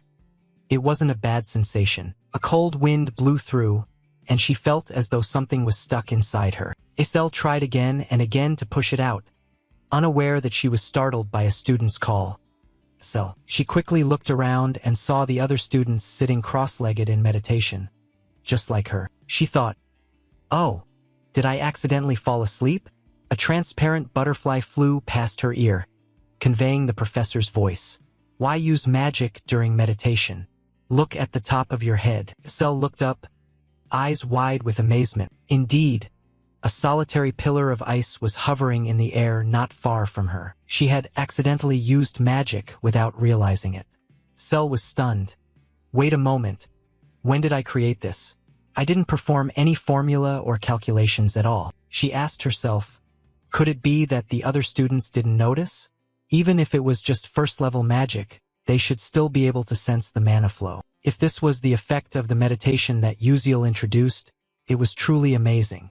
Before, she had her doubts, but the result was not only good but wonderful. After a while, the meditation session ended, and the students rushed off to eat. Instead of going to the cafeteria, Acel chose a red bean cake. She enjoyed eating it. Thanks to the prize money, she could savor the red bean cream cake costing 1,500 credits. So happy. Suddenly, a voice sounded beside her. "Hello, Acel." What struck her eyes was the appearance of Prince Jeremy Scalvin. He smiled softly as if he were happy. A sparkling smile, not masculine but purely adorable, making her heart flutter. Jeremy Scalvin continued, "Have you joined any club yet?" Acel was a little surprised. "Not yet. I haven't joined any club." Jeremy Scalvin added, "Really? Then why not join our club?" Acel was not foolish enough to accept such an unexpectedly attractive offer. Surely there was something shady behind this generosity. She narrowed her eyes. "What's the condition?" Jeremy Scalvin laughed. "Condition? No condition at all, it's simply because I like you." But this answer made Acel think even more. For a girl like her, a genius among geniuses, reaching level 3 at age 17, and good-looking, this was not unusual. However, the title of trader's child attached to her made no one want to get close. Yet Jeremy Scalvin was different. Acel clearly thought he was trying to turn her into his pawn. Seeing her hesitate, Jeremy Scalvin stepped forward. "Oh God. Don't you trust me, SL? I really don't have any conditions. Just join the club and stay by my side. I'll do everything for you. You know who I am." SL was smart, understanding better than anyone. The Scalvin Empire was currently in conflict with the Adalovit Kingdom. If she had the support of Crown Prince Jeremy, her difficult life could end, no longer needing to rejoice over a red bean cake, no longer suffering humiliation as the child of a traitor. Even though she knew she shouldn't, she stammered. The moment Izel's eyes went blank, Jeremy Scalvin smiled, sensing that his goal was about to be achieved. But just then, a hand was raised. Flame stepped forward without hesitation and slapped Aisel hard across the face. Both she and the prince were stunned and confused. Contrasting Izel's blank face, Flame spoke harshly. "You said you wanted to be with me, yet you secretly flirt with others. You clearly said you liked me, so now you're planning to throw me away." Before anyone could understand, Flame grabbed her wrist and pulled her away. "Come with me, we need to talk." Flame Loy Aisel left, leaving Jeremy Scalvin confused, bringing a touch of interest before this strong-willed girl. A while later, at the back of the school campus, Flame felt relieved, almost a big problem. Aisel was still confused. "What's this about? What were you trying to say to me?" Flame continued. "Anyway, you should thank me. If you refuse without a reason, that guy will harass you for life. Sorry for hitting you. I'm leaving now." Saying that, Flame waved goodbye and left, leaving Aisel bewildered. On this side, Flame walked while thinking, did I do the right thing? Following the storyline and joining the club, she would be completely destroyed by Jeremy. He would spread all sorts of insults and shameful gossip that even women couldn't speak of. The achievements she worked hard for would be unacknowledged. Afterwards, Izel's depression worsened. I tried not to interfere, but looking at Uziel, sometimes interference isn't bad. Even though he lost nearly all memories of the future, he still tried to change the bleak events. Flame looked back anxiously, wondering if her lie would be discovered. Scene changes to Jeremy Scalvin's room, where he sat enjoying a fragrant cup of tea, deep in thought. Flame is really adorable. Her expression as she tries to hide her emotions in front of me is so intriguing. Even more than Aisel, I want her. So the prince has shifted his target to someone else. Scene changes to the next day, when the sun has risen high and a new day begins. Inside the classroom, Lee Hanwal's voice rang out. Starting today, we will conduct a combat simulation practice against monsters. In this test, your targets are no longer weak level 1 or level 2 monsters, but instead mid-level level 3 monsters that are extremely dangerous and much tougher. The teacher knows that an ordinary student cannot defeat such strong monsters alone. So this time the goal is to form groups, identify their weaknesses, and defeat them using each team's strategy. Specific regulations have been announced. From now on, you can move around and choose a mid-level monster as your target. Moreover, you will have enough time to practice with it. Head to the Stella Dome. To the north is the Fiery Valley, to the south the Ice Sea, to the west the Barren Desert, and to the east the swamp covered in grass. Find the terrain that best suits your group and hunt a mid-sized monster that matches your group's fighting style, then eliminate it. Next, Class A and Class Sham will practice. The evaluation test will take place in 4 days. At that time, you will demonstrate a battle with the monster you have trained against. Form groups of up to 6 people and submit your list to me. Hearing this, Aisel stood alone, as no one wanted to team up with her. She felt a little disappointed and thought to herself, ugh, I hate group work the most. This ability evaluation is very important. If I don't do well, I won't get a scholarship. Without a scholarship, I would have to study while working part-time on weekends or during vacations. The consequence was reduced study time. The path to a scholarship grew more distant, progress in magic slowed down, and a bleak future awaited, requiring even greater effort. Suddenly, a voice ahead caught her attention. Princess, will you form a team with me? The train of thought was interrupted. Aisel unconsciously looked up and saw countless students surrounding Princess Bayan. They kept giving reasons why they were better than others, truly worthy of the royal Princess Bayan who had the right to choose anyone she wished. But in stark contrast to that scene, Aisel was completely alone, with no one approaching her. Her eyes glanced at Bayan with a hint of admiration, quietly thinking that before Adalovit destroyed her family, There had been only flattering words around her. Both had started from the same point, when her family with the ice attribute was still at its peak, and the Adalavit royal family with the fire attribute fiercely competed to dominate the magical world. The two sides constantly restrained each other. Neither was superior. Because of this, Bayan and Acel were two children born with innate talent. The whole world once focused their gaze on them, believing they were the chosen ones, born into noble magical families with peak talent. Acel once believed that one day she would become a great magician, until the Adalavit royal family destroyed the ancient clan. Thinking of this, she clenched her fist tightly, telling herself there was no need to be angry. At that time, she thought she was the chosen one. Now she could take revenge on Adalavit. Acel stood dazed with her own thoughts, and just as the seed of worry was about to sprout in her heart, a familiar voice called out from behind. "Hey, are you all alone?" The person arriving was none other than Uziel. Seeing his radiant face, Acel sighed. "Is something wrong?" Hearing this, Uziel knew he had come at the right moment. Izel's confidence had not yet been overshadowed by darkness, and this was his chance to help her regain her light. Before the mages at Stella Academy, Uziel smiled brightly and pointed at himself, saying, "Let's form a team together." Over here, Bayan quickly noticed that Uziel had arrived. She felt a little disappointed. "What do you mean, Uziel?" She wondered why he chose Acel as a teammate when there were countless other options. Acel was also surprised and asked again, "You just said form a team?" Uziel calmly explained, "You know there's no minimum number of members required, right? The two of us can form a team and get bonus points for having few members." Acel was startled. "Are you crazy? How can just two people handle a mid-level rank 3 monster?" But after saying that, her mind unconsciously became persuaded. A thought flashed. For some reason, if it was with Uziel, she believed she could do it. Seeing that she didn't refuse, Uziel smiled confidently. "So, do you agree?" Acel froze for a few seconds, lost in thought, then nodded. "I agree. Anyway, I don't really have anyone to form a team with." Uziel replied with a smile, "Ha, that's the right decision. Let me go submit the list." After saying that, he turned and left, leaving Acel watching his back. Just then, the sound of footsteps approaching. Acel was surprised by Bayan's appearance. She crossed her arms in annoyance. Acel was startled. "What's wrong? If you're trying to compete with me, mind your own business.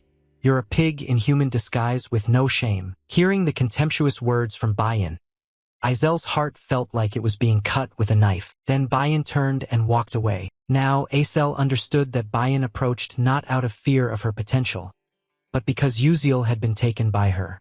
Realizing the truth, Acel clenched her fists and let out a bitter laugh. It turned out, in Bayan's eyes, I didn't exist at all. Bayan continued walking, thinking to herself how frustrating it was. Could it be that I lose to a loser and a civilian? Even though I could form a team with anyone, I at least need the strongest knight for an advantage. She looked around, focusing her attention on Ma Yuziang, who was hesitating between joining a team or going alone. Without hesitation, Bayan approached. Seeing the princess approach, Ma Yuziang asked, "Hello, princess. What's the matter?" Bayan replied, "Have you formed a team yet?" Ma Yuziang was surprised. "Not yet. I was planning to go alone." Bayan was a bit surprised but composed himself, then said, "So you form a team with me?" Ma Yuziang curled his lips. Is that necessary?" That was clearly a refusal, but Bayan was not one to give up easily. She was resolute. "Uziel and Acel have already formed a team. You know the fewer people in the team, the more bonus points you get, right?" Bayan glanced toward Uziel's team. Ma Yuziang also looked over and saw the two chatting happily. Bayan continued, "I think they're not targeting normal mid-sized monsters, but special mid to large-sized monsters. I'll say it again, you form a team with me, okay?" Ma Yuziang pondered. Although aware that Bayan was provoking him, the challenge to compete against Uziel's team awakened his fierce fighting spirit. Finally, he smiled. "Alright, sounds interesting. I also want to compete with Uziel once. Let's defeat them together." Bayan exhaled in relief. "Great. I'm counting on you then." She cast a sharp glance towards Acel, muttering to herself, "Just wait and see. This time I will defeat both of them." Time passed. After 4 days of preparation, The simulated battle with monsters officially began. Lee Hanwal's voice rang out, "All right, we will start the evaluation test for Class S and Class A. Each team has the right to choose the monster they want to face, ranging from easy to hard." While Flame was starting up, the surrounding chatter kept rising. "Oh, Team 16 chose Mugrika. That mid-sized monster looks easy to deal with." Flame made up her mind, thinking silently, "It's okay. I've trained very thoroughly." Although she couldn't hunt special monsters for attribute bonus points or big special monsters, defeating this level 3 mid-tier monster alone was enough to get the maximum score. Normally, it takes 5 level 1 mages to handle a level 1 mid-tier monster. If you exploit attribute weaknesses, rich experience, and a favorable environment, defeating higher-level monsters is also feasible. Flame told herself that using light magic, which doesn't counter any attribute, she just had to accept it. She decided to keep away from the level 2 special monsters and focus on achieving a high score with her own ability. While waiting for her turn, Flame suddenly saw Acel. She recalled that in the original novel, Acel was pressured by Bayan and his faction, unable to train or form a group, forced to compete alone and received poor results. Acel lacked the points for a scholarship, had to work part-time to make ends meet, enduring humiliation and oppression from other trainees. That situation caused her magic skills not to improve, and her spirit gradually collapsed. But now everything has changed. Flame and Uziel, people who traveled through time from the future, have appeared and altered the original storyline. Uziel chose to form a group with Acel even though he remembered nothing about the past. Thanks to love and patience, Azel's future has become brighter. Just then, a loud explosion echoed, startling Flame to turn back and look at the arena. She saw the monster had been defeated. Lee Hanwal declared that Team 16 had completed their round. "You all worked hard." The audience cheered. Flame understood her turn was coming, her heart racing with a mix of nervousness and determination. After congratulating the team that just finished, the instructor announced that Team 17 should prepare to begin their test. Flame immediately replied loudly, "Yes, I'm coming right now." She quickly moved toward the testing platform, headed to where Uziel and Acel were standing. Flame coldly stepped past both of them, but unfortunately, as she walked by, she accidentally stepped on her shoelace, lost her balance, and fell forward. At that critical moment, a hand from behind grabbed the collar of her shirt, helping her avoid a painful fall. The sight of a small girl hanging suspended in someone else's arms made the audience laugh. "Haha, so cute. This girl is even shorter than my little sister." The person holding Flame's collar was Uziel. The male lead looked a bit embarrassed, asking if she was okay. Flame was flustered from being held like a child, unable to speak. Uziel let go. Flame awkwardly turned around to thank him, but Uziel pointed to her foot, saying it was nothing, just tie your shoelace. Looking down, Flame saw one shoelace was tangled. She silently recalled that Jackie had tied it securely earlier. Seeing Flame fumbling, Uziel offered to help, but she quickly refused and fixed it herself, thinking how lucky she was to notice it in time, or else she would have failed the test. After tying it up, Flame stepped onto the testing platform with a confident demeanor. Seeing her alone, the audience started whispering, "Is he alone? Seems so. Impossible. Is she planning to defeat a mid-level monster all by herself?" Flame's test started with an opponent that was a giant mid-level monster. Compared to it, Flame was like a tiny ant. The pressure difference was obvious. The endless chatter was that the monster had no special attribute, so it couldn't be countered. Lee Hanwal's voice rang out, "Group 17, the test begins." Upon receiving the signal, the monster charged at Flame with terrifying speed, but Flame stood still, focusing on chanting the spell, despite the audience's worry. "Look at that frantic figure. How could he possibly handle it alone?" Upon completing the spell, she whispered. Petals followed the wind, and beneath her appeared a golden magic circle. With determined eyes, Flame believed she could do it. Strong vines sprouted from the ground, wrapping tightly around the monster's body, rendering it unable to move. Next, she cast a material transformation spell, hardening the vines like stone, causing the monster to gradually weaken, his body trembling with frustration. But Flame knew it wasn't enough to finish it off. She summoned 3 halos above her head, condensing power for the finishing blow. At that moment, The beast went mad, straining to break the vines, and within a second all the vines snapped. With fierce, bloodshot eyes, it charged forward, opening its jaws as if to swallow Flame. At the same time, Flame's magic activated. A huge beam of light shot forth, piercing straight through the monster, leaving a fatal wound, a large hole in its body. Flame was exhausted after using nearly all her mana. Panting, the giant monster finally crashed down to the ground, causing the earth to shake. The students watched in astonishment. The teachers and guests took off their glasses, put them back on, unable to believe their eyes. Those who had mocked Flame were now silent. Wow, our group of 5 couldn't even defeat a mid-level monster. Who is he? Lee Hanwall declared that Team 17's test was completed and praised Flame. She bowed her head in thanks, left the stage, thinking to herself, finally, it's over. When returning to her seat, she was suddenly surprised to see someone, eyes wide with amazement, wondering if she had mistaken her sight. Above, the next group of trainees stepped onto the arena. Lee Hanwall's voice rang out. Now we will begin the test for Group 31. The next thrilling battle between the Academy's 2 strongest rivals was about to take place. All eyes turned toward them, especially those of the first-year trainees. They seemed to see idols, continuously shouting, "That's Princess Bayan of the Adalabit royal family, and her teammate is Ma Yuziong, who has the highest entrance score. He's really handsome. How could anyone be both handsome and a top student? This will be a perfect performance to watch. Go Princess, go Ma Yuziong." On this side, Flame leaned her back against the wall, thinking to herself, Bayan, who was supposed to form a group of 6 people within her faction, was now teaming up with Ma Yuziong.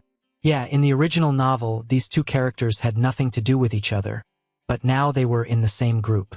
The more she thought about it, the more headache-inducing it became.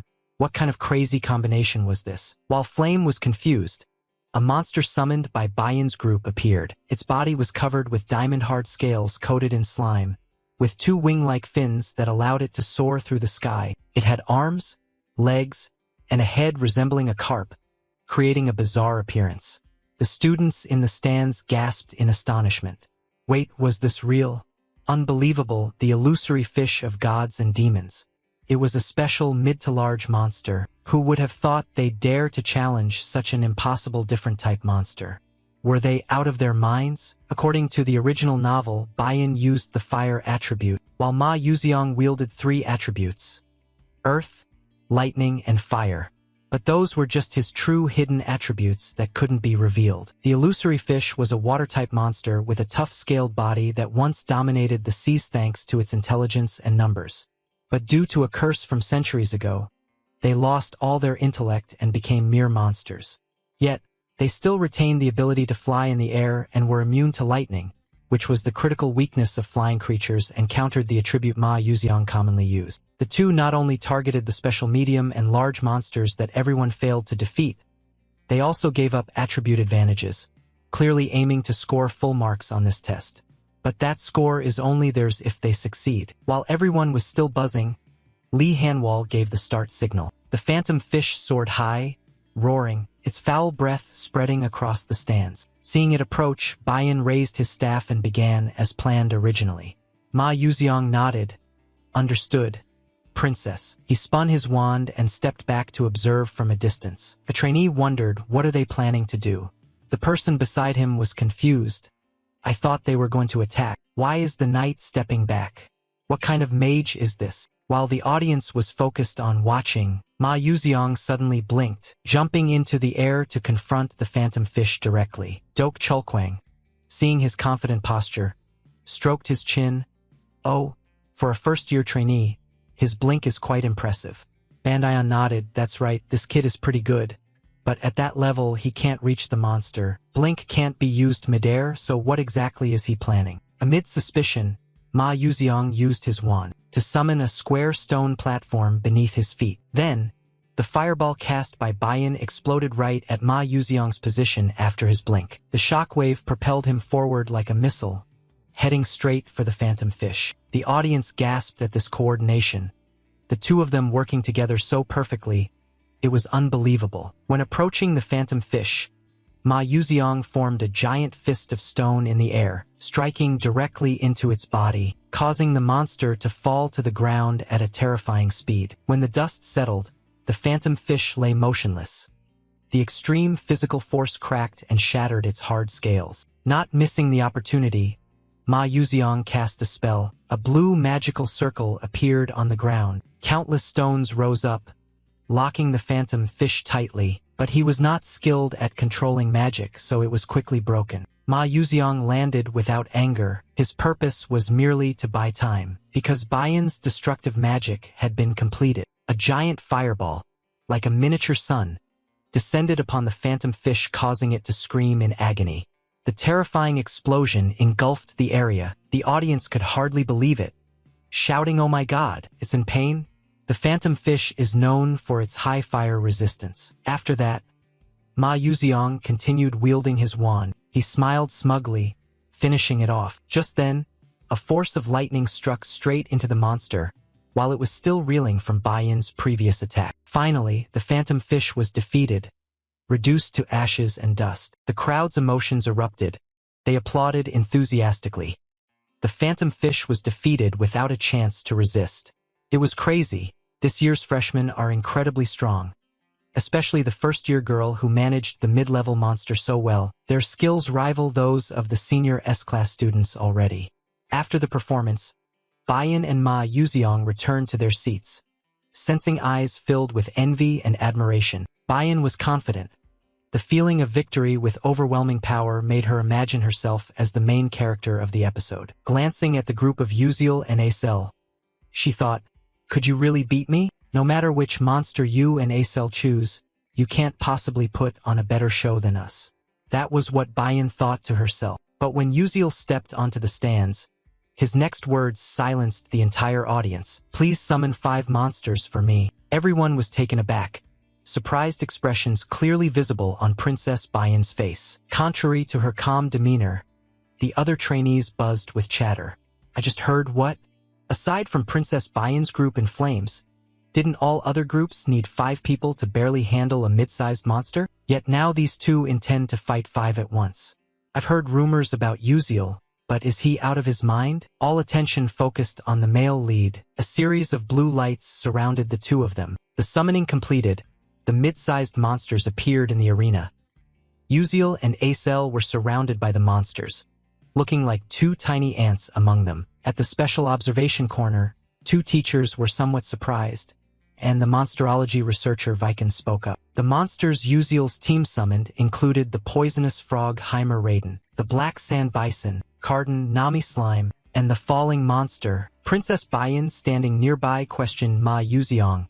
"Hey, did you notice something?" Ma Yuziang looked at her somewhat surprised, then turned his gaze to the stands and smiled. "Actually, no. I'm just curious about what Yuziel is planning. I'm also looking forward to his performance." Facing the appearance of the monsters, Lee Hanwal, the host, raised a skeptical question. "I just want to ask one thing. Who decided on this monster lineup?" Innocently and carefree, Yuziel replied, "It's me." Knowing who picked the lineup, Lee Hanwal continued, "Although you're a knight who can easily earn points in this situation, it's not the same for a bishop. I think this strategy is a bit too much for the bishop." 5 monsters had now surrounded the two of them. Contrary to everyone's worry and doubt, Yuziel smiled confidently. "No, not at all. The strategy I chose this time was designed specifically for the bishop," said Acel, standing next to him, surprised. Hearing the answer, Lee Hanwal realized something and said, "All right then, let's get started." At the signal, the monsters surrounded Yuziel and Acel. Acel was worried. Yuziel whispered, "Can you do it?" Acel replied, "Of course." Yuziel said confidently, "Just believe in me." But she silently thought, "How can I trust that? That line is so cliché." To motivate, Yuziel said something that made Acel slightly uncomfortable. "I believe in you," a quality cheer up from a teammate. Acel sighed, a few thoughts reflecting that Yuziel really is a hard person to understand. Cut to one night, Acel walks behind Yuziel, carrying many doubts in her heart. She decided to ask, "Hey." Yuziel suddenly turned around. Seizing the moment when it was just the two of them, she asked, "Why me?" Honestly, you're a skilled knight who could have chosen anyone else to form the team. Facing the difficult question, Uziel scratched his head, considering a reasonable answer. Finally, you spoke up. Indeed, our class has many talented people. For example, in controlling fire magic, no one compares to Princess Baiyan. In controlling flame, unmatched, first-year magic user Yuziong is known as the strongest. No one disputes it. Hei Wonriang is also very suitable to form a team with me because of her single-target attack ability. Uziel understands himself and our classmates well. Acel is even more suspicious. So why did Uziel turn his back and remain calm? I still feel you are the most suitable person to be my teammate. That's all. You turned around and gave a radiant smile. All right, let's continue. Just as expected. Acel looked at your back, her face slightly flushed. This was the first time she saw you serious yet still smiling. Since you spoke sincerely, my responsibility has increased again. Back to the present. Acel clenched the mystical staff tightly. Thoughts gradually appeared. Although I don't understand his intentions yet, he surely has a reason to choose me. So I will show him. Acel condensed magic around her feet. The mystical staff floated before her, focusing on releasing mana. She closed her eyes to sense the surroundings. Within danger, opportunity will arise, and only in opportunity can she fully demonstrate her talent. The trainees observing noticed the change. Wait, isn't that the supernatural resonance skill? One added, no way, that is a special ability that only occurs when a mage of 6th level or higher enters an unconscious state. But if you lose focus, the mana flow will reverse, which could cripple you. After all, he is just a first-year student. While everyone was discussing, Acel became enveloped in a stream of mana, blooming like a flower on the battlefield. Surprising everyone, Uziel looked at her, a series of evaluations appearing in his mind. Indeed, he was right. She was a strong contender for the Winter Queen title. He smiled, then said, then let's get started. This was a battle between 2 first-year students against 5 mid-level monsters. The only thing he could rely on at this moment was himself. Immediately after, Uziel dashed straight forward. Blink activated. The sword glowing with a radiant aura. He swung the blade, aiming at the belly of the poisonous frog Heimer Raiden. His eyes focused intensely, sharpness evident. A long crack appeared on the poisonous frog's belly as if it were sensing pain. It screamed pitifully, and Uziel glanced to the side. The first step to attacking the poisonous frog was complete. Next was the black sand bison, he thought to himself. Suddenly, the bison looked toward the screaming frog. Blood-red eyes appeared. This target was the poisonous frog, not Uziel. The bison took a deep breath and pulled back its front legs. Predicting this, Uziel smiled and continued running. Very good. Just as I expected, the way to handle 5 mid-level monsters at once was to create a special atmosphere, making them enemies of each other. The match grew increasingly intense and dramatic. Witnessing this, all the students in the stands were wide-eyed and open-mouthed. In front of them, 5 monsters were fighting amongst themselves. They muttered, "Oh my God! What is happening? I can no longer believe my own eyes. Are they really tearing each other apart?" Seeing the plan succeed, Uziel smiled victoriously. Just as predicted, the plan to make them hostile and slaughter each other has been successful, or in other words, this is the strategy of using others' hands to kill. A dirty trick often used, exploiting the power of others to eliminate opponents without getting involved. Uziel continued explaining. The professional gamers of Ether World once racked their brains wondering how a bunch of newbies could deal with a pack of powerful monsters.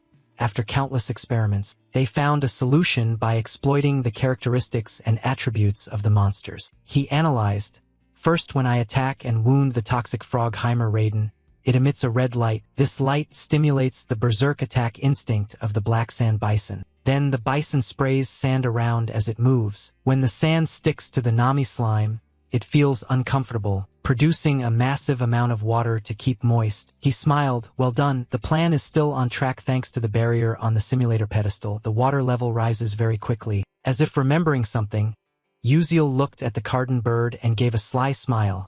Next is your turn. He continued explaining. A special trait of the Carden bird is that when it senses moisture, it emits a piercing scream spanning over 7 octaves. When the water rises, it gets irritated and screams. The scream stimulates the falling monsters, the sound-sensitive species, driving them insane and causing them to attack enemies. Just as predicted, the shout caused the falling monster to rush in and punch and kick the Carden bird. A supersonic kick distorted the Carden bird's face, sending it backward into Nami Slime. Nami Slime was angry and splashed water into the Carden bird's face.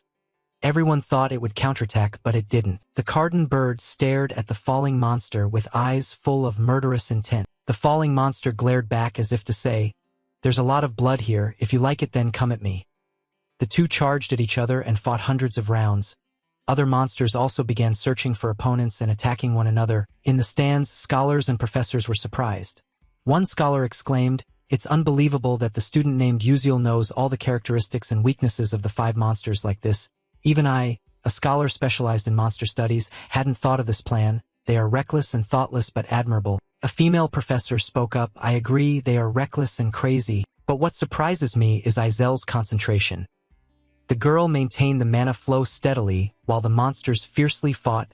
Truly extraordinary. She certainly poured her heart and trust into her knight. On the simulation stage, the monsters still enthusiastically attacked each other, no longer paying attention to anyone. Sand swirled, water rose, the red light grew brighter. Amidst the chaos, Uziel perfectly fulfilled the role of the knight. The knight is responsible for protecting and suppressing the enemy until the mage finishes preparing magic. Whenever a monster blindly attacked Acel, Uziel immediately blinked over, using a sharp sword blade to slash at the ankle, causing it to fall backward. As the Carden bird just stood up, it was attacked by other monsters and couldn't stay alert. Uziel realized the danger when his attack enraged the monsters. He quickly returned to his position and continued his work as a knight. Suddenly, his sixth sense signaled danger, and Uziel widened his eyes. He saw a huge boulder hurtling toward Acel, who was still in a state of mana resonance and unable to move. Without hesitation, Uziel blinked over to protect her with skillful precision. He slashed the boulder into 2 pieces. The demon Yuziong chuckled and said, "Hey Princess Bayan, do you think Uziel resembles the ideal knight? He's like the knight who protects the princess in fairy tales." Hearing this, Bayan widened her eyes, her ruby-red eyes sparkling. Looking toward Uziel in the battlefield, he danced like a warrior of light. His sword and the afterimages of his blink captivated everyone's gaze. Moving east then west, it wasn't a performance but a protection of Acel from all directions. Under absolute protection, she didn't have a single scratch. As the tense battle wore on, the monsters gradually grew exhausted and badly wounded. Suddenly, magical circles appeared on Izel's body like shooting stars or droplets of light, falling through the silent space. Her eyes, as beautiful as jasper, opened. She gripped her crystal flower staff tightly. As soon as she finished, the water accumulated on the ground froze. A giant ice flower appeared in the sky, radiating a cool light from its petals. Witnessing the dazzling magic, the audience couldn't take their eyes off the pale green flower. So brilliantly beautiful it made them forget the purpose of the test, wondering if any artwork could be more exquisite. No one evaluated the magic of the students anymore. They only admired the magic of a true sorcerer. Izel's magic was simple but on a different level, unmatched by any other sorcerer. Time passed, water rose to the monsters' bodies, frozen by Izel's magic into ice, leaving them motionless. Though exhausted from the chaotic battle, they couldn't break the ice immediately, but who knew they would soon shatter it and attack frantically. Thinking this, Acel cast shattering magic. The radiant flower shattered into pieces, turning into thousands of sharp ice spears like giant javelins, piercing through the bodies of 5 monsters.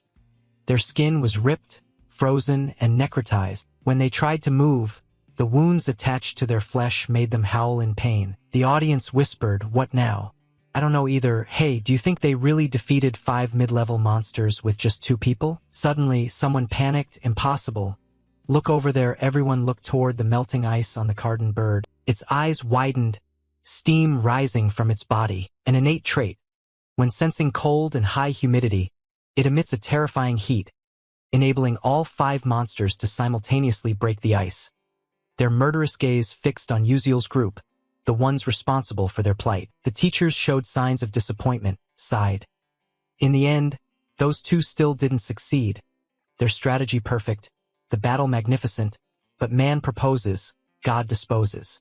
They hadn't anticipated the hidden traits of the mid-level monster. Pity it was so close. Even so, with this performance, the Uziel group could still receive very high marks. As everyone agreed, Acel suddenly raised her hand to the sky. A golden orb of lightning magic appeared. The audience's eyes widened. Impossible, that flow of mana, could it be? Without hesitation, Acel declared, "The thunder god descends." Immediately, tens of thousands of electrical currents exploded, transforming into countless lightning bolts that surged into the bodies of the 5 monsters, causing them to roar in pain as the electricity ravaged their insides. Witnessing the combined magic of lightning and ice that she created, Acel was stunned by the magnificent sight. Her eyes showed disbelief. Is this really my magic? So it turns out I can do it too. Just as he said, memories flooded back. She recalled the first time she heard the crazy plan from Uziel. She was shocked and asked, "Are you crazy?" expecting him to be upset. But Uziel just gave a sincere smile saying, "You can do it and I believe in you. So please believe me. Someone who always puts all faith in you." Hearing Uziel's heartfelt words from the bottom of his heart, Acel clenched her fists, telling herself, Uziel still smiled. But the seriousness in his expression and tone was genuine. Not a joke. She felt a weight pressing on her chest. Before, she had nothing but faith in the path she chose. No friend had ever told her that her path was right. Her whole life was lived in fear and anxiety, clinging to a fragile hope. Just as that hope was about to fade, Uziel appeared. He was the first to reach out and save her. Can I really do this?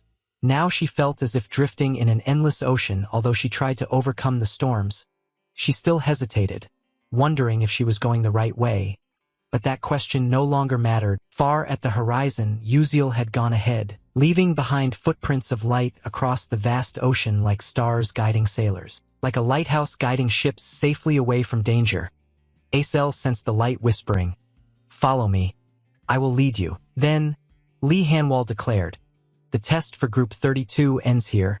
Congratulations on your outstanding performance." Standing in the center, Acel smiled happily.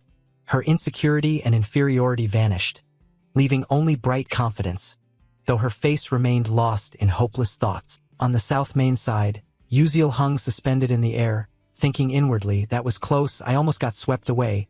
At least they should warn before using such dangerous magic." The scene shifts to the next day. The results of the combat simulation test against monsters were announced. First place Group 32, 199 points, Uziel and Acel. Second place Group 31, 127 points, Ma Yuziang and Bayan, followed by third and fourth places. Looking at the scoreboard on the notice board, Ma Yuziang felt bitter. "We lost." Bayan stared at the board, nodding. The point gap between the two groups is huge. Surpassing 100 points is remarkable. Not to mention we face special mid-level monsters while at a disadvantageous element, something no one has done. But seeing Uziel's group's 199 points, we have to admit we lost. Ma Yuziang did not expect the proud, cold princess to admit defeat. He smiled teasingly.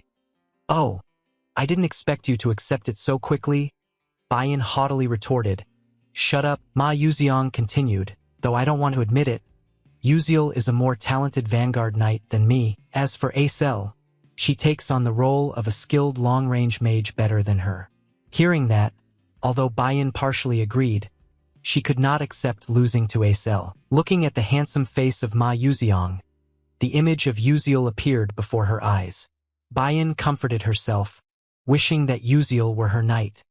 Then everything would have been different. In the test, he always protected Acel from start to finish. Not only was he a knight, but he also devised strategies for positioning the long-range mage and even arranged the stage for Acel to shine. She thought she knew Ma Yuziang was very talented, but Uziel was truly the most outstanding knight at Stella Academy. If he supported her, she could cast magic as well as Acel. But why would that ordinary person be wholeheartedly devoted to Acel? If such a perfect knight existed in this world, that knight should belong to her, the perfect queen. The more she thought about it, the less Bayan could accept the fact that someone so perfect would care for someone else. Her face turned an ominous gray. The inner struggle was intense. Admitting defeat would be a lie. She could not accept it. This was really strange. She had to thoroughly investigate Yuziel. After thinking it through, she took her leave of Ma Yuziang and walked away. However, on the way, Bayan's eyes widened in surprise when she spotted a woman with black hair, with an icy cold expression and eyes clear and unblemished, almost as tall as her, wearing a third-year student ID. This person was Saren Orkan, the Duke's heir and close friend of the current queen of the Adalabit Empire. Passing by, Bayan felt irritated. Did she come because she heard that Bayan lost to the commoner group and the traitor? So annoying, Saren Orkan sneered, immature and naive. Does the kid not realize that all his petty actions are ridiculous and weak? The kid is still very inexperienced. The princess's silhouette gradually faded away, and Saren Orkan looked on with disdain. Flame was recording daily life in her journal, writing and thinking at the same time, unable to believe that crystal flower magic could be cast so quickly. That has become her trump card signature after overcoming many difficulties. Unexpectedly, she perfected it and performed it in front of everyone. According to the original storyline, Acel should be devastated from the shock of the simulated battle, trapped in Prince Jeremy's cage, gradually withering away over time. But that dark future has changed, probably thanks to Yuziel. She kept thinking. In the original romance novel, Ma Yuziang and Acel faced the apocalypse together. But what if there was an extra episode written by the author that she didn't know about? What if an unknown character loved Acel for life without reciprocation until the world's end?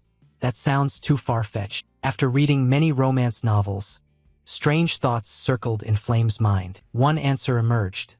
To rewind time to find love and protect the world where the one she loves lives happily forever, even if the price is being forgotten to exist.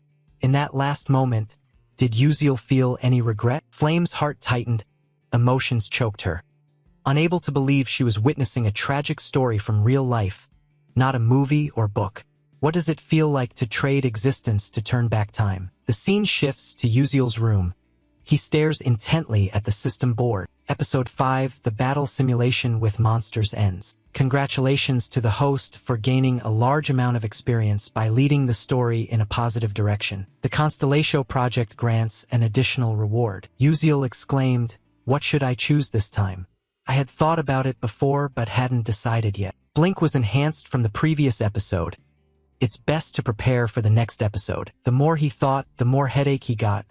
Then suddenly an idea flashed. He smiled with satisfaction. Yes, that's it. How could I forget? He said to the system, "I want to choose Leafhinel's leaf key item." The system responded, evaluating the host. "Please wait." Ding ding ding. Check complete. Congratulations to the host for obtaining Yiffinel's leaf key. Seeing the key appear, Yuziel jumped with joy. Wonderful. Although not as classic as the old equipment I used, this is a rare item only available to advanced players. It opens communication with special spirits but only functions to open a specific dungeon. To use it, you have to go outside. But after the cemetery incident, Stella Academy tightened regulations. What should I do now? While thinking, Yuziel remembered how to leave Stella when he used to play the game. Back then the Academy also restricted going outside like now. What did I do? After a while, his eyes lit up. Right, the club, I need to join a club. Outside, the sun had risen high, casting warm rays. Yuziel began writing his coming-of-age journal. My family had been poor since I was little, rarely eating out like others. Whenever my mother went to work, I stayed home alone, only knowing how to cook instant noodles. When I got tired of noodles, I insisted on having something delicious. My mother used her savings to buy me a bowl of jajang noodles. I was very happy. Even though my mother ate with me, I didn't understand why she didn't pick up her chopsticks. She said she didn't like jajang noodles. After asking around, I finally understood. After finishing writing, he rested his head down, crossed his arms in front of him, his eyes stinging from the long note-taking. He smiled to himself, thinking, all right, I've completed the assignment. Now I should find a club to join. Yuziel stepped up to the school bulletin board, where countless club advertisements were posted. He observed carefully, cautiously resting his chin on his hand, murmuring which club would be the best. The announcements made him hesitate. A literature club for university entrance exams, a chess club, the elite sport of mages, a cooking club, the inspiration for young chefs. Looking at the information on the board, he thought, there seem to be many clubs here, but few allow activities outside. I need to think carefully. Just then, he noticed something, his gaze shifting aside. He murmured to himself, still haven't registered for any club? Turned out someone was standing next to him. Uziel asked, who is that? The other person glanced over, what? So what? Seeing the other didn't like the question, you changed the subject. You should actually be pursued by many clubs. Acel questioned back, don't you know who I am? Hearing the strange question, Uziel calmly replied, of course, you're Acel. You've been quite famous lately. Acel didn't deny it, well, that's true. Seeing her slightly sad expression, Uziel thought quietly, after the test, Izel's reputation changed significantly. She probably feels the same way I do. Wait for you to choose. Acel closed her eyes, looking like Uziel when he first arrived here. You have to choose your club carefully. Suddenly, from afar, Ma Yuziang approached, patting Uziel on the shoulder, smiling. So you're Uziel. The friendly appearance surprised Uziel. He thought, Ma Yuziang. Yeah, why is he? Uziel brushed his hand away. All right, let go first. But Ma Yuziang kept smiling. You're amazing. I've seen your test results. I heard you even commanded the lower soul mages. That's impressive. Uziel was puzzled. Well, it was just luck, as expected. Ma Yuziang looked at him intently. Sure enough, you're very different. Ma Yuziang's cold expression transformed 180 degrees. Uziel swallowed in surprise, stammering, you know, I'm just a commoner, always having to think of ways to do better than others. Hearing the smart answer, Ma Yuziang smiled. Then you manage your time far more effectively than I do. Suddenly, Uziel asked, what do you plan to do this weekend? Ma Yuziang was surprised. Me. Then he answered briefly, study. Both of them were stunned. Uziel smiled. I asked casually and he answered casually too. Thanks. Ma Yuziang waved his hand. Want more? I'm really studying and practicing as well. Uziel stammered. Don't you usually not do things like this? Why are you laughing so much? Ma Yuziang continued. Well, yes. Lately, I've liked doing this, don't know why. One person laughs easily, another is suspicious. Uziel thought that his gaze was always handsome, so he should be a bit more normal. Ma Yuziang went on. Practice comes later. What's the reason this time? Acel suddenly spoke up. It's about practicing the dungeon, right? Ma Yuziang added. Yes. If you hadn't interfered then, miss, I might have been in danger. Hearing that, Acel got angry. Don't call me miss. Uziel summarized the situation. Right? In the original story, Ma Yuziang cooperates with Flame and easily defeats Hei Wonriang. But this time, because I intervened, Flame got stuck where I was. Ma Yuziang had to face Hei Wonriang alone. Could that be the reason why Hei Wonriang is acting strangely? Anyway, everything is still good. Thanks to that, both will train themselves, which is completely different from me. Their growth will certainly bring a positive outcome. Ma Yuziang returned to the main topic. Hey Uziel, you still haven't joined any club, have you? It's been a long time since you enrolled. His tone was a bit abrupt. Because I've been busy. Ma Yuziang smiled as if offering a tonic, pointing at himself.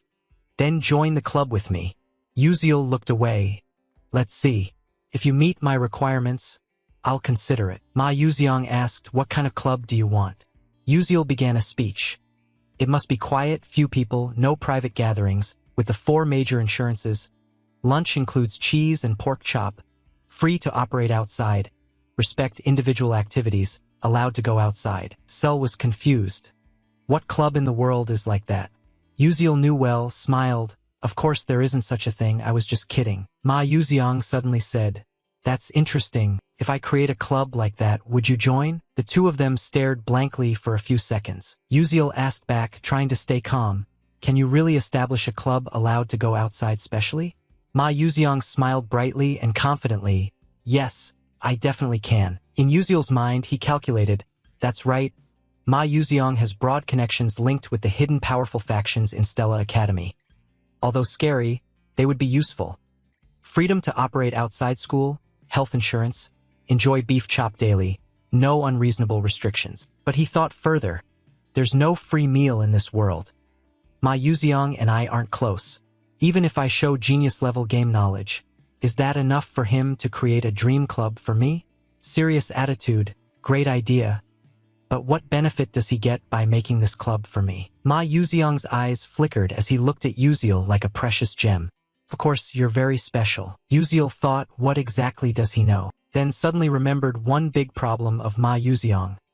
Extreme loneliness. With no other way, Yuziel nodded. All right, you start the club. Ma Yuziang said excitedly.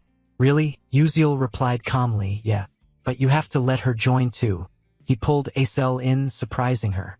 Huh, me too? Seeing the plan was on the right track, Yuziel was smug. In the original story, these two were a perfect match. If they had Acel, she could take care of Ma Yuziang's spirit. He's like a pufferfish that would either die or go mad if he left the water. I don't rely on Flame because she's always with Hei Wonriang. Ma Yuziang was happy.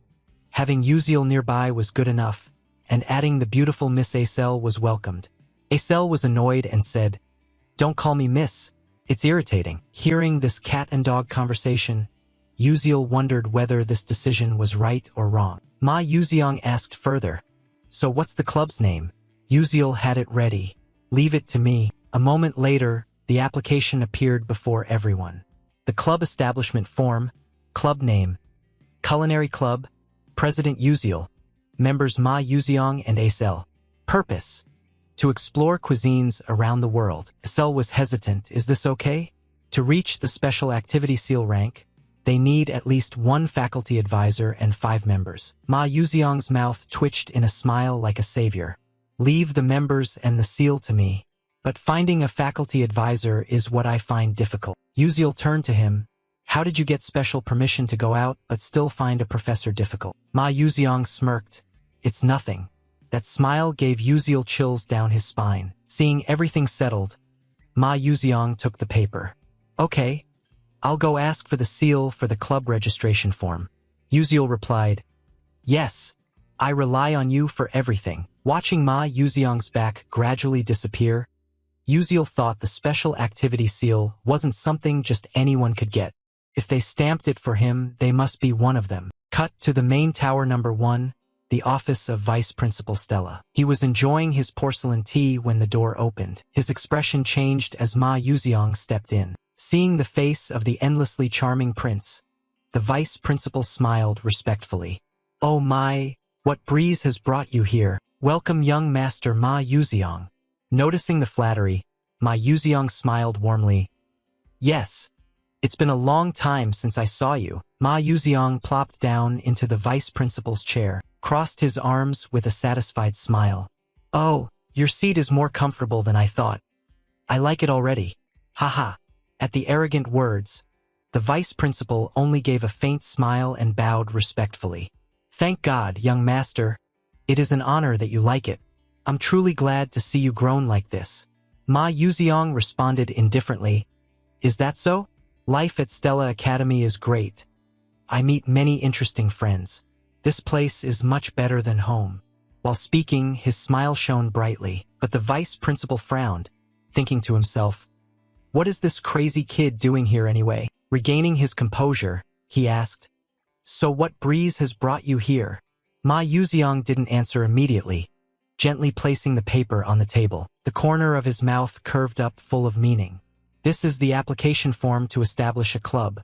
We need you to stamp it. The vice principal was stunned. What did you say? His eyes fixed tightly on the paper, unable to hide his doubt. A weirdo like Ma Yuziang wants to establish a club? If the family knew, they would be shocked. After a moment of thought, he sighed and nodded. I understand. An application form to establish a club.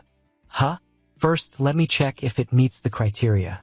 After all, to form a club, the minimum number of members must be valid. That's the rule. But just as he reached out to touch the paper, Ma Yuziang immediately covered it with his palm. The room fell into silence. The vice principal froze and looked up. Ma Yuziang's radiant smile vanished. His eyes darkened like an abyss, and his low voice carried an invisible pressure. He didn't need to check the content. His job was only to stamp. The vice principal's throat went dry. He sensed something terrifying hidden in the boy's gaze and swallowed hard without thinking. He thought he could not resist. In fact, he had no right to object. As long as this kid remained the heir of that great man, he could not refuse. Cold sweat ran down his spine. He reached under the table and took the seal. Yes, of course I will stamp it, but please keep this a secret. He skillfully reminded him while stamping. When the seal was finally imprinted on the paper, Ma Yuziong felt his purpose achieved and withdrew his cold attitude.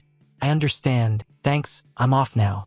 He left the office and the door closed. The vice principal remained motionless for a moment, then plopped down into his chair, exhaling deeply. Damn it, a half-talented kid daring to be arrogant in front of me. Like father, like son. He clenched his fist tightly, his eyes darkening. How could he be so much like that man? But this will end soon. One day I will personally crush the neck of this arrogant kid. The next day, the bell rang signaling the end of class. The professor raised his voice. All right, class is over. Remember to do your homework. He quickly left. The whole class buzzed with chatter. Hey, did you see what just happened? That professor always nitpicks nonsense when presenting. Exactly, especially towards ordinary students, he nitpicks even more. After tidying up their books, the students left one by one. Only Jackie remained standing there, staring intently at the presentation sheet in his hands, overwhelmed with regret. Damn it, I could have made a better impression, but I ruined everything just because I was worried. Flame saw that Jackie hadn't left yet and, sensing her regret, comforted him with a smile. Jackie, you presented better today. Don't pay attention to the professor's harsh words. You did great. Jackie snapped back. Shut up. I don't need your fake comfort. Flame was stunned then upset. This kid. I was worried about her, so I came to comfort her. Yet she doesn't understand my hardship. Suddenly, a voice from behind spoke up. It's true though. Flame startled and shouted loudly. Can you stop appearing suddenly like that? You scared me. She crossed her arms and frowned. Do you have something you want me to help with? Uziel awkwardly scratched his head. It's nothing big. Do you have any close relationship with a professor? I'm planning to form a club and need to find a free professor to be an advisor. Can you help? Flame raised an eyebrow. Why don't you do it yourself? Uziel sighed. It seems professors really dislike me, so it's better not to ask directly. Flame was speechless and then laughed. Obviously. With your attitude all this time, arguing with professors during class, sleeping in class, even cheating, you're lucky you haven't been expelled yet. Uziel cleared his throat and looked away. Ahem, no need to say everything. Flame closed her eyes and thought, being a club advisor is quite troublesome. It's not easy to find a professor willing to do it. Suddenly she remembered, you're close with Professor Mizentiran's assistant, right? I saw you often visit her lab. Uziel raised his eyebrows. Yes, that's right. Why not ask her? Flame crossed her arms and looked at him like he was an idiot. Are you stupid? This is Stella Academy. Assistants can also serve as advisors. Uziel gaped. He couldn't believe he had been running around everywhere without realizing the easiest path was right in front of him. Playing the game in storyline mode, he never noticed this detail. As he walked, he considered the proposal, but when he approached the laboratory, Uziel froze. Professor Mizentiran stepped out, holding a blank sheet of paper, smiling slyly, her sharp eyes hiding something unpredictable. Uziel squinted at her back as she disappeared. Suspicious. Why was she here? Without hesitation, he pushed the door open and stepped inside cheerfully. I'm here, but the smile faded. In the middle of the room, Altarisha looked miserable, wiping away tears. Flustered. Uziel, you're here already? Uziel stepped forward worriedly, speaking softly. What happened? Altarisha sobbed, trying to explain. It's like this. Seeing her evasive eyes, Uziel knew she was lying. He spoke sternly. Teaching assistant, you didn't prepare your research in advance, did you? Altarisha clenched her fists tightly, smiling wryly.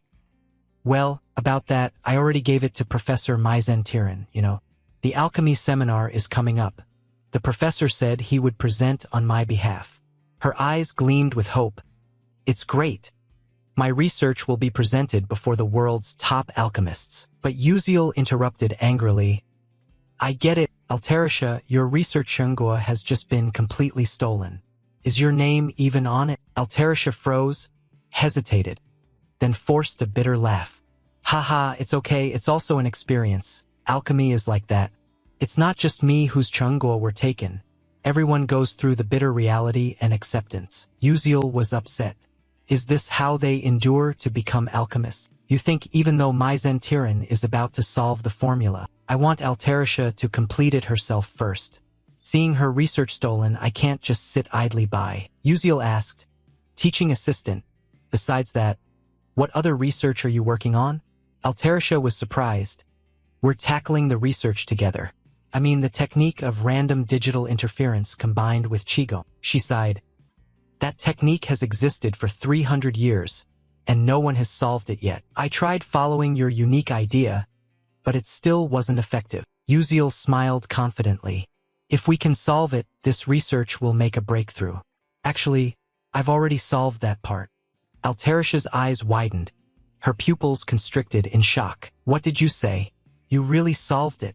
Uziel nodded firmly. Yes. Let me present it. Although she didn't fully understand how it worked, he wrote the enhancement formula on the board. Altarisha looked closely, her eyes flashing images of techniques and alchemical formulas. She gasped when Uziel finished writing, looking straight at her with confidence. But if it were you, definitely it would be different. Altarisha muttered and stepped closer. She meant that if the dispersion ratio and reflection were added to the formula, combined with the Panusan flow and the Trini coefficient, she was completely absorbed, forgetting Uziel's presence. He was secretly amazed at Altarisha's insane focus. Unlike himself, who only copied and memorized, her genius brain must be flashing countless ideas. I shouldn't finish this research for her. Altarisha must complete it herself to become the true author and regain faith in herself. I only provide support. I have no intention of becoming an alchemist, nor do I have the capability or ideals for it. But Altarisha is different. She is a genius who can change the future of humanity. Uziel quietly left the room, closing the door without a sound. His role ends here. For the rest, he trusts Altarisha's talent and waits. Some time later, thanks to the help of Altarisha's assistant and the mage Yuziang, Uziel successfully established a culinary club. As the team leader, he requested permission to go outside and arrived here through the blink gate. Although the process caused some joint pain and the professor repeatedly questioned him, thanks to prior preparation, he was lucky to pass the test and was granted easy travel permission, as long as he did not cause trouble. Along the way, Uziel couldn't help but be enchanted by the poetic scenery. A giant tree, the third world tree, rose high into the clouds, with thousands of branches and leaves spreading wide like an umbrella covering the vast garden below. The characteristic green aura of the world tree, also known as Nam Hoa Lin Yuyan, gently enveloped all things, bringing a sense of peace and happiness. The garden around it is called the Dream Garden. Anyone can enter to pick fruit and enjoy it. Viewed from above, the scene looks like something from a fairy tale, making this place a famous resort spot and even an unmissable photo location in the game. Uziel exclaimed, "Wow, the in-game graphics are nothing compared to the beautiful scenery before his eyes." Just then, a beautiful young woman with pointed ears and snow-white skin stepped forward. Seeing the Stella Academy insignia on her uniform, she smiled warmly and welcomed the mage from Stella. "We warmly welcome human mages here." Uziel smiled in response. "I am very glad to meet such a lovely lady." Another passerby greeted enthusiastically, "May your sincerity reach Mother Earth." Uziel nodded sincerely. "Yes, I express my gratitude to Mother Earth and the World Tree for granting this beautiful garden." They greeted him with the elven salutation he remembered from the Codex of Knowledge. He thought to himself that he had heard how long ago the Altman and Eltrowin saved them from the burning and collapse of the Second World Tree. Perhaps it was true, since many elves recognized the Stella uniform and were very friendly. But in reality, few mages master offensive magic, and the test to become a magic knight is extremely difficult, so those holding that title are rare. By the way, many elves have captivating appearances, which Uziel admired as he walked down the street. However, not all elves are stunning at first glance. It's just that the proportion of outstanding appearances in the elf race is higher than in humans. There are still ordinary elves. Among them, Siren, the elf king, stood out the most with a goddess-like beauty that stole the hearts of countless people. She is the character with the largest fanbase in the game, and also one of Uziel's favorites. He thought that elf kind was born without gender. Only when experiencing true love does one's gender change according to the person they love. Hoa Siren was born with the appearance of a beautiful woman but had never loved anyone, so according to the game's setup, she had no gender. Later rescued by Flame, she fell for him and chose to become male to stand by the one she loved. Seriously, what a boss. No idea who the hell wrote this storyline. No matter which content branch the player chooses, Hoa Siren never turns female, leaving male gamers both despairing and amused. Lost in memories, wandering around the world's tree outskirts, Uziel found the mysterious labyrinth in the garden of the celestial spirit Leafinal. He calculated that his skills had improved quite a lot. It was best to prepare for the upcoming event. He opened his inventory, took out Leafinal's leaf light key. Grinning, fortunately he could use it earlier than expected. He inserted the key into the rotary lock, but a message popped up. If you open this gate, other owners of the key may be alerted. Uziel flinched slightly. He'd seen this warning in the game before. The key in the game had a similar message, but many were disappointed as no special event occurred. He thought, forget her, at this point what else could possibly happen? Uziel decisively turned the key, and in an instant, the gate leading to the Garden of Celestial Spirits opened. Meanwhile, at the cradle of the Celestial Spirit Wood, where the Elf Kingdom rests atop the highest peak of the Taisaw Mountain Range, a magnificent yet desolate castle stood tall. Though in ruins, it strangely harmonized with the majestic nature around it. At first glance, one might mistake it for a tree amidst the vast forest. At the top of the castle, the bedroom was engulfed in darkness, with only a faint light filtering through the window slit, arousing curiosity.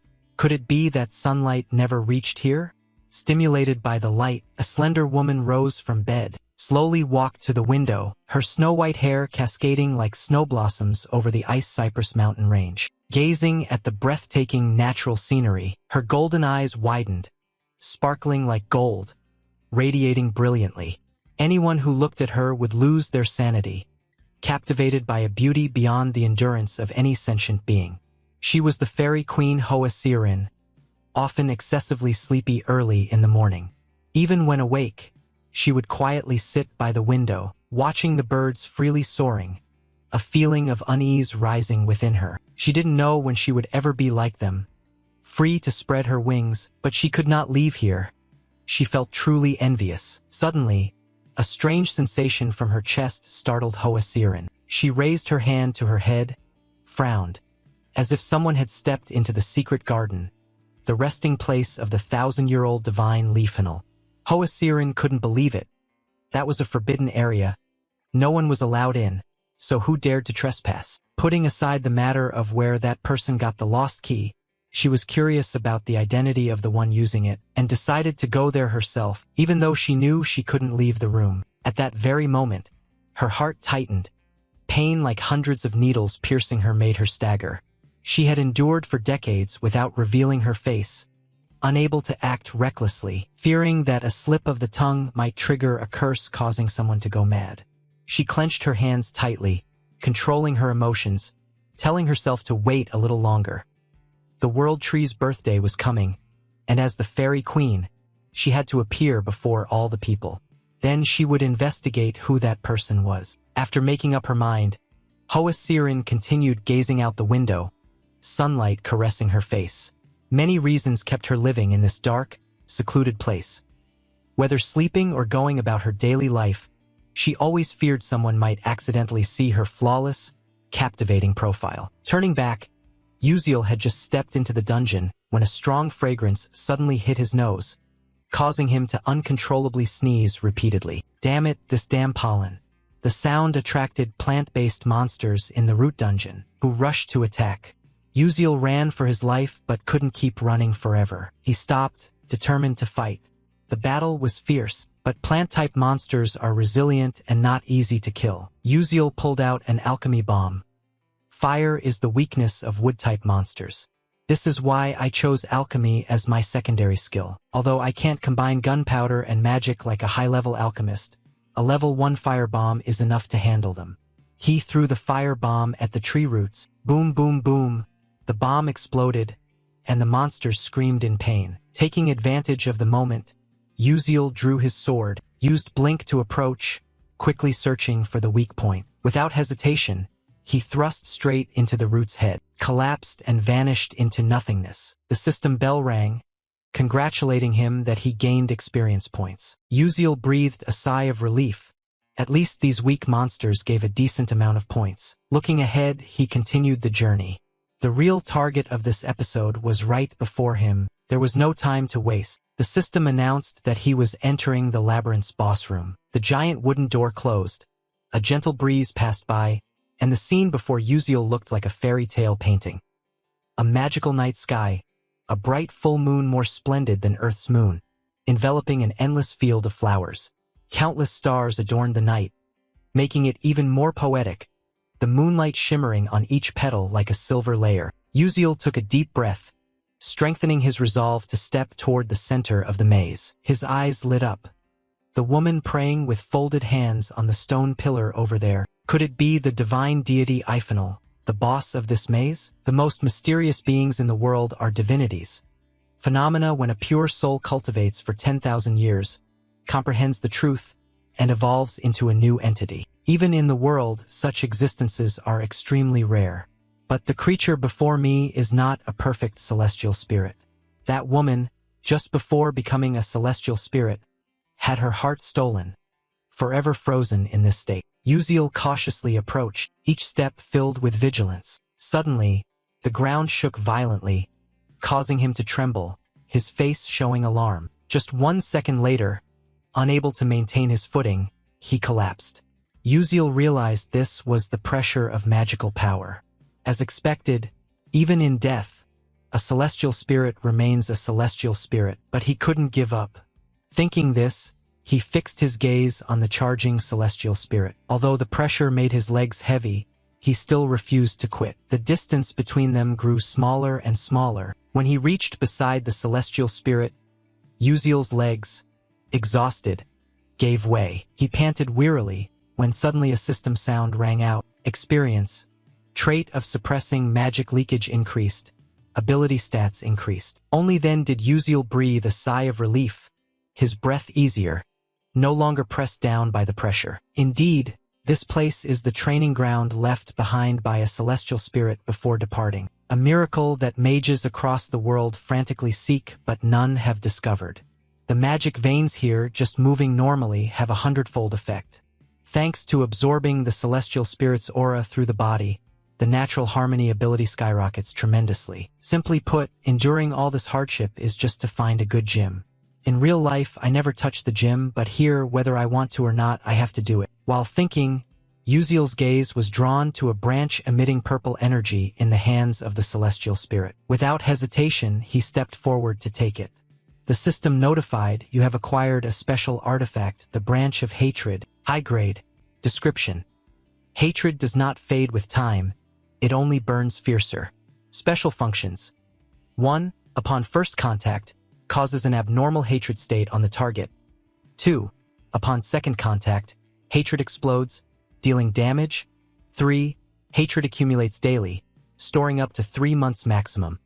4. If the target has risk level 6 or above, damage is halved, one-time use. After reading, Uziel smiled with satisfaction. With this, I can face Maizen Tyran, the boss in episode 8. Having acquired the artifact, now it's time to start training. A few weeks later, thanks to diligent practice here, Uziel's stats increased significantly. Mana leak delay LV3, muscle strength plus 8%, reflex speed plus 12%, sensory sensitivity plus 20%. Sixth sense, consumes mental power to activate, detects mana phenomena within 24 meters, heightens awareness when in danger, activates automatically, mana circulation rate in blood plus 2%. Looking at the stats board, he marveled that his current stats were around mid-level 2 stars. There's still a long way to go. The main characters already have stats surpassing 4 stars. Since no one in this world teaches swordsmanship, my only option is to thrust and slash precisely through the enemy's weak points. I have to train until I can scrape bones clean, strip flesh until vomiting blood, only then stop. While training, Uziel felt his body change, something stabbing into his chest. He coughed violently, hacking, the sword falling to the ground. The system notified that you have mastered the special spirit energy breathing method. The breath skill of the celestial spirit has been acquired. Uziel's gaze was hazy, everything blurred, his eyes fluttered closed as if losing consciousness. Everything dim and mysterious. Suddenly, a strange voice echoed, waking Uziel up. "Hey, what are you doing? Can't you hear me? Are you pretending not to hear? I hope you really are. Do you hear me? Answer me, I'm waiting here." Uziel jolted awake. What the hell is this?" The sound came again. The voice continued, "Hey, you heard me, right?" Regaining composure, Uziel turned and murmured, "Are you the celestial spirit Leafhinel?" A big question mark appeared in his mind. Did celestial spirit Leafhinel just start talking to him? Astonished, he exclaimed, "What's this? A talking corpse?" The irritated celestial spirit said, "I'm not dead yet, you vile human." Uziel was still stunned. "What the? How can you speak?" The celestial spirit replied, "I've been talking all along. It's just that your ears were deaf so you didn't hear. Why didn't you hear before but hear now? It must be because you're starting to be like me. Just now you were breathing the same breathing technique as mine." The more he listened, the more confused Uziel became. Thinking back, just now there was a notification that he had acquired a skill. The system currently displays information. Celestial Spirit Breath LV1 skill. Merging with nature through celestial spirit respiration, greatly increasing the circulation ratio of demonic energy in the blood. When used, however, the phenomenon of spirit beast invasion appears. Effect 1. Power increases by 107%. 2. Reaction speed increases by 125%. 3. Sensory perception increases by 147%. 4. Endurance increases by 101%. Maximum duration is 15 seconds. Invasion level at 1%. Uziel silently rejoiced. What is this? This skill is so overpowered. Though short-lived, the stats spike to the level of a 4-star rank. Wait, what does spirit beast invasion mean? It means I will lose my human body. The spirit beast maintains form through magical power, but with a physique like mine that leaks magical energy.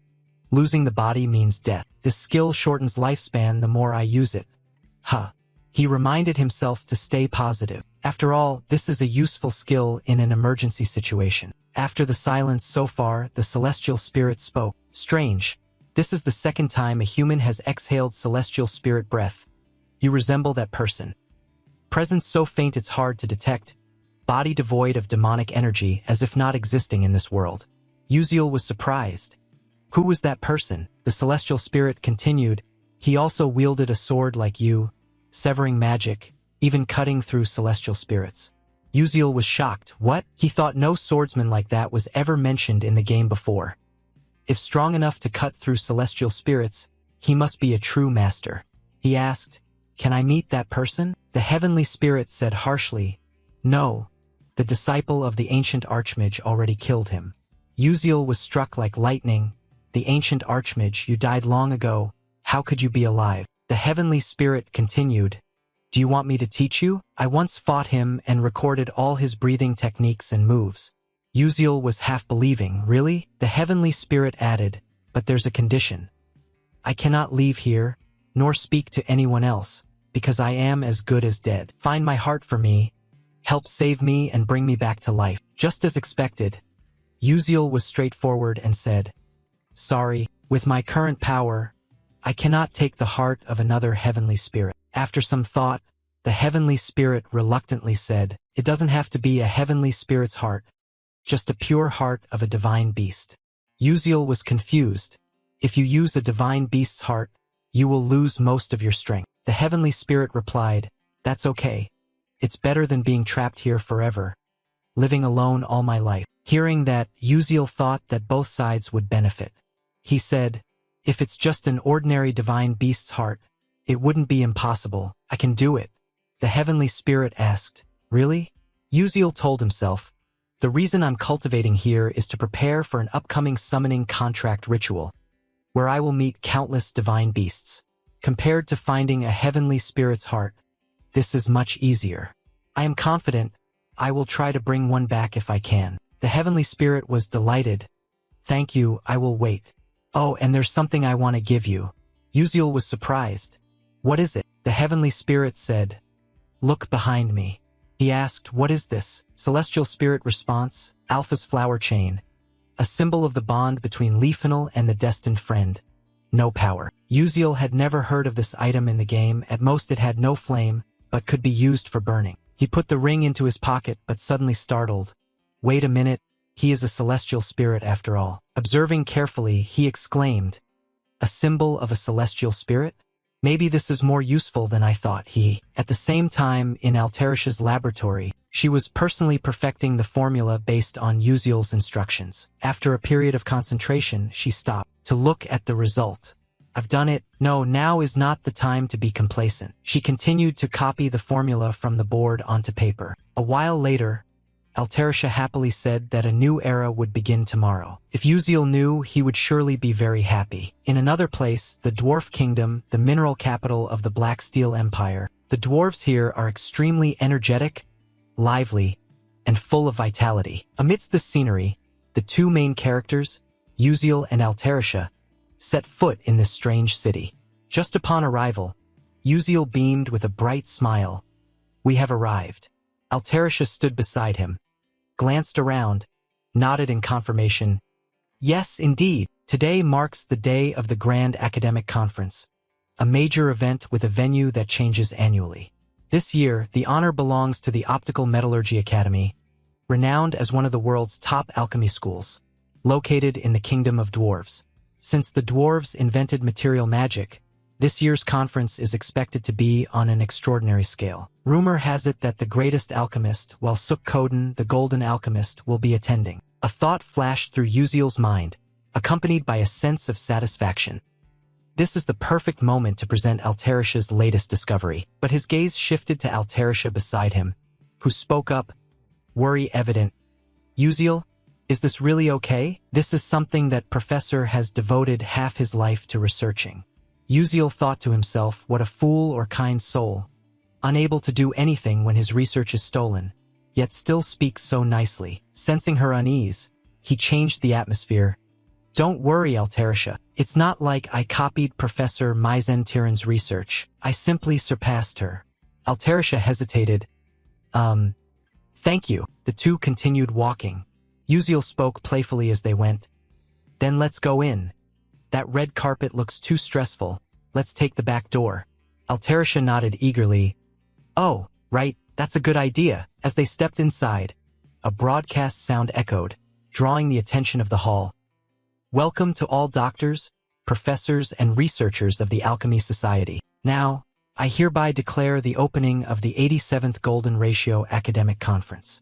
The enthusiastic voice, tinged with humor, caused several top professors to slightly raise their eyebrows. The host continued, at the opening session, we are honored to introduce a new medical invention.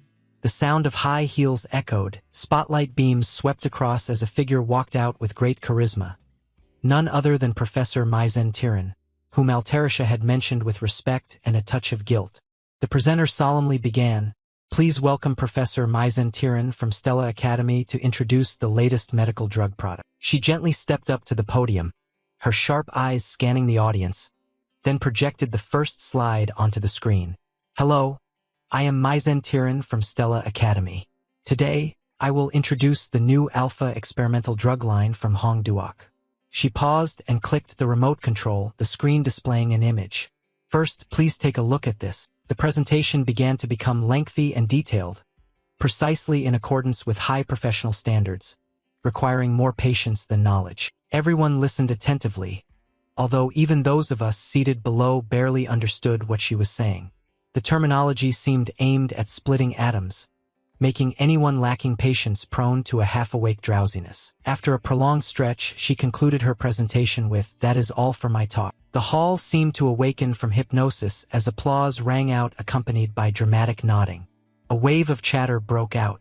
Oh my, Professor Mizentiran is truly a genius. That challenging innovation for Hongduok is absolutely fantastic. In the corner of the room, Uziel folded his arms and observed, his sharp eyes analyzing like a grandmaster in a chess game. He thought, talking about Alterisha's thesis as if she herself created it, quite convincing, but the joke was only just beginning. There were many ways to retaliate, and now the main course was about to be served. Just as he thought, the main course was laid out. Another character stepped forward, Altarisha from Stella Academy. The atmosphere fell silent as Altarisha stepped lightly onto the stage, standing exactly where Maizen Tiran had just left. She looked at the audience, took a deep breath, and began, "Hello, it's a pleasure to meet you all. I am Altarisha, an alchemist from Stella Academy." But no one paid much attention. The audience whispered like patrons at a street tea stall. "Hey, is she from the pharmaceutical company? I really loved Professor Maizen's cell regeneration extraction. Absolutely fantastic." Amid the noisy waves, only Uziel focused intently on every word Altarisha said. She hesitated slightly but continued. "The topic I am presenting today is..."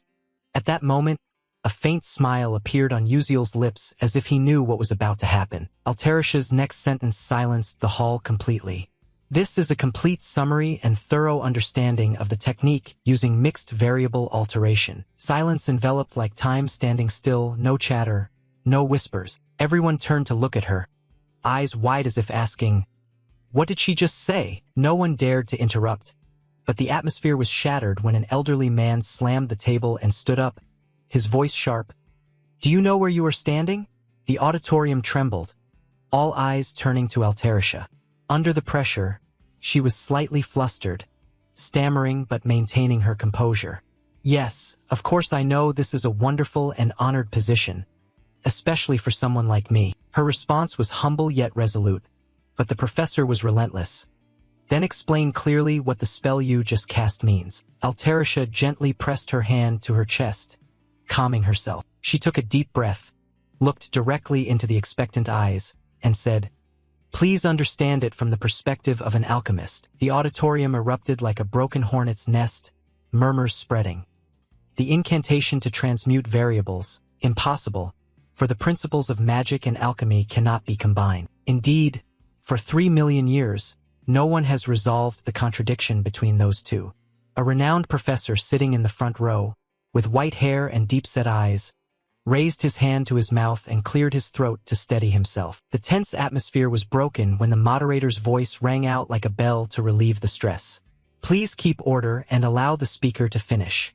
But then another deep, authoritative voice rose. "If you think it's impossible just because many have failed, then how can you call yourselves alchemists?" Everything fell silent. The voice belonged to the man wearing a white robe trimmed with gold, his hair softly curled with a golden sheen, a legendary golden alchemist, Walsuk Koden. He smiled as he stepped forward. "I have been eagerly awaiting what you are about to present. I want to see the truth hidden within the magic that everyone has long believed impossible." He raised his hand to encourage her. "Come now, brave little girl, share your discovery with us." Altarisha stood as if petrified, a rosy blush spreading over her cheeks, her eyes shining with gratitude and emotion. She gently bowed her head and whispered, "Thank you, sir." A shout like thunder struck through the hall, leaving it utterly silent. None other than Professor Maizen Tiran, his gaze as sour as if he had just tasted vinegar, gnashed his teeth as if he wanted to bite the microphone to pieces. Before Altarisha's assistant presentation began, "I have a question regarding the thesis being discussed." The audience murmured, while Suk Koden tilted his head, his eyes sharp as laser beams. "What do you mean?" Maizen Tiran spun sharply to face Altarisha, his voice slicing through the air clearly. "I suspect plagiarism." The entire hall seemed to explode with rapid whispers and chatter. Good heavens, plagiarism? The most serious accusation in academic circles. While Suk Koden burst out laughing, a laugh half amused, half as if ready to sue someone. "How ridiculous. Do you know what happens if you accuse plagiarism without evidence?" Maizen Tiran replied, "Of course I know." He stepped close to Altarisha, spreading arms like performing magic. "As everyone knows, the interleaving algorithm for mixed variables has 5 unsolved problems. Only when all 5 are solved can alchemy and magic harmonize.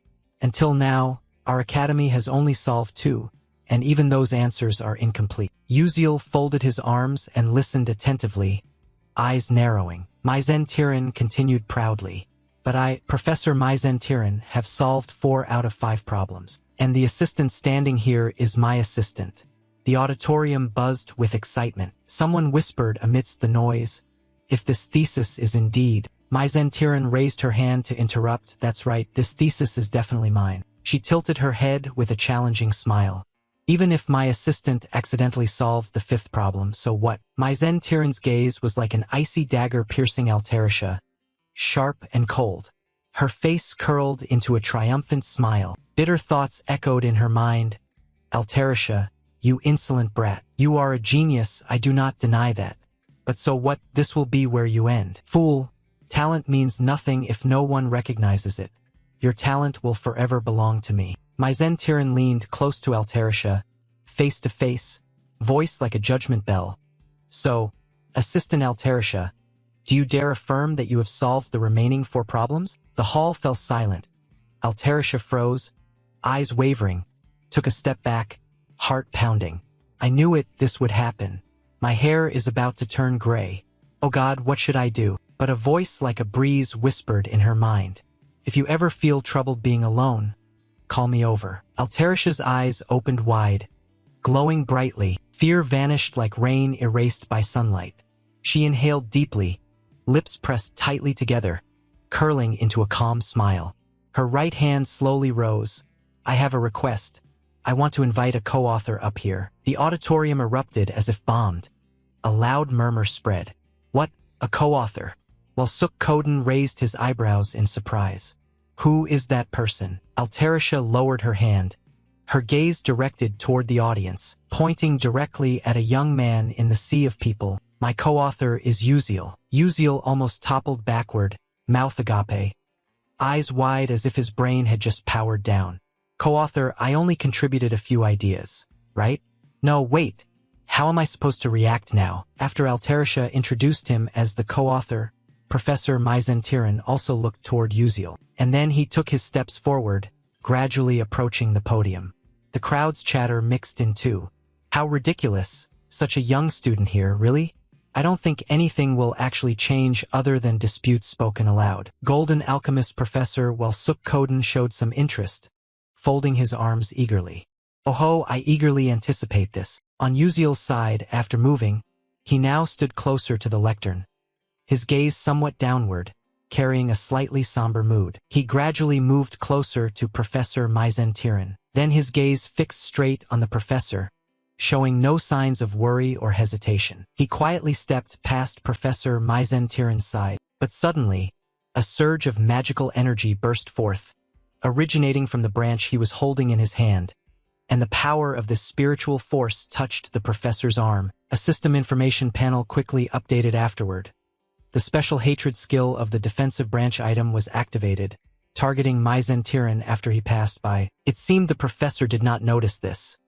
Instead, he looked over with slight anger and said, "Humph, how rude!" Seeing that the other did not recognize it, he gave himself a faint smile as his thoughts materialized. All right, it's effective. He stopped upon reaching the necessary position, and officially faced the scholars below, silence falling first. Then, with an expressionless face, Uziel spoke first.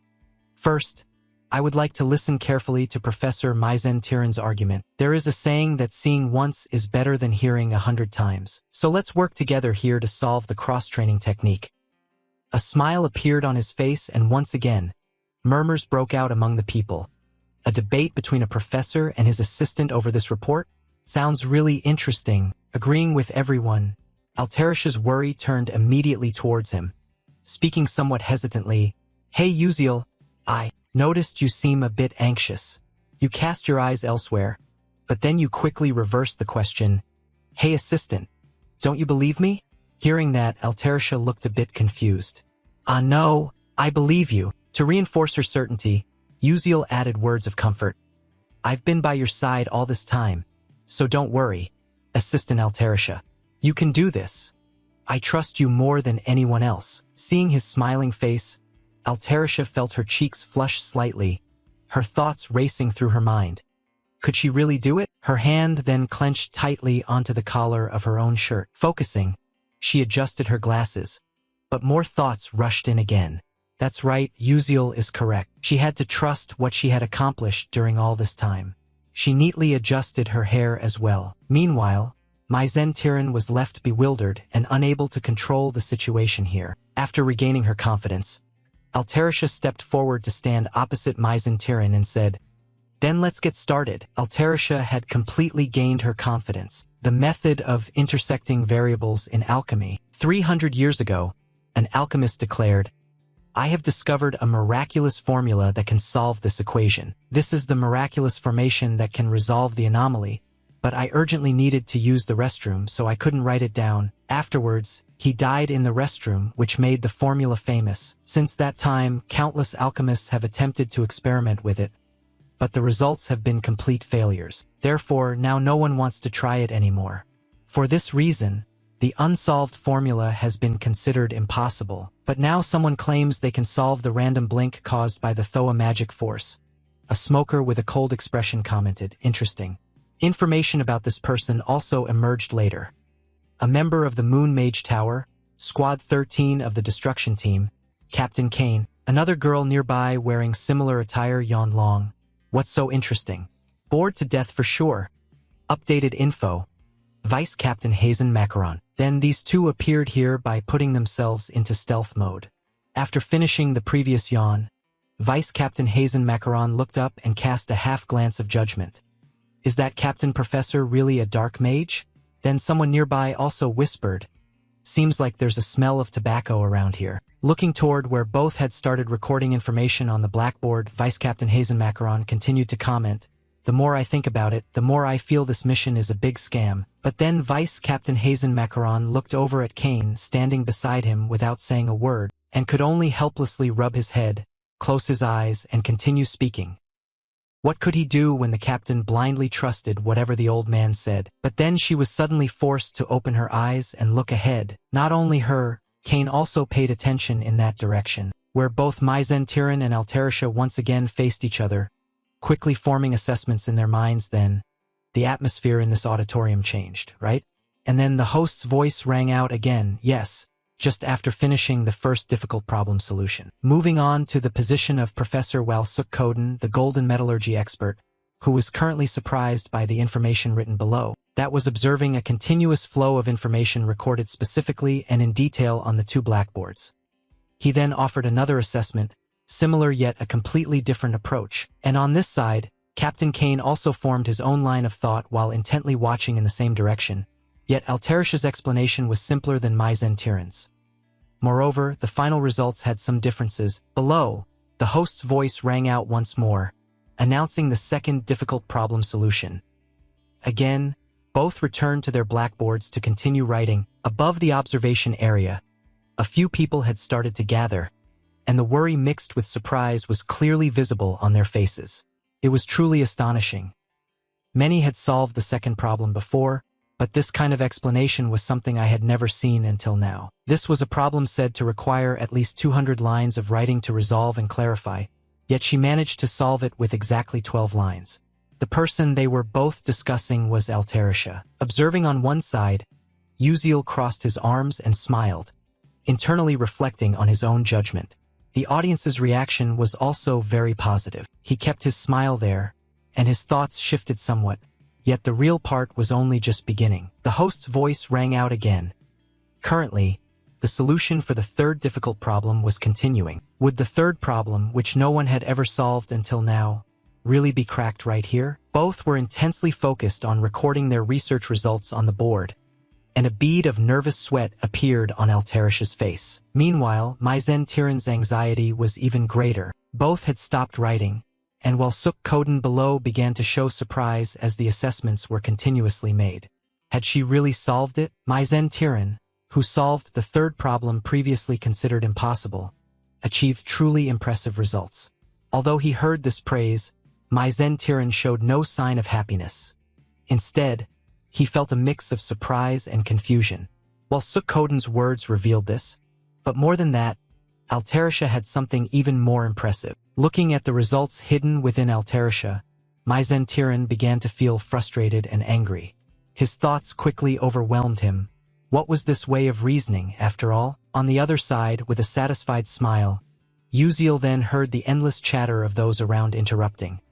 How could she have come up with such an approach? Even witnessing it firsthand, I still couldn't believe it. All along, the alchemical seniors regarded the 5 difficult problems as separate issues, solving them one by one, but Altarisha was completely different. She viewed all 5 problems as a whole and proceeded to solve them integratively, and that was the difference between Maizen Tyran and Altarisha. Then, the process of solving the difficult problems continued. Maizen's hand writing on the board began to shake. His calculating thoughts were no longer functioning well. Wait, what is the formula for the next part? He glanced back at his blackboard and began to curse. In truth, he didn't have enough board space left to write, so he immediately turned to a nearby host and shouted, "Please bring in more boards here." The voice grew even more strained and urgent. "Hurry up!" But then a familiar sound was raised, instantly dispelling the tense atmosphere. "I've solved it." Maizen's gaze froze momentarily, and immediately shifted to the side, where Altarisha calmly turned her back to the blackboard and looked down at the people below. Then, Altarisha proceeded to explain to everyone, adding a complete analysis and explanation of the interdimensional random interference technique. A flash of light flickered around her, and her deep voice resonated throughout the square. It was just an analysis providing a complete explanation of the interdimensional random interference technique. Concluding this complicated matter, everyone had already begun to lose control of their temper. Insane, and then the sound quickly overwhelmed everything else. Insane, this is truly madness. Am I really witnessing a historic moment in a place like this? Ah, this is so moving, indeed a moment of the century. Altarisha, hearing these words from below, felt pleased, and with that came a growing confidence in her mind. I did it. She then turned toward Uziel, standing not far away, and added new thoughts. Thank you, Uziel. This is all thanks to you. Her smile remained, but another voice appeared. Altarisha. Opposite her now was the darkness emanating from Maizen Tyran. Altarisha looked over with deep concern. Professor. Uziel's footsteps immediately moved to stand beside Altarisha. Then an arm was raised and the magical energy emanating from Maizen became increasingly visible. Something was off in the voice Altarisha instantly produced, and then some kind of confession was revealed. How much longer do you intend to make me sad? You stole the thesis, then edited it and forged it as your own. Does that make you happy? Uziel stepped forward one pace, shielding Altarisha from behind. His eyes showed no emotion as thoughts quickly formed in his mind. Was she trying to become a dark magician permanently? Although earlier than expected, that might actually be better. Not only that, looking at Maizen before him, he gave himself new contemplation. If she became a dark magician in front of everyone now, the surges of anger would be uncontrollable. She repeated every word Altarisha said. Altarisha's eyes finally showed resentment. She tried to regain calm by biting her lip, carrying the accumulation of emotions up till now. Altarisha suddenly shouted loudly, I told you to admit it already. Confidence returned to her. On that momentum, Altarisha spoke clearly. My thesis is even better than the professor's. Wasn't the presentation just now enough? How much more do you have to steal from my thesis before you're satisfied? Upon hearing this from her, the audience as well as the scientists began to be surprised and started exchanging remarks among themselves. So the thesis about the red medicine earlier was from that assistant, no wonder. Not confident for long, Altarisha had to let herself tremble a bit. Professor. Once again she erupted her emotions, her voice rising louder than before. The professor is even more foolish than I am. Hearing this, Uziel's expression began to show bewilderment. Looking over at the woman standing beside her, this feeling quickly spread to where Kane and Hazen Macaron were standing on the other side. And finally, it was Maizen who was now regarded as the new focal point. To dispel this slightly awkward atmosphere, while Suk Koden spoke up, breaking the tension. Hey! Then he crossed his arms and laughed heartily. Ha ha ha! This is truly interesting. Today's symposium is really fascinating. At this moment, Maizen was startled and returned to reality. A dazed feeling mixed with his voice as he realized a small trace of demonic aura had been revealed. What? Then he looked back at his slightly trembling hands. What did I just do? That thought rapidly replaced the others. This is dangerous. Knowing where all this started, Maizen directed his anger and gazed to one side. His steps hurried and purposeful as he approached Altarisha, embodying a clear threat. Altarisha, how dare you do that? She was surprised and timid again, but then this surprise was quickly replaced. When she saw a familiar figure blocking the way ahead, it was none other than Uziel. His voice sounded slowly, "Professor Maizen, now please take another look at the situation." Following that voice, Maizen's face froze in place, and then gradually fell into a state of bewilderment, questioning life. All the while she had to endure an invisible pressure as countless glances from those below were casting unfavorable feelings toward her. The alchemist sat silently waiting for this outcome. Maizen then turned sideways and began to speak. No, that's not it. The climax of this was when she raised her hand to her chest and spoke in a noticeably higher pitch. That girl stole my thesis. Those below heard everything and could assess what the real situation was, while Suk Koden remained silent. Take her outside. Someone quickly responded. Yes. After those words, the order was executed. Two monitoring spirits stepped forward and took Maizen to one side. Faced with this, Maizen still tried to argue. No, I said I didn't do anything wrong. Both members of Destruction Team 13 looked toward her departure, while her voice still couldn't stop, saying, "Let go! Let me go!" After the great danger and huge trouble had passed, Altarisha sat down on the spot, as if the initial burdens had been lifted, and from in front of her, a hand slowly reached out, her sparkling eyes gazing toward those familiar hands. Uziel, with a confident smile directed at her sitting there, spoke, "Assistant, you've worked hard today." Hearing this encouragement from him, Altarisha couldn't help but be momentarily bewildered. Then she broke into a bright smile, dispelling all her worries. The yellow light outside added a shimmering beauty to the place. Transferred to the 13th Destruction Squad of the Moon Tower, the two were now heading in the same direction. Hazen closed his eyes and spoke, but ultimately gained nothing. Hearing her say there was no beginning or end but there was a middle, Kane grasped the point and added, "So if the emotions explode to that extent, there must be signs already. The sensors reacting to the dark magic's invasion show no feedback at all." Another issue was pointed out by Hazen. That makes sense. After all, the Moon Tower's spiritual sensor isn't absolute. And then a new question was raised. Glancing at Uziel and Altarisha surrounded by scholars. "Hey, is that kid really the high school student they said was the co-author?" Turning to Kane beside her, she paid some attention and assessed herself. "Pretty cute, isn't she?"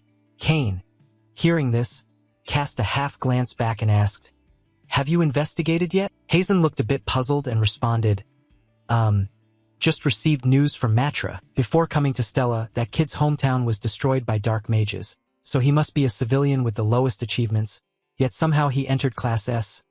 Moreover, he studies at the world's most prestigious magic school without using magic, which is generally very strange. Today, he also requested to have his name removed from the article. Unexpectedly, there could be so much information. Captain Kane calmly looked ahead.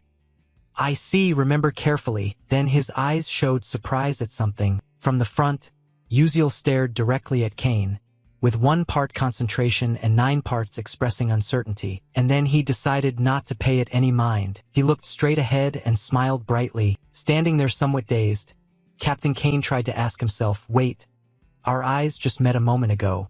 But the two Hazen Macaron beside us looked away and didn't believe it. "What? Impossible." Then he looked back at Uziel ahead, continuing to assess whether the captain's perception reduction spell along with his dark barrier could be so easily penetrated. The conclusion was that it must have been an illusion. Focusing his gaze unwaveringly ahead, Kane was stunned for a few seconds. Uziel's smile appeared as if nothing had happened after the previous intense gaze, and so Kane had nothing more to say about him. There was nothing else to do here either after confirming that Professor Maizen showed no abnormalities. Kane took himself aside and said, "Let's go, it's over." Hazen Macaron put both hands behind his back, adding, "I'm also fed up with this boring place," and moved to a carriage marked with a distinct noble aura. Inside was the figure of someone angrily biting their nails. This person was none other than Professor Maizen just now. The continuous curses erupted. Damn it, if it weren't for Uziel, I wouldn't have had to endure such humiliation." But then from in front of her, someone was sitting reading a book with eyes closed, calmly saying, "Now that things have come to this point, we have to deal with it. Calm down." Maizen saw this person suddenly appear here. Her voice became more dramatic. "You are Raiden." The other party immediately opened blood-red eyes, revealing clear dissatisfaction. After casting an indifferent glance, he quickly shut the book in his hands. Upon hearing Mai Zhen-Tiren's remark, that was not a problem, Professor Mai Zhen-Tiren's face clearly showed considerable surprise. Raydin almost responded with a somewhat displeased expression. Glancing over, he added, "Fortunately, there was a suppression from the contract. If the emotions had surged a bit more and caused chaos, it could have ruined all our plans." Knowing she almost caused a great risk, Mai Zhen-Tiren immediately went blank on the spot and apologized. "I'm truly sorry." Seeing her only know how to say things like that, Raydin closed the book into the space, shut her eyes and sighed. "Do you think that just apologizing can solve the problem? The leader is deeply disappointed. You must immediately adjust your mood back to how it was at the start," she said. "You have almost lost the value of a professor at Stella Academy." Unwilling to accept this, Mai Zhen-Tiren shouted loudly, explanations continuing to pour out. "No, I have many connections on the plagiarism review board. This incident, I can still make everything turn out smoothly. I haven't been kicked out yet." Hearing her talk too much, Raydin interrupted with her eyes closed. "Silence and standing still. Bowing your head to the ground and walking around is the most useful thing you can do." The interrogation replaced the atmosphere. "Understood, right?" Raydin then moved away, leaving Mai Zhen-Tiren with a series of demands. "Don't move and keep silent until the commander gives instructions." When left alone, Mai Zhen-Tiren clenched her hands tightly, pouring out her own fury. The blame was directed straight at one person. This was all Uziel's fault. Her expression hardened into something dangerous, clearly revealing that some kind of plot was about to form. Recalling the image of both before being pulled away, Mai Zhen-Tiren added a bit more thought. "Just need to wait a little longer, just a little more time." His image deeply engraved in the mind, moving to a train heading somewhere. Inside a train car, Uziel crossed his arms, staring intently at Altarisha, who wore a strange expression opposite him. Then his gaze shifted to the side, concluding that he brought it into his thoughts. What a pity. I think if Mai Zhen-Tiren had used dark magic during the presentation, it could have prevented the collapse. The catastrophe of episode 8 would have been averted. I guess everything would have gone smoothly until the episode that is supposed to explode. His eyes also closed, beginning to lean back, but the thoughts remained there, unable to do anything else. Don't be too hasty either. The academic conference ended smoothly and the branch of resentment was activated. Suddenly, his eyes opened. Only one thing made me somewhat concerned. He recalled the moment his eyes unconsciously looked to one side, where Kane and Hazen Macaron stood side by side in a shadow invisibility state. Looking at Kane, who was staring back at him, then, the new conclusion was immediately specified by him. That person was definitely Kane. And introduced in more detail a small group of elite mages, selected with extreme rigor, the top dark mage unit of the Moon Tower. Even in this Moon Tower, which is infamous for hunting mages and dark sorcerers, the commander of the elite Unit 13 was Kane, who pondered deeply on himself. If I didn't have a sixth sense, I would have never realized until the last moment why those dangerous people were there. Perhaps they came to monitor Mai Zhen-Tiren. Whatever the reason, it would be great if we could participate actively. Just thinking this, he unconsciously noticed Altarisha, who looked drowsy as if she had just woken up. The old story continued through a new one. "I apologize, but could you spare a moment?" No sooner had the words finished than someone appeared near Altarisha, and the question she voiced was full of surprise. "Pass it over, who is it?" Before she could hear the other introduce themselves, she was taken aback herself. Could you possibly be?" The person opposite appeared dressed in a white suit with the distinctive ears of the elf tribe, holding his hat. As he opened it with a slightly cheerful expression, he began to speak. "Then very pleased to meet everyone." The character's information appeared along with the chairman of the Nebula Corporation, Melian. As the episodes of the game progress, the worldview will gradually expand, and as the main character Flame matures, naturally many other characters will become targets, among whom is the one known as the Heart of the Southern Lower Moon Plains, chairman of the Nebula Corporation Melian. Thanks to placing the fateful golden ratio point of his life, he was destined to be the richest man in the world. Although he was over 50 and had a daughter, he remained a target for many people. Not because he was rich or handsome, but because of his daughter, the antagonist Jeriel, who is also closely related to the high-ranking elf Jeriel. True to her title as the female antagonist who tormented the main character through several episodes, Players became furious and found ways to torment Jeriel as much as possible by targeting the person she loved most. Her father, Melian, marrying him and destroying the family. After that somewhat lengthy introduction, Uziel sighed wearily but did not forget to summarize a few thoughts. It sounded like a joke, but everyone was excited about this dramatic development. Continuing the story, he looked ahead with a half-indifferent gaze. I had expected that, but didn't think he would actually come here. I need to make a good impression during today's conversation, to prepare for the upcoming episodes. Melian was smiling as she looked at the two sitting together, cracking this smile as she began with a few initial questions. You must be the alchemist Altarisha, and this is the alchemist whose identity hasn't been revealed yet, right? Oh, if you don't mind, may I ask your name? He had thought ahead on this side. I knew this in advance, but the question was really clever. And he responded immediately, I am Beek Uziel, a first-year student of Class S at Stella Academy. Melian was immediately surprised by this information. Oh, so you are a trainee from Stella Academy? Very pleased to meet you. As he slipped his hand inside his coat, Melian closed her eyes and added, the reason I came to see you two is, a carefully prepared document was presented before the two. The explanation clarified what it was. To propose an exclusive alchemy contract for Altarisha's spell techniques to the Nebula Trade Guild. Of course, the terms would be very generous. Would you like to take a look at the contract? His expression showed no surprise at this, but Altarisha was the one more surprised. Just holding it in her hand trembled slightly, and according to the document, it trembled too. As soon as she opened it, her eyes brightened continuously. Her voice excitedly expressed, Ah! This includes unlimited support for materials and technicians. I've never seen such a sum before. A few thoughts quickly formed. With these conditions, I can create and release inventions I've always dreamed of. Uziel would surely like this too. Her gaze shifted toward him, but he seemed dazed, not understanding what his intention was. Altarisha hesitated a little after seeing his reaction, and then an idea turned toward Melian, adding, Excuse me. Could you give me a little more time to think it over? Knowing that something still wasn't quite right, Melian immediately added to her words while she was holding and examining the paper. The conditions still weren't sufficient, were they? If she had any requests, she should just say them. But Altarisha quickly interrupted, No, that's not it at all. The conditions are not only sufficient but even excessive.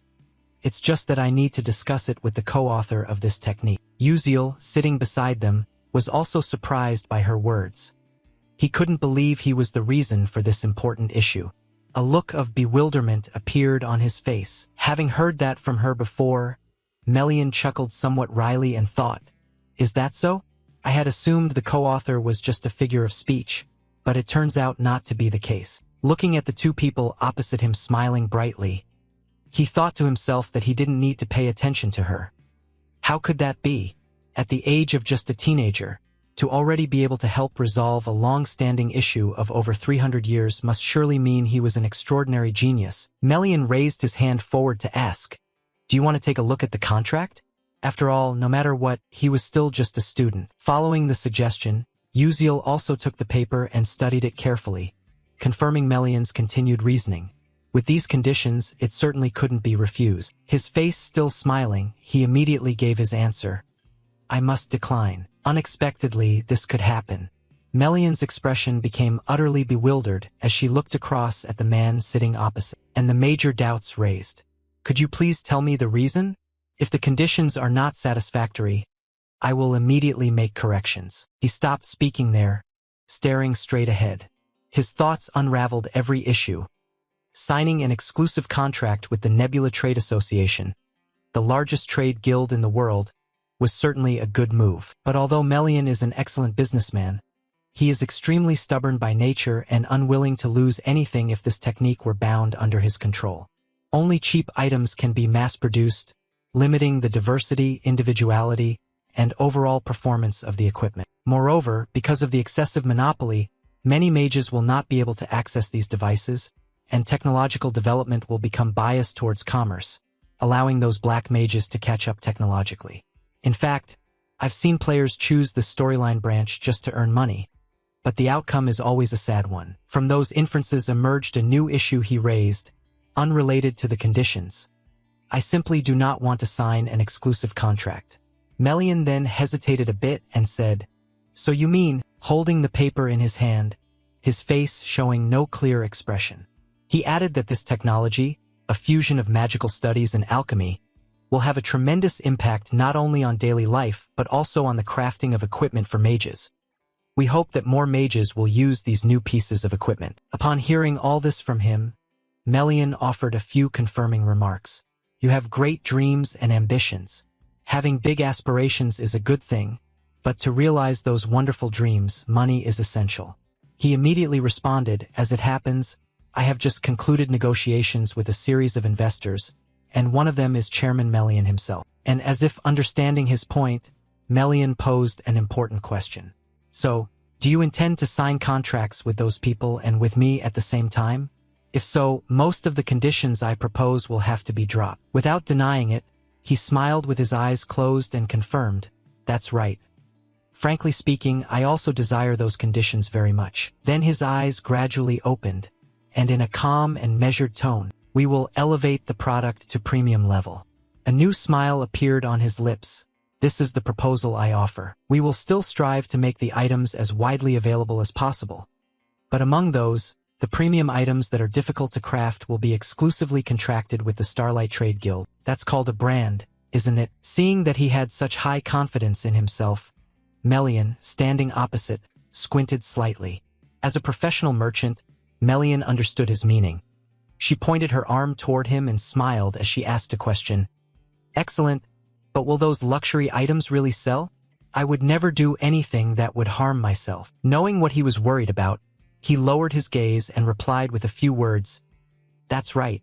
So I will not ask you to sign the contract immediately. Then his cold yet confident gaze continued to appear. In half a year, let's hold a private press conference for investors with Chairman Melian. Melian's expression suddenly changed as she heard him continue. If you like the products I introduce, then please sign an exclusive brand contract with us. Seeing that he had done some careful calculations, Melian closed her eyes, accompanied by her familiar smile. That's right, indeed, truly wonderful. Altarisha smiled, understanding that the other party had initially agreed to these terms. To demonstrate this cooperation, Melian took out something resembling a business card and said, This is a messenger slip, which also contains my contact information. He reached out to take it. Yes, thank you, sir. Additional explanatory information appeared along with the messenger slip, a document written on paper and sent out. It will certainly reach the recipient. The work was done. Melian put her hat back on, a smile appearing as a sign of farewell. All right, now I'll take my leave. His expression remained no different from surprise.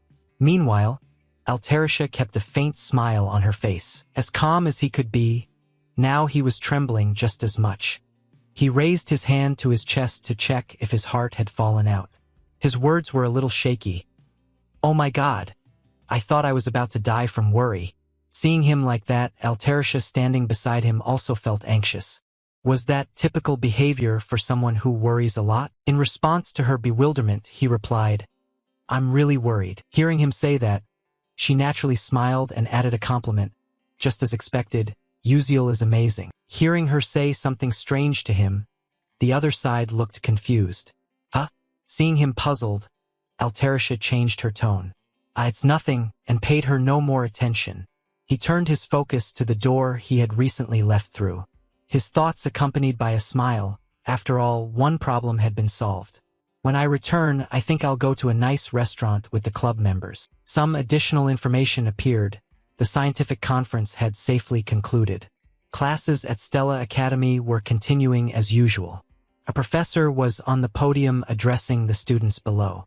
Professor Myzentiran was unwell, so I will be substituting for him in teaching this class today. When he upstairs heard that line, he immediately glanced at himself with half an eye, and the contemplation returned once again.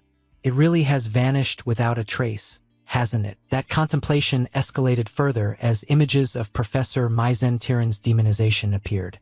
If everything goes according to plan, she will fully awaken in episode 8 and will inflict great damage on this school. I don't know how everything will change in the future because of this matter. His gaze grew even more serious, wondering whether this episode could come sooner. I hope at least it will unfold to an extent that I can handle. Adding to the assessment, not only Mai Zentiran but also Altarisha did not come to school. The class had ended, and he was currently walking down some hallway. It seemed she was happy and receiving a pension now. Just then, some student ahead of him said something. Hey, did you hear that? He paid attention to the conversation nearby. The assistant Altarisha. Was she the one who deciphered that incredibly difficult superconsciousness non-interference technique? The conversation continued. Oh, I heard it, but isn't there still another co-author? They said that person's identity was kept secret, but why would they do that? He didn't pay attention to that story as he looked straight ahead. Good. Could that person be extremely ugly? Haha. Is that so? After a while, he was now outside the school grounds. His thoughts were still there. Keeping it a secret that he was one of those authors helped him attract less attention in the school. His steps suddenly stopped. At first, he gave a hint by borrowing knowledge from these special glasses. Because all focus and attention must be directed to Altarisha, that is the right and best approach. Stopping at one spot, he noticed something appearing near him. I found it. Isn't that Ma Yuziong? Wow, look at that posture. After a long time, the two main characters, Yuziel and Acel, appeared again. People who saw Ma Yuziong observing Acel felt a bit shy, and some gossip arose. Achieving high grades and good looks? Isn't that cheating? Is the person beside her in some class? She looks like a doll. Anyway, she's still not a very good person. Yes, she is beautiful, but he quickly glanced over, silently thinking that anyway, there would never be a quiet day, attracting the attention of both. He then spoke loudly across. I'm here. Seeing him appear, Ma Yuziong smiled and greeted. Hello, Yuziel. He waved back and said, Sorry, I've probably kept everyone waiting, haven't I? Don't mention it, someone added. Not really. Then a question was directed at him. So what are we going to eat? Didn't you say you were the one to decide? Knowing that Acel could hardly eat the delicious dishes due to her family situation, he immediately smiled confidently. He said that she would find out if she went there. They moved to some restaurant. There were 3 people at the table, but only 2 plates of food. A bit stingy, right? If I had to guess, this dish is definitely pizza. The shimmering light along with the spreading aroma around. Izel's eyes showed a craving, her face already flushed as she was about to eat a delicious dish. He had noticed her current cuteness. Her gaze was fixed only on the food and the food. He still didn't take his eyes off her. Some thoughts came to mind. Reflecting back, he thought there was something in Izel's explanation and introduction that when you order pizza, you have to order some kind of drink that's almost always served, maybe some kind of pickled juice. Following that, he handed her some kind of drink and said, Here, you eat this. Acel looked at him with a questioning gaze. Her own worry showed. How exactly was she supposed to eat this? The worry appeared again on Izel's face. That confusion made him wonder a bit. Hey, is this her first time at a pizza place? He said, yes, that's right. Just then, Acel raised the cup to her lips to try it, and a look of surprise appeared on her face. It's delicious. Her face immediately flushed red. Opposite her, Ma Yuziong also noticed the cup similar to Izel's. He drank it and then immediately raised it to his mouth. Feeling comfortably integrated with his body, Ma Yuziong immediately turned his words toward him. Yeah, it really is delicious. He looked on, dazed and coldly thoughtful. Take a picture, capture this truth, he said. He was just drinking but looked like he was shooting for a food magazine. After everyone finished drinking, he lifted a piece of the cake toward the front with a bright smile and said, Try this one too, just eat. Filled with anticipation, Acel picked up a knife and fork. Seeing her pick them up, he wasn't surprised. Closing his eyes, he said, Oh dear, are you planning to stab that knife into the cake like that? Nobody does that. Then she looked at him, surprised, as if asking for guidance on how to eat it. He immediately demonstrated by bringing a piece to his own mouth. Of course, an explanation followed.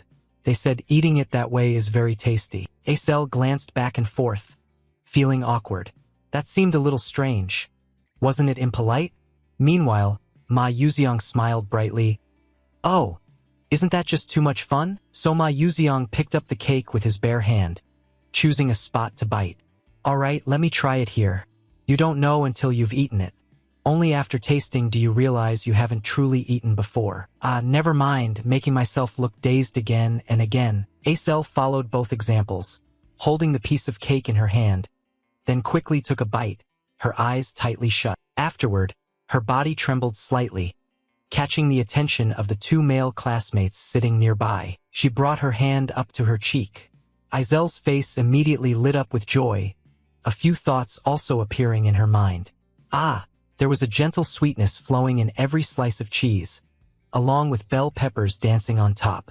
Adding a bit of bell pepper with olive oil could create a special dish, also including bacon and onions. They seemed to be dancing together to create a symphony. Seeing her so cheerful, the guy beside her asked, "So, do you think it tastes good?" While eating, hearing him say that surprised Acel a little, but then she glanced back at the slice of cake in her hand, blushing slightly and said, "Yeah, it really is delicious." Both men then looked at her and smiled softly. Then a few suggestions and exchanges were added.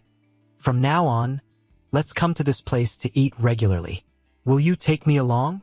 "Depends.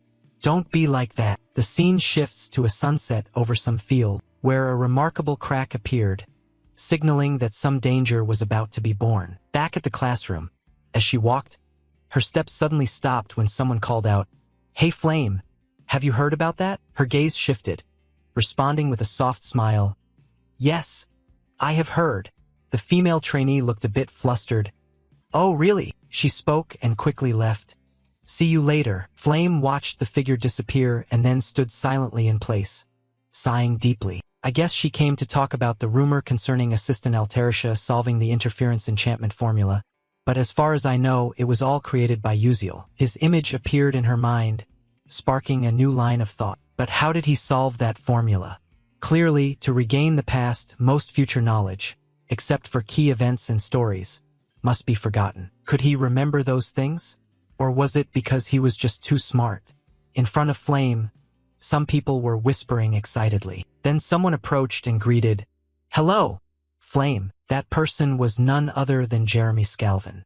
He smiled brightly and continued the conversation. "This time, would you like to practice Persona Gate with my group?" Seeing him standing nearby, Flame avoided his gaze. "Why are you acting like that? If you go, do I have to go with you?" Her eyes widened, voice firm. "Go find another girl. Don't flirt with others without a reason." After saying that, Flame left immediately. Meanwhile, Jeremy Scalvin's face revealed a strangely sinister smile, truly peculiar. The scene shifted to a nearby announcement board, displaying several lines of content. The official Persona Gate document. "First-year students, please choose a Persona Gate to practice with your group." Everyone looked up at the board. Flame still stood there, lost in new thoughts. "By the way, this is the Persona Gate practice. Has it really started yet? The Dark Mages call it the Persona Gate. If it is not quickly conquered as soon as it appears, the place will turn into a deadland where no creature can survive. Moreover, unlike dungeons that are cleared by defeating the boss or destroying cores, the Persona Gate requires analyzing and breaking down their patterns along with their magic." Pondering further, she reflected on how from analyzing concentration to space distortion, structure, and soul imprisonment, one needs knowledge of thousands of patterns as well as the ability to memorize them and ultimately combat strength. In fact, the purpose of training magical warriors is precisely to prevent the Persona Gates. Can be said that this is the most important subject. Flame's hand clenched into a fist. If the original story is correct, something is truly merged into the Persona Gate operation. I cannot let Uziel handle everything alone. Determination surged within. This time, I have to stop it to avoid great damage. The scene shifts to the 9th Star Tower, the 9 Towers Cloud Floor Cafe. Princess Bayan's group is gathering.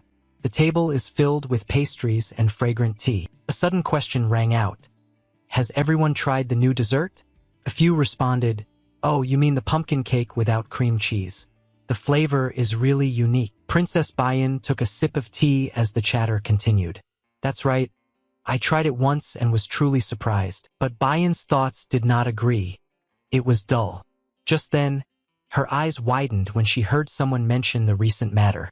By the way, Stella's assistant had solved the interspace technique known as accidental interference spellcasting. Rachel continued, "I heard about this from my father, Moreover, it is said that the co-author is actually a student of Stella Academy. Both friends were simultaneously surprised and amazed at this information. Oh my God, really? Certainly, Rachel's father is the director of the intelligence agency. But doubt arose. Who in the world could solve an unsolved problem while still a trainee? You're right, over here. Bayan placed her teacup down on the table, thoughts overpowering her mind. Even the director of the Intelligence Bureau did not clearly know who that person was, but then the image of Assistant Altarisha and Uziel appeared in her mind.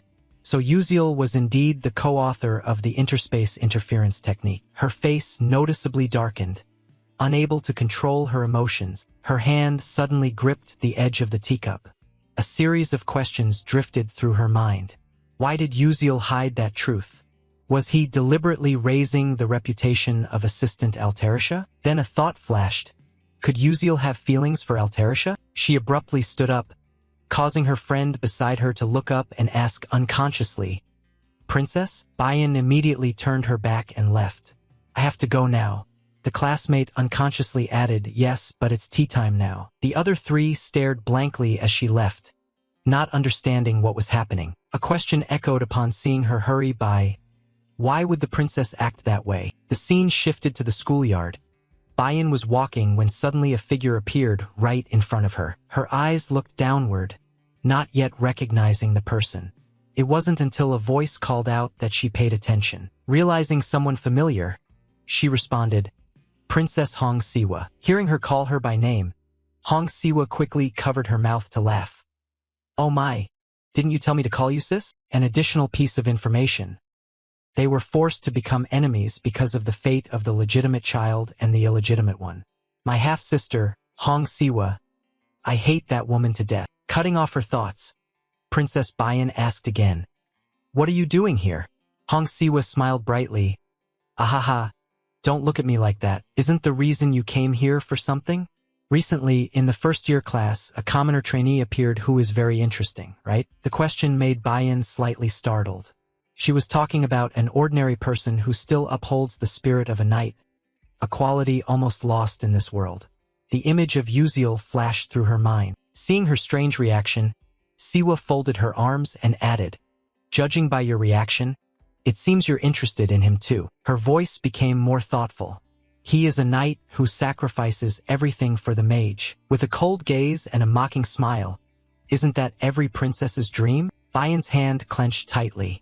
"So, did you introduce me to him?" She was not satisfied with these words. Princess Bayan gently stepped forward and replied, "All right, thank you. You try it yourself." Hong Siwa burst out laughing loudly, looking at her. She seemed annoyed, truly cold. Then, as if remembering something, she raised a finger. "You weren't like this before. Is it because the eldest sister has passed away?" Bayan's face fell, and a sadness was clearly visible in her eyes. She walked on and said, "I take my leave now." Her gaze followed her figure, briefly filled with sadness. Thoughtfulness quickly took over. Perhaps this time I was too harsh, went too far. Maybe it's still too soon for her to hear about the eldest sister. Just then, the guard Saren appeared and added a word. Seeing her arrival surprised, Princess Hong Siwa paid attention and said, "Huh? What's the matter?" A file was handed over by Saren. "Here is the information about the person you asked to search for. Trainee Uziel. A copy of the assignment he submitted in class along with a brief biography of his past." Hong Siwa held the document and said, "Really? I didn't expect to find this without digging. Very good. There really was an assignment with such a requirement." She opened the document to see what it was like. The title read, "To my mother. Mom, I miss you." Reading up to here, Hong Siwa laughed loudly, quickly covering her mouth. "Aha, kids will always be kids, right?" As time passes, a minute later, her hand holding the document began to tremble. Saren was a bit surprised to see this scene. In front of Hong Siwa, tears fell as she hurriedly covered her mouth. "I understand now. Uziel's mother said she doesn't like black bean noodles." Seeing something was wrong, Saren quickly changed her words. "Excuse me." Meanwhile, Siwa turned her face away. "Wait, are you crying?" Siwa replied, "Ah, it's nothing," just wiped her tears. She added some thoughtfulness. She had never deeply considered poverty. He lived in that situation yet still maintained the spirit of a knight. Her eyes drooped. Uziel's hometown was invaded by dark mages, wasn't it? Then she smiled. I'm sorry, Bayan, but I'm getting more and more curious about Uziel. Scene change, the last day of training had arrived. The trainees gathered on the grass. A professor stepped out to explain, from now on we will begin the Persona Gate training course for first-year trainees. Please enter the gates according to this arrangement. Uziel stood in a corner amidst the rustling sounds. It was just like in the textbooks. I was a little worried. Thinking further, so finally it begins, before all the upcoming events, starting with a new thought stream linked to my system board as a reward for completing the academic presentation. We can also activate the gate analysis function from these glasses. I have trained in Leafinal's garden and enhanced my abilities, so that's enough. Your information displays clearly. His face was pensive, eyes revealing deep thought. At this moment, the teacher standing nearby pointed towards the gate and signaled, students entering gate C7 please proceed this way. Flame standing next to Uziel responded succinctly, yes. The attraction in her voice made him inadvertently turn to look. Not only that, others also appeared, including Princess Bayan and Acel. Deep in thought, he wondered, so these are the people who are accompanying me. This Persona Portal practice session will be conducted in groups of 4 to 18 people. The important thing is to cooperate to overcome the challenge. His eyes still did not leave the group. First-year students at Stella Academy with average skill at level 2 will not easily conquer the Persona Portal prepared with 3 risks in the very first real mission. A concern arose. The C7 Persona Portal where the event takes place can hold a maximum of 16 people. It's unfortunate that Hei Wonriang isn't here. He thought, but with Flame, Bayan and Acel, they should not fail to conquer this portal. His steps moved forward. After all, he didn't need to participate in the strategy to defeat the final boss. The portal appeared right before his eyes. All he needed was the hidden reward. Saying that, he stepped into the portal, which then took him to another place. Uziel's face showed a brief surprise. A new information board appeared, welcoming him to the Ahiran Ball. A golden sparkling square unfolded before his eyes, with people beginning to gather on the large carpet at the center. Bayan's group quickly entered this area, similar to Uziel. Everyone's eyes looked around, assessing the situation. Then a voice rang out, attracting everyone's attention. Hello. A maid butler raised her hand behind her, smiling brightly. I have prepared dresses and shoes for everyone. Princess Bayan felt that something was off upon hearing this, suspiciously asking, a dress and shoes? What do you mean? A thought interrupted her. Had there ever been a ballroom inside the Persona Gate? But she quickly adjusted her mindset. This wasn't the time to think about that. We need to analyze the Persona Gate and check the guidance notifications. Countless complex characters appeared on the screen, but anxiety began to surround her. Wait, hold on, had they really given such a complicated formula for a first-year student's test? The butler then delivered the instructions to everyone. Miss, the dinner banquet is about to start, you must hurry. Bayan, still confused, asked in surprise, Butler, how can you speak like that? Is that a prescribed phrase? A thought interrupted her again. I don't know if this is truly an NPC inside the Persona Gate.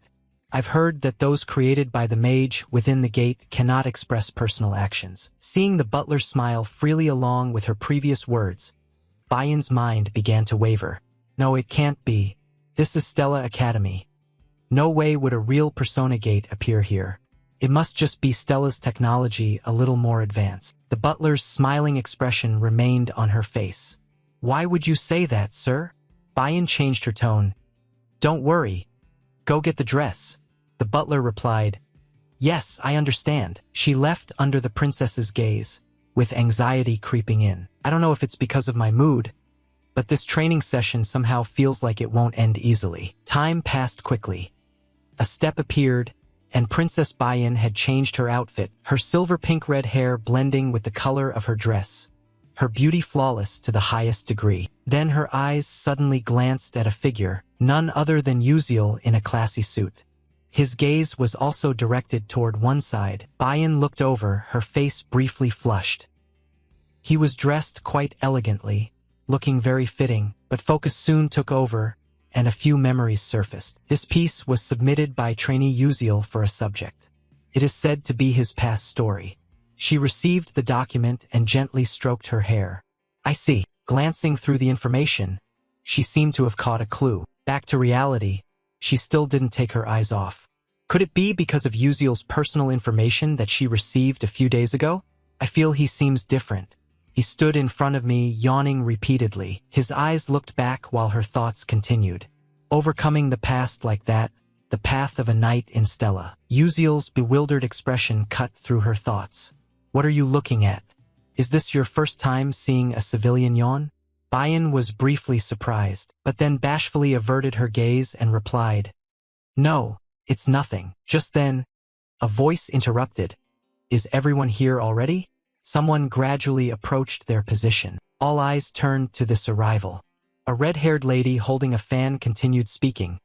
From now on you will attend the ball hosted by Duchess Ihiran. Then her gaze shifted, focusing on a wall. It is said that those 4 corridors lead to the mansion's basement. But the basement is full of labyrinths and traps. When people get lost, the knights inside the mansion will start moving. She smiled. You can only trust your intuition and knowledge. Can you do it? Uziel stood in a corner and replied curtly, yes. Upon hearing this, the lady glanced over in surprise. You look so confident. I'm glad to meet you. This confidence makes me feel a bit guilty. I like it. Uziel answered, thank you. Faced with this natural exchange, the other trainees couldn't help but be surprised. What? That person talks like a real person? Do original NPCs have such dialogue? The lady's voice continued, wishing you all good luck. She turned her back and left, leaving a silhouette for everyone to watch. The male trainees looked at each other again. Auhikt, let's go. Anxiety engulfed them as they approached the gate and began their mission. Just then, a voice rang out. Hey, everyone wait a moment. The speaker was Flame. She asked about the training test. Do you all find it a little strange? She calmly provided details. It is difficult to explain and these NPCs act very realistically. I can't analyze anything from this persona gate. Normally, the practical test for first-year trainees shouldn't be this hard. The trainees in front agreed. In fact, I found it strange too. I almost couldn't understand it. That's right, that NPC looked very real. As everyone agreed, Flame's expression brightened. All right, I'll persuade them to go this way. But then, a voice cut in, wait, Flame. Jackie appeared, arms crossed, displeased. You're not seriously saying this is a real portal, are you? Already worried. In my opinion, this is exactly the scenario the professors want. In real combat, you can't always completely decipher a persona portal. In other words, our falling into such a confusing situation is part of their plan. She analyzed further. Moreover, Stella is the place that trains the most elite magic warriors along with the top Phantasmal Knight squad. Could they really fail to detect if a real portal appeared in the school? Everyone began to believe Jackie's words. Oh, that's how it is. So that's the case. Meanwhile, unease surrounded Flame. This isn't good. If by the rules this portal is real, no one would ever believe that said aloud. She had tried to create an unusual feeling, looking over at Jackie's smug expression. Now what to do? A quiet silence enveloped the space. Uziel glanced over thoughtfully. In the end, did they still have to go down this branch? He recalled information from episode 006 of Jackie's Darkening Branch. In the original novel, the character Jackie didn't exist, so Flame must have been very confused. But the scene where Flame blocks this path is one of countless branches present in the original game. Anyway, this is the situation where one of the 3 trainees must become the darkened sacrifice, and new concerns began to arise. Although Uziel hoped no one would be corroded, if fate has determined it, can it really be changed? Seeing the opposite situation, he thought even helping Flame wouldn't change the outcome. If so, the right choice is to step back. They looked at each other for a moment. Then Jackie decided to turn away. No matter what you say, I'm leaving. Flame tried to hold on. Auntie, wait, Jackie. Jackie turned back, eyes cold. Even this situation was arranged by the professors. Just stay calm and handle it, while you all just stand there dumbfounded. Jackie chose a portal and teleported. Flame couldn't stop her. The male trainees exchanged worried glances. One decided, I'm going in too. I've always been ready for this situation. Uziel stood with crossed arms. assessing. No one was acting systematically. His fingers moved slightly. Well, given how things are, there's no choice but to advance. He smiled and stepped forward. While Uziel confidently walked ahead, he suddenly stopped and noticed something to one side. Oh, it turned out to be a somewhat large group of male students gathered behind him. Uziel asked, "Why are you all standing behind me?" Everyone became a bit flustered. Tiny beads of sweat appeared. It's nothing. Seeing so many people share the same expression, he could only stand there indifferently, sighing over the small worry. You're not planning to follow me all the time, are you? Kids always have schemes. His steps moved forward again. But he thought he didn't really care much about these things. Anyway, there's nothing important here. A long, dark corridor is the next choice on the path. The light contains some kind of energy emitting a purple glow. You stop in the quiet space, and footsteps from behind approach. Then your attention shifts again to the place from which the voice came. What is this terrifying corridor? The person walking with you is Princess Bayan and two other girls. Thoughts form within you. It seems everyone has arrived. The princess's gaze has fixated on something. The three then step ahead of you and stand before the closed door. You wonder where the others have gone. Your gaze drops. A clear conclusion forms immediately. As predicted, it seems we cannot all appear at the same time. Analyzing more carefully, the 16 students are arranged into groups of 4. Those 4 corridors will be divided among the 4 groups. The person entering is you. Then the silhouettes of 2 familiar friends appear. It seems Acel and Flame have moved elsewhere and formed a group together. Your eyes look at those here with Princess Bayan. You think you're surprised to be in the same group with her. They are exchanging something. We should move immediately. Yes, Your Highness. But then the princess notices your gaze. The question was immediately asked with a somewhat blank look. What's wrong? Are you dissatisfied about something? He started to sweat. No, he replied, still keeping that expression. The princess added, Oh my, it's really dull. Ignoring it further, his gaze shifted in another direction. Instead, the Princess Bayan and Acel splitting up seemed like a good thing. At this moment, a startled expression took over his face. No, wait a second. He raised his hand sideways to stop everyone from moving forward.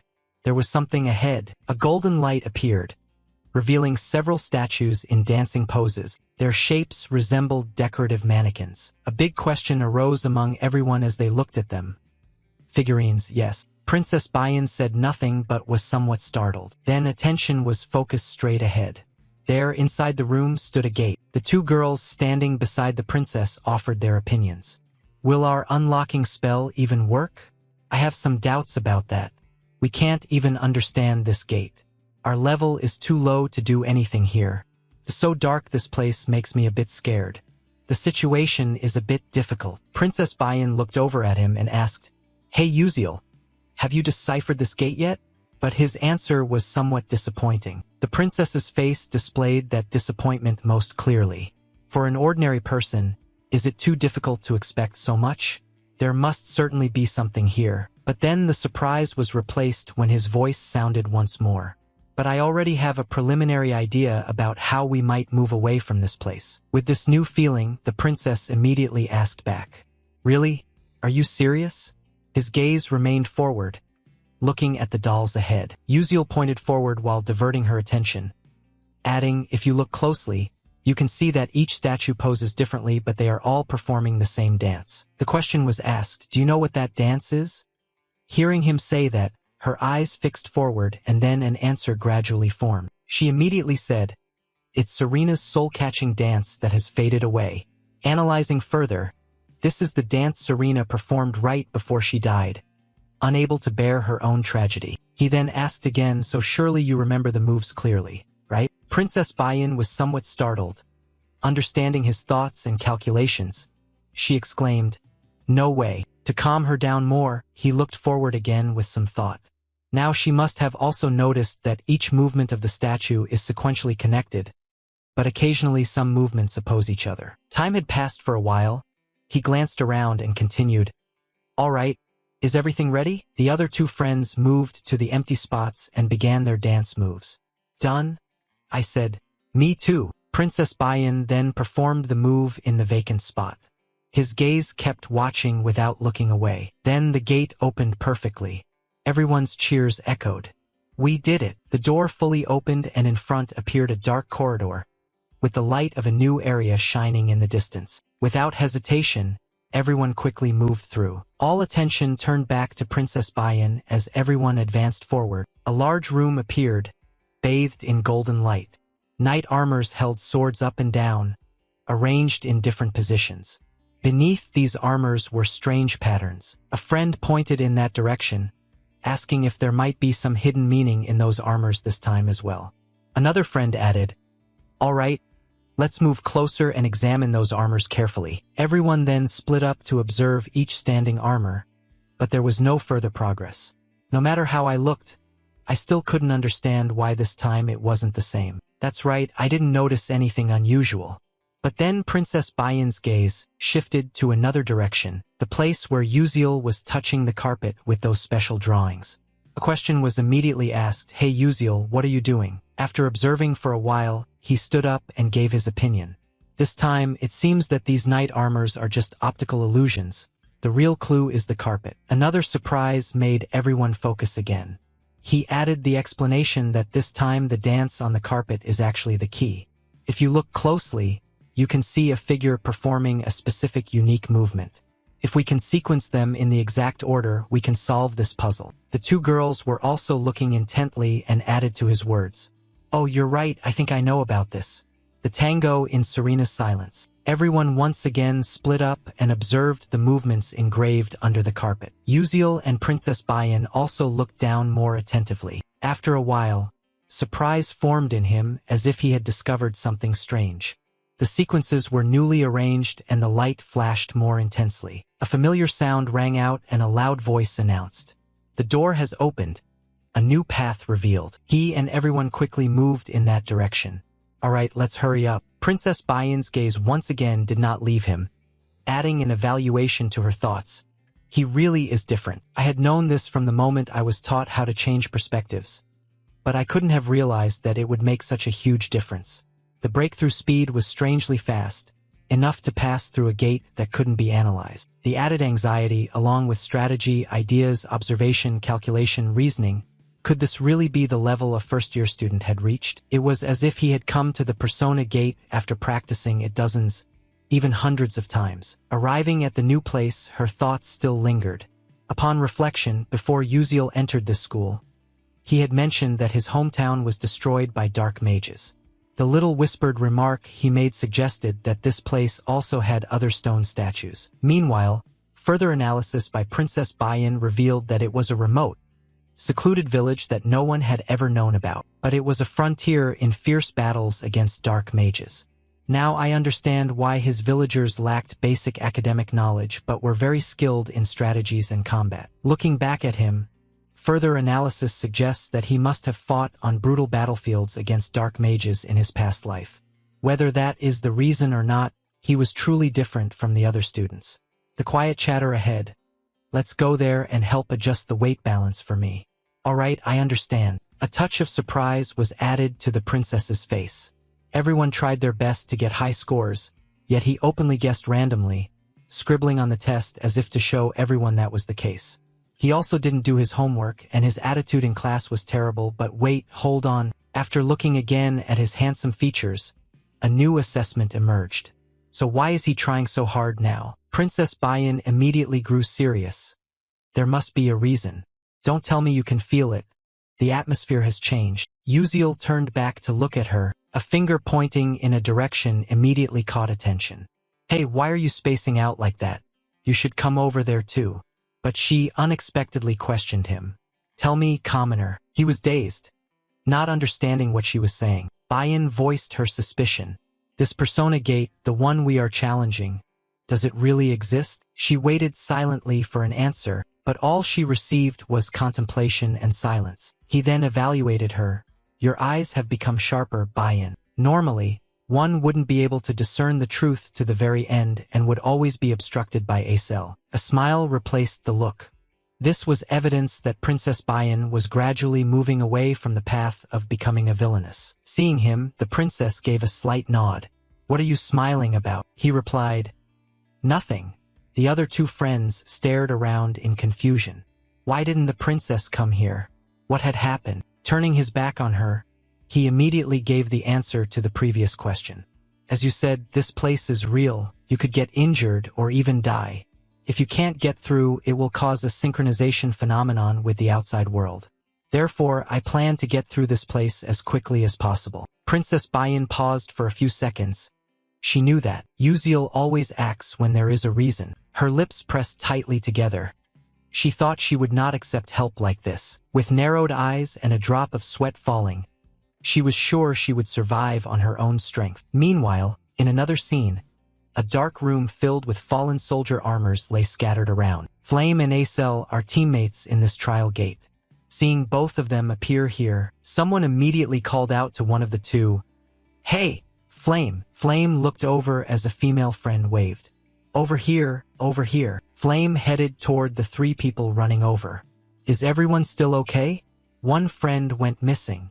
The girl hesitated a little, and then added, "Jackie suddenly disappeared." Flame's eyes showed surprise. "What, Jackie?" The female classmate looked at everyone with the same expression and explained further. "It was all thanks to Jackie that we were able to make it here. Just as we went through the last door, she suddenly disappeared. We haven't been able to find where she is." Confusion suddenly locked Flame tightly. "Have you been searching for a long time?" An alternative thought, that means she conquered this gate faster than both me and Acel, without leaving a single scratch. A statement from the opponent was unexpectedly added next. But this wasn't our first time either. Flame seemed to not believe her ears. "What?" Moving to Uziel on this side, he is currently sitting with arms crossed, leaning back, eyes closed against a pillar. Suddenly, someone approached and asked a question that made him open his eyes. "Hey you, when did you get here?" Looking at Flame approaching to ask me, he answered, "Not long ago." Flame added, "Then did you see Jackie?" "I haven't seen her." Receiving this result, Flame felt a little sad. "Is that so?" And so she left under his gaze. Although he did not understand what was happening, he had already guessed something. "I think I could have stopped Jackie from disappearing if I had reached this place before her. But now there is nothing more I can do. The situation has come to this point. Now I can only help the heroines clear the stage." Moving to somewhere in Stella Academy, someone's voice suddenly rose loudly. "What, a persona gate has actually been mixed into the trainees' exercises." Homeroom teacher Lee Hanwal immediately rushed to the training area. Surprise and worry appeared alongside the scar on his face. The previously blue gate has now been transformed into a blood-red gate. How could this happen? Isn't Stella's security system supposed to be the best in the world? A professor standing nearby explained upon seeing Mr. Lee Hanwal appear, as if someone had completely reversed Stella's spatial wave detection system. The only wave appeared simultaneously with the emergence of the persona gate, so it was not detected in time. The security team was also reinforcing the system, but Mr. Lee Hanwal suddenly interrupted. "Damn, at this moment that no longer matters." Suddenly, another person interjected. He was right. Following him, a shadow appeared, catching Mr. Lee Hanwal's attention. A new figure had appeared. Taking his place, the most important question now was who was inside that persona gate. Someone recognized this person. Commander Aryan. Aryan Blackswan, the supreme leader of Stella, the strongest knight order in the world. The man said to create a sea of blood from the corpses of dark mages, rarely appearing on the Stella Academy campus. He approached with a cold attitude. "What's the situation? Has the reinforcement advanced?" The earlier professor replied, "No, it's not possible. It seems the students inside are facing a rather difficult challenge." Aryan asked further, "What is the level rating of this persona gate?" The immediate answer is yes. Currently, the level is estimated to be between risk level 4 and 5. Aryan frowned. "Estimated? Give me an exact number." The professor holding the stack of documents answered tremblingly, "Yes, initially it was level 4, but as soon as the students entered, it suddenly jumped by 1 level." Aryan paid attention. It was unusual, though not unheard of. "The persona gate is emitting false waves. Bring me the list of students who have registered." The professor holding the documents immediately handed it over. Aryan then opened it and carefully scrutinized each name on the list. A few names from Class 1's rank appeared. Beck Uziel, Bayan, Flame, Acel, Reiki. After receiving the list and reading some names, Arian's eyes narrowed further. A persona gate at risk level 5 means even veteran mages must prepare thoroughly to pass through. Currently, these are first-year students at only level 2 to 3 mages. This is absolutely insufficient to handle the situation. Arian's voice turned colder. Prepare 16 foam boxes to collect the bodies of those students. Hearing this, Teacher Lee Hanwal yelled loudly, commanding Arian, but Arian turned his back and left. This was only a guideline for efficient future operations. Returning with eyes full of danger, don't tell me you actually believe those first-year rookies can conquer a real persona gate at risk level 5. It's like saying ants could kill a tiger. After saying that, Arian disappeared, leaving Mr. Lee Hanwal more worried about his students. I know this bet is really unreasonable, but I still hope the kids can get out safely. The red gate is still intact. Moving inside, Acel and Flame simultaneously focused on the same direction, where someone had called out, "Hey everyone." Jackie returned with some dust on him and continued, "So this is where everyone is." You stood here, arms crossed, deep in thought, while everyone else showed a bit of joy. "I'm really glad you're still safe. Why did you suddenly disappear like that?" "Scared me a little." After looking, you turned to one side. A deep silence appeared.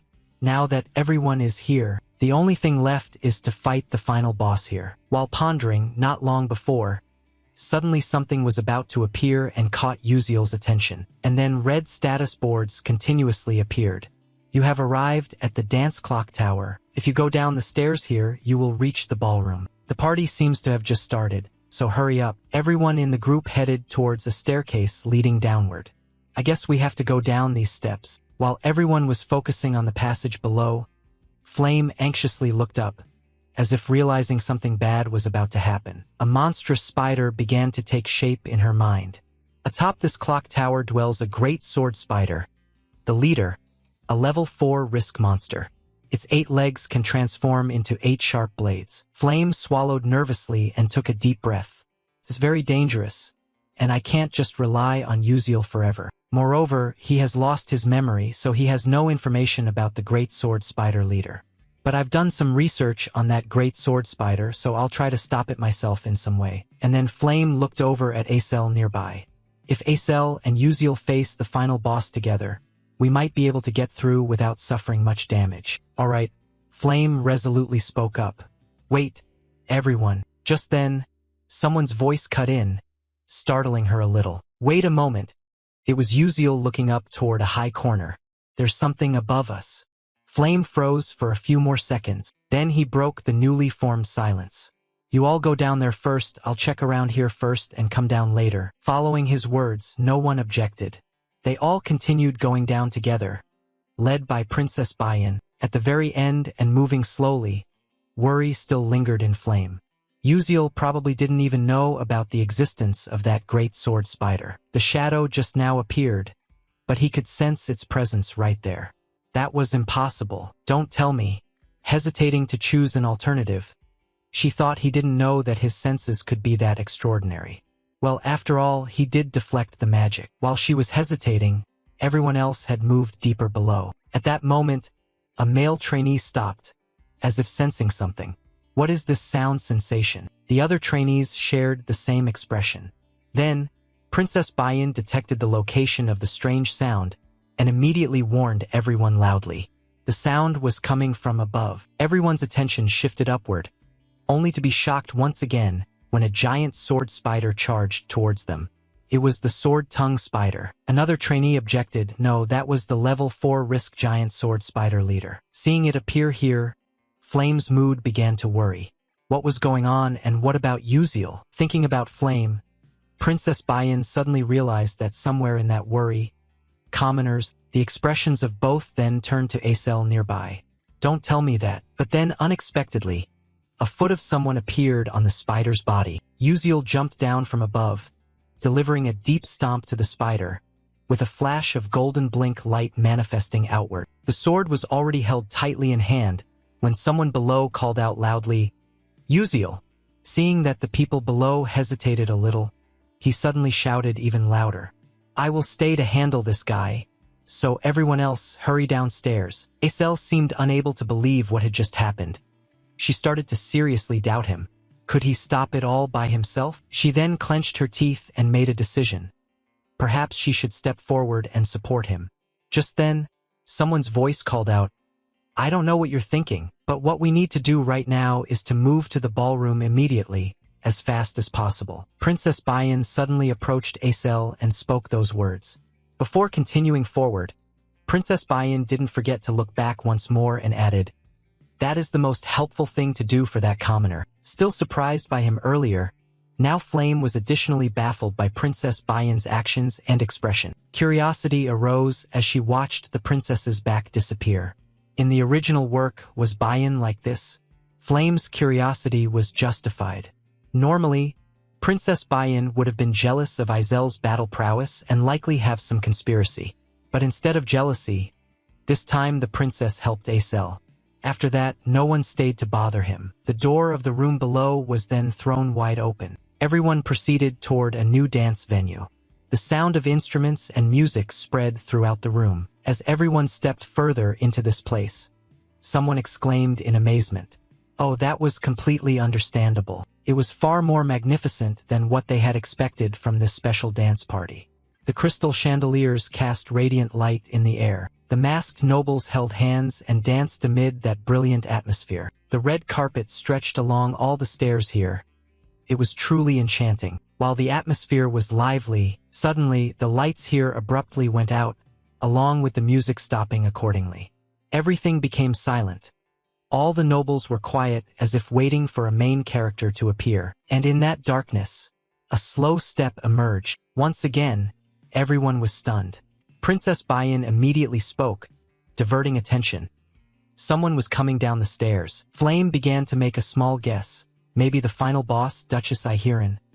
Everyone should be cautious. But then something broke the view and surprised Flame on the spot. At the position where the spotlight shone, someone was standing under this light. "Hello, pleased to meet everyone. I am Jackie Ihiran." And no one else but Jackie, who had split off and gone missing from the previous group. Her current smile seemed somewhat off. Contrary to the expressions of the trainees, the nobles here were very excited by her appearance. "Duchess, you are so beautiful today. Please give me a bright smile, and I will give you my heart." Although Flame had read the original novel, she still had no way of knowing this plot development. How could this happen? This development does not exist in the original romantic novel storyline. In fact, the character Jackie didn't even exist from the start. Judging by Princess Bayan's worried expression, it's impossible for an ordinary person to become an NPC in the Persona Gate.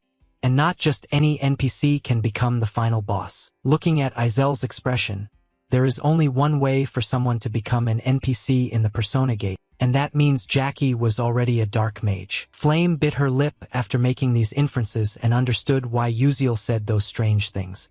So this was Uziel's way of warning me about the involvement with Jackie. But I can't just give up like this. Determined yet anxious, I will bring him back no matter what it takes. So Flame tried to communicate with Jackie above. "Jackie, if you're obsessed with that power, you could turn into something terrible. So please calm down." But then Jackie suddenly interrupted. That's nonsense. Right now I am Ihiran." A dangerous smile appeared behind the paper fan. "My head is Ihiran. My chest is Jackie. My heart is..." Jackie's face blushed unusually. It was so excited that it felt as if everything was melting away. Seeing this situation, Princess Bayan understood that it was already too late. Her mind had been corrupted by dark magical power. Acel beside her added, "At this moment, the only way is to conquer this gate and bring him back to normal." Flame tightly grasped the staff with his arm. Flame understood the meaning. I got it. Golden magical light emanated from the staff. Concentration locked in on Flame. "Wait for me, Jackie. I will surely save you to make up for this." A red lightning bolt suddenly appeared near Jackie. Now, enough with the small talk. The magic power exploded further around. That smile appeared again on Jackie's face. "Let's start this party together." Important information board updated. The battle with the tempting Masquerade Festival boss has begun. Meanwhile, in another place, A streak of greenish blood appeared on the screen, where the great sword of the leader had been slashed with a long cut across its upper abdomen. That blood just now also came from there, and this is the crystallized result that Uziel created along with his blink. Anxiety began to envelop the body with beads of sweat falling. Truly a difficulty. Analyzing the situation, he realized that the great sword spider leader was a kind of subspace and did not hold great significance in clearing the gate. However, there are two reasons why he must go through this hardship. His eyes narrowed. The first is to obtain the enchanted flower petal attached to the forehead of that great sword spider. While he was pondering, suddenly the spider swung a leg directly down towards him. But he was on alert. He immediately used blink to dodge easily, checking the item left behind by the mist monster there. At the same time, during this charge, he also threw out 3 types of potions with 3 different colors forward. Orange for spark potion, green for slippery potion, purple for oil potion. And then a result immediately appeared. The spider was electrocuted. Its body numbed in waves. Lightning struck straight down the body. White light shone outward. The second reason is Uziel swung his sword fiercely. He charged straight toward its energy shield. In just a short time, that shield miraculously began to crack, and his aim focused directly on the rose petal on the forehead. His expression suddenly changed with these developments, revealing the hidden strategy to surpass Episode 6 of Jackie's Dark Magic Path. Additional information suggested that the enchanted flower petal, when absorbed, significantly boosts mental power. This is an item for effective use, accelerating perception, increasing critical points, and providing supplementary abilities to slow mana flow. It's a mandatory item to use, and there are some intriguing details in this story. The spider struck forward once more. He launched an additional attack based on his earlier assessment. The enchanted flower petals were connected to the final boss, the Duchess Iharan. As the opponent lunged, he blinked upwards to avoid it. His main focus was on the fight, but distractions still divided his thoughts. In fact, the great spider leader was actually the husband of Duchess Iharan. However, I didn't really pay much attention to these things since I had pressed skip to bypass the storyline, concentrating on important reflections even as the monster kept attacking continuously. His face immediately showed frustration. He continuously used blink to move around and decided to shift to a position above it. In any case, because of that reason, whenever I attacked the barrier appearing in front of the flower's wing, the Duchess also showed a similar sign. Therefore, the main characters would be able to carry out their strategies more easily. It is precisely because of this concern that he also felt another kind of worry, but I wasn't sure whether my attack would be effective at the right moment. However, a slight smile appeared on his lips, so I decided to attack it as much as possible to defeat it outright. In all previous battles, the spider sword had charged the attack first, so this time he decided to go all out by acting himself first. Blink was continuously deployed. As soon as he appeared in a new position, he used blink once more. Thus, we could only see the afterimages along the path he left behind. The ability to blink 3 times consecutively allowed him to do all that, turning this place into a stage for his performance. Before this transformation, the spider emitted a series of strange sounds. As for him, after that performance, he has now settled down. If I continued to maintain this state, before I could think further, he was suddenly surprised, and the expression on his face shifted to astonishment. The spider below has moved unusually along with some kind of greenish substance, and you know where the problem lies. I threw so many slippery potions, yet it's still not over. There was no other choice. He was forced to rush at it once again. When Uziel saw the spider below moving oddly without anywhere to cling to, he immediately felt uneasy. Damn it, below was the dance hall, and his speed was increasing due to inertia. Rushing down there was a snap decision to change his course of action. Alright, think about this. I need to check the direction that spider is moving toward. Moving at a rapid pace, he finally caught up with its position. They collided. Their eyes met. Sweat dripped down his face along with angry gritted teeth, and he adjusted himself. His pupil flashed with a special color.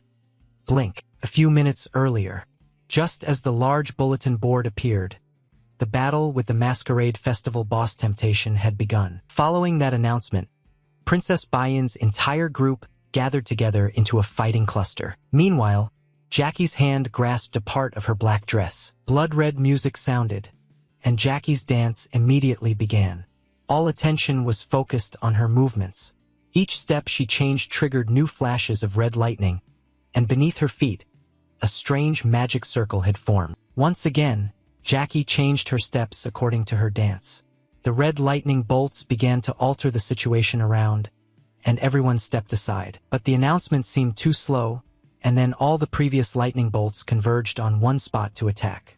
The nobles standing nearby were also knocked away. Back with the others, Princess Bayan, after seeing that powerful strike land, turned back to look at everyone and asked if they were all right. A male trainee behind replied, yes. Calming down to analyze the problem, the worry became clearer moment by moment. I don't have time to hesitate or delay. Now is the time to fight. She personally took out the azure staff and planted it. The upper part of the staff began to emit light because this time the opponent was a black mage. Meanwhile, above, Jackie continued her dance moves while the fire elemental magic attacks began to target her lock-on. Noticing this, Jackie looked back with a contemptuous glance. And of course, there was reason for that.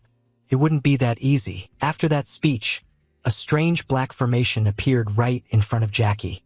All fire magic attacks were easily stopped by it. But the attacks did not stop there. Acel formed 3 small ice formations, from which large ice pillars shot out. The other students were not without thought either.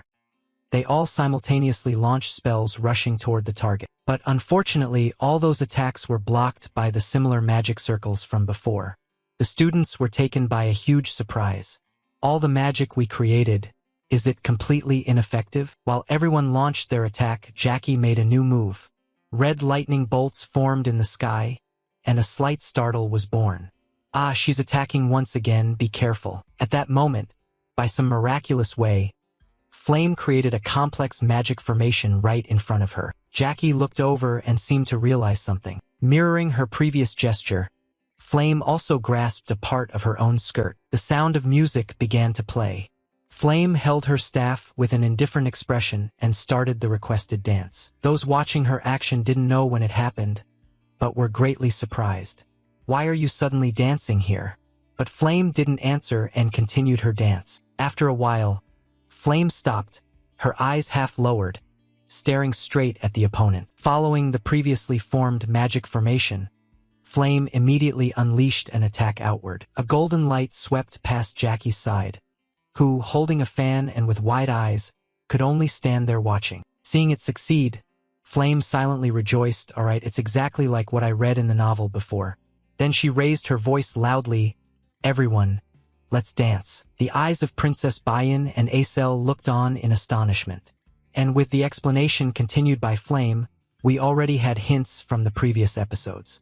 In this episode, not only does it open with a magical confrontation, but it also includes a dance.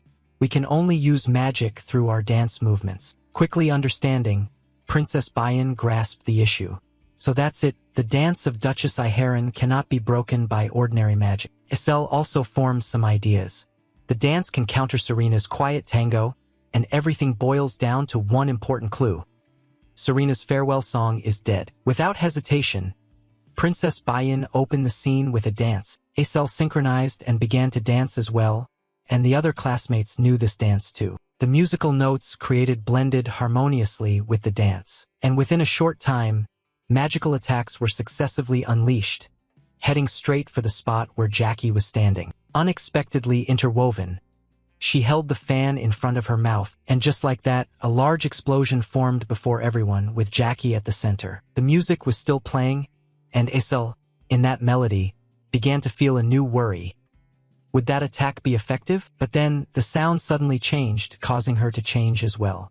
Wait a minute. As the blood-red music played, and from the smoke born of the previous explosion, a black shadow slowly appeared, contemplative in posture. The melody seemed to quicken its pace. 2 other students on this side also noticed the same thing. What the hell is that? One foot was slowly lifted forward. Specifically, 2 more feet emerged beneath Jackie's skirt. Her eyes also shifted to a demonic red hue, prompting someone to urgently warn everyone. Her legs have now grown to 4, haven't they? The dark black feet from the explosion once again rose onto tiptoes in rhythm with the dance steps, continuously changing their movements. Through the new rhythm generated by the 4 feet, Jackie quickly formed a new, denser magical array behind her back than before. All right, then let's begin the correct way. With the sound Jackie spoke, her face became increasingly dark and demonic. Seeing her like that, Flame couldn't help but shout loudly toward Jackie. "Stop it, Jackie. If you keep immersing yourself in the role of Duchess Iharon, you won't be able to come back anymore." Jackie retorted, "Exactly why do you want me to stop? Just look around." At the same time as the dark magic spread, the voices of other nobles echoed endlessly. "Jackie, Iharon, Jackie, Iharon." Everyone just stood silently there watching this scene unfold. From that moment on, the scene was no longer beautiful but rather looked more like a terrifying spectacle. The nobles cheered rhythmically along with the music. Just as expected, "You are truly beautiful. You are indeed the best dancer. Punish those foolish challengers." Looking at Flame's bewilderment, Jackie added a few words. "Flame, are you really that heartless?" Flame was taken aback. What? Some old memories surfaced along with strange, selfish, and mean analyses in the mind. "This is a sweet and wonderful feeling. You are the only one who exclusively owns it. You have kept it to yourself." Flame always had a smile on his lips, while Jackie stood aside looking saddened. And now the pent-up anger was unleashed. "I will never let go of this heart and feeling." Red lightning began to appear more. Princess Bayan sensed a great mana about to be released and warned everyone on behalf of all. "It's coming. Everyone protect yourselves." After these words, Jackie on the other side began to act. Clusters of energy beams were formed from the formations and launched straight forward. Fortunately, with the prior warning, Princess Bayan and Acel raised their protective shields to block the attack. But unexpectedly, another classmate beside Acel was hit by the attack. Acel noticed this, but there was no way to help. But then, while she was distracted, another overwhelming power was heading towards her position, but she herself didn't manage to turn back and observe. She couldn't do anything more. Acel closed her eyes, but then opened them when nothing approached her. A light shone on Izel's face. Bayan relied on her own power. She stood firm and formed a massive wall of fire that helped Acel avoid the previous danger. After providing support, Princess Bayan immediately hurried back. "Hey, you fool! Why are you just standing there distracted like that?" Acel stammered something. Still looking dazed, Princess Bayan's voice got even higher. "For me, defending against fire elemental magic will be more effective, so let me handle that. Focus on blocking the lightning elemental magic coming your way." Acel understood. Princess Bayan continued the arrangement. She followed behind us and attacked when there was an opportunity. Flame also noticed Princess Bayan's change and even spoke to me about it. In that fleeting moment, Flame looked even more bewildered. "Huh, what on earth is happening?" In the original story, Bayan ruined the team's morale out of jealousy over Izel's abilities and tried to sabotage that relationship. In the end, it caused great harm to everyone instead of ruining the work and throwing everything into chaos.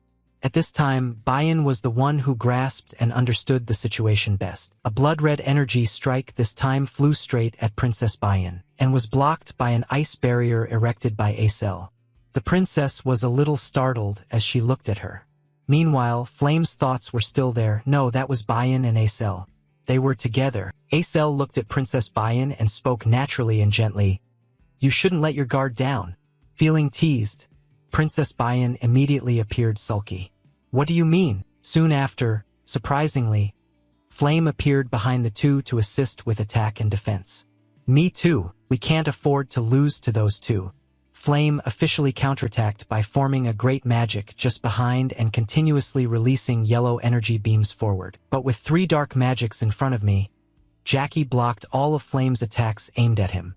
It was useless, but Flame smiled faintly right after. Large energy lightning bolts diffused and pierced through those barriers. Once again, a great explosion was born at the center of Jackie. Looking at the smoke ahead, that familiar question appeared again.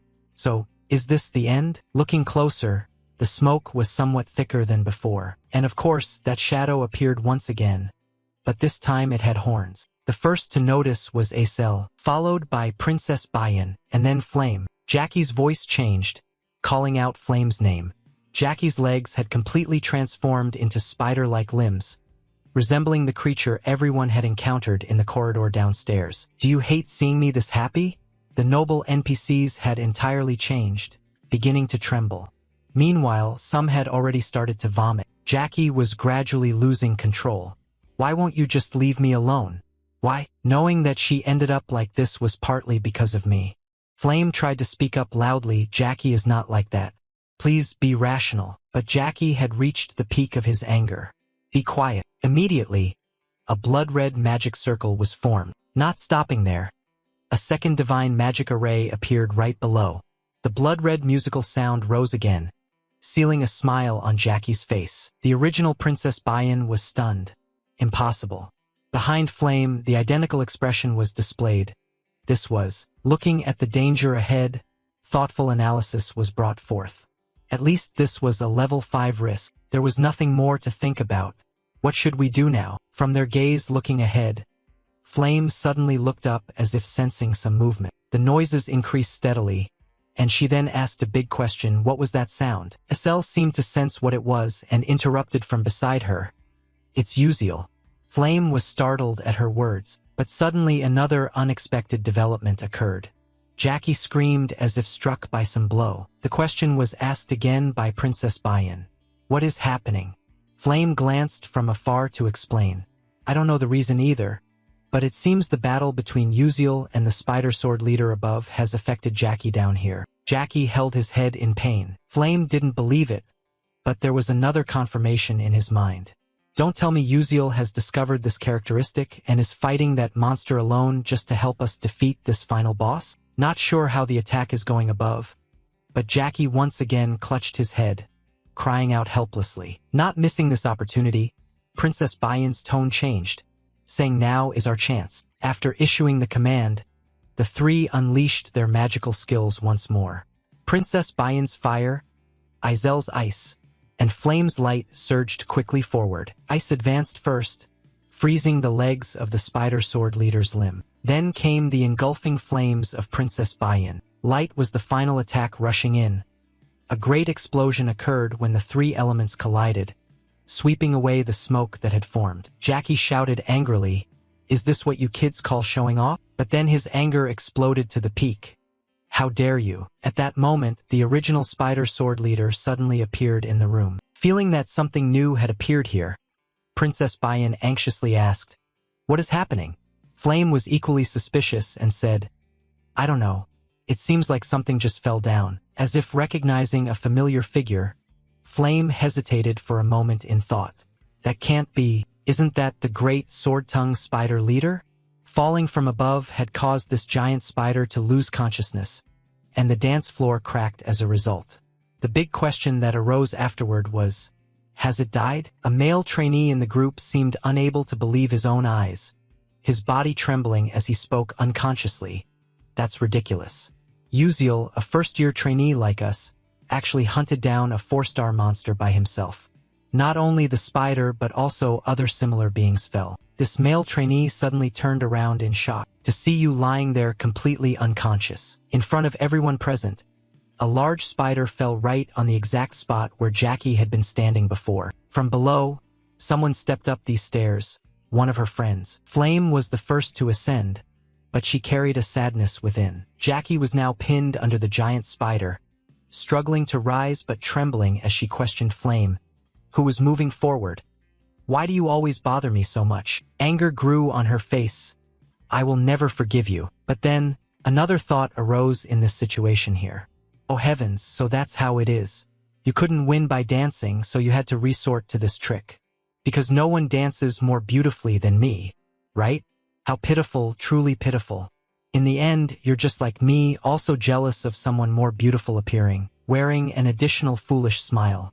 Aha, not just me alone, after all, you're no different from me at all. But the sadness deepened in Flame's mind as she looked at her friend who was no longer lucid. Seeing her strange expression looking at her, Jackie asked him blankly, "Why are you looking at me like that?" Shifting part of her emotions, Flame stood there and asked Estelle behind her, "Estelle, can you summon an ice mirror?" Estelle replied quickly, "Yes." Jackie, understanding her action, then smiled smugly. No matter what absurd thing you do, the truth is that I'm still more beautiful than you. At Flame's request, Acel created an ice mirror in front of Jackie. She blankly cast her gaze into it. One side of her face had completely transformed into a spider. She still couldn't believe this was true. What is this? While the male classmate here was concerned about you just sitting up. Are you okay? Oh, my head. Jackie's voice shattered that quiet atmosphere again. Is this my appearance? You're lying. Isn't this an ordinary mirror? Uziel has now regained consciousness, but is pressing his fingers to his forehead and mouth, while Jackie's voice continues without end. You all are trying to deceive me with this image, aren't you? It's disgusting, truly disgusting, absolutely revolting. That sound keeps echoing. Jackie screamed even louder. Please put that mirror away. The group of nobles who had sided with Jackie earlier at the dance have now stopped. The Duchess is no longer beautiful. Everyone knew what would happen next, so they all lowered their heads and let Jackie rage in her agony. I don't want this. I hate it. This is not me. Jackie's transformed hand trembled as it reached out for help. Flame, please, can you do anything? Please help me, save me. But the words shifted somewhat. Do you think I would ask for that? A sword-like leg resembling a giant spider's combat limb appeared. Jackie's transformed arm that was raised toward Flame screamed, with added anger. It's all your fault I ended up like this. Die. Flame was a mix of white and red, but the one injured in the attack was Jackie. Something emerged beneath Flame's feet and pierced through Jackie's body. Her dazed eyes opened. For a moment, Jackie recalled the happiness she felt standing beside Hei Wonriang. Jackie could not be saved. Everyone could only help her escape this situation through sacrifice. The flame from Princess Bayan began to blaze. Once again, Flame lowered her head, saddened because she herself had done that terrible thing. The identical Princess Bayan also felt something similar, but the saddest person was probably Flame, because she knew that she herself was partly the cause of that death. After Jackie vanished, she stood there speaking her final words to her friend. I'm sorry, Jackie. I truly am sorry. At the same moment Jackie fell, an official announcement appeared, ending the story of Duchess Iharan, who had achieved the greatest beauty and fame in the world. You have conquered the ballroom of temptation. Congratulations. Moving outside, where everyone entered the gates, an announcement sound also echoed here. Team A6, the simulation practice has ended and the students have left. The training simulation for Group B3 has also been completed. As the trainees came outside, Teacher Uziel immediately issued instructions. Evacuate them at once. A teacher responded, yes, sir, everyone has left. Teacher Lee Hanwal then focused on the last place, worry forming on the spot. Is this C7 the only thing left? Suddenly, the red gate right next to Teacher Lee Hanwal began to undergo some change. Red lightning bolts started to flicker around it. Sensing that something was wrong about to happen, Master Lee Hanwal immediately turned to another assistant nearby and said, the waves are shaking. Prepare quickly. Yes. But before he could say more, the gate suddenly mutated. The space expanded and the previous red hue gradually faded away. The master's gaze was sharp and intently fixed on this change. But then a faint smile appeared on his lips. The ant has defeated the tiger. Following these words, all the trainees had appeared outside, except for one, and the red gate then completely disappeared. Seeing the trainees able to come out from that dangerous place, discussions leading to a lively debate arose. Had they truly conquered the dangerous Level 5 Persona Gate just as trainees? Even veteran soldiers with rich experience had considered that a challenge. Doubts continuously arose. Was that boy the leader? Arian's face showed a hint of surprise because he himself had stumbled over his previous words. Then he turned back and mocked himself for joking. Let's retreat. Yes, sir. It didn't stop there. After coming outside, Uziel stepped forward, raised his sword across his chest, and said, I hereby report that the mission to conquer the Persona Gate has been completed. In total, 16 people participated. 1 person was sacrificed, and 15 returned safely and successfully. Teacher Lee Hanwal's expression immediately turned bitter after hearing those words. In the end, there was still 1 sacrifice. Afterwards, the teacher refocused and instructed, You all did very well. I will immediately assign a healing mage to come right away, so everyone should rest now. Yes, just at that moment, someone appeared and interrupted, asking if something had happened while I was away. Everyone then intently looked toward the familiar voice. Following that, another person appeared here. Oh, it seems something happened while I was gone. Is that right? For a moment, you stood still, bewildered by the unexpected arrival of this person. Stella Academy's principal, Eltman Eltwin, a great rank 9 mage, smiled as he approached you.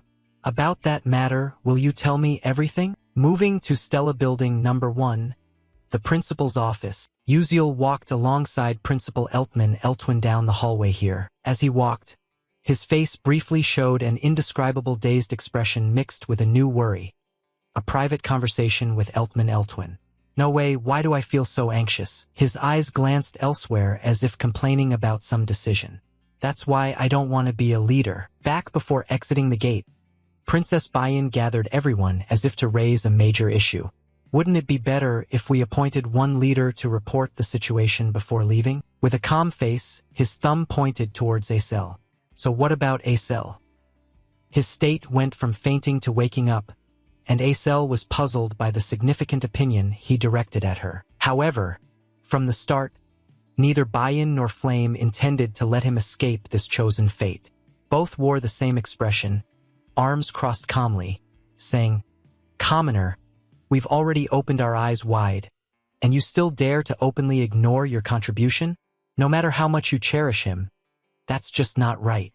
A sweat drop fell, and for some reason, as if there was a special bond attached to Acel, he added, "I think I'm somewhat capable, but this time I'm not." He stiffened, vaguely following his own thought. She thinks so too. His eyes immediately closed. So in the end, he was forced to become the leader. What the heck had happened while he was unconscious? But perhaps this abruptly cut off his thoughts. The director's voice rang out, bringing a new matter. "Is this the 3rd time we've met?" Opening his eyes wide, he looked at the director and continued, "You seem taller than last time, huh?" A bit dazed and still very young. Not understanding the director's meaning, he stiffened again. What exactly was he saying? As you were trying to understand that, suddenly a few old memories flooded back. A small village devastated by a blizzard. Blink, blink, blink. In that place covered entirely by snow, Uziel stood alone. At that time, although he had a body incapable of using magic, he diligently practiced a single magical skill. Blink. At that moment, he glanced to one side as a sound arose there. You are amazing." A fully cloaked figure appeared. Adding amid Uziel's bewilderment, "You have an interesting talent. I will write you a letter of recommendation, so come to my school and take the entrance exam. There will be bonus points." And the one who appeared was none other than the current headmaster of Stella Academy, Eltman Eltwin, to bring you back to reality. The headmaster spoke once more. "The reason I called you here is," you suddenly startled. Master Eltman Eltwin smiled and added, "I am here on behalf of the Academy to thank you for preventing that potential crisis." You sat there pondering a bit more. "It all began with me." But the headmaster's words remained, "And I have no intention of revealing this to the outside. Of course, if the damage to students became serious, things would be different. Thank you, it's all thanks to you. And there is one thing I need to confirm."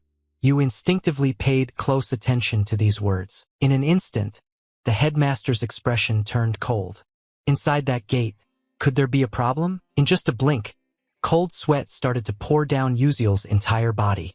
What was that look? It's no surprise they call you a Black Witch Slayer. Even so, I'm not even a Black Witch. Between hiding the truth and speaking it, Uziel chose to speak the truth, though the worried expression remained. Yes, the student has died. Jackie showed signs of black magic corruption. With a face devoid of sympathy, the dean replied, "I see. That's unfortunate. Being affected by corruption means that there were dark feelings in the heart from the start, and no one can resist that." Uziel clearly sensed there was no remorse at all. Before Uziel could process what was in front of him, the dean brought up another matter. "Oh, look at my mind wander. Come to think of it, I haven't even offered you something to drink yet." The teacher turned back with his characteristic bright smile. "Would you prefer coffee or tea? Do young people these days like carbonated drinks?" Others might not notice, but from now on, this would be a proper conversation. Grasping some key information, Uziel voiced his choice. I'd like tea. Calmly, he asked, is there a type of tea called lilt tea? The dean looked at him with curiosity about lilt tea, then immediately smiled meaningfully. Yes, there is. Please wait a moment. Uziel exhaled softly, feeling truly relieved. Time passed, and the director brought out a cup of tea and placed it on the table. That's right, lilt tea is truly surprising. Few know about it, and even fewer like it. You responded, thank you very much. Immediately after, you picked up the cup and began to taste it, savoring the tea, but you showed no expression. The thought immediately revealed the atmosphere. Just as expected, it is bland. Compared to earthly foods, it is like durian or fermented anchovies. The issue is taste, but it's strangely addictive, so some people dislike it. It has a distinctive smell that turns them off, causing them not even to want to put it in their mouth. But those who grow to love it become passionate fans. The reason you chose lilt tea is because the private meeting with Eltman Eltwin is a branching point and an opportunity. The Flame One chose coffee promised to teach magic. Acel chose a carbonated drink that had attained magical enlightenment. And lilt tea is Eltman Eltwin's favorite tea. The only issue was that you glanced sideways, waiting for the teacher to continue. About lilt tea, you see, being exclusively enjoyed by the Lilt tribe living on the western continent decades ago, they should have kept it to themselves. But they shared it with humans and faced misfortune together with the Lilt tribe. The Lilt tea brewing recipe is said to have disappeared. The master smiled, looking at the cup of tea in his hand. This must be one of the few Lilt teas left in the world. If humans weren't foolishly greedy, we could still enjoy it to this day. Truly, it's a pity. But the next words from you brought the director a sense of surprise. Is that so? But it's also strange, because even now I'm still drinking it. Seeing you put down the teacup, the master hurriedly asked, so, do you still have any left? You replied briefly, no. Hearing this, Eltman Eltwin's expression changed, showing disappointment.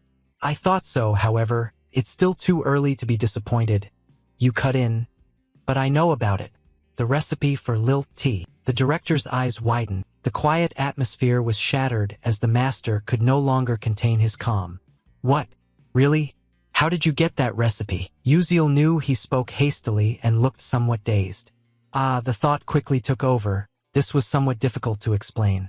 I can't say exactly that I got it from a game. In the director's expectation, you slowly said, my late mother taught me, so that's why I know about it. Wearing a somewhat sad expression, you expressed that. The final gesture, the nurturing from a mother, swept away. Your emotions, the master felt sad too. Sorry. I probably shouldn't have asked that. You tried to shake off that sadness. It's all right. No need to apologize for that. The thought occupied again. It's truly a relief that everything went smoothly. Regain calm as usual. The director cleared his throat and asked for your opinion. So would you consider selling that formula to me? I will pay you generously. Eltman Eltwin couldn't contain his eagerness, but you waited for this moment. Finally, the moment I had been waiting for arrived. And you said immediately, actually there is something I want from you even more than money, director. The master asked again. Oh, and what is it? To be the director once again surprised. You stated the space enchantment technique of the headmaster. I want your help, even if only once. Surprised by your choice, the director asked again, what? Why don't you reconsider? The lilt tea formula has now ceased production and could be sold for a much higher price than that. But my magical technique is completely impractical. You understand what that means, don't you? You sat there silently. I understand very well about Eltman Eltwin's space magic and Alterish's alchemy technique. And finally, by using a mana vessel captured by a soul mage, I can create a magnificent multidimensional space. It will be a storage, a space that can only be created when a mage masterfully controls the level 8 space attribute. That is why very few people in this world can achieve this. But with the help of level 9 mage Eltman Eltwin, I can create the most advanced storage facility in my mind. He smiled brightly and continued, more than just a few coins. As an alchemist mage who seeks the truth of matter, understanding the nature of magic and the original lilt used, you can consider it the most precious gift in your life. So please, I am asking for your opinion. After hearing everything you said, time and again, I was surprised. A smile and a sigh soon followed. Expecting an answer from him, the teacher replied immediately, All right, if that is truly what you desire, then let's make a deal. Uziel looked clearly delighted. Wonderful. Meanwhile, in the first tower, Vice Principal Aki Hayden was sitting across from someone. Clenching his hands tightly, he addressed the other party. I've heard a story. The Persona Gate is very difficult, and you just opened it, but already failed, right? Raydin. As the Vice Principal had said, the person speaking to him was Professor Raydin from the New Moon Magic Department. Professor Raydin closed his eyes and replied, Yes, I fear the sect leader will be furious if he learns the truth about this matter. The Vice Principal adjusted his coat and said, You're too rigid and inflexible by nature. That's the real issue causing trouble. I'm not too sorry about your failure, but there are still many other ways. Professor Raydin appeared indifferent, as if he had guessed something. Under Vice Principal Aki Hayden's threatening gaze, Professor Raydin voiced his speculation. Are you planning to make Professor Maizen Tiran lose control? The atmosphere was unusually silent, and the exchange ended with Professor Raydin's departure. If there was nothing more to report, I will take my leave. The corridor stretched on as the professor walked silently. During this time, he began to form some new judgments. The only realistic reason for opening the Persona Gate this time was to deal with several students who might attend the upcoming Aslan seminar. Although they opened the gate, which carried risks beyond their capabilities, who would have thought that flame a cell? Princess Bayan and even Beck Uziel could step outside safely. Looking towards the nearby window frame, the professor gave a slight assessment. None of these matters were part of the plan. Preoccupied with these thoughts, the professor suddenly looked in one direction when someone started a conversation. Professor, it's been a while. Raydin slowly turned around. He saw the polite smile of a student named Ma Yuziong. Folding his arms, Ma Yuziong continued speaking. When I was little, you seemed like a dangerous beast, but now I hardly recognize you when you behave like a human. Before Raydin could react, Ma Yuziong brought up a serious issue. Honestly, my friends have nearly been injured recently. Did you, the old man burdened with so much, slow in your work and plan this? Hearing these words, Professor Raydin turned to Ma Yuziong with a cold expression. Even if you are a young master, please restrain your words and disrespectful actions. Friends. Ma Yuziong's face darkened. The other party ended with a question. Are you perhaps too immersed in the role-playing school game? However, Professor Raydin was surprised when Ma Yuziong's voice no longer sounded the same. It turned out that not only had his appearance changed, he even dared to speak arrogantly and rudely in front of me. An invisible but real pressure began to weigh heavily on the professor's body. He gritted his teeth and tried to resist, but his expression became increasingly strained as beads of sweat appeared on his face. The eye expression, aura, and spirit of Ma Yuziong standing opposite had completely changed. Raydin sensed the king's spirit radiating along with a warning. Being cautious is wiser. A smile appeared afterward. You gentlemen are truly troublesome and an eyesore. Until we meet again. Ma Yuziong slowly stepped away. Step by step, the sound echoed, still creating a strange feeling. The professor raised a fist to his chest. When Ma Yuziong completely disappeared from sight, Professor Raydin gasped, taking a deep breath to calm himself. If it is for the benefit of the Moonlight Sect, this is nothing. The scene changes, switching to the group of Princess Bayan standing somewhere. The two female classmates kept worrying and addressed the princess. Princess, we are glad you are safe. We heard the school made a mistake in establishing the Persona Gate. Is that correct? Really, who knows how they work? Faced with those words, Princess Bayan looked down with unsurprised contemplation. Just as expected, the other students knew nothing about this matter. Considering the academy's stance, this was understandable. At that moment, someone appeared, calling Princess Bayan's name. The voice was impossible to ignore. The princess turned her head to confirm. Senior, a male student approached with a smile. This student was Edmund Adalek, a third-year student at the academy, still smiling brightly. Edmund Adalek started chatting, saying there was no need to address him so formally and stiffly. He felt a bit embarrassed using overly formal language. In response to this change, Princess Bayan calmly replied that the academy maintained a strict hierarchical system. Hearing her cold words, Edmund Adalek immediately shifted the topic. Ha ha! Glad you're safe? I was really worried you might have gotten into trouble. With her usual expression, the princess replied curtly, I'm well. Senior, you need not worry. A sudden thought formed. This sly old fox, what he worries about is not himself but more likely his own livelihood. The two leading great powers of the Adalabit kingdom, the Orkan Duke family supporting Princess Hong Siwa, and the Adalek Duke clan, the only family able to rival and oppose the Orkans. Among them, Edmund Adalek was the sole heir of the Adalek Duke. Perhaps his goal was to help her become queen and marry her. Realizing the previous approach was ineffective, Edmund Adalek changed the subject. Alright, do you want to play soul chess? There will be a competition for the students soon. Although Princess Bayan wasn't interested in soul chess, she still nodded in agreement. Yes, let's do that. Seeing an opportunity to get closer, Edmund Adalek placed a hand on her shoulder and spoke softly and coldly.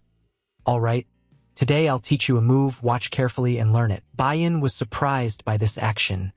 Biting her lip in resentment, walking behind and greeting everyone ahead, she closed her eyes and calmly thought. There was a painful truth that she couldn't become queen without the help of someone like him. If only she could gain some kind of power, even if that was someone with power equivalent to Duke Adalek standing on her side. Just then, the princess suddenly shifted her gaze out the window. Uziel, what a coincidence.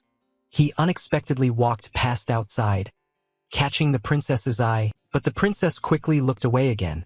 Just as he turned to speak, Bayan, what are you doing? Why don't you come quickly? However, she still hesitated and glanced back at the window. It seemed he had already left. Princess Bayan left that spot. Yes, senior. Cut to Uziel holding a flower petal, stopping at a corner with arms akimbo, inspecting it, considering, let's see. Is this enough now? The surrounding scene shifted to pink. The petal in his hand floated up. An information panel appears. Absorbing the flower branch of the enchanting tree will increase mental strength by 65% and permanently boost a small amount of charm-type magic resistance. Uziel's status panel. 2-star strength 73%, 2-star senses 57%, 2-star agility 42%, 2-star stamina 19%, 0-star durability 99%, 2-star mental strength 24%. Noticing the changes, he smiles slightly. Not bad at all. The information continues. Project Constellatio grants you a special reward. He raises his hand to his chin, making a new judgment. Thanks to completing a new episode, I received this special reward. Anyway, what should I take this time? Should I use an additional growth item? Suddenly, he realizes something. Is it possible to take Marikan's necklace? The system responds. Yes. He is immediately pleased, then decides to take it. New information appears. You have obtained Marikan's necklace item. Advanced level. Description. The necklace was crafted by Merkan, a future alchemist engineer. It overcomes a barrier to the limit in order to protect the wearer's life. Special function. Marikan's shield automatically defends against attacks of level 6 or below. Usable only once. Without hesitation, he puts the necklace on. Unfortunately, it can only be used once, but ensuring survival is not a bad idea. Since episode 8 is coming, he has to fight against Professor Myzentiran, who has awakened. The information continues. The branch of hatred has accumulated 78% of its value. Uziel smiled warmly. Well, preparations for the battle against Myzentiran were also proceeding smoothly, so I guess I'll rely on Altarisha for the rest. The scene changed, transitioning to the International Alchemy Organization. Uziel arrived here and stood before an area. A smiling person spoke up, saying this is the 13th branch of the Cordon Livingstone sect, the side building near the large elm tree within the alchemy city. You respond, I am here to meet the alchemist Altarisha. The receptionist clearly expressed, I'm very sorry, you cannot see her right now. You knew the situation. A bit dazed, putting your hand into your jacket, muttering, I knew it. Immediately you presented a letter. This is a direct invitation from Assistant Professor Altarisha. The receptionist was flustered. Oh my. The subsequent exchange was simpler. Sincerely sorry, I will guide you right away. Please follow this way. Thank you. Approaching the door of Altarisha's research room, the receptionist called inside, Ms. Altarisha, you have a visitor. There was no response sound. The receptionist spoke again. "May we come in, please?" At that moment, Uziel was startled by a sudden feeling. A sudden large explosion occurred, releasing an extremely strong pressure. The blast made the door shake violently, but fortunately it remained intact. Inside, thick smoke rose, obscuring vision. But luckily, it did not seem to be a major accident. Uziel was still there, speaking up, quite surprising. Given the door had just shaken, he had quickly pulled the receptionist aside, but still felt a bit worried himself. "We almost got into trouble." Waving away the smoke before him, Uziel stepped into the room. Because the smoke was still thick, he called out loudly to the assistant, "Are you okay?" He quickly received this reply, "Are you the student Uziel?" Despite the recent explosion causing trouble, Assistant Altarisha remained safe and smiled as she continued, "Welcome. I want to show you something." At that moment, a familiar figure appeared beside her. None other than the golden alchemist Walsuk Koden. Uziel hadn't yet paid attention to him, but noticed Altarisha's expression and thought to himself, the explosion didn't even bother her. Both their attentions turned to the golden alchemist when he noticed something on the ring he wore. "Student, do you see this? This is a shield bracelet." On the silver ring was a button, and he placed his finger on it. A green shield appeared, covering his entire arm. He joyfully explained with enthusiasm, "If we press this button twice, in this state alone, it boasts third-level power." Uziel was surprised as the effect didn't stop there. He continued, "Oh, but if you press this button one more time, how about that? Isn't it amazing? Whether your mana is low or you're an ordinary person who cannot use magic, you can still deploy this shield magic at least once. Its defensive power reaches only 500, but it can be very helpful in emergency situations." Before the three of them, a large shield 3 times the size of the man's face appeared, replacing the smaller shield just now. The difference was that no magical rune inscriptions were carved on it. The golden alchemist was astonished. If this were revealed, the world would be overturned. It was all thanks to this genius child, Altarisha. He noticed the boy's presence.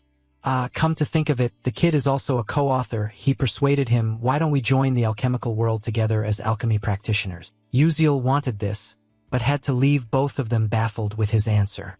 "I cannot survive as an alchemy practitioner because I lack mana." Witnessing a prodigious alchemical genius without mana, Walsuk Koden exclaimed, "What? Did you just say that?" This secret, up until now, seems to be unknown to anyone at the academy, but it is not exactly a secret. He explained that a congenital constitution incapable of absorbing mana slows down the process of mana leakage. The golden alchemist pushed up his glasses, still in disbelief. What the kid just said can't be his intention. Altarisha spoke on his behalf. Is that what people call a limited lifespan? He calmly accepted, but his eyes wandered off in another direction, quietly thinking, yes, that is indeed a big story, but is it really true? To bring them both back to normal. Uziel added, "My time is indeed limited, but I have no intention of dying. I'll take care of that, so don't worry." Hearing that, Altarisha breathed a sigh of relief. That's right. To dispel the tense atmosphere, Uziel raised his hand. "Besides, can I take a look at that shield bracelet a bit?" Walsuk Koden was startled. Oh sure." After receiving the silver bracelet, he took out the encyclopedia to examine it. Information appeared on the bracelet. He felt certain it was still in the initial phase, with many raw and unnecessary components. He looked at ISA and asked with a smile, "Wait a moment, can I borrow your magic welding pen?" Altarisha was surprised but didn't object. Here it is." Walsuk Koden's eyebrows twitched, not understanding what he intended to do. Oh, what is the kid trying to do? The silence was interrupted by Altarisha. She knew what Uziel wanted to do and did not want anyone to disturb him. Back to him. After receiving the magic welding pen, he slowly placed the pen on the silver bracelet containing the special information. An idea occurred to him. For the connection point from the magic welding pen, thanks to the encyclopedia, I will carve the complete shield bracelet in the future. Erasing the original design, creating a more efficient structure, enhancing the quality, everything was done. When he activated it, a shield much bigger and stronger than before was generated. Walsuk Koden opened his mouth wide, checked measurements with his glasses. This cannot be happening. With anticipation and excitement, he announced that the defense value had increased all the way to 800, nearly 1.5 times more effective. He exclaimed with admiration, his face flushed red. It wasn't for nothing that she said the kid was a co-author. Have you ever thought about working alongside me? Don't worry about not being able to use magic. I will assign some alchemists to craft magic shuttle missiles for you. Uziel felt grateful but declined, laughing. Sorry, I have my own reasons for continuing to pursue the dream of becoming a magic warrior. He was regretful. Oh, that's unfortunate. You added an intention, but I still have something I want to ask you. You held up the purple orb. Altarisha, can you create an item with this? Altarisha took it and asked, a kind of charm. Huh? Don't rush. Uziel surprised both of them. It's spatial magic. Principal Sella also said she would lend a hand. Both froze. Altarisha remained calm. First? Oh, it's the principal. While Sukkoden was speechless. Oh, that old man decided to help the kid? You really are a troublemaker. Altarisha was embarrassed. I want to help you, but I have never tried using elemental attributes. Uziel smiled. I know I'm not asking you to do it right away. You can take your time to master the skill. His thought was that it might take a few months. Both agreed. All right, leave it to me. It's time to create a masterpiece. Returning to class at Sella Academy. Isel sat at her desk, troubled. Something was wrong. She looked at Uziel sitting dazed not far away. Seeing him yawn, Isel hesitated about whether she should ask him. Before she could act, someone arrived first. A familiar voice, Commoner Uziel. Princess Bayan appeared in front of him and said, I have something important to tell you. Are you free? Isel looked at both of them vaguely, wondering if there was another important matter. Uziel replied, It's nothing serious. Isel watched Princess Bayan lead him out of the classroom. After they both left, Isel returned to her sadness. What they said had nothing to do with her, right? Why did she feel so strange? The two walked down the hallway, not speaking, which was a bit awkward. Uziel broke the silence. So, what were you going to say? Princess Bayan stopped and answered, In the world of alchemy, it is said that a technologically advanced alchemical product has been developed. She turned to look at him, thinking he was somewhat handsome, then proceeded to the main point. I heard you are a co-author of that alchemy book. He paused to consider. Given the information power of the Adalabit royal family, this was an obvious consequence. Staying calm, Uziel replied, So what? Do you want to link directly to the merchandise business through me? Reading his intention, Princess Bayan crossed her arms, closed her eyes coldly. Nobleman, I don't deny it, but don't misunderstand. The item is very important, but having a relationship with someone like you is even more important. He was embarrassed. Oh, really? The thought interrupted him. He didn't expect her to think so well of him. Surely this is different from the original. Perhaps this time, I can prevent Princess Bayan's death. However cold she was before, now she is just as shy. Hey, then come eat with me. Okay? Suddenly someone interrupted. It's Bayan, right? Both of them looked at him in surprise. This is Edmund Adalek, the trainee, speaking irritably. I refused to have lunch with you, wondering if there was something important, never expecting she'd go with such a commoner. Really disappointing. Behind Edmund Adalek's cold face, the three stood silent for a long time. But then that silence was quickly broken by Uziel's thoughts and gaze fixed intently on the other party. That man, you have seen him before while playing this game. One of the death flags leading Princess Bayan to destruction. Edmund Adalek, judging by that guy's attitude just now, it seems he still doesn't know he is a co-author of the report created by that random technique. At that moment, Princess Bayan suddenly spoke, startling him and cutting off that thought. She is not an ordinary civilian. Thinking of connecting with the alchemist Altarisha through this civilian, so please don't disturb right now. However, Edmund Adalek wouldn't allow that to happen. A dangerous smile appearing clearly. Hey Bayan, do you really think that just an ordinary civilian like that could have any power to help you?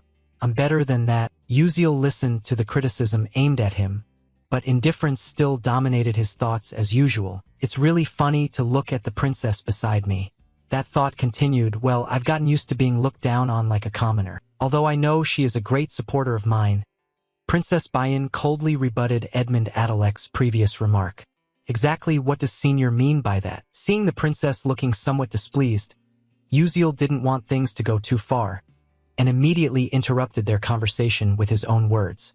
Alright, let's just pretend we never discussed the item exchange. Princess Bayan suddenly spun around to look at him. What? Meanwhile, Edmund Adalek was very pleased with this. That's right. The commoner knows his place. But before leaving, Uziel unexpectedly brought up another important matter. By the way, regarding the item business, I will certainly tell them that Duke Adalek bluntly refused to supply the kingdom of Adalabit. At that moment, Edmund Adalek's face went cold and stern, but a dangerous smile remained. Hey, it seems like you're a bit too arrogant. Do you know what happens when a first-year trainee dares to challenge a third-year trainee? Uziel replied coldly right away, so what? That's none of my concern. Worried about his direct confrontation, Princess Bayan found herself in a somewhat awkward position. As a commoner, he also knew that the hierarchy system in Stella was very strict. Moreover, he was famously the most influential among the third-year students. What was he thinking when he spoke such words? Ignoring both of them here, Uziel turned and left. Then I'll take my leave first. The gazes of the two locked onto his back, after which contempt was clearly visible on Edmund Adalek's face. How could a first-year student not know just how terrifying his seniors were? It seemed I needed to make this guy's school life a bit more enjoyable. Seeing that all his efforts had come back to zero, Bayan clearly showed a look of sadness and loss. Meanwhile, Uziel had stepped out onto the academy's main courtyard. As he walked, he carried a private sorrow. Sorry, Bayan, but if that person hadn't been pulled down, you would never have had a happy ending. Whether she inherited the throne or Duke Adalek fell, in the end death would still come. That was inevitable. His footsteps suddenly halted, his gaze flicked sharply to one side. At least he wouldn't let Bayan bow before that guy. His eyes then shifted straight toward the students moving away, specifically Bayan, who was hiding in a corner of the wall. Truly helpless, Princess Bayan could only tap her forehead. Should I just throw away everything related to this princess's honor? The reason Edmund Adalek keeps interfering with her is very clear. Perhaps he wants her to never stand firm on her own 2 feet, so that she has no choice but to depend on him, feeling even more helpless when she was all alone there. Looking back at her clenched hand, the previous sadness deepened. She had missed a good opportunity. Was she really incapable of doing anything on her own? At that moment, Princess Bayan's eyes suddenly widened as if realizing something. Wait a minute, the figure and voice from before surged back into her mind once again. I will definitely tell them that Duke Adalek flatly refused to supply the kingdom of Adalabit. Thinking back, as a commoner, why would he say that? Normally, he shouldn't attract such attention, but instead he directly provoked her, giving her a very strange feeling about this. Cut to night, in some rooms of the academy, Uziel appeared, holding something in hand, opened a gift box, smiling and said, "Great, it arrived safely." A 3-compartment box was revealed before eyes. A bracelet, necklace, and ring with simple patterns. Though they didn't look like accessories, their integration capability was very remarkable. Sat there watching them for a long time, Uziel pondered deeply. Alterisha's original artifact had arrived sooner than he expected. He added another question. Now, what is this used for? An information panel appeared immediately. The necklace has a protective shield ranging from low to medium level. Description: activating the protective shield covers the entire body when worn. Effects: agility plus 11%, defense plus 14%, mana plus 1%. Special function: body shield grade 1, 125 BP, damage absorption rate plus 3%. Looking at the necklace in his hand, Uziel showed clear delight. Oh, this is even better than I expected. The remaining ring in his hand also displayed new information. Unknown dagger ring, intermediate level. Description: upon use, the ring transforms into a dagger hilt and creates a new mana dagger. Effects: agility plus 14%, perception plus 9%. Special function: magic dagger level 3, duration 5 minutes. The final item among the 3 detailed artifacts is a shield bracelet, low to medium level. Description: when activated, it becomes a forearm protecting bracelet. Effects: strength plus 7%, defense plus 9%, mana plus 2%. Special function: Shield level 1, 1000 BP. He offered a compliment to the bracelet item. That's truly Altarisha. She can already create intermediate level items. Clenching his fist, a new smile appeared. I need to test this immediately in real combat to send feedback to Altarisha. And I had already informed Dr. Hulse-Corden. Now that all preparations are complete, it's time for me to crush Duke Adalek. A few days later, the second exam was approaching. This exam was divided into two parts, practical and theoretical. In the practical part, the combat magic test would be scored differently depending on the type of magic cast. For example, lightning magic was scored based on maximum voltage and the number of chains linked. Wind magic was scored according to the force of the explosion generated. Ice magic was evaluated by maximum coldness and coverage range. For healing magic, light brightness and other special attributes offered many factors to consider. But the most anticipated remained the fire attribute. Who else but Princess Bayan? Watching everyone continuously display their abilities, Uziel couldn't help but be amazed. Indeed, the main characters operated on a completely different level. Then, before him, an instructor looked back and spoke. Uziel, your turn. Uziel's foot stepped onto the testing area. The person in charge signaled to prepare to start, using exactly one of their abilities. From where he stood, Uziel blinked forward toward the pillars and a slightly large red button on top. He easily moved to the pillars and pressed the red button. Especially, his focus and the absence of any unnecessary movements made each button press effortless. From the perspective of evaluating the situation, the supervisors couldn't help but be surprised by his practice. Every time they saw it, it was an unbelievably vivid imagination. There was no delay during the blink execution, and he immediately oriented and performed it precisely. Truly astonishing. Uziel stopped, and the announcer's voice rang out. Uziel's test was over. Still there alone, staring blankly in one direction, he immersed himself in new thoughts. With this, I can consider that I have completed part of the practical combat. I can't use magic, so the rest is basically lost. But if I score high on the theoretical test with my glasses, that can be considered compensation. Just then, Uziel was startled, staring blankly back as someone approached and called his name. So he is Uziel, huh? A group of trainees approached, clearly showing mockery directed at him. I heard a first-year trainee like you dares to argue with a third-year trainee you're hopeless. Oh my, if I were a freshman, I couldn't even imagine that happening. Seeing the group naturally coming to cause trouble, Uziel narrowed his eyes slightly, thinking to himself, so it's starting now, it must be Edmund's group, right? True to expectations, one guy stepped forward and spoke directly. Oh, look at this kid, daring to glare at us like that. That guy's face then looked drained of blood, with no intention of closing his eyes. In response to those words, Uziel remained calm, thinking to himself, I figured as much. But despite that, signs of discomfort were clearly visible on his face. He felt a bit annoyed having to take a beating from these kids. Still keeping that intense expression, Uziel silently watched the person who came looking for trouble, allowing himself to intimidate further. He then smiled perfectly. Huh. Look at this kid, I told you to lower your head. Uziel calmly listened to the other, insulting him a bit too much. This damn kid is even more insolent than I thought. You're just a civilian, and I heard you don't even have parents, right? If you don't want to die, then kneel down fast, you bastard. Just at that moment, the senior from class 52 passing by noticed the commotion here. Since I looked over anyway, I thought a bit more. What's going on? Is there a fight? The distance wasn't far, so Diane quickly realized that those guys were from Senior Edmund's group. But above all, she noticed that he was there too. Huh? Isn't that the freshman we met at Martivas Cemetery? I heard his name is Uziel, right? After thinking that, I just crossed my arms and shouted, What are you guys doing over there? As he stepped closer, he looked at Diane and said, Can't you see? I'm disciplining the juniors, don't interfere. Ban Diane. This kid dares to talk back to a senior from class 53. As seniors, it's our duty to discipline juniors. Hearing the argument, everyone also noticed her arrival. That's Diane. Ah, isn't she a student from class S? Hearing the issue and grasping it quickly, Diane turned to look at Uziel, clearly surprised. But then after looking at him a bit more carefully, a new idea formed. Uziel, was he planning to kneel?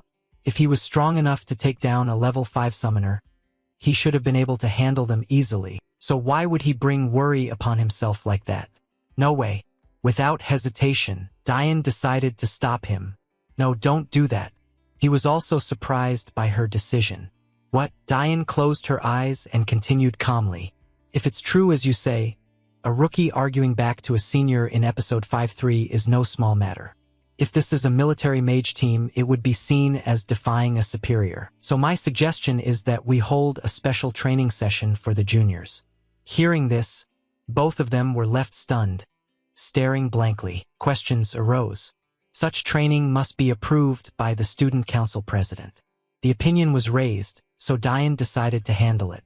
I will go get approval, so let's do this properly. Suddenly, with a more reasonable step, he flashed a perfect smile for himself, and then emitted a bit more of a murderous aura.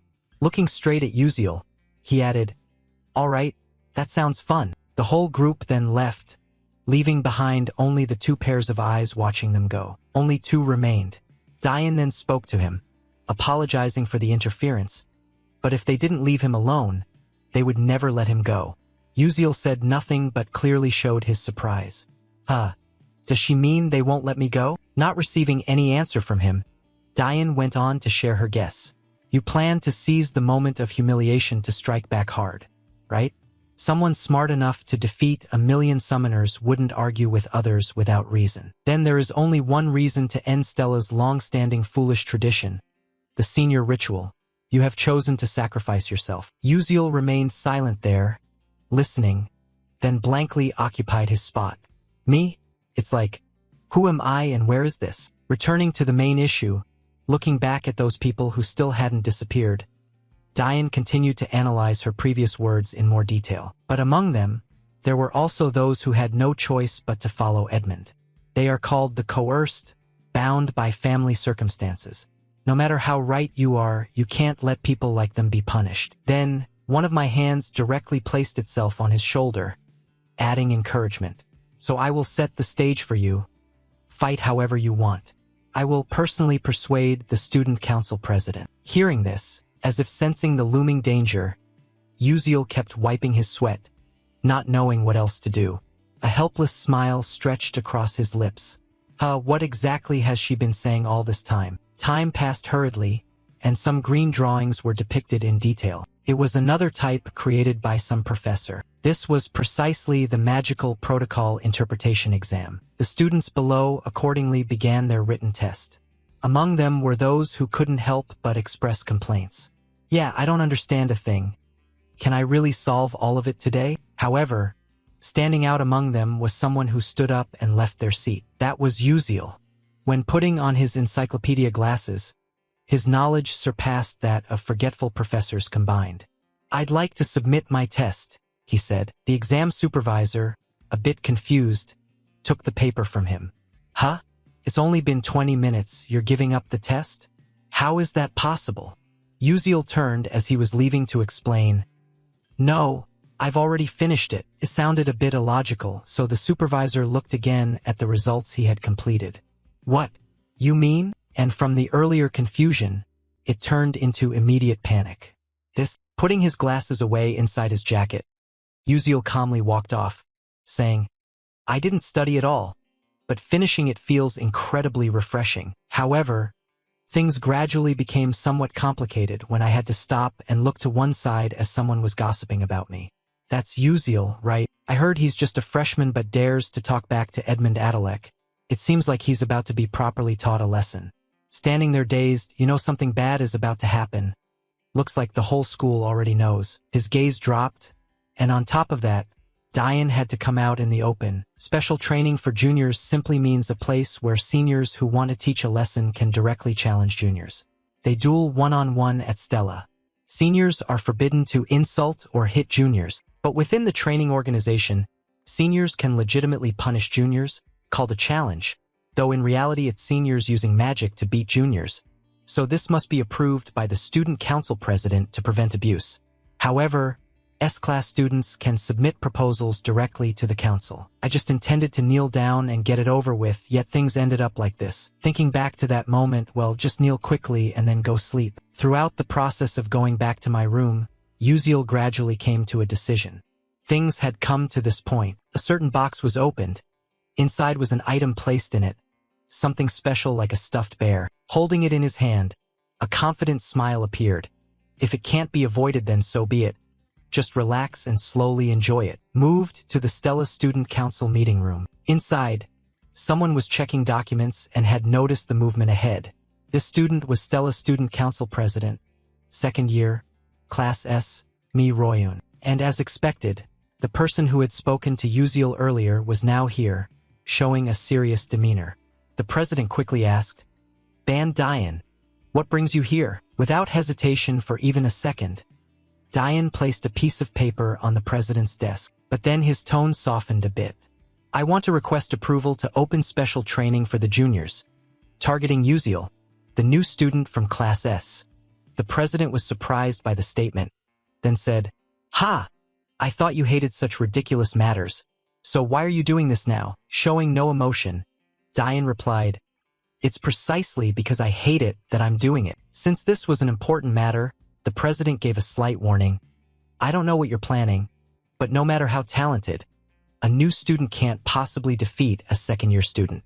The gap created by experience is not something stats can compensate for, yet you still want to request to open a training group." Waving the paper in his hand, Dian now smiled and said, "If you want to know why, just come and watch.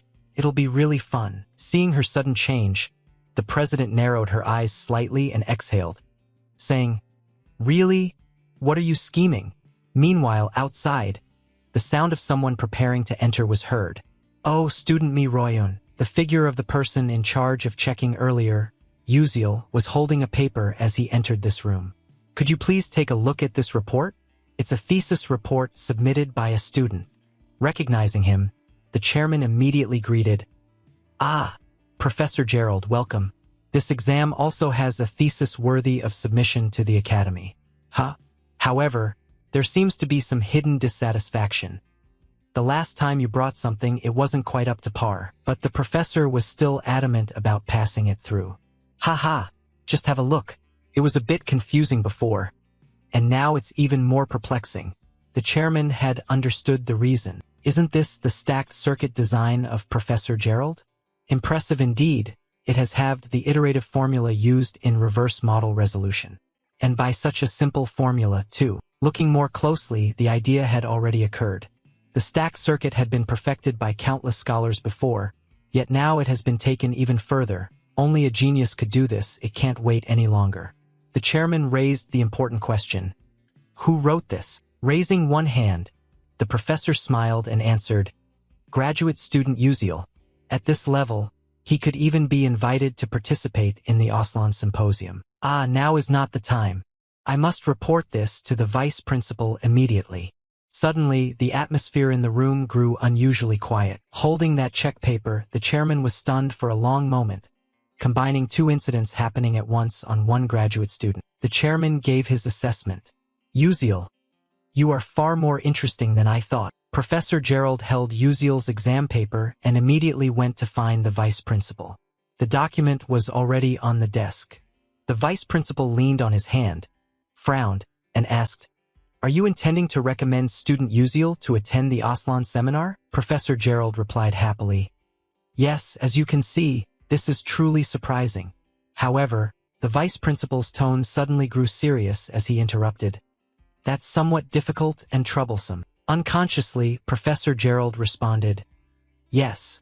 The vice principal adjusted his mood and began to explain what he just said. "Currently, Stella has many applicants registered besides that student, especially the freshmen this year, who are promising candidates and will stand out wherever they go. In an academy, the maximum number of students allowed to participate in Aslan, excluding those prestigious individuals with permanent enrollment rights, is 2. But are you nominating Uziel for that position? A magic warrior who cannot use spells. That's an insult to the sorcerers." Professor Gerald froze in place and then closed his eyes at the vice principal's next words. "If you understand, you should leave immediately. I absolutely cannot allow Uziel to go to Aslan." "Understood," Gerald said with exhaustion as he left the vice principal's office. Meanwhile, The vice principal frowned increasingly as the exam paper left on the desk was crumpled directly without even being reviewed. Humph, who would ever think to put a pest like that into Aslan? No way. With a cold expression, your exam was instantly burned up. Time passed quietly and silently. The second test round had ended and the ranking board was announced. Uziel blended in with the crowd, standing before the large result board. Pointing with a finger, he looked confused and added, "Let's take a look. I found it."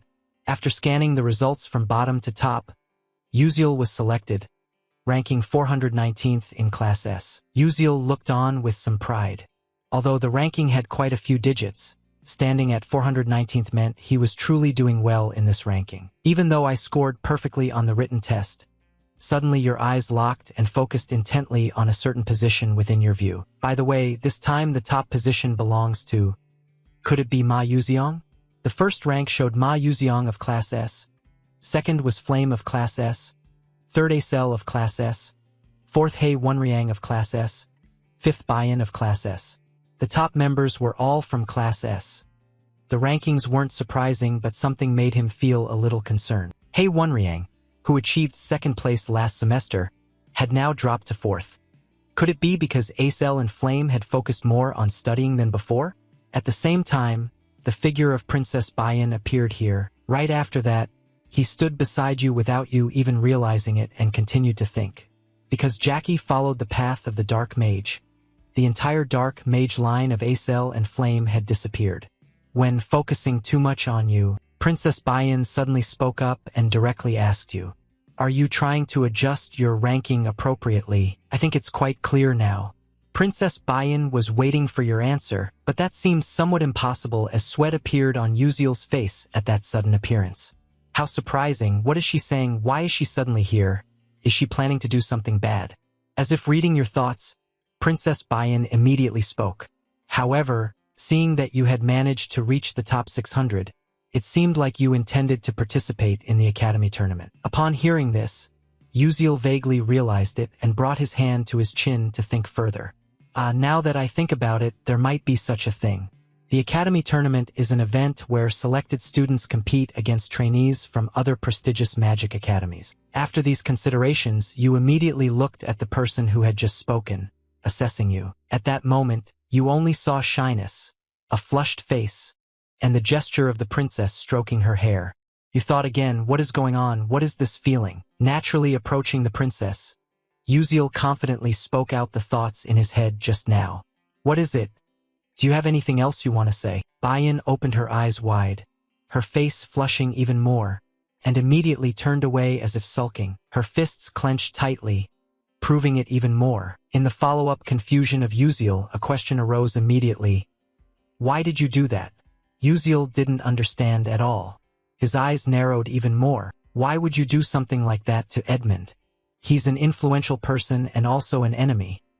Probably he will keep causing trouble for you until graduation." His tone turned a bit serious. "Do you have the confidence to handle this?" Seeing Princess Bayan concerned about him made Uziel a little surprised. His eyes never left the changing expressions of the princess. Without much thought, Uziel spoke frankly, "No, I don't think I can handle it." Hearing the answer made the princess's heart feel like it was tightening. Rejection was present in her, and the confusion returned to Uziel. Instead of being bothered by kids with blue eyes a few years younger, I'd rather crush them all and get expelled. Back to the princess's mood, her clenched fists trembled more and more, and 2 continuous questions were directed at him. "Then why did you do that? What benefit did you get from me?" Instead of answering quickly, once again Uziel created a silent pause as his gaze remained fixed on the princess. And only when his eyes looked away did the answer come. "That's because I value our relationship more." Princess Bayan's worldview immediately turned rosy after those words. Knowing he hadn't finished speaking, Uziel scratched his face, looked elsewhere, added, "And besides, I won't do that for you for free. So, after this is over, you have to sign a contract with me to buy an item." The Princess Bayan facing him was a bit confused because she knew something clearly. Actually, item contracts can be made anywhere, not just with a Dalabit. But why? Uziel's inner self began to waver after that question. Honestly, I shouldn't have said I wanted to save her and give her a happy ending. His gaze looked away again, That I'll tell you later. Curiosity gave Princess Bayan yet another question mark. Not able to ask more about that story, Bayan decided to change the subject. Okay, by the way, do you have any plans for the new recruit training session? This time he replied quickly. Yes, somehow I have to do something for this. The unexpected advice came from the princess. You don't need to hold back. Uziel was puzzled. Princess Bayan had her confidence and burst out a string of words. Yes, you can fight the senior to some extent with your innate ability. It's all right. I will do my best to deal with the consequences. Uziel was slightly sweating. Okay, thank you. Another thought arose. It seemed she was trying to appear considerate to help me. But why would she think she could win? While the two were exchanging words, in a hidden corner of the hallway someone was standing there listening to everything. This person was none other than Arzhuang, a fire magic talent she had left, then transferred to a special training place. A large fire suddenly flared up high at this location. Right at the magic practice class site, Arzhuang was here and was under the training of Professor Hongyil. Praise along with a smile was given. Your control ability is truly wonderful. Arzhuang lacked firepower, but this can easily be compensated by precise control. And you will pass this test. It will work well against sensitive enemies or when performing missions quietly. Right after that, the gaze shifted elsewhere to compare. But your magic is still not enough. Princess Bayan lowered her face and looked down sadly, while complaints from the opponent kept ringing out. Fire magic. How many times must I say that destruction is not everything, yet I was ranked first in the fire attribute compatibility. It's really unreasonable. Now I'll try once more. Arzhuang glanced at those criticisms, and a hint of dissatisfaction began to show on her face. The magical flames were continuously created and blazing. The training dummies in front were increasingly engulfed by the flames. Arzhuang kept practicing her specialty in fire magic. However, the dissatisfaction had not left her expression. This time I lost again. If it comes to effort, I did not lose. So why is it like this? She let go of her magic staff. Looking at the destruction she caused ahead, Arzhuang still couldn't understand why she couldn't win. Back with Acel, she now heard the chatter of a few students nearby. Thinking back, isn't it today? I'm talking about the sparring matches between first and second years. Shall we go watch together? Acel had a private thought about the matter. Could it be something involving Uziel? Meanwhile, she had missed the chance to talk to Uziel when Princess Bayan took him away earlier. A sadness marked her very own face, but that didn't matter much to her. She still had to go to class. So Acel quietly walked alone to another place. However, deep inside, she was struggling with a serious hesitation. Then stopping at some place, Acel smiled faintly and regained her spirit. I finally made it here. Acel glanced at the person standing beside her who was talking to her. You came here too, said a girl with brown hair and bright green eyes, smiling. There are rumors that Uziel likes you. This girl is Haralyn, a first-year student in Class B. Her friend did not hesitate to sit next to her, smiling even more brightly and teasing a bit. Actually, you two aren't secretly dating, right? That's why you came here, isn't it? Cell was shy before. Hearing these words, her face flushed red. It's not like that at all. She even showed hesitation in her words from the start. Uziel and I don't have anything. She couldn't say it out loud. Haralyn next to her had a new thought about Acel while her smile remained. How surprising. She wondered what kind of person she was, carrying the title of the daughter of a traitor. But hasn't she already become cuter than what I originally thought? She couldn't force the story any further. Instead, Haralyn remembered there was one thing she hadn't done. This greeting is a bit late, isn't it? I'm Haralyn from Class B. Nice to meet you. Acel replied blankly, yes, nice to meet you too. Just then, someone's loud exclamation caught both of their attention as they looked to one side. It seemed like everything was about to begin. At the bottom of the large courtyard, Uziel appeared and stood still there with a backpack slung over his shoulder. Hearing the increasingly lively chatter focusing on him, he once again looked confused just like before. Why were so many people gathering here like this? Not only that, Senior Doak Chulkwang up in the stands shouted encouragement loudly. Hey brave boy, I don't know the details exactly but please go easy on them. Hearing these somewhat exaggerated compliments, Uziel was dazed. A new thought popped into his head. Wait a minute, wasn't I the one chosen by the seniors to fight? Why should I go easy then? As for Diane beside him, he remained unusually calm. Only Diane was like that, while the other trainees were delighted to witness such a match. That bastard Uziel will finally have to learn a lesson he won't forget. He's just a civilian who thinks he's the center of the universe. Serve him right. Once a senior puts a mark on you, that's the end of the story. Saying this, one of the two stiffened his expression. Hearing his friend being badmouthed, Bayan immediately cast a cold glare, staring fixedly at the other party. His coldness intensified, as if to imply that if the other side said one more word against him, he would kill them right there. And this tactic really worked. When Princess Bayan left, the two trainees who had been teasing earlier shrank into a corner, too timid to do anything else. Like everyone else, Bayan was also interested in his match and chose a good spot to watch. But when she thought of him, her eyes narrowed slightly. She still couldn't take her eyes off Uziel, calm down below. And shortly after, Uziel's gaze fixed intently ahead, where someone stood opposite him and spoke. Hey kid, are you ready? Hey kid, are you ready? Your opponent has appeared. Second-year student from Class C, Caliban Kadalam, with sharp eyes, also from Class C, with strength ranked roughly around 300. Although I am from Class S, if we only compare pure fighting ability, he seems stronger than me. It's best to avoid direct confrontation as much as possible. Uziel casually swung back. Well, I'm ready, I guess. Hearing that confirmation from him, Caliban gave a dangerous smile, stubborn until the last moment. Humph. And just as the tension built dramatically, a professor stepped forward to preside over both. Since everyone is here, I will explain the match rules. This duel will last at least 15 minutes. It will continue until one of you falls.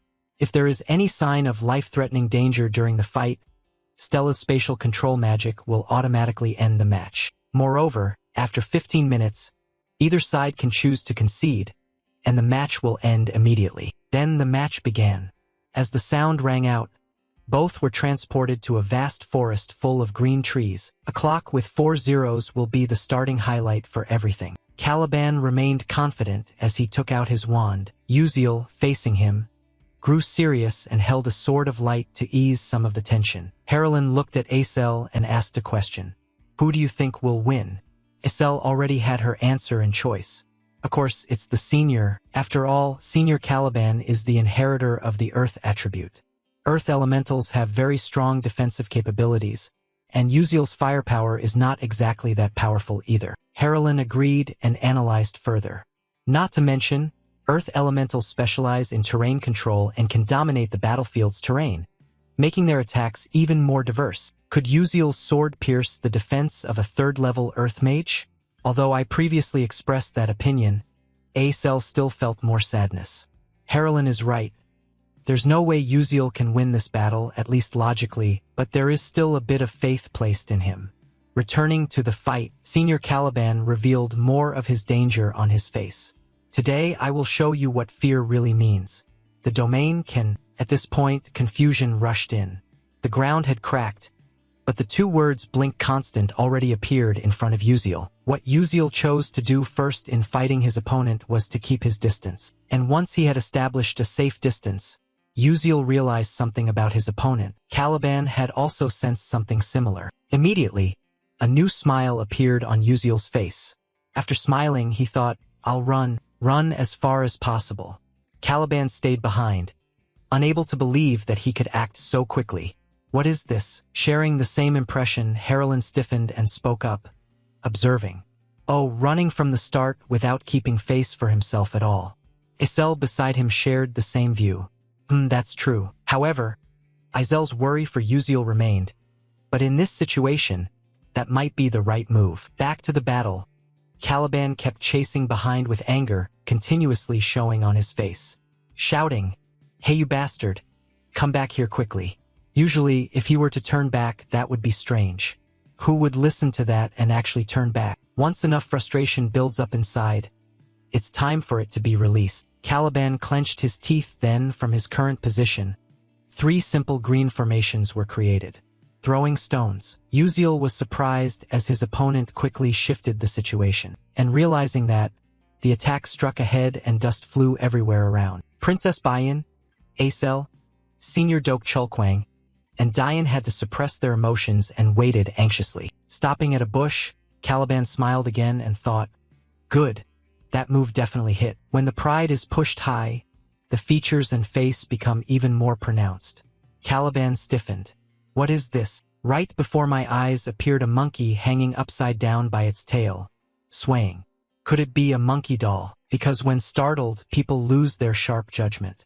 What the hell is that? Why is it here? Just as I didn't know what to do, the two claws on its hands showed signs of closing in on each other. A dangerous pressure quickly transmitted into the opponent's senses.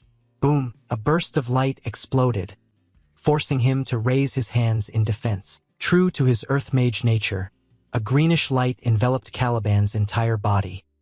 He stood unmoving, but an uneasy feeling grew stronger. Ha, I almost died there. Luckily I matched my body's weight to the Earth's gravity. But that no longer mattered when his senses detected a strange change. An earth blade had formed right behind him, and just as Caliban predicted, the sound of wind tearing through the air, Bek Uziel appeared at that spot and swung a strike with his blade of light. A crackling sound rang out, but unfortunately the sword couldn't cut through it. Caliban turned back with a smug smile, raising his wand high. Die. The earth barrier he'd created shattered in an instant, replaced by the energy of a new explosion forming. Caliban was sure this time he couldn't miss again, but the slap of reality would slowly change his view. Right where the explosion formed, nothing appeared there, not even strange interlaced traces. Nothing at all. Caliban scanned the area. Hey rookie, is that all you know how to do? Run? Are those knightly ideals just empty words? The humiliation updated again when he stepped on something odd. Oh my god, his body reacted strangely. What had been as heavy as a lump of earth was suddenly lifted. Floating? Why is my body so stiff? Off balance. He staggered to one side and his gaze fixed forward. Hidden in the bushes at a distance, Bek Uziel watched everything intently, a smile that boosted his confidence. But when it caught Caliban's eye it felt like a provocation. Huh, that kid, he's smiling, pouring every ounce of strength into his magic. Caliban bent down and gritted his teeth. Earth gravity. His wand pointed once toward where Bek Uziel had been, but the boy had vanished. Annoyed, furious, livid, Caliban had to scout around to find him again. This infuriating brat wants to play peekaboo? Come out now. Whether by choice of angle or not, something strange like a tennis ball flew in from afar. Sensing it, Caliban dodged and sliced it in half with his wand. Cut the cheap tricks out. From the cleaved ball came a slightly intense flash of light. Instead of an explosive bomb, it turned out to be a smoke bomb, and just like that Caliban was temporarily blinded. Tears ran down his face. The game was over, but no, Caliban was still there, just a bit disheveled. Ugh, is this some kind of CS gas grenade? Though not seriously injured, Caliban's attention accidentally hit a bell lying and swinging on the ground that he hadn't noticed before. And as it had to, that light was revealed for everyone to see. Instead of affecting only Caliban fighting, it now affected all the onlookers outside. Harolyn wondered, what is that? Acel squinted and replied, it looks like a flashing device that temporarily blocks vision and sound, from the tear gas to the dazzling attack. This senior seems completely disoriented. Princess Hong Baiyin stood to the side, pursing her lips with her own judgment. It's over. Now if someone can approach slowly and deliver the finishing blow, that civilian will be the victor. Suddenly something changed that made the princess's eyes widen downward. Huh, what now? Below, Bek Uziel nonchalantly produced more round pellets. Ready to throw, the first one hit the side of his face, distorting it painfully as a sharp pain spread. The rest couldn't be wasted either. Bek Uziel kept using his blink skill to redirect the attacks. From another vantage, Senior Dok Chulkwang and Senior Dian voiced their suspicions. Another CS gas shot this time? It seems like just a bit of simple smoke mixed in, what should I say now? The strikes from Bek Uziel aren't exactly lethal. Well, he's managed to inflict light wounds on the opponent. Instead of only tears like before, this time there's drool too. Cursing is the only way to vent for now. Damn you, Bek Uziel. Drawing on most of his mana, Caliban gripped the lump of earth at his feet and pulled up an entire chunk toward the sky. Beck Uziel below was somewhat surprised by the impact of that, his previous insults apparently unsatisfactory. Caliban raised his voice in the next lines. Enough with this so-called training, I don't need it, I'll fight you seriously right here and now. Beck Uziel couldn't help but be stunned. Knowing what was about to happen, a massive green formation appeared. Countless runes stacked atop one another covering an entire area. From stunned he froze completely, a bead of sweat falling. Still, a meteor shower isn't too much for a freshman, is it? Already angry about the stakes and now hearing forbidden words, Caliban's eyes reddened as he ground his teeth. Are you insane? I don't know about others, but you shouldn't say that. Both Dok Chulkwang and Dian agreed with those words. Fair enough. When words couldn't change anything, small sharp stone pillars began to emerge from the formation. The slow countdown started. 1447, 1449. Caliban's wand-bearing arm rose straight up, preparing to strike. As his arm came down and pointed forward, adding more force as he shouted, "Die!" The timer kept running. 1455. The dense meteor shower overhead inched ever closer to Beck Uziel. Time reached 1457, and he still stood there without any sign of preparing to move. Not only that, Beck Uziel seemed sleep-deprived and his eyelids drooped. Time ticked slowly. 1458, 1459, and the crucial moment arrived. 1500 hours. A smile spread at the corner of his mouth. Just as the earth pillars were only a few spans away, Beck Uziel raised his hand high and declared, "I give up." Rather than saying it would stop before him, one could say all magic halted under Stella's influence. The entire plaza suddenly fell into an odd silence, because everyone couldn't believe he would speak those words at that exact crucial moment, and the one who seemed most pitiful at that moment was Caliban. From the start, he alone had taken hit after hit. Dizzy, eyes burning, coughing and hacking, one bout of anger after another. After a while, he finally managed to steady himself. The announcement sounded. Training duel over. Both returned to the real world and stood facing each other. Freshman of Class S, Beck Uziel, has forfeited. Therefore, the winner is second-year Caliban of Class C. Caliban still couldn't believe it. Is it really over? Contrary to that expression, Beck Uziel felt a lightness in his body. I survived after all. Pity for him as he stood there listening to the rest of the announcement. The special training match ends here. His body trembled in its natural way, and then a powerless, steel-like howl echoed across the entire plaza. The match was over, just as most students had predicted. The second-year student won. As they stepped outside, the chatter grew lively. Wow! Did you see that second year's face? He looked like he was furious, like ready to snap. If I were him, I'd start throwing punches regardless of the match outcome. You're right, the freshman apparently beat the second year. This affected Stella's students as they analyzed that fighting style. But what exactly were those things Beck Uziel used? Could they be items developed this time around? Beck Uziel did very well, but my attention was completely drawn to those tools instead. Senior Dian was swept up in those remarks as well. Could it really be that he liked using magical tools? While ordinary alchemists fight by leveraging terrain features, Beck Uziel had planned the placement of his magical tools from start to finish thanks to his superior mobility. He created advantageous terrain by installing items across his area. As expected, that kid really is impressive. Senior Dok Chulkwang suddenly cut in with a few words. "Oh, Mi Royun said you requested this training session. Did you get the results you wanted?" Dian once again looked around at everyone. The result I wanted. Yeah, now second years won't so easily pick on first years, and sometimes even second years can lose to a freshman. Amid some murmurs from other students, I'm in a bad mood. I can't stand seeing that arrogant freshman humiliated. What a shame, same here. Dian concluded at this level. I suppose this is roughly the outcome I wanted. This situation has become truly interesting, haha, things are going well. Moving to the Red Falcon Club room, someone slammed their fist down on the desk. It was Edmund Adalek, clenching his hand with a twisted expression. Caliban, that stupid kid. Not far from there, Princess Hongbayan was also sitting and reading some newspaper. It contained information about teaching assistant Altarisha. Alchemist Altarisha developing new magitech techniques for the future. Amid the outside discussions about Beck Uziel, Princess Hong Baiyan sank into thought with a series of battle images. Is this the final result of surrendering to let the opponent win? Throughout the 15-minute duel, Baek Uziel didn't even use his sword properly and humiliated his senior by using various magical tools. In other words, it meant that if he wanted to win, he could have done so at any time. However, he chose not to and intentionally forfeited.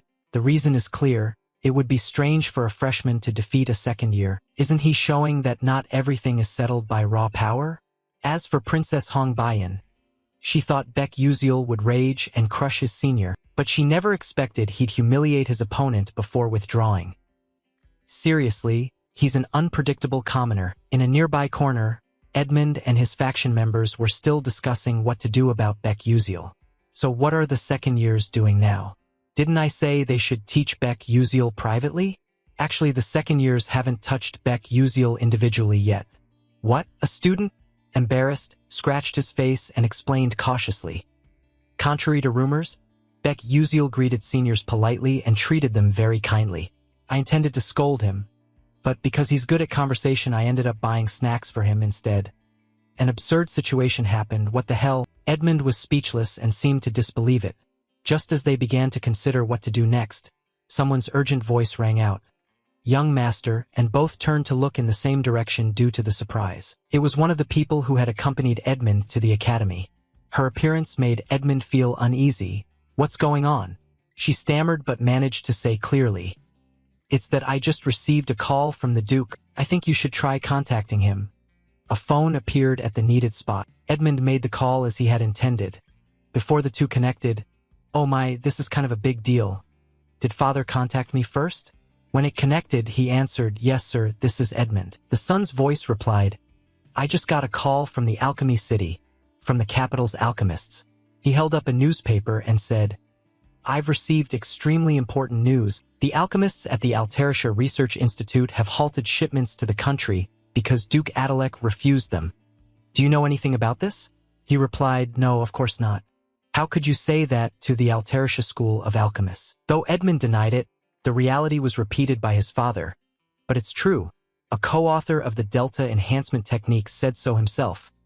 In an instant, Edmund fell silent. Something strange immediately formed in his mind. A co-author? It didn't take long before he became utterly alarmed. "Wait, father, I really don't know. I have never met anyone like that before." Then another thought flashed through his head and his heart began to pound. A familiar figure appeared.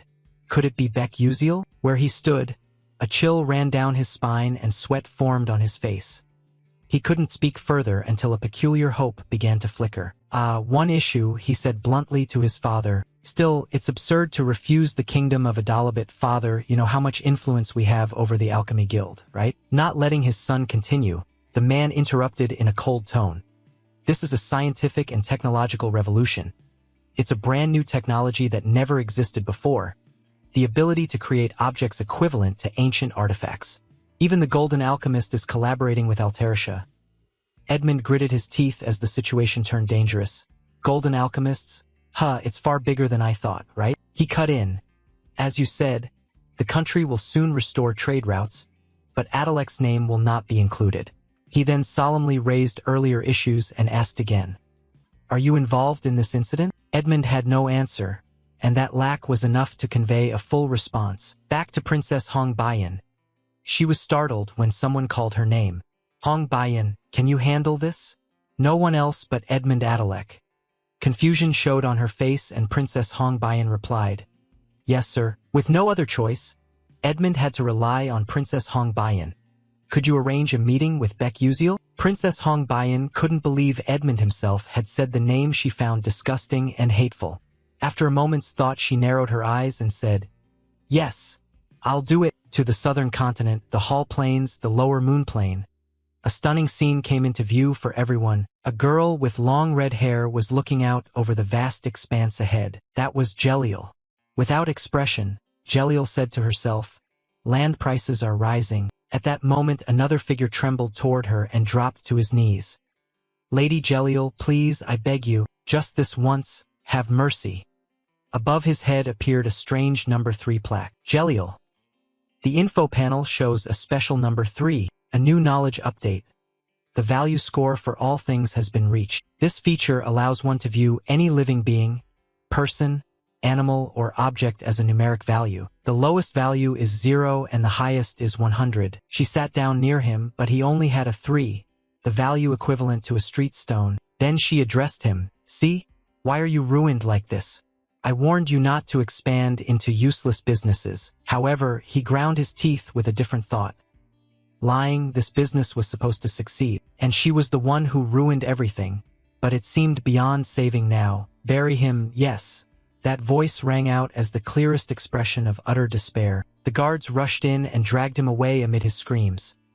Ah, please spare me, Lady Jelliel, Lady Jelliel. Jelliel cast one last look at him. When those sounds faded, she broke into a peculiar, satisfied smile. However, it quickly vanished and she returned to her usual demeanor. Ah, how boring. Kids these days really have no willpower. Just as that thought formed, a familiar voice rang out. Jelliel, are you there? Hearing the call, Jelliel beamed with flushed cheeks. The voice was different from the earlier introduction. The arrival of this person was, unexpectedly, a question mark, and the special person could only be Melian, chairman of the Nebula Company. My dear daughter, have you been well? Jelliel stepped forward and hugged Melian. Father, was your trip enjoyable? Her cheeks flushed even more. How did the deal go? Was everything okay? Seeing the girl's smile, he cheerfully replied that it was still in progress. This time, the Alterisha alchemy faction developed a new item by combining special magical techniques. There's a video of a real battle using the co-developed alchemical item. Would you like to see it? The smile remained on her face. Jelliel answered that would be wonderful, though a thought tugged at her mind. Honestly, I wish I had more time to talk with Father, but she couldn't say that to him, so, shall we go to my room? Yes. Entering the new room, a purplish orb emitted a brilliant light. I'll give a brief intro before the video. He's a first year at Stella Academy, and he fought a second year using that item. Jelliel showed mild surprise at her father's introduction. An alchemical co-author, and he's only a first year? Jelliel began to feel a curious interest in him. What kind of boy would he be? When the screen played, Jelliel snapped out of her own surprise. Huh? Beck Uziel's image appeared clearly, yet through that screen, like her father, he also had a question mark panel. How strange. Why can't I read his value? This has never happened before. Even the Emperor of the Scalvan Empire, the King of Adalabit, I've seen them all show values. There are 2 cases where the value of things can't be measured. She looked at her father more intently, more precisely that small question mark panel. One is when the subject is a loved one. Then she sneaked another glance at the screen showing Beck Uziel. The other is when a value is hidden to the point of being immeasurable. Knowing her father hadn't said the name yet, Jelliel asked, Father, what's this person's name? He smiled and answered his daughter. His name is Beck Uziel. Remember it well. Who knows, you might meet him someday. You can't displease your father, and if he said so, of course you'll remember. Just to change the subject a bit, also. Father, before you leave, would you like to play a game of soul chess with me? Maybe. Tapping her fingers on her hand, Jelliel shook off her thoughts about Beck Uziel. Does he have a value that I can't measure? Add a cold face. Beck Uziel, I will remember that name. Back at Stella Academy, more precisely the person someone had been secretly thinking of not long ago. Beck Uziel held a glass and was seriously drinking something dark. On the other side, Edmund Adalek showed clear embarrassment, awkwardness, and stammering. He couldn't let time slip away in silence. Beck Uziel spoke first as he set the glass down. I finished my coffee. If you have nothing to say, I'll be going. Edmund couldn't believe how decisive and blunt he was. Oh, wait. Hold on. Not daring to look at him, Edmund said. I regret what happened before. That was my fault. I deeply regret and have reflected for underestimating you because you're a commoner, so please forget the things I said before and take back the words you said. Can you? He remained indifferent as the other spoke, his expression fixed. A deeper thought formed and he interpreted it. Whatever, sorry or anything else doesn't really matter. But to avoid Princess Hong Baiyin's tragic end as much as possible, I need to remove Edmund's political power to make that happen. Edmund was taken aback when Beck's voice turned oddly cold. I don't want to do that for you. Right now it would be better to raise the stakes, so what should I do? Let's see. Beck Uziel put his hand into his coat. What if we do it like this? A paper with writing on it was produced. It wasn't an ordinary sheet but a magic paper. A mysterious page on which anything can be miraculously created by drawing. Beck Uziel continued. This is a magic oath written on magic paper. Bet with me. Edmund became puzzled. Bet? He explained in more detail, but nothing changed. The game will be soul chess. If I lose here, I'll withdraw what I said and only supply items to the kingdom of Adalabit through the Adalek family. Edmund wanted to confirm again. Soul chess? You also set a reverse condition, but only if I win. Please transfer me a regular pass to attend the Aslan Symposium. Edmund felt a clear danger in those words. What? He calmly listened as the other continued. Now do you think that's reasonable? Edmund squinted. Of course not. The Aslan Symposium is a public forum where members of renowned magical houses gather to hold academic discussion sessions. Only families with real prestige among the magical elite can participate, and there are 3 conditions to attend. 1. Attend last year and present an outstanding thesis to be recognized for next year's participation. Have a paper that can be presented at Aslan, or become one of the 12 rising stars of this generation, because it gathers the world's genius mages to rank them. Participating in Aslan, and even maintaining that status, proves one's capability. The ducal Adalek family has attended Aslan for decades. This is a key factor in maintaining their power. I'm thinking of targeting that. He put the paper back into his coat. Beck Uziel closed his eyes and added, if you don't like it, then fine. Just as he had taken a few steps away, a hesitant voice decisively stopped him. Wait. Edmund's face fell to the point of depression. Did you just say soul chess? If you said that, a smile tugged at the corner of his mouth. Danger layered even into his gaze. Fine, I'll sign it. Meet me here at this time tomorrow. He studied Edmund's expression for a long time, questioning how the other had slipped his hand into his coat pocket. A day passed and an important matter arrived. The next day, students gathered much more densely than usual. Clearly, they were all heading to an event. The uninformed are told by those in the know. Why are there so many people at the cafe today? Senior Edmund, a final-year student, is wagering a game of soul chess with his freshman junior. Is that really true? Whispers pointed directly behind Beck Uziel. Who at Stella Academy could play soul chess better than Senior Edmund? Which reckless junior doesn't know fear? You know the answer, but don't say it. It's me. He exhaled softly and glanced elsewhere. Do you all think I like this? From the start, I had zero interest in soul chess, however. What? He startled as he looked toward a student emerging. They're here. Senior Edmund and Princess Hongbayan arrived with another student carrying something. Confident he was the center of attention today from Edmund Adalek. Beck Uziel cared about similar matters. Sure enough, he had brought Princess Hongbayan along. Today Princess Hongbayan was prickly, and the prickle doubled when the chatter included her. Wow! The princess looks stunning today. Aren't those two secretly dating? Princess Hongbayan turned toward Beck Uziel, giving him a knowing look. What's with that stare?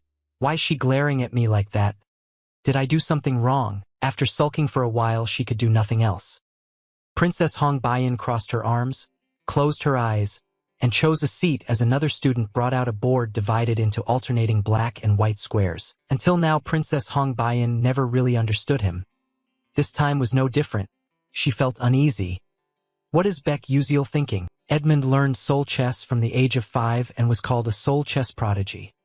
Not just at Stella but across Adalabit, few play better than Edmund. But why would he choose the game Edmund excels at most? Beck Uziel seemed to read minds with Princess Hongbayan. Edmund smiled at her like a familiar object. Holding that smile, he turned back to the decisive game box. Honestly, it was surprising Beck Uziel had demanded Aslan participation. It was unexpected. Placing his hand on the white pieces, but this is indeed better. Now the time has come. I will make you feel ashamed first. Edmund lifted a piece, his smile slightly inhuman. Let's start the game. Finally, let's check and confirm one last time.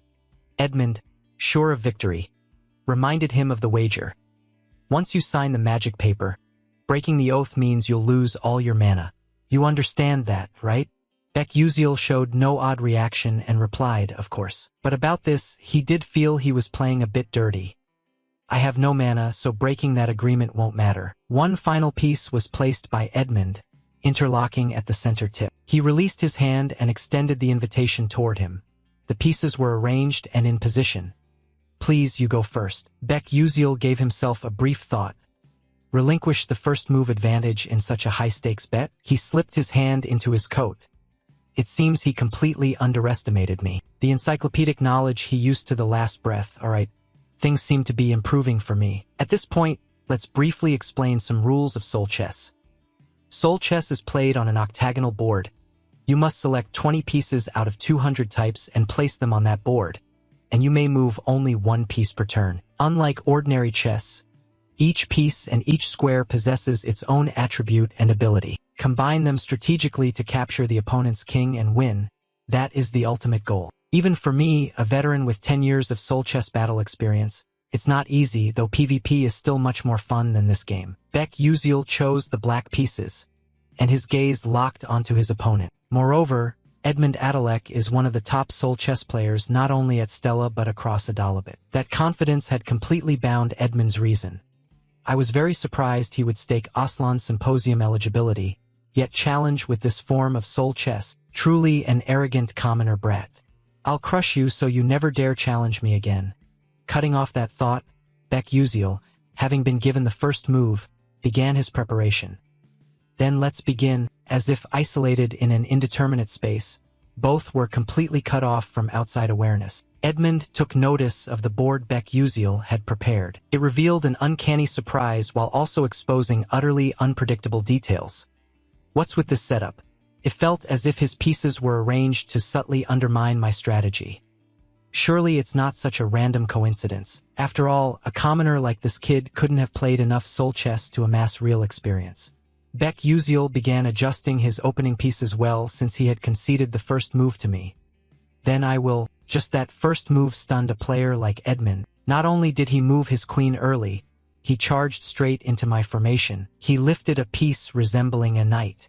This could prove the guy's an idiot. A confident curl at the corner of his mouth stretched his smile. This white piece was placed firmly on the correct white square. As the piece moved, some special transformation vaguely revealed itself in that play. More precisely, that piece quickly knocked one of Baek Yusil's pieces backward. The lead knight. Edmund was confident he'd secured an advantage. How foolish. This guy dared to push his queen into a dangerous sacrificial position from the start. The piece's trait was revealed. Rapid knight, able to traverse the board with its special movement ability. On one side, Baek Yusil played seriously. On the other, Edmund was confident in each meticulous move. Again the knight charged forward. Where it passed, Baek Yusil's pieces were knocked aside and dissolved. Still the knight, and it kept surging ahead. In this very moment, Edmund seemed unable to hide the feelings he'd concealed from the start. Covering his face and laughing with trembling, the trembling passed and the man's nature gradually came to light. Unbelievable, I didn't think you'd act so recklessly.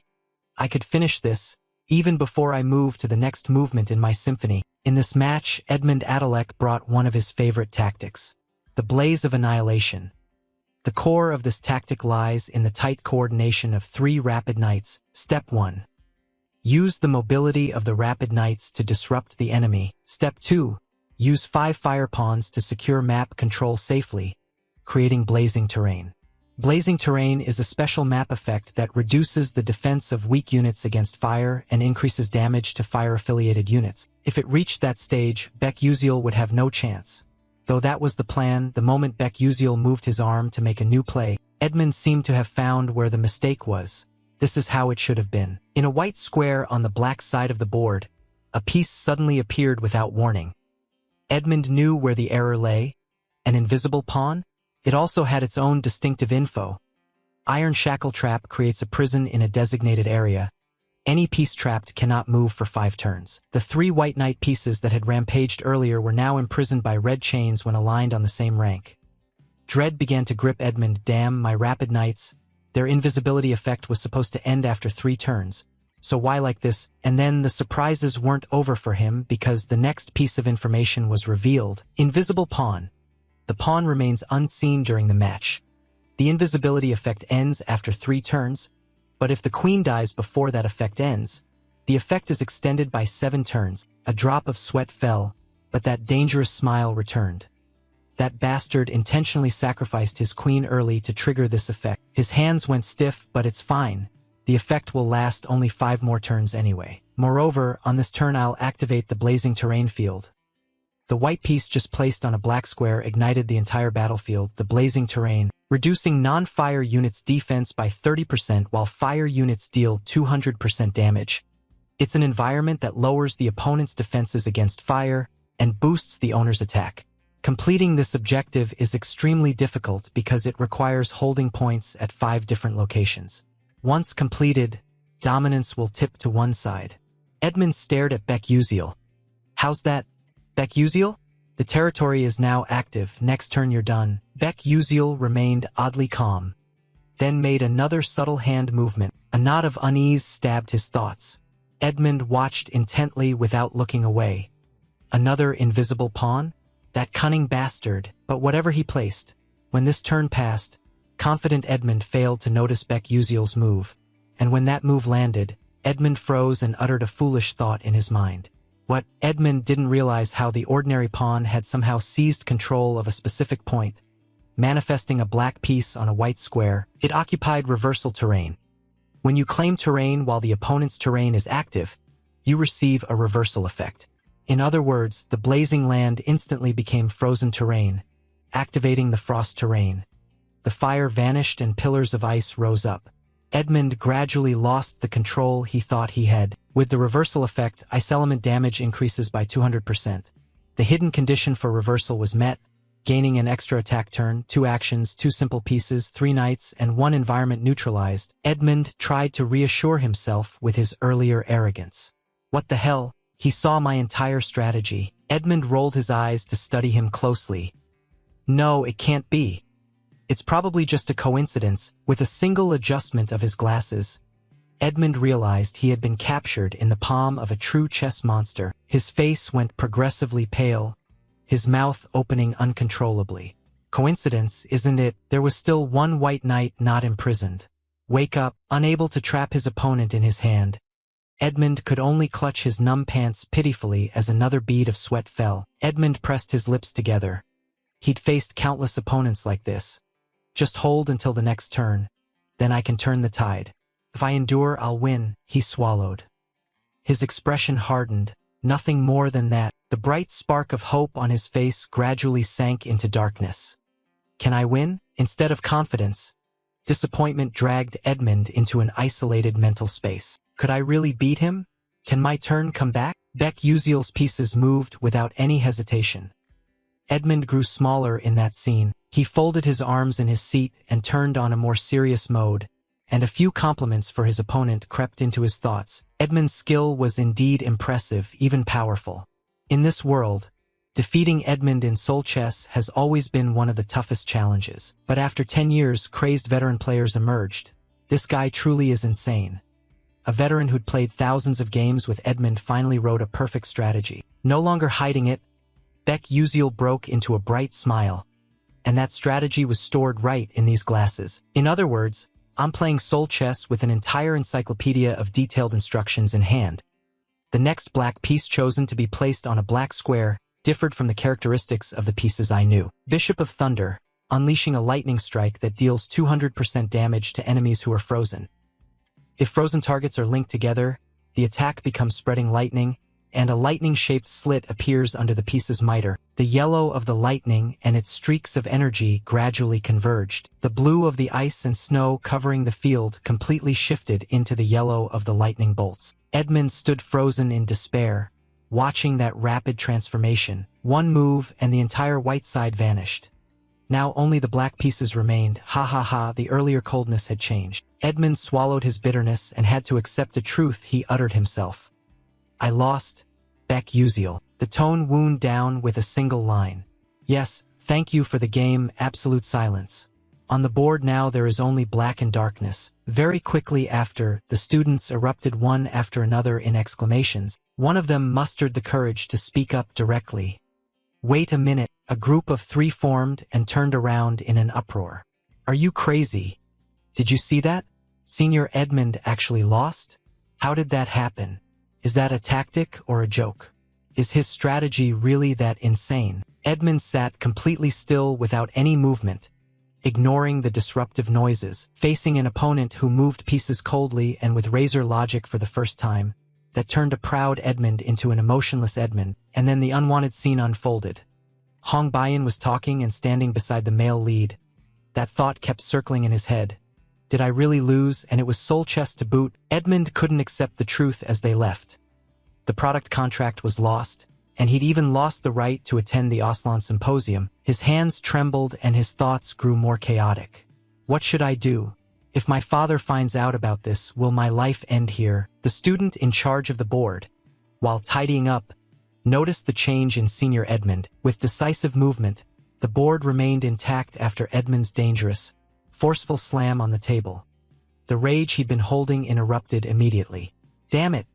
Really damn it! Because of that outburst, a few students outside didn't dare intervene further. They had no choice but to leave before things got worse. Very quickly, the quiet space held only Edmund covering his face and trembling. What should I do? Just as he seemed about to fall into despair, a familiar voice rose and untied that knot of discomfort. Senior, look up. Edmund was not mistaken. It was Hong Baiyan. Once she had his attention, Hong Baiyan composed herself and spoke in the calmest voice. I'll try to persuade that commoner on your behalf. We'll secure the rights to the product. I'll ask him to withdraw the claim he made about the Adalek ducal family. Edmund, astonished as if he couldn't believe his ears, felt a rush of excitement that loosened him for his next words. Really? Is that for real? Thank you, Hong Baiyan. Thank you so much. How can I ever repay you for this help? In a gentle voice, the princess interjected a bit. You say repay? I was born to be a queen. After that emotional loop, Edmund returned to the feeling he had right after losing the game to Baek Uziel. It had been a long time since Hong Baiyan had shown that dangerous expression. So of course she would take an interest in someone who would become my vassal. Hong Baiyan turned and left coldly. Next, I'll go meet Baek Uziel. Edmund's voice suddenly dropped to an unusually small tone. My vassal? Hong Baiyan had only gone a short distance when Edmund's heart-wrenching scream shattered what was left of the silence. That's right. At first their relationship was like king and vassal. Edmund used his power to manipulate their bond, trying to change it. But now that the balance of power has broken, they have returned to their original positions and roles. Hong Baiyan's confident smile dispelled all the tension she had been carrying for so long. The narrative shifts back to the protagonist, Baek Uziel. Stella Academy really does have a phone room. Baek Uziel was contacting the person on the other end. Hello? Yes. Please postpone all transactions with traders in Adalabit for about a month. He smiled and moved to an alternative plan. We currently intend to distribute only through royal channels. Would that be possible? The reply came quickly. Of course I'll do that. Anything you want. Thank you, teaching assistant. Having finished what he planned, he disconnected, stretched a few times, and breathed in the fresh, comfortable air. It's finally done. Fortunately, everything ended safely. But the Aslan attendance ticket isn't really all that useful, is it? So what should I do now? Anyway, the protagonist will automatically be placed among the 12 rising stars. While he sank deeper into those thoughts, someone cut in. Civilian, who else could call you so bluntly if not Hong Baiyan still being around? That said, Hong Baiyan hoped you were still nearby. As she approached Baek Uziel, she slipped her hand inside her clothes to retrieve something. Ah, you came at the right time. She held a paper out in front of him. Here, a new contract. Hong Baiyan's eyes wide and bewildered. He didn't hide his plan and said it outright. The Altarisha school will be distributed exclusively through the Adalabit royal family for 1 month. How it's used after that is up to you. Do whatever you want with it. Hong Baiyan studied the details of the new contract closely, then gripped the paper when he unexpectedly spoke in a somewhat sad tone. So, I must take my leave now. I don't want you leaving so quickly. The princess mustered her courage and added, This time I owe you. Her cheeks flushed and her voice grew softer. Thank you. Noticing the clear change in her behavior, Baek Uziel looked back, a bit flustered, and replied simply, Okay. An intrusive thought crossed his mind. Lucky to receive a thank you from her. Aware that he didn't manage his emotions well, Hong Baiyan was bashful but more cautious in her words. Hey, you said there would be a price for helping me. If you tell me what that price is, I'll pay it right away. This seemed to be something Baek Uziel hadn't considered. He touched one cheek and looked away. The price? Actually, the price Baek Uziel wanted was pretty simple. He stared at Hong Bayan. It was obvious. Hong Bayan wouldn't be tainted by evil. Instead, she would choose goodness and, with him, build the best possible happy ending. This time Hong Bayan couldn't meet his gaze. Seeing the princess like that, he didn't dare say it aloud and kept it in his heart. But even so, he couldn't suddenly say, I hope you become a good person. So, drawing on 29 years of life experience, he offered the most appropriate and exemplary response for the situation. Hong Bayan turned back, waiting for the result. The two of them became cute as they chatted. Buy me a meal. What? He patted his stomach and smiled innocently. Just treat me to a meal. I want to be full from a meal the princess buys. Hong Bayan was surprised. She hadn't expected his price to be so odd. She froze for a long moment, then a faint smile replaced her expression and her cheeks flushed again. All right, then follow me. Baek Uziel changed his step and they arrived at a new place. One thing's certain. You and the princess arrived here in the car parked beside you. You stared at that car, sweat dripping, unable to look away. For 10 years playing this game, cash items have appeared everywhere. The cars in Ether are so luxurious. Hong Bayan turned back to warn you that you can't just fixate on the car and crawl inside it. On this side, a confident smile, stars sparkling. You have to take your eyes off that car and go inside with the princess. She brought you all the way here. What has she planned? With the princess's current funds, I should be able to pick at least 5 of the best dishes in Ether, right? But reality was about to slap you. Stepping aside, Hong Bayan showed you a modest eatery. Stir-fried noodles, black bean noodles were here. Surprised? Taken aback? What could be better than the endless question marks and your bewildered face? And you even dreamed a lovely dream. Where's my big fatty salmon? Where's my salmon caviar canopy? And a bowl of black truffle mushroom cream. When the two of them sat at the same table, the atmosphere clearly split into 2 opposing sides. All the stars shifted to Hong Bayan and the collapse, while the waiter remained, waiting for them to order. Despite the attention, the princess's expression was oddly serious. These dishes look unfamiliar to me.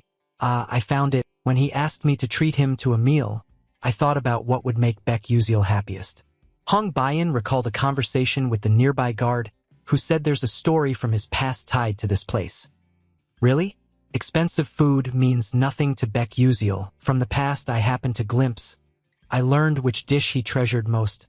Confidence in himself pointed to one direction on the menu. One item. Please zoom in closer. That's black bean noodles. But over there, Baek Uziel calmly raised his hand to order something different from what the princess expected. Give me 3 bowls of jampong and an order of crispy fried pork tangsuyuk. Huh? Hong Bayan was flustered. His round eyes asked, What's wrong? Can't I order 3 bowls? Hong Bayan stammered. No, that's not the issue. This time Hong Bayan forced herself to rethink. Why didn't he order the black bean noodles? Wasn't that his memory with his mother? And it seemed Hong Bayan realized her mistake. Of course, why would a commoner write about his mother and black bean noodles in a school assignment? He hasn't overcome his past. He still feels remorse about it, because he couldn't repay his mother's kindness he didn't understand as a child. The waiter brought the requested dishes. The food arrived. Thank you. Hong Bayan bowed her head and gradually felt ashamed for bringing him to a place like this. For him, black bean noodles weren't a nostalgic memory. They were a symbol of regret. And I hadn't even realized it. Though belatedly aware, the princess chose to tell him right away. Sorry for taking you to a place like this. Baek Uziel didn't know what the princess was thinking and responded plainly, It's okay. He raised his hand, his round eyes continuing. Life sometimes brings surprises where your wallet doesn't cooperate. But since she's a princess, adding extra dishes is fine, right? He said, My lord, we need more fried dumplings. Meanwhile, the sole chess match between Edmund Adalek and Baek Uziel had been widely circulated by the students who witnessed it. The rumor spread rapidly across the academy, growing uncontrollable. What? Senior Edmund lost to Baek Uziel? Of course the question why was asked, and the reason was revealed by many students who eavesdropped on the cafe conversation at the time. The truth was even more shocking than the rumor, sorry. I heard this from Archon, a retainer from the Adalek family. In fact, it seems Senior Edmund Adalek did that because Beck Uziel co-developed the alchemic magic technique. Just the rumor that Edmund Adalek apologized to a first-year student, and that Beck Uziel co-authored the Delta Enhancement Technique, shocked Stella Academy. His name spread not only to Arcanium but also to the Dark Mages. Arriving at the first tower, Tower 1, in the Vice Principal Aki Hayden's office with arms crossed and a face devoid of expression. That guy really is quite annoying, just a commoner, and didn't he interfere with Myzen Tyran's plan? The mysterious figure opposite, identity concealed, asked, should we handle this quietly and discreetly? Aki Hayden's face hardened as he rejected the idea. Nonsense. If even a single Stella student goes missing without reason, everything will be thrown into chaos. Handing the Oslan Symposium attendance right to someone like him displeases me, however. Taking it from him will be easier than taking it from the Adalek family. We must keep an eye on the name Beck Uziel from now on, monitor him for the time being. A new exchange followed. More importantly, what is Myzen Tyran's condition? The mysterious one answered tersely. She is suppressing her dark mana with the Hierarch's control magic. But it could erupt at any moment. Aki Hayden was forced to reassess. It is still not the right time. The familiar pact ceremony is about to take place. If she truly loses it and provokes the Spirit King, the consequences will only become more troublesome. Raiden, keep watch on Menon's condition. That way, we can use it to divert Eltman Eltwin's attention when necessary. Professor Raiden nodded solemnly in assent. Understood. With Aki Hayden's final instruction, Professor Raiden left the principal's office and headed toward the faculty building. An area almost deserted. Inside, the lights were out, forming a dim laboratory. A rack of glass tubes lay shattered. The lab equipment, including the microscope, had been dismantled into a wretched state. Only a few sheets of paper remained in acceptable condition. In the room, Professor Raiden clenched his fist and looked at something on the floor, exuding dark miasma, groaning with anger. Since this is a mission, the points of concern should be prioritized. Right before him stood the transformed form of Professor Myzen Tyran. Unable to keep her footing amid what was happening, Professor Raiden thought to himself, this has gotten quite serious. Myzen Tyran, now with bloodshot eyes, asked in a hoarse voice, did you come here to tell me to wait longer? If I endure and wait, can I return to my original position? Raiden, outwardly calm but inwardly revealing great contempt. How ridiculous, after a lifetime of stealing what belonged to others, you still dream of getting back the position that was truly yours. However, Raiden still chose to show mercy. Your usefulness is over. Once the plagiarism investigation begins, you will be stripped of all posts and expelled from the academy. Myzen Tyran panicked, regained her senses and asked in a haughty voice, then why did Aki Hayden leave me here? Raiden replied coldly and decisively, you are completely corrupted already. As a different purpose, you can certainly fulfill that role. That is why you were left here. Myzen Tyran trembled and gradually lost control of herself. Ha, are you trying to drive me mad and out of control, you bastard? As Myzen Tyran bared her fangs and was about to erupt in rage, Raiden cut her off once more. Then leave this place. Myzen Tyran stared in disbelief. What? A dark blue something rolled across the carpet. To Lac Veen, Raiden turned his back. Our people are hiding there. If you survive until you find them, break this crystal. It will release magic that suppresses your corruption. Raiden had just reached the stairs when Myzen Tyran's voice halted his steps. Why are you letting me live? Raiden didn't need to look back. I just don't want to see my own people die so miserably. When Raiden had fully departed, Professor Myzen Tyran managed to stand and step toward the crystal. Without hesitation, Myzen Tyran picked up the orb in her hand and continued walking in an unknown direction. And he stopped beside a table holding the annual plan, observing more closely what was on it. More precisely, the notes he'd left himself, but when he focused more intently on one entry, uncontrolled dark magic spilled out, squeezing out all the pent-up hatred. Myzen Tyran gradually unleashed deepening dark claws, his temperament turning increasingly domineering. How dare you? Do you really think I will walk away after you turn me into this and do nothing? I will tear everything to pieces. What Myzen Tyran had just torn apart was the familiar contract signing ceremony. Time passed quickly. Today was the Stella Academy students' first field trip to the cradle of the sacred tree to attend the familiar contract signing ceremony.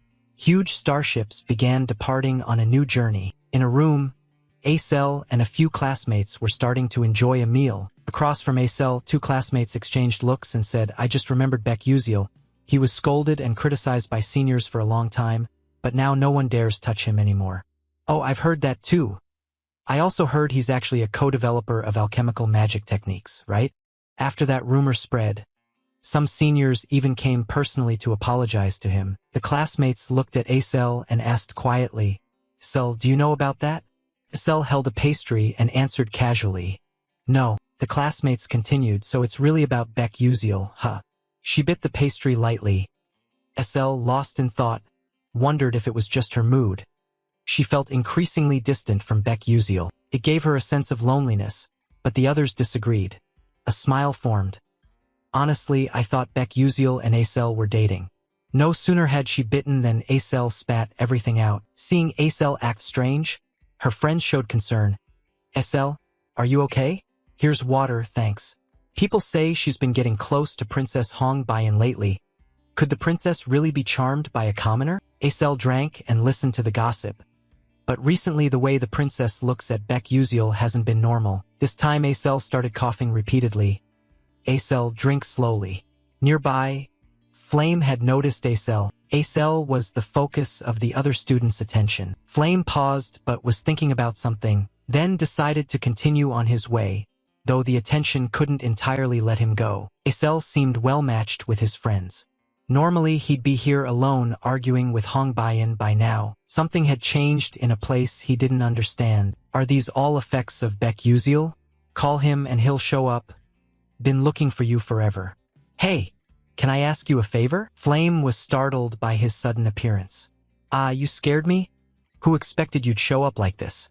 In that exact mood, Flame asked, "What's up?" He produced something with a blank expression. "Pick me a flower from here, the Hambaram flower, the wind flower." Flame paused to ask, "Hambaram? The flower that always faces one direction. Do you think I'm a vending machine for flowers?" Though he said that and thought so, Flame's hand reached toward the soil box the boy held out. After a moment, Flame's magic activated. A jade-green light highlighting a spot. Quickly, a shimmering white 5-petaled flower bloomed in the box. Beck Uziel smiled. Eyes narrowed, having gotten what he wanted. "Thanks." Flame folded his arms. "I know something's off with you.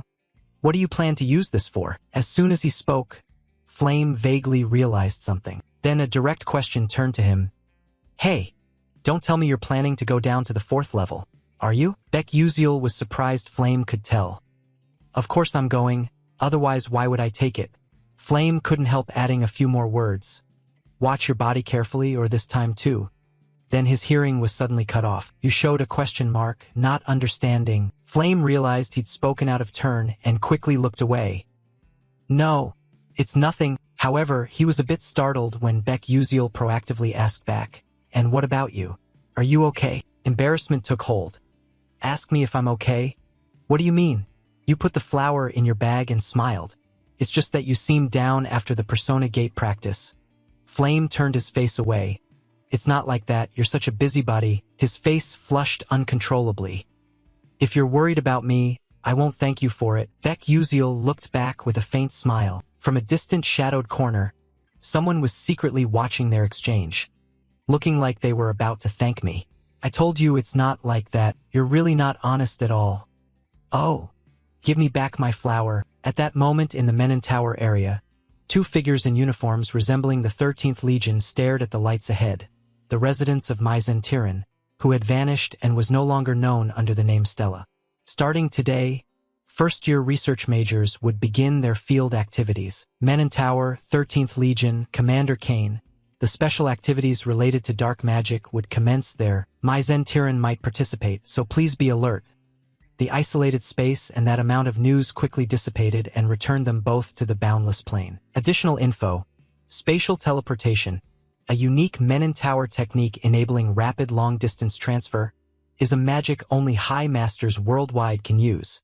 However, even with that astonishing magic, the two departed with no special sign. Standing beside the commander was Vice Commander Hazen Macaron, loudly complaining about the news. "Oh my, why is the owner of the Ivory Tower so obsessed with Stella?" Commander Kane, displeased, corrected his tone seriously. "The tower's master possesses prophetic power. Stop spouting nonsense and follow me." Vice Commander Hazen Macaron couldn't stand that tone and snapped back with a huge scowl.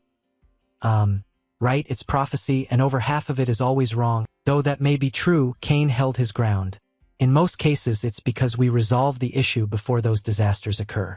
Or perhaps those events were prevented by other factors before we arrived. Hazen Macaron conceded that point.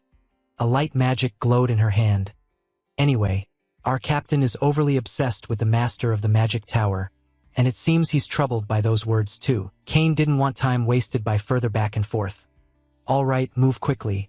Immediately the linked magic circles formed, and the two vanished in an instant. Back to the main topic. Stella Academy frequently takes more field trips than planned during its development. They establish teleport gates at over 20 locations for the ships. One notable example is the cradle of the celestial tree, also the place that nurtures the cloud flowers. This time homeroom teacher Lee Hanwall gathered the students in a fairly large area. His voice carried responsibility. Attention! After participating in the World Tree's birthday celebration, the familiar contract signings will take place and begin tomorrow. Use your time freely and well until assembly time. 12 students answered in unison.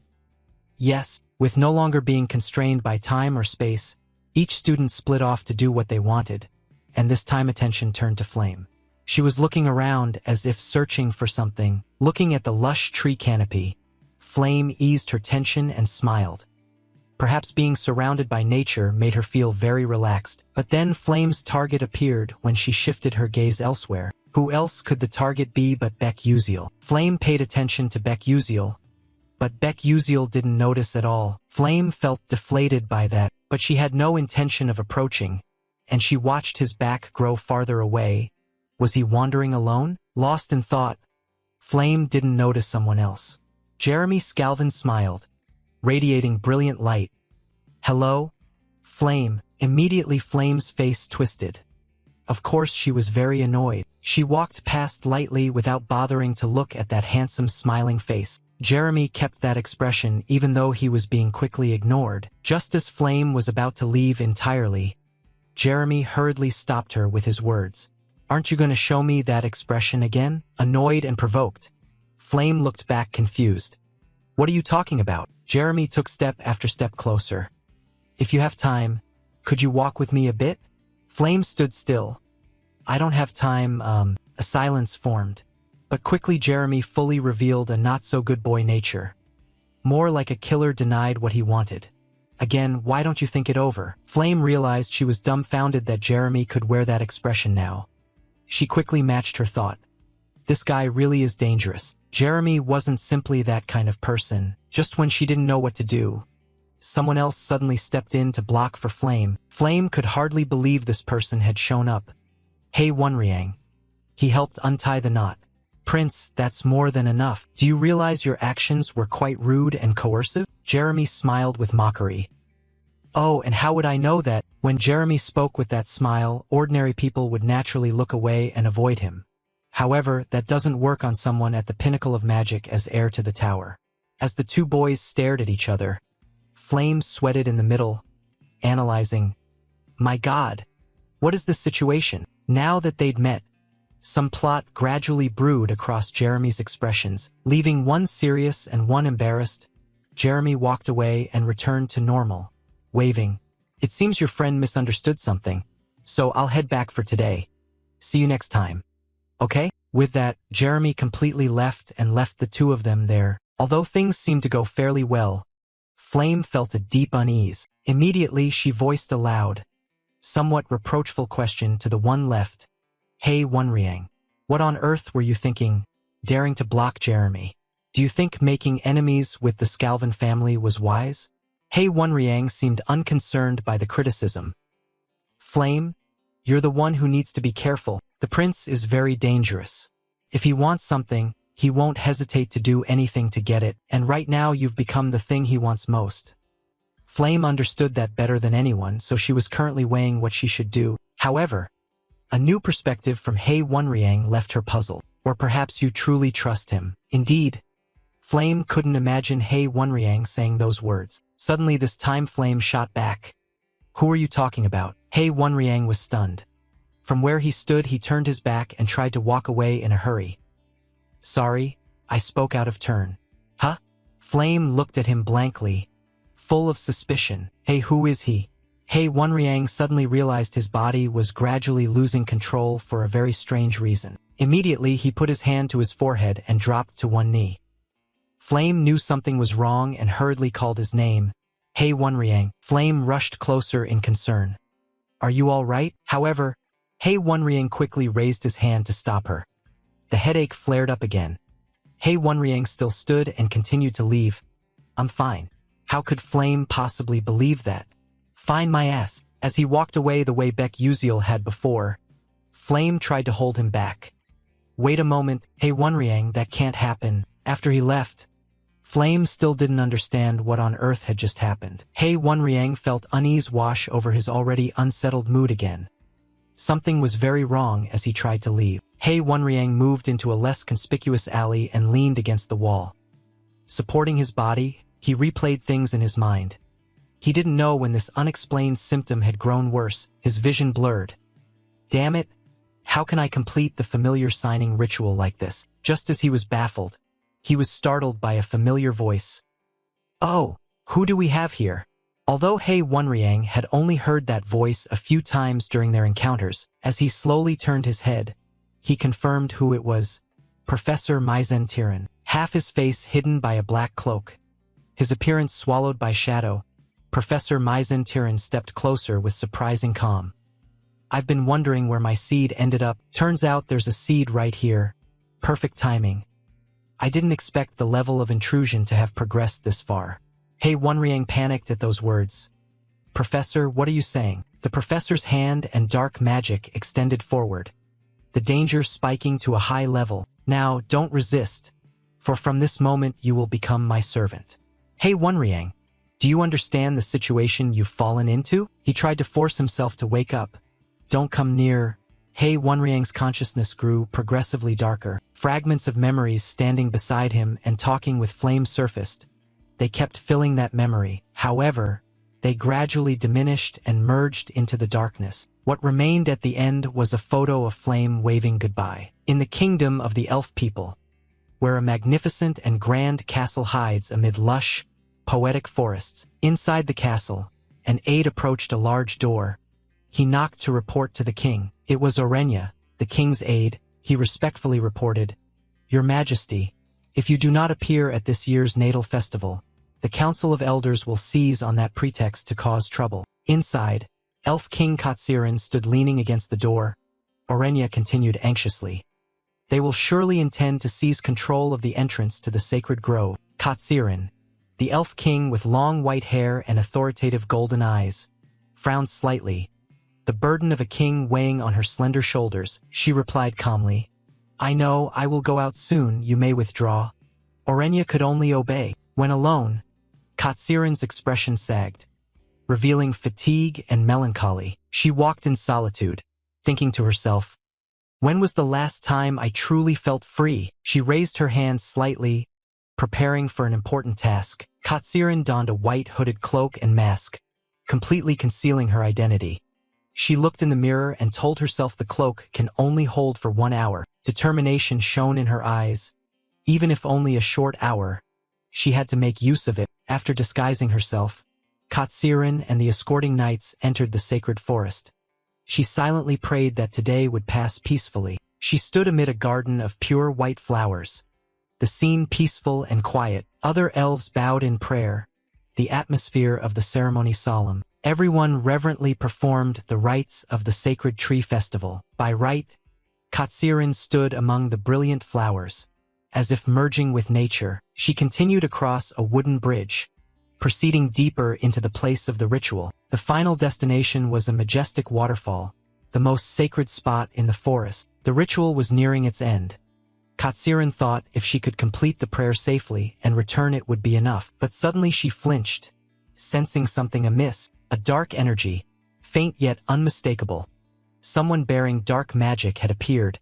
Katsirin's golden eyes flashed in the gloom. Katsirin realized immediately, a dangerous dark mage has infiltrated this holy land. She glanced at her knights, including Orenya, but none of them seemed to notice. She understood that only she could sense this dark power, By decree, the Elf King must remain silent throughout the festival. But she could not stand idly by while a dark mage defiled this sacred place. Katsirin clenched her hands. Her gaze steady, she resolved inwardly. There is no other way, Katsirin affirmed. I will have to deal with this myself. Meanwhile, in another scene, Flame was rushing off somewhere. She panted and thought, I followed Hei Wonriang because he looked strange. But Flame anxiously looked around. Where did he go so fast? Suddenly, she found Hei Wonriang.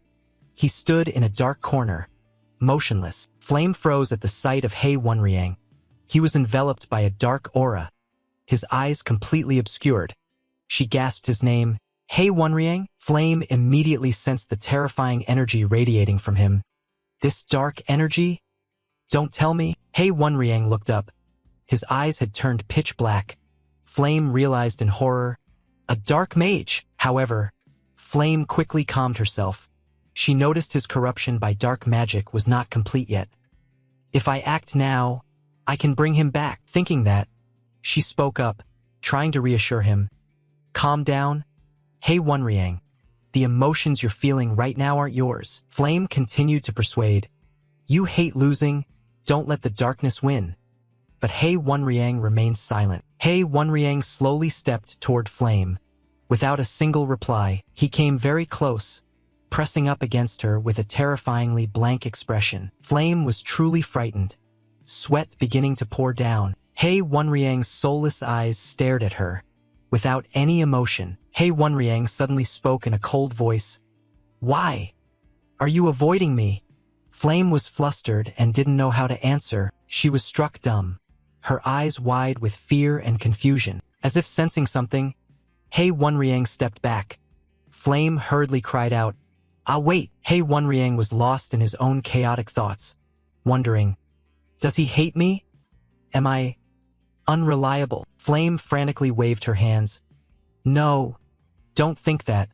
But a powerful burst of dark magic suddenly erupted from somewhere and struck across, cutting her off. She had no time to react, only able to stare in shock at the pouring dark energy. A violent explosion of dark energy engulfed the space. Flame hurriedly raised her hands to shield herself from the sudden attack. The smoke and dust from the blast slowly cleared.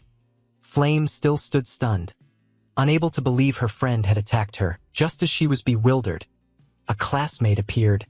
Flame exclaimed in surprise, Ma Yuziong! Ma Yuziong rushed over and asked anxiously, Are you okay? Flame looked at Ma Yuziong and said, That dark lightning just now. But Ma Yuziong brushed it off with a smile. Sorry? Please forget it. Ma Yuziong's expression turned serious. He looked at Hei Wonriang immersed in dark magic and asked Flame, Still, why didn't you fight back? You almost died. Flame explained.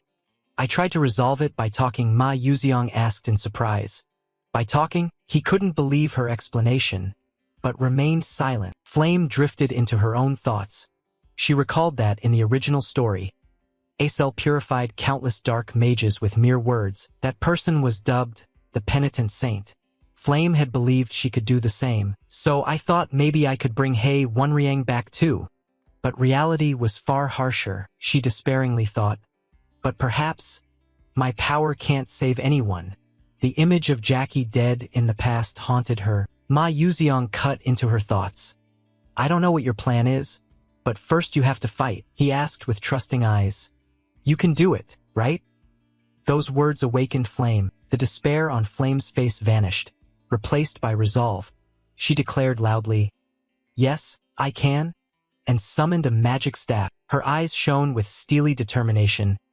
This time, I won't let anyone die like Jackie. Flame raised her staff high, gathering all her will and strength, shouting, I will definitely save you, Hei Wonriang. In the kingdom of the elf people, where a magnificent and grand castle hides amid lush, poetic forests. Inside the castle, an aide approached a large door.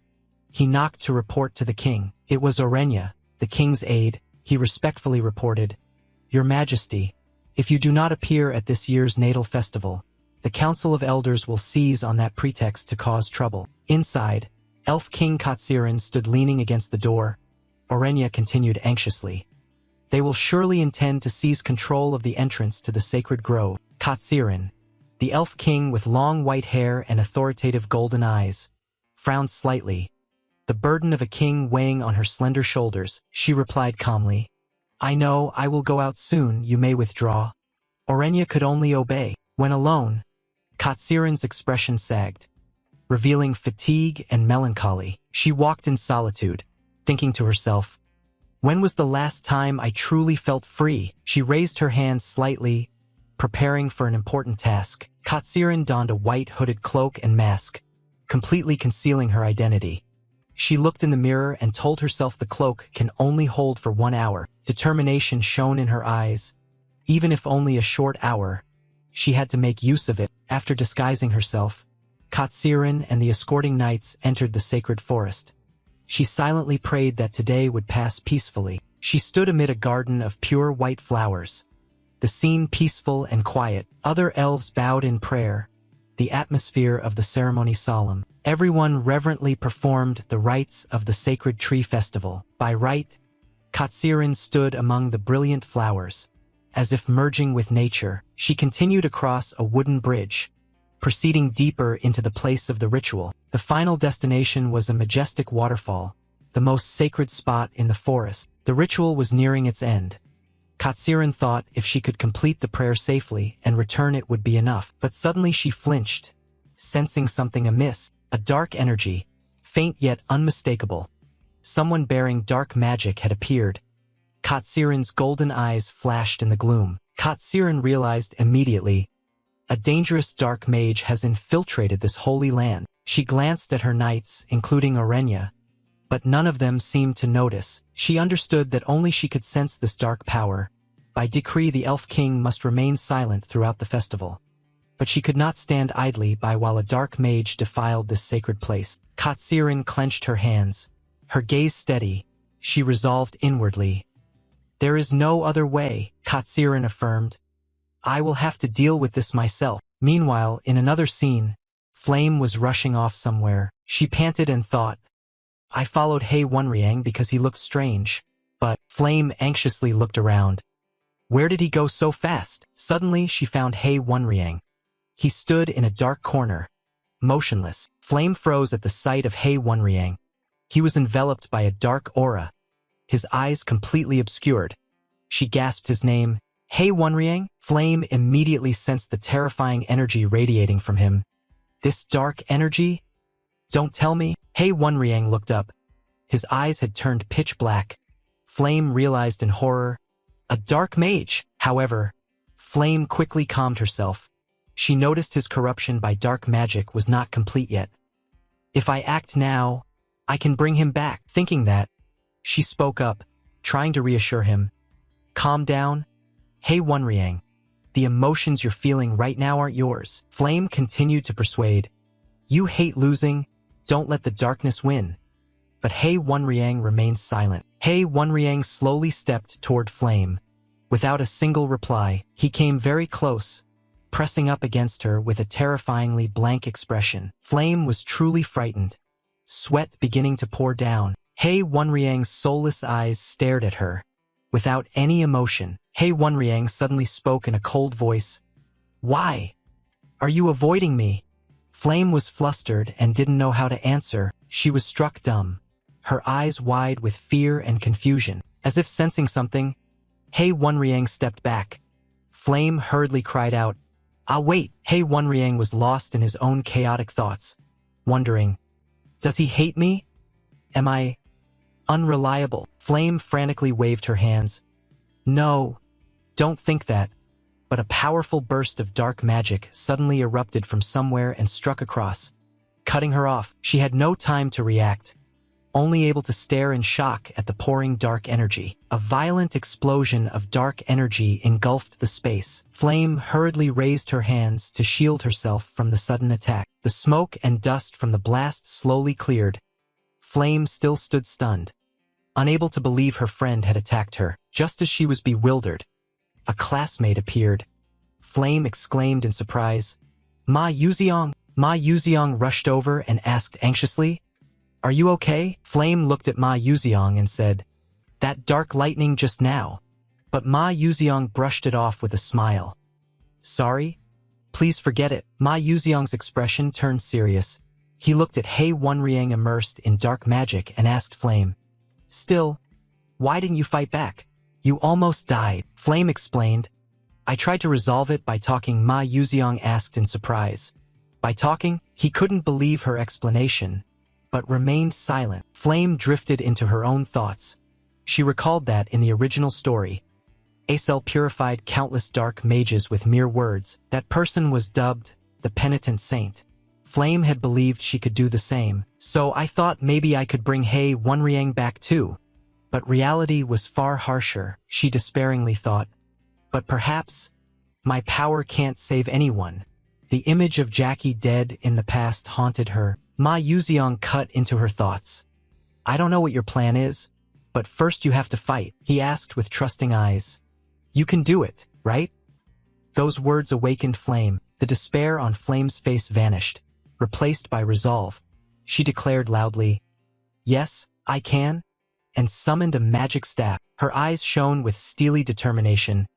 This time, I won't let anyone die like Jackie. Flame raised her staff high, gathering all her will and strength, shouting, I will definitely save you, He Wenriang. The scene returns to the spring of first year at the secondary division. He Wenriang, then 14 years old, was a youth with a cold, arrogant appearance. And this is Ma Yuziang, also 14, a youth with black hair and red eyes, who had taken the top spot from He Wenriang. Unable to accept this fact, He Wenriang strode straight up to Ma Yuziang and issued a challenge. Ma Yuziang looked extremely surprised by this sudden proposal. He pointed at himself and asked in disbelief, Are you talking to me? Why suddenly want a one-on-one duel? With a determined expression, He Wenriang declared, I cannot accept you being above me. Let's settle the ranking fairly. Ma Yuziang was still bewildered by his opponent's declaration. He hadn't expected the ranking to matter so much. However, instead of refusing, a mischievous smile spread across Ma Yuziang's face. Fine, then let's try. Ma Yuziang agreed. Both of them walked out to the arena. Ma Yuziang appeared quite relaxed, holding his magic staff and murmuring, a magic duel, huh? He gripped the staff tightly, ready for the upcoming match. With confident demeanor, Ma Yuziang even allowed He Wenriang to strike first. He Wenriang was annoyed by Ma Yuziang's attitude. He muttered, Look at that posture. In He Wenriang's mind full of doubt, could this guy really be a genius? He couldn't believe someone so lax could be above him. He Wenriang was the heir of the Moonful Tower. He learned magic as soon as he could read and trained tirelessly to become the greatest magic warrior. But when the new student rankings were announced, Ma Yuziang was first and he was second. He Wenriang stood stunned, unable to believe his eyes. I'm second. To him, the existence of the genius Ma Yuziang was a thunderclap. When the other students called Ma Yuziang to join them, He Wenriang could only stand and watch from afar, his heart full of grievance. Ma Yuziang casually answered his friends' calls, while He Wenriang thought to himself, So that's Ma Yuziang. But the more he observed, the more disappointed He Wenriang became with his rival. He read strange books unrelated to studies, and was lazy every day without any effort. He Wenriang could not accept that someone like that could be better than him. He vowed to prove his efforts were not in vain, but the result was disastrous. With a crisp clang, He Wenriang's staff snapped and flew onto the grass. He Wenriang stood frozen in the arena. He was completely defeated by the opponent he once despised. He Wenriang was stunned, his face dotted with sweat. He couldn't believe this outcome. Did I really lose to him? He Wenriang looked at Ma Yuziang, who still stood firm with his staff in hand, and scathed. Ma Yuziang merely glanced at his opponent indifferently, as if this victory was nothing to worry about. Contrasting He Wenriang's shock, Ma Yuziang appeared innocently surprised. Huh? I won? By the way, one-on-one magic duels are fun. Ma Yuziang's indifferent attitude poured salt into the wound, making He Wenriang clench his fist in anger. Ma Yuziang even stepped closer, patted his shoulder and smiled brightly. That was fun thanks to you. Let's duel again next time. Belittled by his opponent, Hei Wonriang's pride was deeply wounded. He could only fall silent and stare at the ground. He clenched his fist, trembling with rage. Why did I lose? Standing alone on the ruined arena, Hei Wonriang sank into despair. He couldn't understand why he lost to someone who didn't study or work hard. Is this what they call a genius? But then he picked up his broken staff, his eyes flashing with determination. No, this time it's just that I haven't trained enough. If I try harder, I can win. From that day, Hei Wonriang threw himself into training like a madman, training until he nearly collapsed. But no matter how hard he tried, the result didn't change. Hei Wonriang failed once again at the hands of Ma Yuxiang. The more he fought, the more he lost, which was absurd. After analyzing all of Ma Yuxiang's magic, he challenged him again but still couldn't believe the truth that the gap between them was so large. After another defeat, Ma Yuxiang reached out his hand, offering to help Hei Wonriang up, and with that same radiant smile, he said, "This time was more fun than the last. Let's duel again next time." Hei Wonriang looked at the hand before him, his emotions in turmoil. Humiliation and a will for revenge intertwined in his eyes. Finally, he grasped Ma Yuxiang's hand. Hei Wonriang declared firmly, "Next time, I will definitely win." Ma Yuxiang just laughed and replied, "Haha, I'll be looking forward to it." Although he had to admit Ma Yuxiang was a genius, Hei Wonriang did not give up. To prove the time and effort he had spent, he promised himself that one day he would defeat Ma Yuxiang. And now, the scene returns to the brutal present. Hei Wonriang in his blackened state was choking Ma Yuxiang. "This time, I can win? I thought so." Suddenly, Ma Yuxiang blocked Hei Wonriang's hand and taunted. "Is that all? Getting drunk on the power of dark magic and losing yourself like this? I'm disappointed in you, Hei Wonriang." Hei Wonriang roared, madness seeming to have clouded him. "I trained hard just to face you." Ma Yuxiang only sneered. "Trained, you say?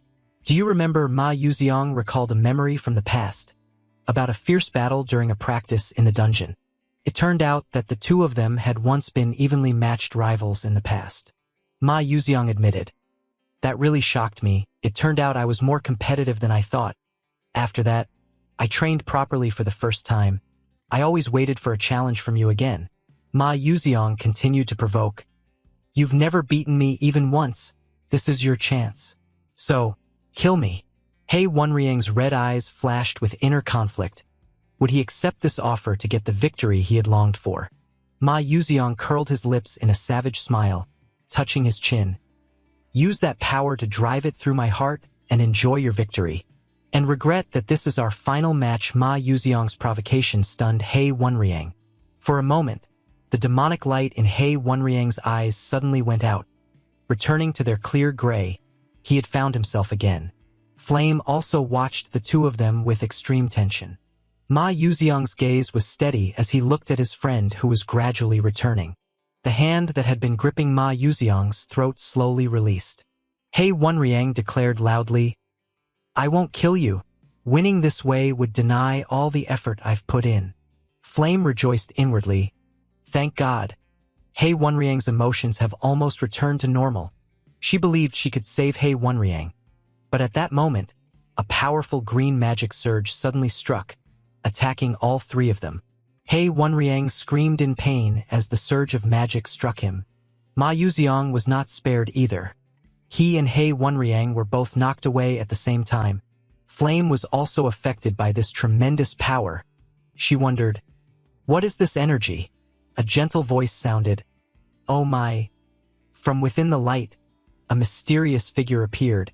The footsteps drew nearer. A woman in elegant attire was approaching. Golden earrings glittered on the ears of the mysterious woman. A tall woman with reddish-brown hair, wearing glasses and holding a spear appeared. A voice rang out, asking her, "You are Maizen Tyran, aren't you?" Hazen Macaron gently held the wand standing there, invisibly creating a great pressure that kept Flame from moving and forced her to kneel. Slightly annoyed, Flame, squinting, vaguely realized exactly who the opponent was.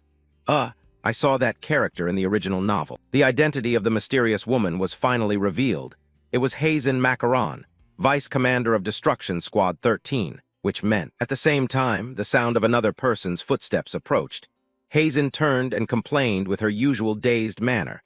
After all, the prophecy was completely wrong, wasn't it? The captain tightened his cold fist and walked on, his expression unchanged. Only his words changed. Keen spoke. "Stop the nonsense, Hazen. And this is Keen, Commander of Destruction Squad 13. He had long black hair and a sharp gaze, radiating a very strong and decisive aura.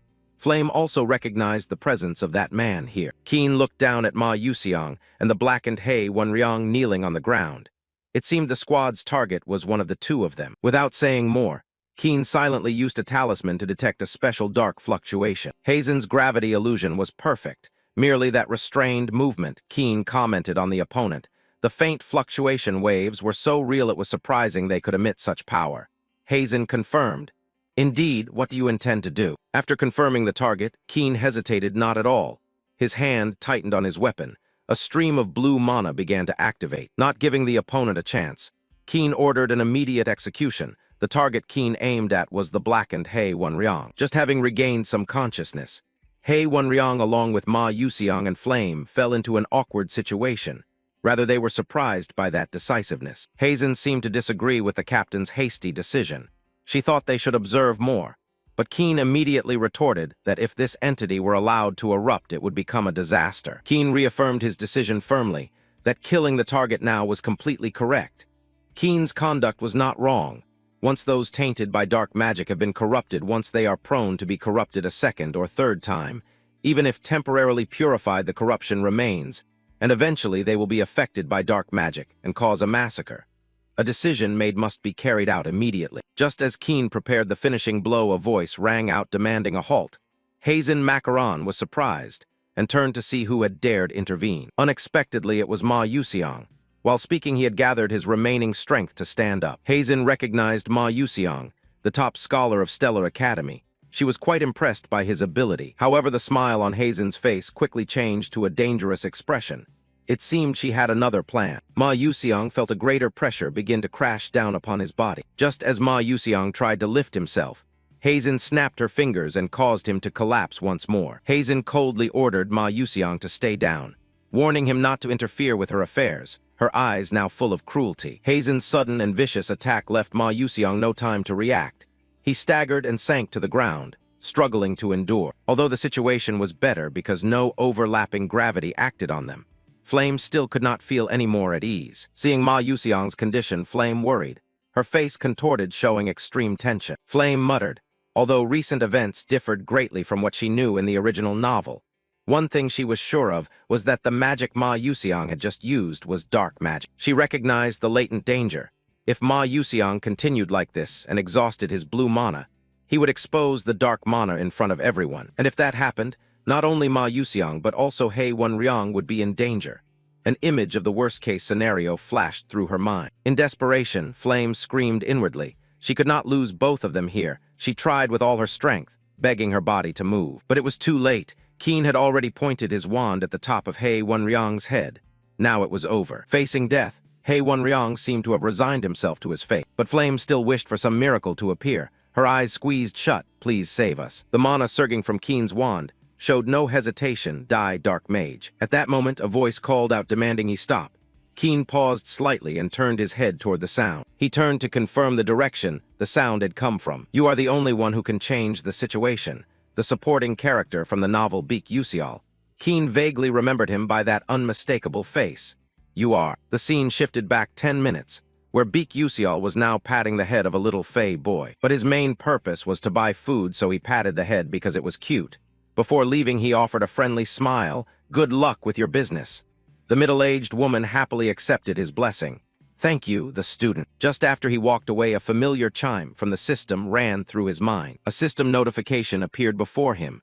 It announced that a variable had occurred in this episode of the story. Next came an even more terrifying message.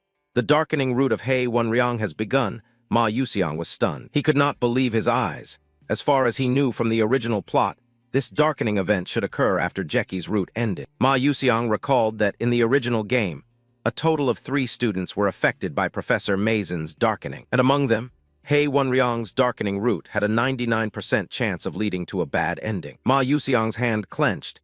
He knew well the horrific and insane nature of this mission.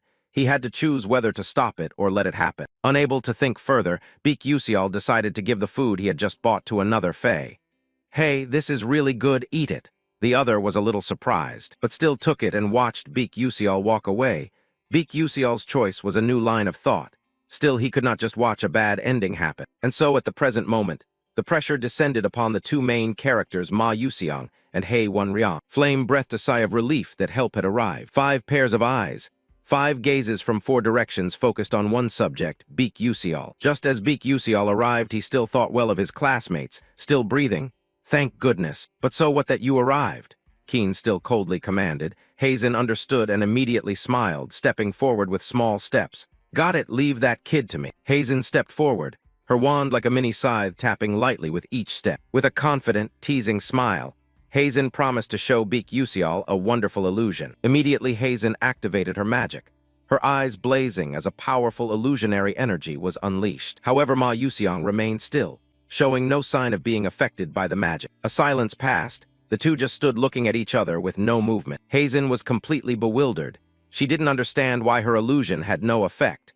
Her confident expression vanished and was replaced by bewilderment. Oh my, unbelievable. She waved her wand several more times. Ma Yuxiang still stood firm, unmoved.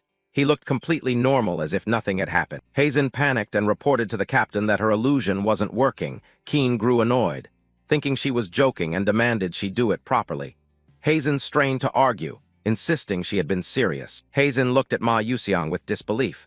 Why would someone be immune to her illusion? Reassess the issue. Need to analyze the problem more thoroughly.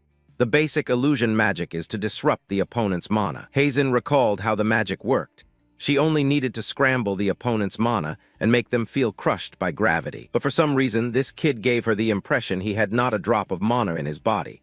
Attacking him was like trying to lock a slime's joints. Utterly useless. This shocked Hazen greatly. Her magic was at least level 5, a very high tier. Hazen stared at Beak Yuxial, her head full of questions.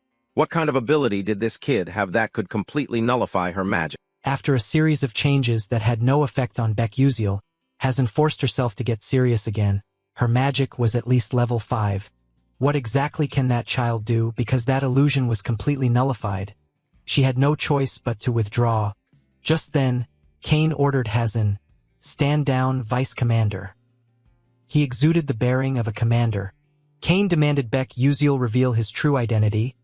Beck Yuziel calmly answered he was a first-year student in the Combat Magic Department at Stella Academy. However, Kane did not want to hear that known story. No, he meant tell your real name. Beck Yuziel was flustered, insisting he really came from Stella Academy. But Kane remained suspicious, thinking he was hiding something, and refused to accept the truth. Kane decided not to press further about Beck Yuziel's identity. Instead, he warned him not to interfere in their affairs.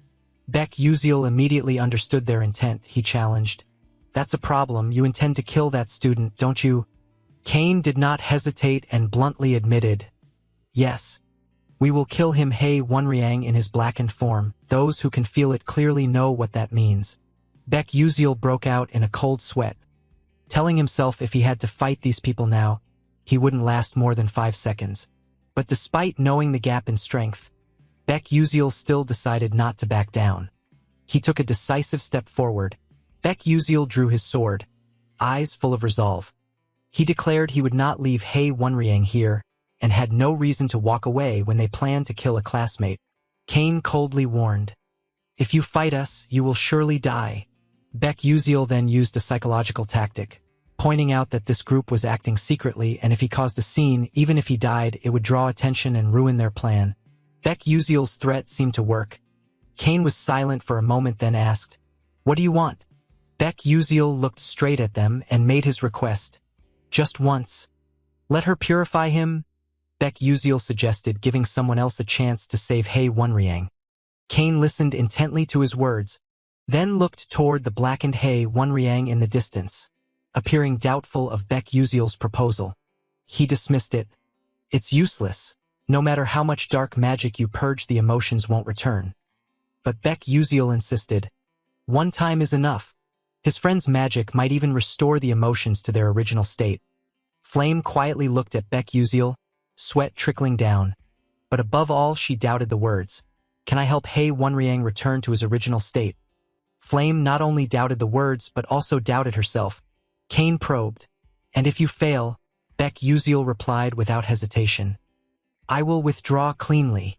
Cain narrowed his eyes, silently considering Baek Yuziel's determination and firm promise. To Cain it wasn't a bad proposal.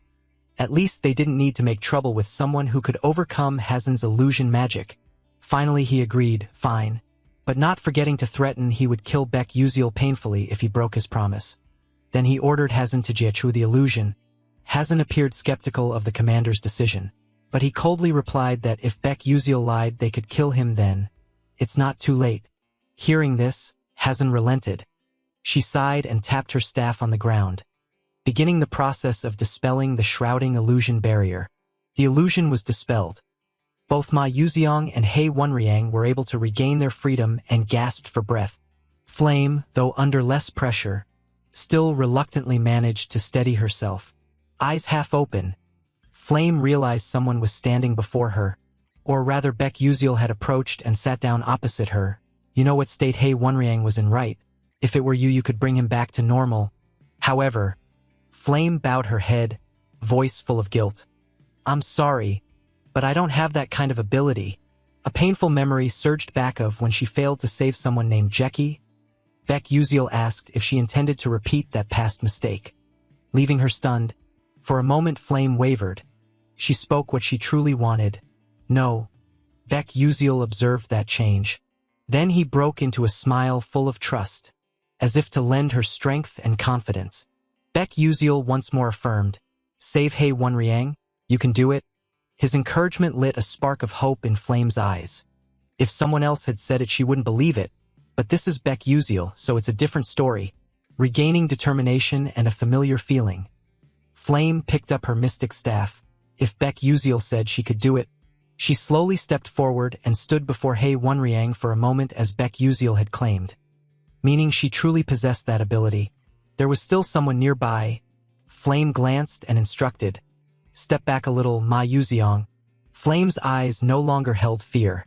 Instead, they bore firm resolve and steely determination.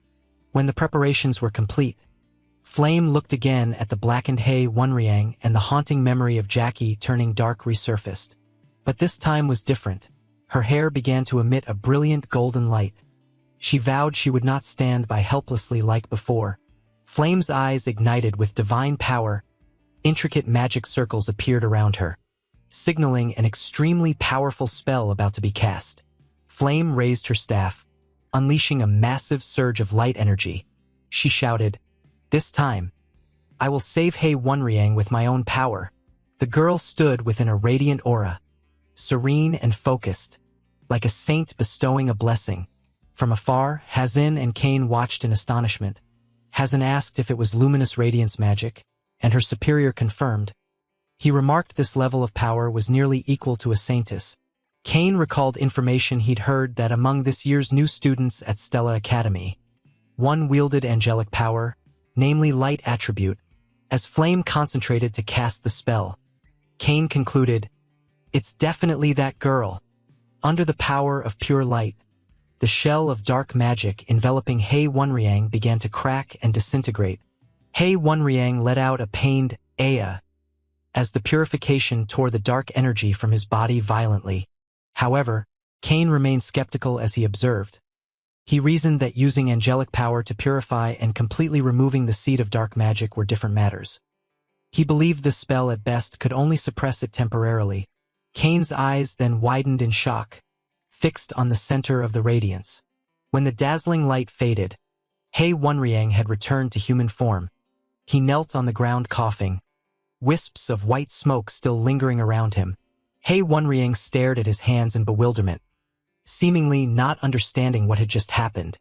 He could only utter, "Huh." Then Hei Wonriang heard a slightly choked voice from the person standing before him. Thank goodness. Flame smiled radiantly, tears welling with happiness. She rejoiced that he had finally returned to normal. But the joy did not last long. Hei Wonriang suddenly shouted, Flame, and immediately after, Flame collapsed exhausted to the ground. Immediately, a pitch-black blade pressed against He Wonriang's throat, leaving him frozen in terror. The one who acted was Cain, he said coldly. Then, to be sure, check it out. Very quickly they formed into 2 teams of 3. Ma Yuziang and Baek Yuziel tended to Flame. Cain and Hazan focused on He Wonriang. Hazan stepped forward to ask the results. Cain replied that He Wonriang was completely normal. It was hard to believe he had been corrupted. He concluded that he was just an ordinary human. But then he made a shocking conclusion. More precisely, He Wonriang had never truly had those emotions, as if they had been forcibly implanted in him. The one who used him as a host was indeed extremely powerful. After delivering that staggering assessment, Cain turned his back. Hazan asked what they should do now. He simply replied, "Let's go." Hazan watched Cain's retreating figure and thought to herself that it seemed her commander had been psychologically shaken quite deeply. She smiled enigmatically, as if finding the situation more interesting than she had expected. Hazan recalled that her organization had always believed those consumed by dark magic could never return, and they had always mercilessly eliminated them. Yet now that iron conviction had been overturned by these children. Meanwhile, Baek Yuziel's group was caring for Flame and comforting the still-stunned He Wonriang. A mysterious smile spread across Hazan's lips, as if she had discovered something extremely intriguing. Before leaving, Hazan waved goodbye. "See you later, kids."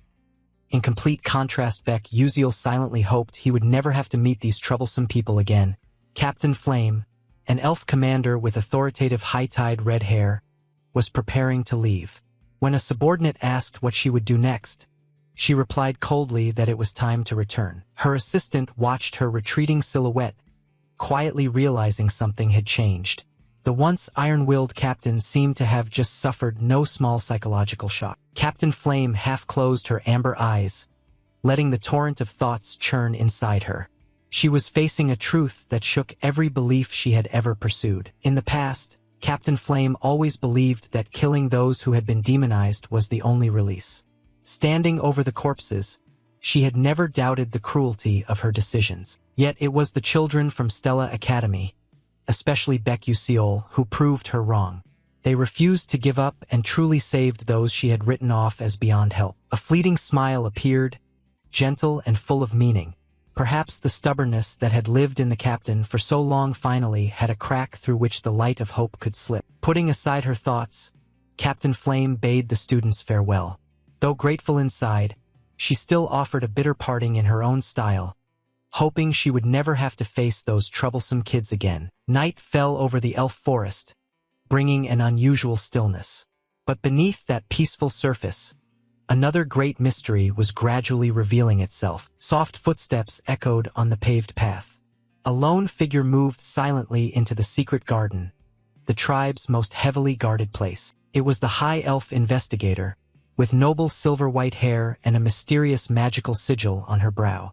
She had come to investigate the shocking intrusion that had occurred. Strangely, although she had tracked traces of dark magic beforehand, there were no traces left here.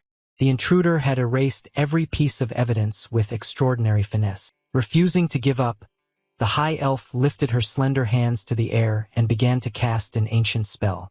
She silently called to the winds, asking them to recount what they had witnessed. The spell, Memory of the Wind, began to whirl around her, glinting with ethereal motes. It was an extremely difficult rite, demanding concentration and supreme magical power. The motes danced around, carrying fragments of past memories. The investigator closed her eyes, striving to sense the slightest tremor from nature. Suddenly her eyes widened in astonishment. The images flashing by revealed an undeniable truth. Someone had deliberately tampered to erase this land's memories. Someone deliberately erased the memories of this place, she exclaimed in alarm as she realized a non-trivial power had set foot here. Although her magic was draining, the high elf gritted her teeth and endured. Sweat ran down her brow, but her eyes burned with resolve. She had to discover who that was. Invoking even the name of the Elf King as an oath, she demanded the wind reveal more. Magic surged to its peak, causing the surrounding air to tremble violently. Under the power of the great spell, the motes on the ground began to link together, more clearly reconstructing what had happened in the dark. In the bubbles of memory that formed, Stella Academy uniforms became unmistakably clear. The investigator was stunned. Could the intruder really be a student from there? But what shocked her most was not the intruder's identity. It was a strange scent lingering in the air, a fragrance she never imagined she would encounter here. A memory of an ancient entity, Iphenol, rose in her mind. There was no mistaking it. This was the signature scent of that god. Confusion showed plainly on the high elf's face. Iphenol was supposed to be in eternal slumber. So why did traces of him appear at the scene of this theft? Suspicion gradually formed in her mind. Could the sleeping god's scent be connected to the intruder? The pieces of a large conspiracy were frighteningly beginning to fit together. Her magical energy nearly spent her, leaving her on the verge of collapse from exhaustion. However, before everything faded, the investigator realized the severity of the situation. Something priceless seemed to have vanished from this place. The high elf investigator narrowed her eyes, filled with suspicion and sharp deductions. She considered every possible scenario regarding the shocking break-in. A hazy image of the mysterious intruder holding the heart of Iphenol formed in her mind. The investigator realized that if the intruder and the artifact thief were the same person, the matter had become extremely serious. She clenched her fist in silent fury. Everything was now clear. The deliberate erasure of the scene's memories was meant to conceal a catastrophic crime. Forgiveness was no longer in her vocabulary. I will make you pay for what you've done. Her amber eyes flared with hatred as she vowed to hunt down the thief no matter where he hid. Scene change. Warm morning sunlight washed over the buildings of Stella Academy.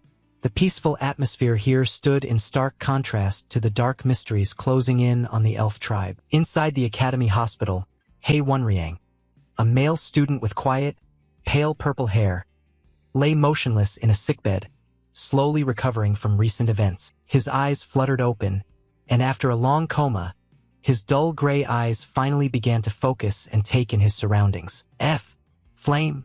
Wonriang exclaimed in surprise when he saw Flame sitting beside his bed. The girl with moss-brown hair and her signature white bow smiled brightly, her hands busy peeling a red apple for him. Wonriang slowly sat up, still a bit dizzy. Flame explained he was in the hospital and asked if he remembered anything about what had happened. Flame offered a plate of neatly peeled and sliced apples. She reassured Wonriang that she had handled everything by giving Professor Li Hanwal a plausible explanation and ensuring Baek Yuziel and Ma Yuziang would keep absolute silence. Wonriang listened attentively, his mind turning to the very important Beast Covenant ceremony soon to take place. Flame advised him to prioritize rest above all else, no matter how much he wanted to attend the ceremony. She warned of potential side effects if he pushed himself before fully recovering. Surprisingly, Wonriang agreed without argument, promising to rest if she wanted him to. Flame was a little taken aback, noting that for some reason he was unusually obedient today. Satisfied with his answer, Flame waved goodbye and told him to take care. She had to leave early for an upcoming meeting. Wonriang watched her retreating figure with an unreadable expression. He softly called her name, Flame. Flame stopped and turned back, curious. Wonriang seemed about to say something important. His lips trembled slightly, but the words caught in his throat, leaving him hesitant for a moment. No, it's nothing, Wonriang finally muttered, prompting Flame to look at him in puzzlement, wondering what he had meant to say but then stopped. Suddenly Flame remembered something and broke into a mischievous smile. She told him that as soon as he was discharged, he absolutely had to treat her to a very expensive meal to make up for it. I'll pick the most expensive item on the menu, so get ready, understood? She declared playfully, while Wonriang looked at her with a mix of helplessness and fondness. A gentle, sincere smile finally spread across Wonriang's face. All right, I agree.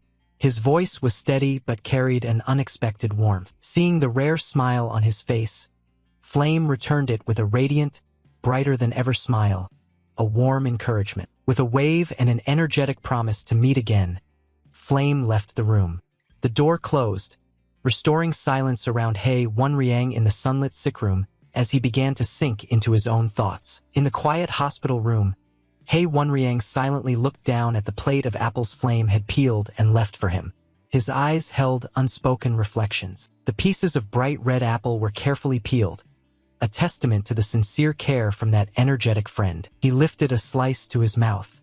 The sweet taste spread, bringing an unusual warmth into the heart of the genius who usually kept a cold exterior. At the same time, at the root of the world tree, a mystical space bathed in brilliant emerald light opened before the students of Stella Academy. Professor Lee Han-woo, with a stern face and sharp gaze, began to explain the rules of the Beast Covenant trial. He emphasized that this was a pocket realm, offering experiences completely different from the real world. The students would have exactly 1 week to find their spirit beasts. However, they were allowed to operate only up to the 3rd level. The 4th level was strictly off-limits, protected by an extremely strong magical barrier. Good luck! After the professor's instructions, the students began to step into the radiant entrance, ready for the Academy's first major challenge. Episode 7 of the journey, titled Beast Covenant, officially began, promising fateful encounters with mysterious creatures. Baek Yu-seol stepped inside, his body immersed in the pure flow of the world tree's mana.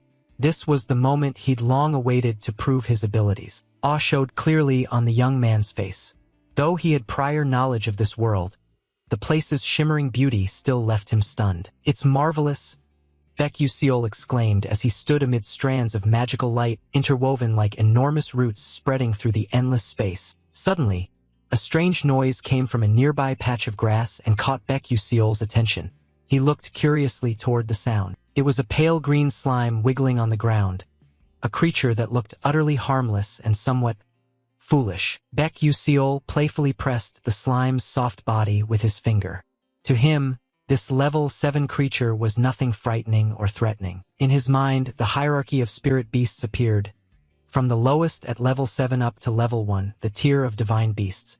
Although a level 7 slime had only a 5% success rate for forming a covenant, it remained the most popular choice for beginners. Still, Baek Yu-seol smiled confidently.